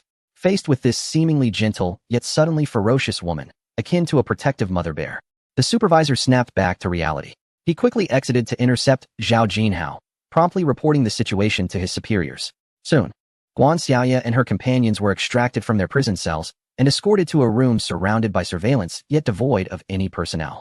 Almost immediately, without granting them time to react, a voice emerged from the room, directly posing a myriad of inquiries. These questions pertained to human biology and genetic engineering, and as Guan Xiaoye and her apprentice, Wang Di, responded, the complexity and depth of the questions escalated. Eventually, some inquiries were so intricate that it became evident even the questioner was uncertain of the answers. as a tone of seeking guidance permeated the voice.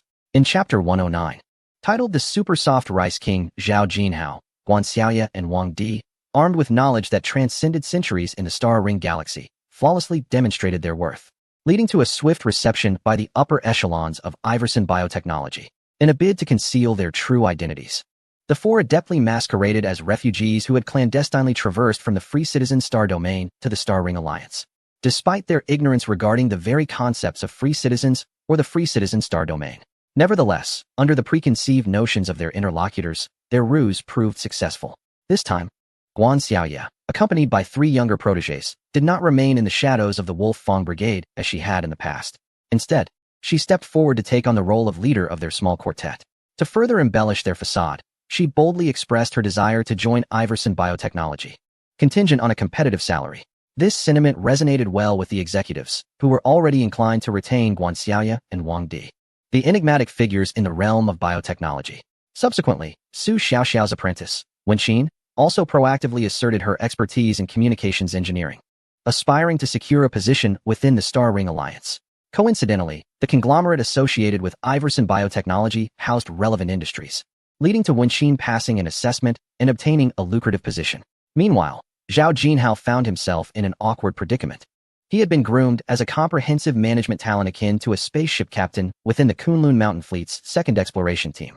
However, the fleet's command systems had undergone several upgrades, rendering his acquired knowledge obsolete within the antiquated command framework of the Star Ring Alliance. Consequently, amidst the vast conglomerate, he could only secure a position as a gatekeeper at Iverson Biotechnology, courtesy of the two academic luminaries, leaving him the sole member of the quartet without employment.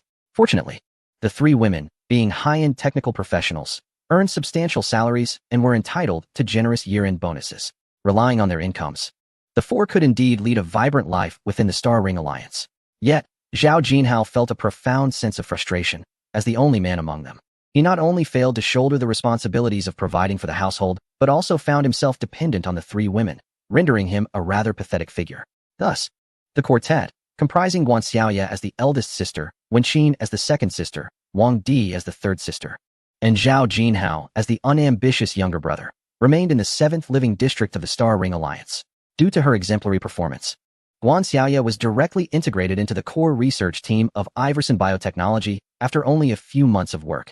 However, Iverson Biotechnology is not merely a pure research institution like the Scientific Council, which focuses solely on competence. As a privately operated clinic, it requires more than just ability to ascend to higher echelons. Hence, the title of Chief Technology Officer is primarily a facade, akin to how sales personnel were once referred to as sales managers in the bygone era of Earth.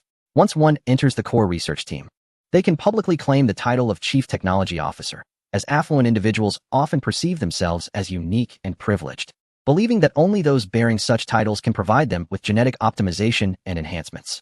Nevertheless, unlike others who merely hold titles, Guan Xiaoya genuinely merits the designation of Chief Technology Officer. To prevent reckless experimentation from harming more individuals, she successfully led her team in developing a new activation agent, a technology that had only been updated this year, as previously mentioned by Tang Sheng and Rod. After elucidating their respective circumstances, considerable time had elapsed, prompting concerns that lingering too long might arouse suspicion from the outside. Thus, they agreed that Rod would extend an invitation in his name for Guan Xiaoya and her family to join him for dinner after her shift, an arrangement befitting the respect a wealthy individual would show towards their personal physician, evading any potential scrutiny. The company closely monitored tech talents like Su Xiaoxiao, who were essentially unregistered, to prevent both exposure to law enforcement and the poaching of their talents by competitors. Eventually, both parties emerged from the room, with Rod unusually courteous as he shook hands with Su Xiaoxiao in farewell, performing the necessary social niceties. After departing from Iverson Biotechnology, Rod expressed his gratitude once more to the three local dignitaries who had facilitated his genetic optimization, indicating that upon his return to Kokomia, he would commence immigration proceedings. With the first company he would establish inevitably inviting the trio to invest. He even suggested a preliminary signing of a strategic cooperation agreement to provide some assurance for this commitment. The trio, satisfied with their gains, departed contentedly, while Tang Sheng and his companions wandered the 7th district for an entire afternoon, awaiting the arrival of the four individuals at a pre-booked hotel. The first to arrive was the unemployed Zhao Jinhao, who, lacking both work and identity, had confined himself to his home to avoid complications. Rumor had it he had developed an obsession similar to that of Admiral Octopus, becoming infatuated with flat figurines and plastic toys. When Guan Xiaoya informed him that she had found an old acquaintance, he leaped with joy, unable to contain his excitement and arriving ahead of schedule. Tang Sheng circled around Zhao Jinhao, who had grown a small belly from his sedentary lifestyle, and playfully delivered a light punch to his head, before placing an arm around his shoulder and guiding him to a seat. "You rascal, is the soft life with 3 women truly that delightful?" Tang Sheng teased with a grin. "Captain, Master, I, Zhao Jinhao, feel quite ashamed," he replied, bowing his head. "What are you so proud of? When you borrowed money from me back then, you were not much better off than this fellow," Tang Sheng retorted. Rod could hardly tolerate Tang Sheng's demeanor, sitting nearby with his legs crossed and humming. "Can it be compared? I have earned the moniker of the Phantom Thief, Silver Ghost, through my own prowess in the Free Citizen Star domain," Tang Sheng retorted, turning around. Is that truly your strength? It is merely the capability of the ship's AI." Rod continued to undermine him. "Old man Rod, are you perhaps a bit too full of yourself?" Tang Sheng was about to seize the opportunity to educate his apprentice when Rod's interruption infuriated him. "What's this? Are you vexed? No longer calling me cousin or Uncle Rod. Now it's old man Rod." Rod lit a cigar and continued to hum. Observing that Rod seemed to have truly fancied himself a tycoon of late, Su Xiaoxiao quietly approached from behind and gently adjusted his hair, saying, "Uncle, it would be wise to temper your words." Rod instantly felt a chill breeze sweep over his scalp, clearing his throat as he replied, "I must concede. You two as a couple are formidable," and then fell silent. Zhao Jinhao looked astonished at Tang Sheng and Su Xiaoxiao. "Master, you in Mississippi." Before he could finish, Su Xiaoxiao shot him a glare and said, "We're discussing your issues now." Zhao Jinhao instantly lost his temper, and just then, Guan Xiaoya, Wang Di, and Wenqin appeared at the door of the private room, sparing Zhao Jinhao from further embarrassment. The women exchanged pleasantries upon meeting, and once everyone was seated, Rod called for the waiter to bring the dishes.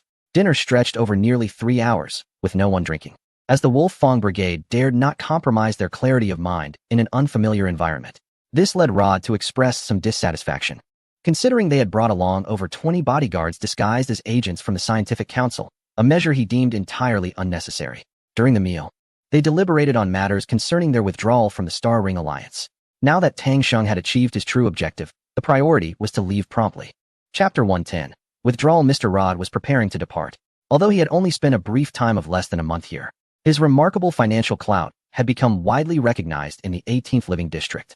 Not only were there notorious scenes of him and his family extravagantly spending money, but this affluent individual from a remote star region had also signed investment plans and strategic cooperation agreements worth billions with numerous local dignitaries in a short span. It was said that his decision to leave so soon stemmed from his attraction to the liberated air and vibrant commercial atmosphere of the Star Ring Alliance, with intentions of relocating his entire family here. Initially, many local elites held a skeptical view of this so-called provincial tycoon. Consider the fact that a wealthy individual from a remote area might only be regarded as middle class in the face of the most powerful forces within the Star Ring domain. This is not a joke, but rather a reality. The per capita income within the Star Ring Alliance is the highest across the entire Star Ring domain. Many so-called wealthy individuals from lesser regions arrived here only to realize that what they deemed wealth in their own domains was merely considered moderately affluent within this prosperous faction.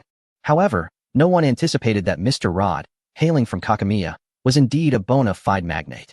Excluding the contracts signed with the elite, his various living and consumption expenses over the course of less than a month exceeded a staggering sum of over 100 million. Reflecting on his past involvement in laundering the spoils of star piracy, observers lamented the lucrative nature of such perilous ventures, pondering just how much wealth Mr. Rod had amassed during those times.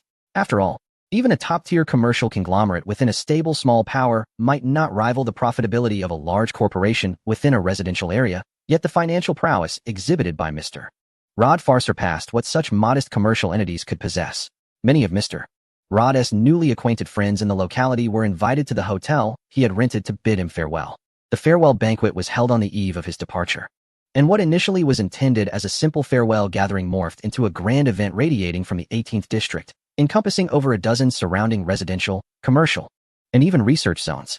Countless dignitaries from both political and business realms received invitations and graciously accepted, while some business individuals, unable to connect with Mr. Rod for various reasons, were mobilizing their networks in hopes of securing a spot at the farewell banquet.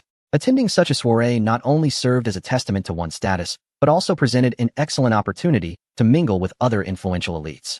Even if one could not forge a connection with Mr. Rod, meeting other affluent and powerful individuals at the banquet might elevate one's own career. As anticipated by all, the banquet was entirely in line with Mr. Rod's extravagant style. The entire first and second floors of the hotel, along with its artificial beach, transformed into the main venue for the festivities. Despite rejecting all media inquiries, over 400 attendees graced the occasion. The gentlemen donned vintage formal attire, while the ladies adorned themselves in elegant retro evening gowns. Clusters of guests, each clutching a glass, formed small circles, engrossed in discussions on topics of mutual interest. The Gala of the Star Ring Alliance adhered to this traditional format, seemingly inspired by ancient customs from Earth. Before long, Mr. Rod emerged with his family, eliciting applause and murmurs from the crowd.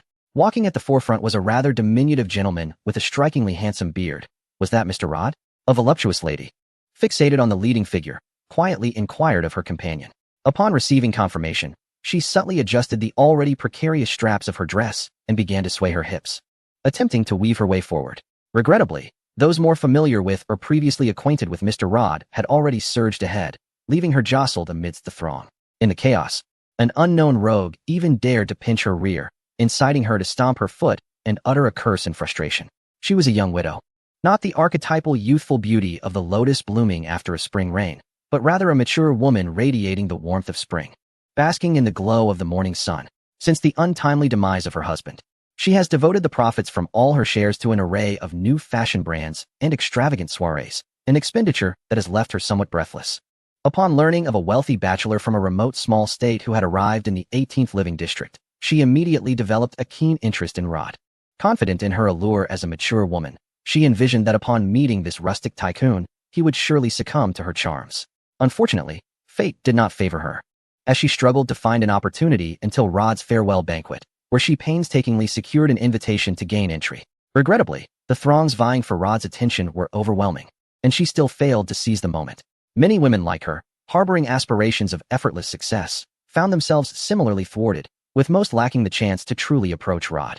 A fortunate few who did manage to cross paths with him left no significant impression on the rugged man, as the sheer number of admirers was staggering.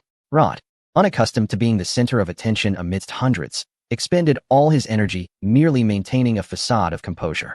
Trailing behind Rod were Tang Sheng and Su Xiaoxiao, a couple exuding elegance, with the man being dashing and the woman enchanting, capturing many appreciative gazes. However, given their marital status, the attention they garnered was more of admiration than the predatory glances directed at Rod. Earlier, Taylors had distanced himself from Rod, only to be cornered by a few exquisitely dressed young girls. Previously in the Free Citizen Star domain, his life had offered little choice. But now he faced his first true dilemma. He was compelled to choose one trinket from the array presented by the girls, a custom said to be part of the Star Ring Alliance's courtship traditions. The banquet was a resounding success, with Mr. Rod, a wealthy magnate from Kokomia, having established a widely recognized identity within the Star Ring Alliance. Many forward-thinking individuals had already concluded that this seemingly unrefined, yet profoundly intriguing tycoon from a minor power would undoubtedly thrive within the Star Ring Alliance in the future. This inclusive ethos is precisely the unique allure of the Star Ring Alliance and the foundation of its enduring strength.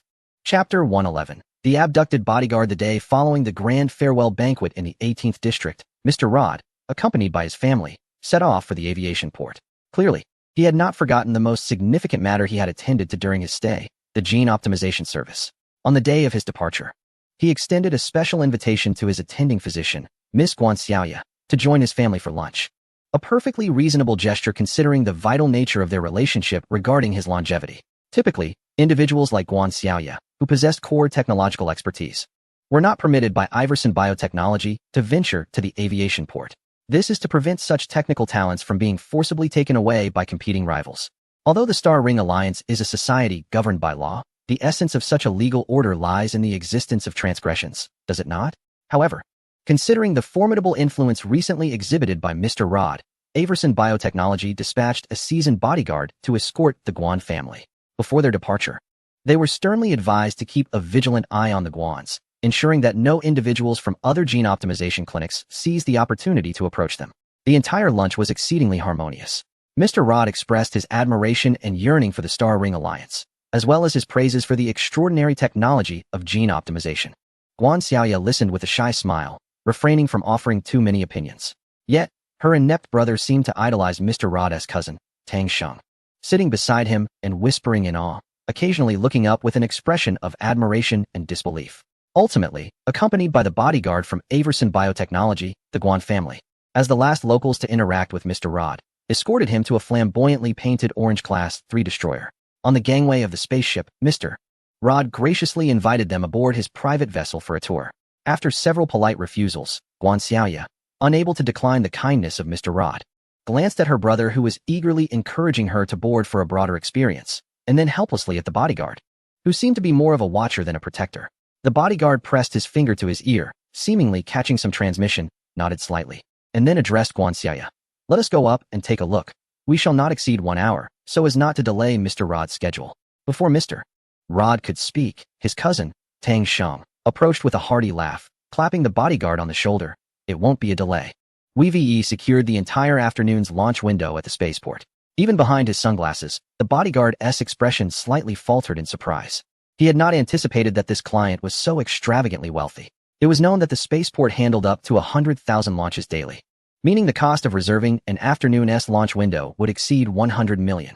To spend such an amount in just half a day for a relaxed launch schedule was akin to a person in the Earth era renting out an entire parking lot for errands, a remarkable display of opulence. As Mr. Rod and his entourage boarded the ostentatious spacecraft, the bodyguard was unexpectedly met with the realization that the interior was not as luxurious as he had envisioned. It appeared merely new, with its layout and decor resembling that of an ordinary Class 3 warship. Having served in the Star Ring Alliance military, he was quite familiar with this type of frigate. The spacecraft clearly boasted a high degree of automation, with numerous wheeled and legged robots moving about in an orderly fashion. One wheeled robot even approached, bearing a tray laden with beverages. Just as he picked up a drink, his curiosity piqued as he surveyed the entirety of the ship. A voice resonated from the ceiling above. Welcome back to the Iron Club Brigade. It has been quite a while. Medical Officer Guan Xiaoya, Medical Deputy Wang Di, Communications Deputy Wen Qin, and former First Officer Zhao Jinhao. He looked up, realizing that nothing was there, and recalled that this might be the automatic language of the ship's AI. But what did it say? What on earth is the Iron Club Brigade? What do Medical Officer, Communications Deputy, and former First Officer mean? Former First Officer? Zhao Jinhao exclaimed incredulously. Alan, what does former First Officer mean? He swiftly turned to Tang Sheng, seemingly on the verge of tears. Master, have you dismissed me? After languishing in the Star Ring Alliance, Zhao Jinhao had fully expected that upon returning to the Iron Nail, he could once again transform into the confident first officer capable of sharing his master's burdens. Little did he anticipate that he would be greeted with such a ruthless announcement. Haha, kid, now I am the first officer, Rod declared with a hearty laugh, taking the cigarette from his mouth. This matter is somewhat complex. I shall explain it to you later. Tang Sheng patted Zhao Jinhao on the shoulder and then shouted at the ceiling. Alan, grant Zhao Jinhao the rights of second officer. Ding, command received, identity matched, rights of second officer granted to Zhao Jinhao. Alan's voice responded. The bodyguard suddenly awakened, realizing that he had known them all along. The identities of Guan Xiaoya and the others had been registered within the company's upper echelons and certain special departments as stowaways. However, given that 3 of them possessed advanced technological knowledge, the parent group of Iverson Biotechnology had been attempting to uncover their origins. On one hand, clarifying the backgrounds of their employees would ensure company safety. On the other, they hoped to discover more technical talent. Yet, because Guan Xiaoya and her team had consistently performed well without any suspicious behavior, the company continued to employ them despite the lack of progress in uncovering their backgrounds. The bodyguard was clearly aware of the backgrounds of Guan Xiaoya and her companions, yet he never imagined that these 4 individuals were connected to the wealthy Rod from Kokomia. Moreover, various indications suggested that they not only had a connection but were likely members of the same team. Maintaining a facade of bewilderment, he discreetly drew his hand from his pocket towards his weapon. Just as his fingers brushed against the weapon, the robot before him, which had been holding a tray of drinks, suddenly flipped its arm, sending the entire tray crashing to the ground, juice splattering everywhere. While the robot's arm revealed 2 unidentified firearms. Simultaneously, all the previously orderly robots ceased their movements and drew their weapons, pointing them at the bodyguard. He found himself encircled by red laser sights, his movements abruptly frozen. Tang Sheng stepped forward, patted his shoulder again, and spoke with an air of calm. Brother, don't be nervous. As long as you don't make any dangerous moves, you won't be in peril. You might not be able to return for a while. You must come with us. Sweat trickled down the bodyguard's forehead. So, was this considered being taken hostage? Chapter 112. Pursuit. The vessel belonging to Rod ascended swiftly. The gravitational pull of the asteroid was negligible for this ship, boasting power in excess of 100 million kilowatts. The iron nail accelerated to an impressive velocity in a remarkably brief span, reaching an acceleration that bordered on the limits of thermal tolerance. It did not adhere to the customary protocols of space travel, opting instead to burst forth from the rear of the line and propel itself into the vastness beyond, disregarding the necessity of exiting the planetary gravity well in an orderly manner. This act of incivility elicited a cacophony of curses from other passing ships. Yet it bore no consequence, for it was evident that this vessel was the private craft of a personage of considerable stature. The notion of queuing was likely foreign to them. Hours later, Afsun Biotech realized there was a problem. Not only had the Guan family vanished, but even the seasoned corporate bodyguards assigned to surveil them had lost communication. The debate among the upper echelons of Afsun Biotech turned to whether they had been abducted by agents of rival companies or if the bodyguard in question was a deeply embedded corporate spy. Achoo! A certain abducted bodyguard, stripped of all weaponry, found himself under the watchful gaze of two robots in a confined chamber aboard a spaceship, oblivious to the fact that he had become a subject of suspicion within the company. After a full day of investigation and a thorough review of all surveillance footage tracking Guan Xiaoya and her companions, Afsun Biotech discovered that once they had been invited aboard Rod's vessel, they had not disembarked since. Several investigators exchanged glances as they scrutinized the footage. This development was decidedly divergent from their expectations. This situation was promptly escalated to the corporate headquarters, which reacted with remarkable alacrity, far exceeding the response time of the subsidiary. Without wasting a moment, a decision was rendered merely an hour later. Regardless of the motives or underlying reasons, the immediate priority was to pursue Rod's private ship. After all, they had already been gone for an entire day, and any further delay could render them impossible to catch. Consequently, the corporation dispatched a third-class frigate accompanied by a fleet of 10 smaller armed vessels, leveraging their extensive network to facilitate a rapid ascent in pursuit. Within the Star Ring Alliance, a region that placed great value on private property, numerous conglomerates and families maintained their own fleets of armed ships, apart from the official military. Some private fleets boasted capabilities that eclipsed those of the regular military forces of equivalent size, their combat prowess often surpassing that of the standard armed forces. Nevertheless, Afsun Biotech, with its substantial resources within the Star Ring Alliance, understood that the ambitions of an obscure billionaire like Rod, while intriguing, could not possibly undermine the formidable power of the conglomerates within the alliance. If it is merely a misunderstanding, then even an apology, compensation, or the concession of certain interests would be inconsequential. These matters are but trifles for the vast conglomerate of the Star Ring Alliance. However, should this Mr. Rod's actions be deliberate, not only would he face repercussions, but the petite faction known as Kokomaya, to which he currently belongs, would likely suffer as well. The Star Ring Alliance has a history of employing its private armed forces to eliminate lesser factions that overstep their bounds. It is rumored that Mr. Rod is aboard a third-class frigate. The pursuit team has already embarked, and presently, the captain of one vessel is convening a brief video conference. One of the armed ship captains inquires, wealthy individuals, after all, pursue greater power and firepower, which is understandable. Another captain dismissively responds, yet, the leader of their squad, who commands a similar third-class frigate, does not share this nonchalance. He furrows his brow and solemnly states, do not be complacent. According to intelligence, Mr. Rod has long been entrenched within the free citizen star domain, engaging with space pirates for many years. He is not without his own dubious dealings. The choice of a third-class frigate as his personal vessel may well be a habit formed during that time. If that is indeed the case, then this frigate may still possess a degree of combat capability. We cannot simply regard them as mere ornamental cushions. Understood. The 10 other captains respond gravely, whether they truly grasp the warning or not. The conglomerate has acquired the navigational data of this ship, along with all recorded videos and spectral radar analysis from the observation stations along its route. Now, let us examine this together. The captain of the third-class frigate shares a plethora of images and data onto the video conference screen. What appears is an incongruous orange armed vessel, which, upon its departure from the capital star of the Star Ring Alliance, exhibits the quintessential behavior of a reckless tycoon, blatantly disregarding interstellar traffic regulations. This third-class frigate does not queue. It interjects wherever a space opens up, and when none is available, it veers off course and flies away.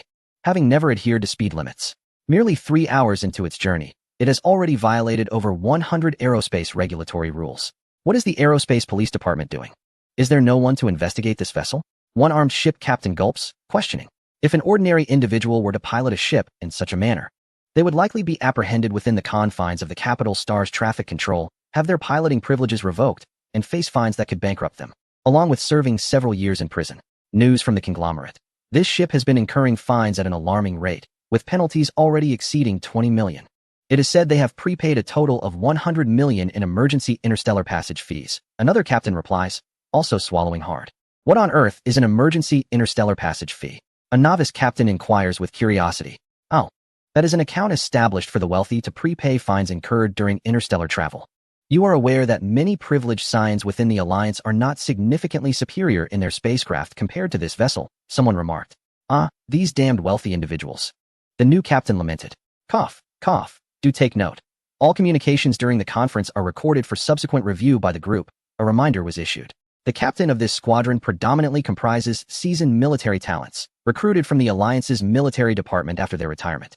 They meticulously analyzed the trajectory of the Iron Nail and made decisions based on the pre-submitted route application of the Iron Nail. By traversing a shortcut that required no resupply, they aimed to intercept the Iron Nail directly by flying across a region devoid of habitation. However, their speed must be swift, as this third-class frigate was almost racing forward.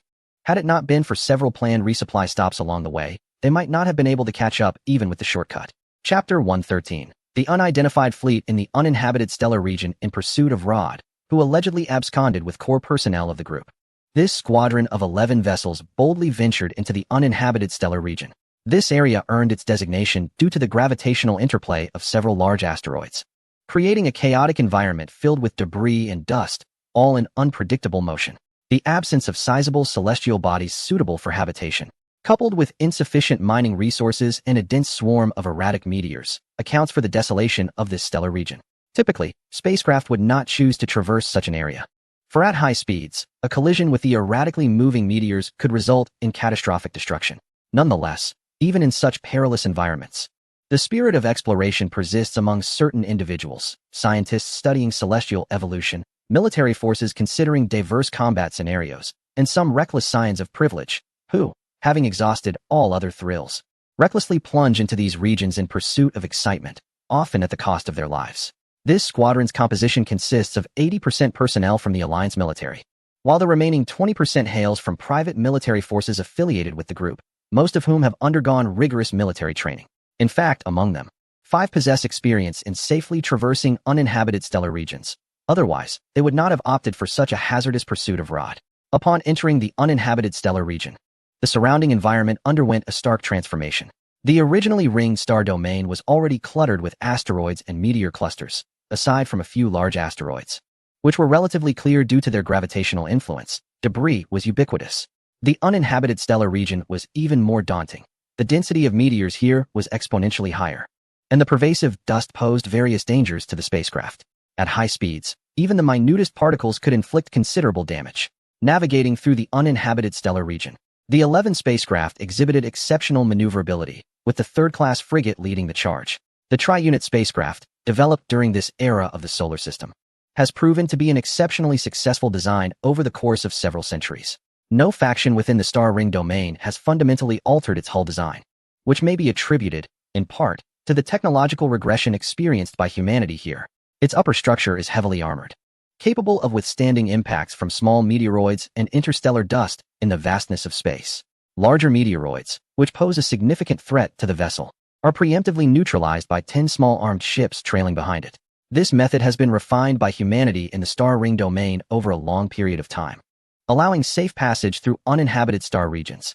While it cannot accelerate to exceedingly high speeds, this nearly linear trajectory conserves approximately 3 days of travel time, which, considering the velocity of the Rod spacecraft, makes pursuit feasible. Each vessel is equipped with various detectors operating at full capacity, meticulously scanning an area exceeding 300,000 kilometers ahead to avert any unforeseen circumstances. Suddenly, a captain from one of the midships exclaimed, "What is that? Why is there a distinct communication interference in the electromagnetic signals? Perhaps due to some metallic meteors? Certain meteoroids with high metal content can exhibit pronounced metallic characteristics, causing excitation effects at specific electromagnetic frequencies," another captain replied. No. How could there be sufficiently large metallic meteoroids affecting communications in this uninhabited zone? Moreover, this interference resembles an encrypted communication signal. The captain who detected the disturbance hesitated to assert, "Have those privileged youths come to wreak havoc here again? I don't know, but something feels amiss." I attempted to locate the source of the interference and discovered that there seems to be multiple sources rather than just one. Communications silence. Emergency stop. As several captains continued their discussion, their commander, the captain of the tri-class frigate, suddenly shouted. In an instant, the deceleration engines of each ship in the squadron erupted with brilliant light, bringing the entire fleet to a halt from their high-speed advance within a mere hour. For just ahead, obscured by a mist of interstellar dust, lay a formidable armada of nearly 1,000 large warships.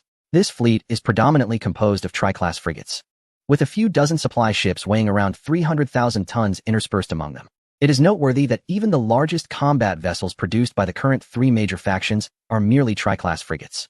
Such a fleet of over 1,000 ships could constitute the entire military might of certain medium-sized factions, even among the three major powers. It could easily serve as a principal battle fleet. Who is it? Since when has such a vast armed force been deployed in this location? These questions rapidly emerged in the minds of the captains, while the communication device remained eerily silent, as if every individual was holding their breath in anticipation. Unlike the thoughts of other captains, the squad leader, the commander of a third-class frigate, was immediately drenched in cold sweat. It was evident that this was not a vessel characteristic of the Star Ring Alliance. Over centuries of division, the various factions within the Star Ring domain developed divergent understandings of warfare, leading to distinct choices in combat strategies. While they retained the third-class frigate design from the era of the solar system, each faction cultivated its own unique style of warship. For instance, the Star Ring Alliance emphasizes the cost-effectiveness of warfare, developing a weapon system primarily focused on high-speed electromagnetic armaments within the constraints of limited technology. Conversely, the Scientific Council has made significant breakthroughs in laser technology, leading to the widespread adoption of laser weaponry in recent years. As for the Iron Torrent, they exhibited a marked preference for powerful nuclear weapons. Although nuclear devices lose their shockwave lethality in the vacuum of space, they remain capable of inflicting widespread damage on densely packed formations. Moreover, the electromagnetic pulses generated by nuclear explosions can incapacitate numerous unprotected spacecraft's electronic systems. It is not to say that these factions exclusively utilize these types of weaponry. In truth, each faction employs a diverse array of armaments to avoid becoming vulnerable to countermeasures. However, they tend to favor weapons where they possess a technological advantage. This has resulted in a scenario where, despite the consistency in the main structural design of their vessels, the weapon configurations showcase a vibrant variety of styles. The ships before them bore no resemblance to the elongated kinetic weapon barrels typical of the Star Ring Alliance, nor did they exhibit the stout laser muzzles found on the Scientific Council's vessels. Instead, they featured two rows of movable square sliders on either side of the hull, reminiscent of animal scales. This was a quintessential Iron Torrent design. Beneath these square sliders were nuclear missiles that, while initially slow, could achieve speeds of 5% of the speed of light, with each missile carrying warheads of over 1 million tons of nuclear yield. The squad leader, upon sighting those ships, took merely 2 or 3 seconds to deduce their allegiance.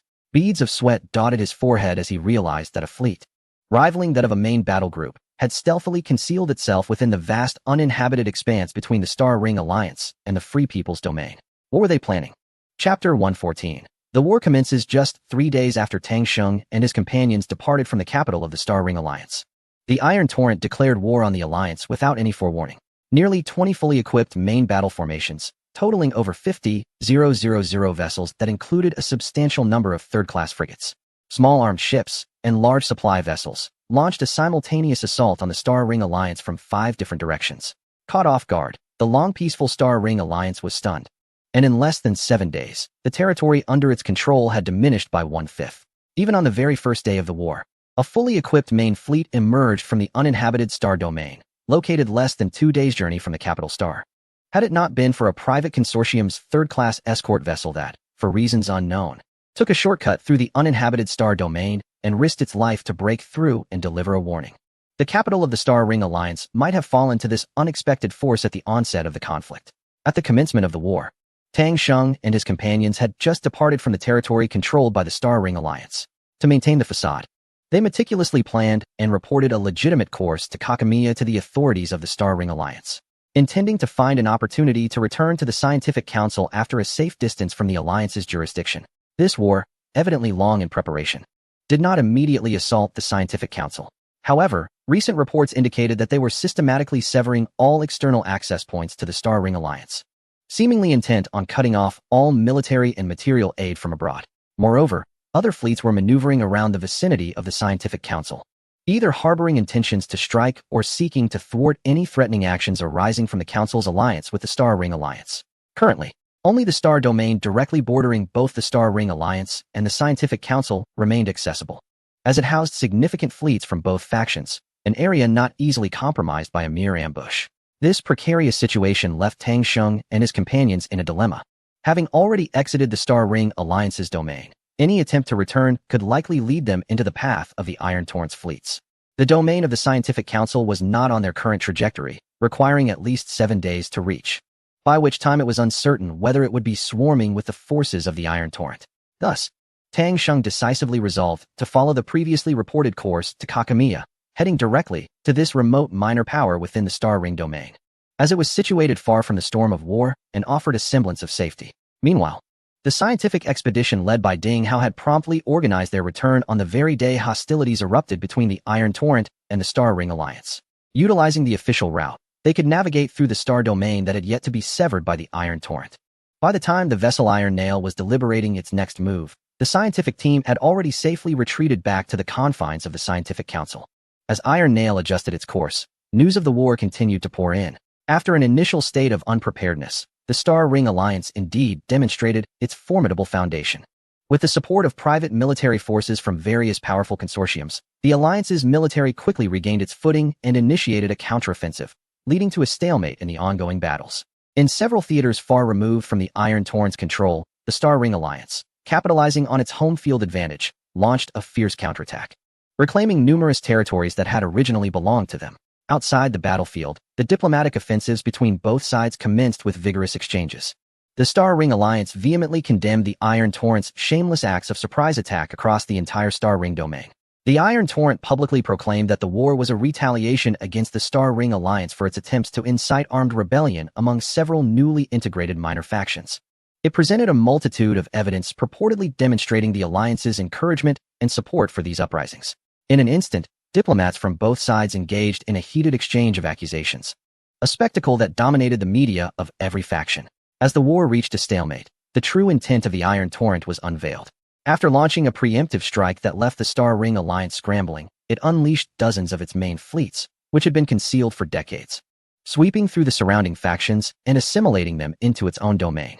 Within a mere month of Tang Sheng and his companions' arrival in their claimed homeland, Kokomia, the Iron Torrent had annexed over 200 minor factions, expanding its control over star systems to surpass that of the once mighty Star Ring Alliance by 30%. Such formidable military might astounded all, including the Scientific Council. Their assessment revealed that the Iron Torrent had madly constructed fleets weighing in at hundreds of millions of tons, comprising over 100 primary fleets with more than 1,000 third-tier frigates each. Maintaining such a fleet would necessitate a military personnel count in the tens of millions, not accounting for the additional population required to support the underlying industrial and agricultural needs. The average population of the three major factions was only around 10 billion, rendering this militarized demographic ratio exceedingly abnormal. However, considering the political structure of the Iron Torrent, it appeared that only they could achieve such a scale.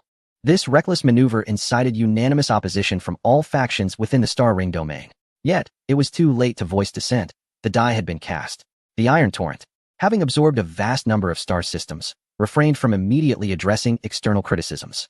Instead, they needed to swiftly consolidate the newly acquired territories, resources, populations, and armaments to brace for the impending retaliation from the Star Ring Alliance. Seizing this opportunity, the Alliance allied with other frightened minor factions to form a coalition fleet of over 300 entities, preparing to wage war against the Iron Torrent.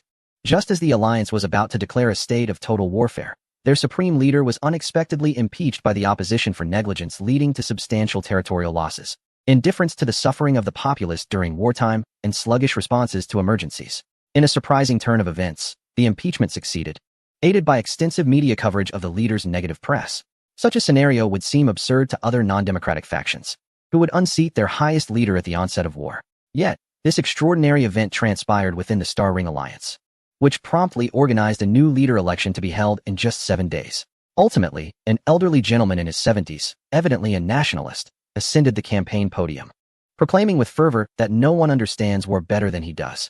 His rallying cry to restore the grandeur of the Star Ring Alliance secured his electoral victory. With flowing golden locks and a pale visage contrasted by a crimson neck, he announced amidst the people's cheers that the entire Star Ring Alliance would enter a state of total war, mandating that all commercial activities be minimized and that all resources of the alliance be directed unreservedly towards the war effort. He further demanded that all members of the United Fleet prioritize the Star Ring Alliance and relinquish complete control of their fleets. Fortunately, the Scientific Council chose to remain aloof from this conflict, maintaining a stance of neutrality, suggesting that in the short term, neither side would seek to create such a formidable adversary. In Chapter 115, the priority of the Star Ring Alliance, upon his election, the new leader executed an unexpected maneuver that caught everyone off guard. Instead of launching a counteroffensive against the Iron Flood, he first imposed protection fees upon all other small and medium alliances that had joined the United Fleet. Indeed, these were protection fees, justified by his assertion that the Star Ring Alliance had long borne the brunt of the efforts against the Iron Flood. This obligation had necessitated the allocation of substantial funds annually for military and diplomatic purposes. Now that the Iron Flood had finally revealed its malevolent intentions, every force resisting it should contribute its share. Given that only the Star Ring Alliance possessed the capability to produce warships of equivalent strength to those of the Iron Flood, and recognizing that the United Fleet would inevitably suffer losses in battle, it became imperative to secure additional military resources from the outset. Thus, each faction was required to pay military dues calculated according to a formula he provided, based on the size of their star domains and their proximity to the Iron Flood. Failure to comply would result in the Star Ring Alliance withholding protection from those who did not pay. Simultaneously, the distribution of military expenses among smaller factions would afford the Star Ring Alliance substantial savings. This surplus would be utilized in two ways. First, to reduce taxes for large enterprises within the alliance, and second, as cash subsidies distributed to every citizen of the Star Ring Alliance. Logically, one would expect that in the face of an external threat, the first course of action would be to unite all available forces for a swift counterattack, especially while the adversary had yet to establish a foothold. Yet, who could have anticipated that the newly appointed supreme leader of the Star Ring Alliance would devise such a strategy? Not only did this leave the various factions across the star domains bewildered, but even the Iron Flood was taken aback. Only the populace within the Star Ring Alliance, who were constantly attuned to media narratives, erupted in cheers, hailing this as a brilliant strategy. What could possibly be the rationale behind his actions? Many analysts within the Iron Flood perceived his methods as seemingly chaotic, suggesting a willingness to sacrifice allies. Yet they also sensed a profound underlying significance. As the domestic response had led to an unprecedented unity, this leader truly remained an enigma. Numerous minor factions, closely aligned with the Iron Torrent, calculated the costs dictated by the newly appointed supreme leader and discovered that the total amount required to relinquish their entire forces was beyond their means. Consequently, they sought an excuse to withdraw their spacecraft from the United Fleet and promptly surrendered to the Iron Torrent. Astonishingly, there were dozens of such factions, presenting a conundrum for the Iron Torrent. To accept the surrender would imply a suspicion that these entities were covert agents dispatched by the opposition. Conversely, to reject the surrender would contradict their ultimate objective of assimilating these minor factions to achieve a unified humanity. Refusing seemed untenable. Other medium-sized factions also questioned the rationale behind the situation, asserting that it was the Star Ring Alliance that had been attacked. Their formation of a united fleet was, in essence, a gesture of assistance. Why, then, should they bear both the labor and the financial burden? Only a handful of factions, historically aligned with the Star Ring Alliance, promptly settled their dues, simultaneously rallying support for the alliance, implying, "Dear compatriots, what are you hesitating for? Cling to the patriarch's leg. Fear not the neighbor Uncle Wong whisking you away." This predicament led to prolonged negotiations within the United Fleet. The vast majority of smaller and medium-sized alliances were reluctant to incur additional expenses, yet also feared losing their independence, thus relying on the protective umbrella of the United Fleet established by the Star Ring Alliance, resulting in drawn-out discussions over specific costs. However, the new leader of the Star Ring Alliance resolutely declared that without financial contributions, the alliance would not mobilize troops. Without funds, the protection of the United Fleet would remain unattainable. As the Star Ring Alliance and other members of the United Fleet engaged in protracted negotiations, Ding Hao had returned to the Scientific Council, re-establishing contact with Tang Sheng. They exchanged analyses regarding the war and subsequent measures. The Scientific Council posited that, based on the historical conduct of the Iron Torrent, it was a force with ambitions to unify the Star Ring system. Their actions of assimilation were not unexpected. The display of strength had indeed astonished all factions, yet upon meticulous examination of resource mobilization in recent years, it became apparent that signs had long been evident, albeit well concealed. In the context of this conflict, the Iron Torrent's true target was not the Star Ring Alliance, but rather to exploit the war as a means to restrain the alliance from disrupting their annexation endeavors, as had occurred in the past. It appeared that the Star Ring Alliance had also reached similar conclusions internally, hence their lack of urgency to counterattack, instead opting to compel other minor and medium factions to take a stand. This strategy likely aimed to identify a subset of loyal factions to bolster as the primary line of defense against the Iron Torrent in the future. For the Star Ring Alliance, the most prudent course of action was to maintain neutrality and refrain from involvement in this conflict. Naturally, enhancing their military capabilities must be prioritized without delay. The territory controlled by the Star Ring Alliance was nearly double that of the Scientific Council, endowing them with substantial war potential. Should they mobilize fully, they could swiftly augment their fleet to a scale comparable to that of the Iron Torrent. Once both warring factions realized the futility of completely annihilating one another, the surge of military might will inevitably lead to a rapid depletion of internal resources. In an effort to replenish these resources without incurring significant losses, both sides may very well turn their ambitions toward a third party. This third party could either be minor powers or the Scientific Council. Thus, the Scientific Council must also augment its military strength, re-establishing a stable tripartite balance to maintain the current state of peace. However, should military capabilities undergo vast expansion, it will undoubtedly impose a severe burden on all involved. Sustained high-pressure internal conditions may compel the rulers to shift internal conflicts outward. Under the catalyzing influence of various new factors, the outcomes become exceedingly unpredictable. The ideal scenario would certainly involve discussions of disarmament, yet the more dire possibility looms of a civil war engulfing the entire Star Ring domain. Consequently, the Scientific Council must prepare a contingency plan, an escape strategy. They have long harbored aspirations beyond the Star Ring domain, seeking to venture into the broader cosmos. Therefore, if civil strife does erupt, the Council intends to deploy all available fleets in a breakout operation, carrying their technological advancements and talent into the vastness of space. According to the technological capabilities of humanity within the Star Ring domain, interstellar travel is fraught with difficulty and peril.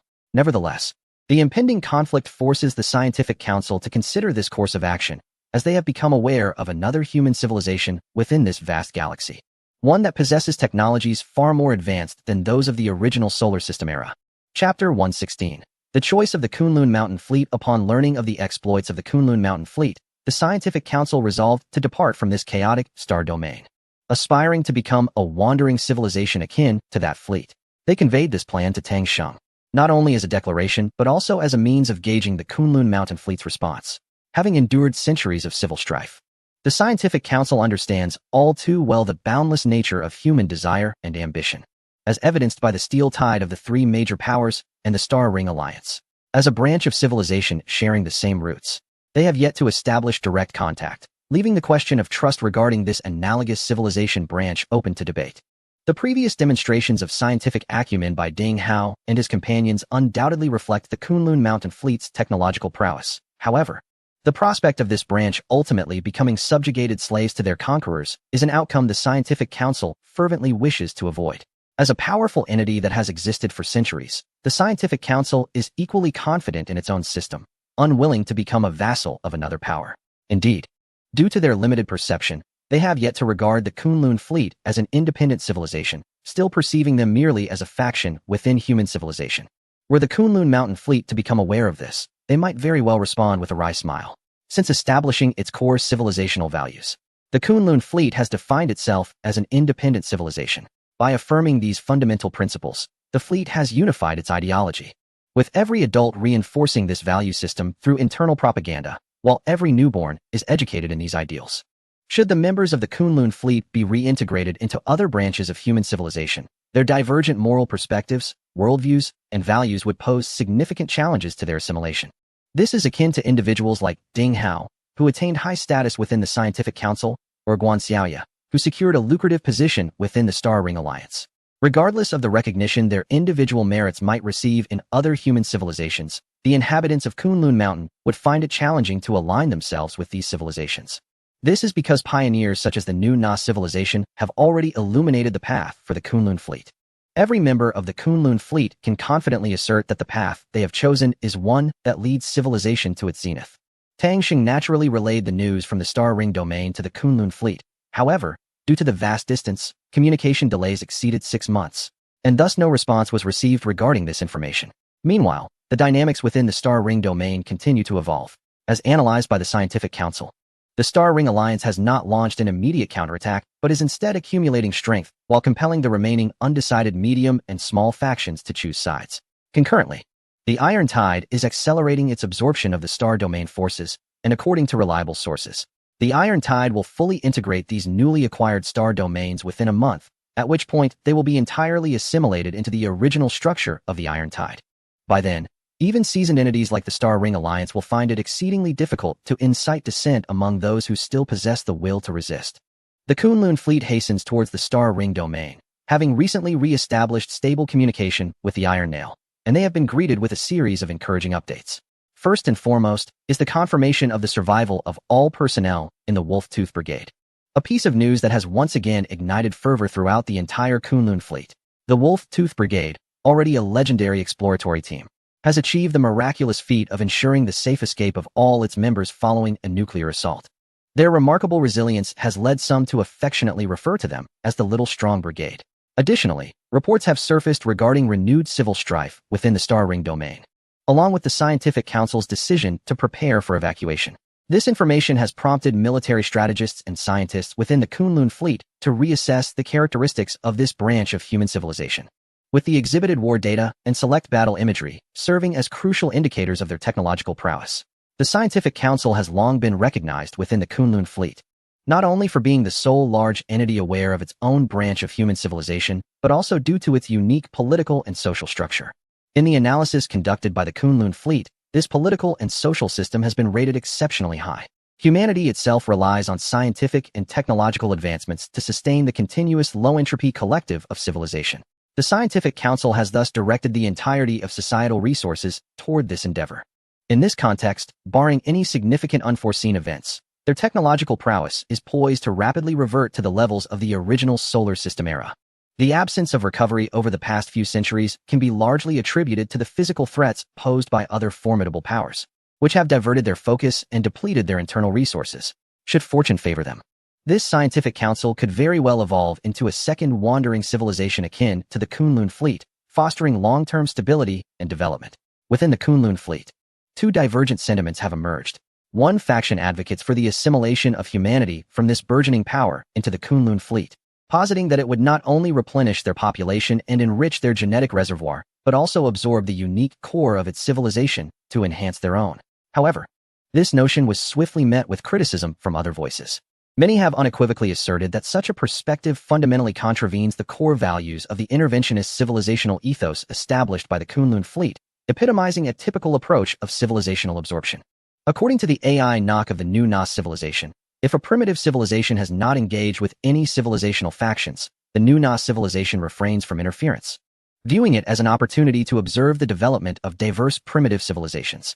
However, for a species like humanity, which has already acquired knowledge of the cosmic civilizational factions, any actions exhibiting characteristics of hostility towards the New Nas civilization, regardless of their self-identification, would result in expulsion or even annihilation.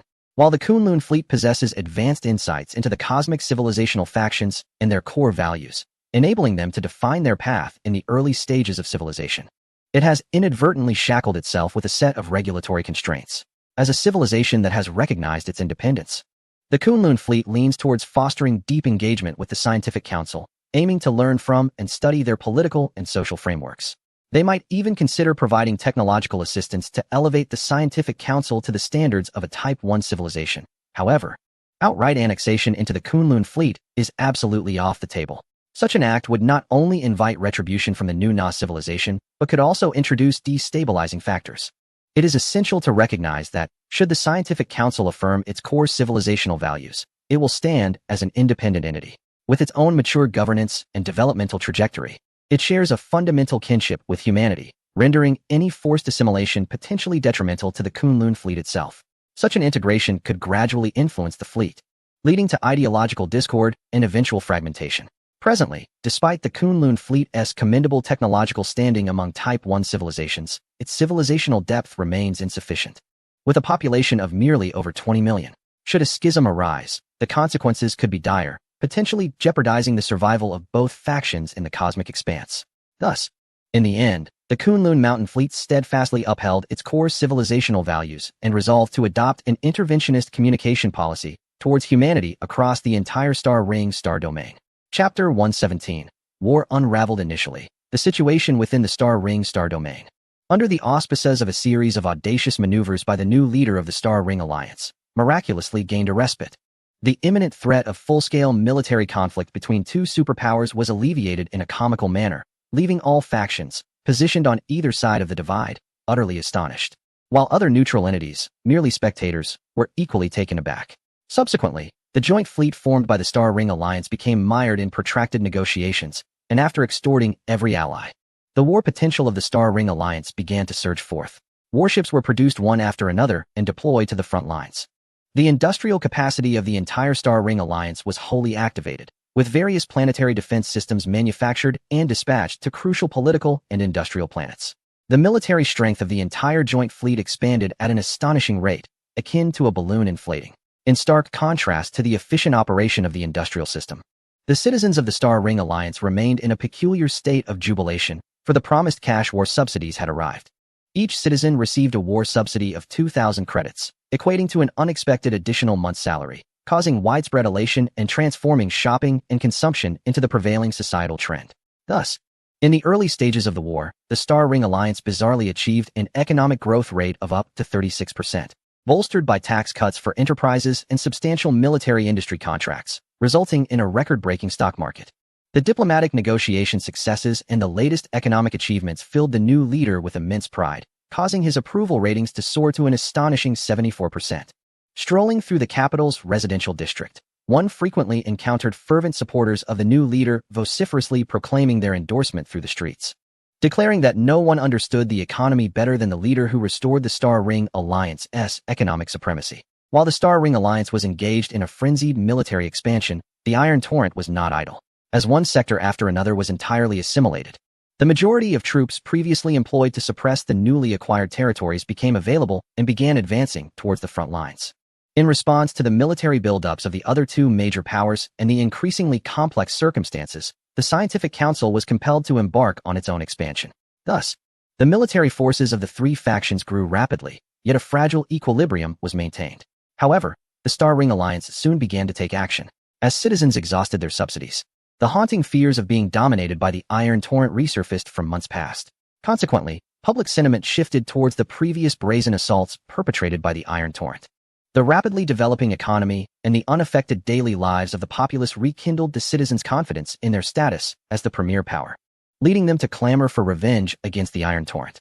In fact, due to the lack of any substantial retaliation against the Iron Torrent, the new leader's approval rating dipped by 3 percentage points.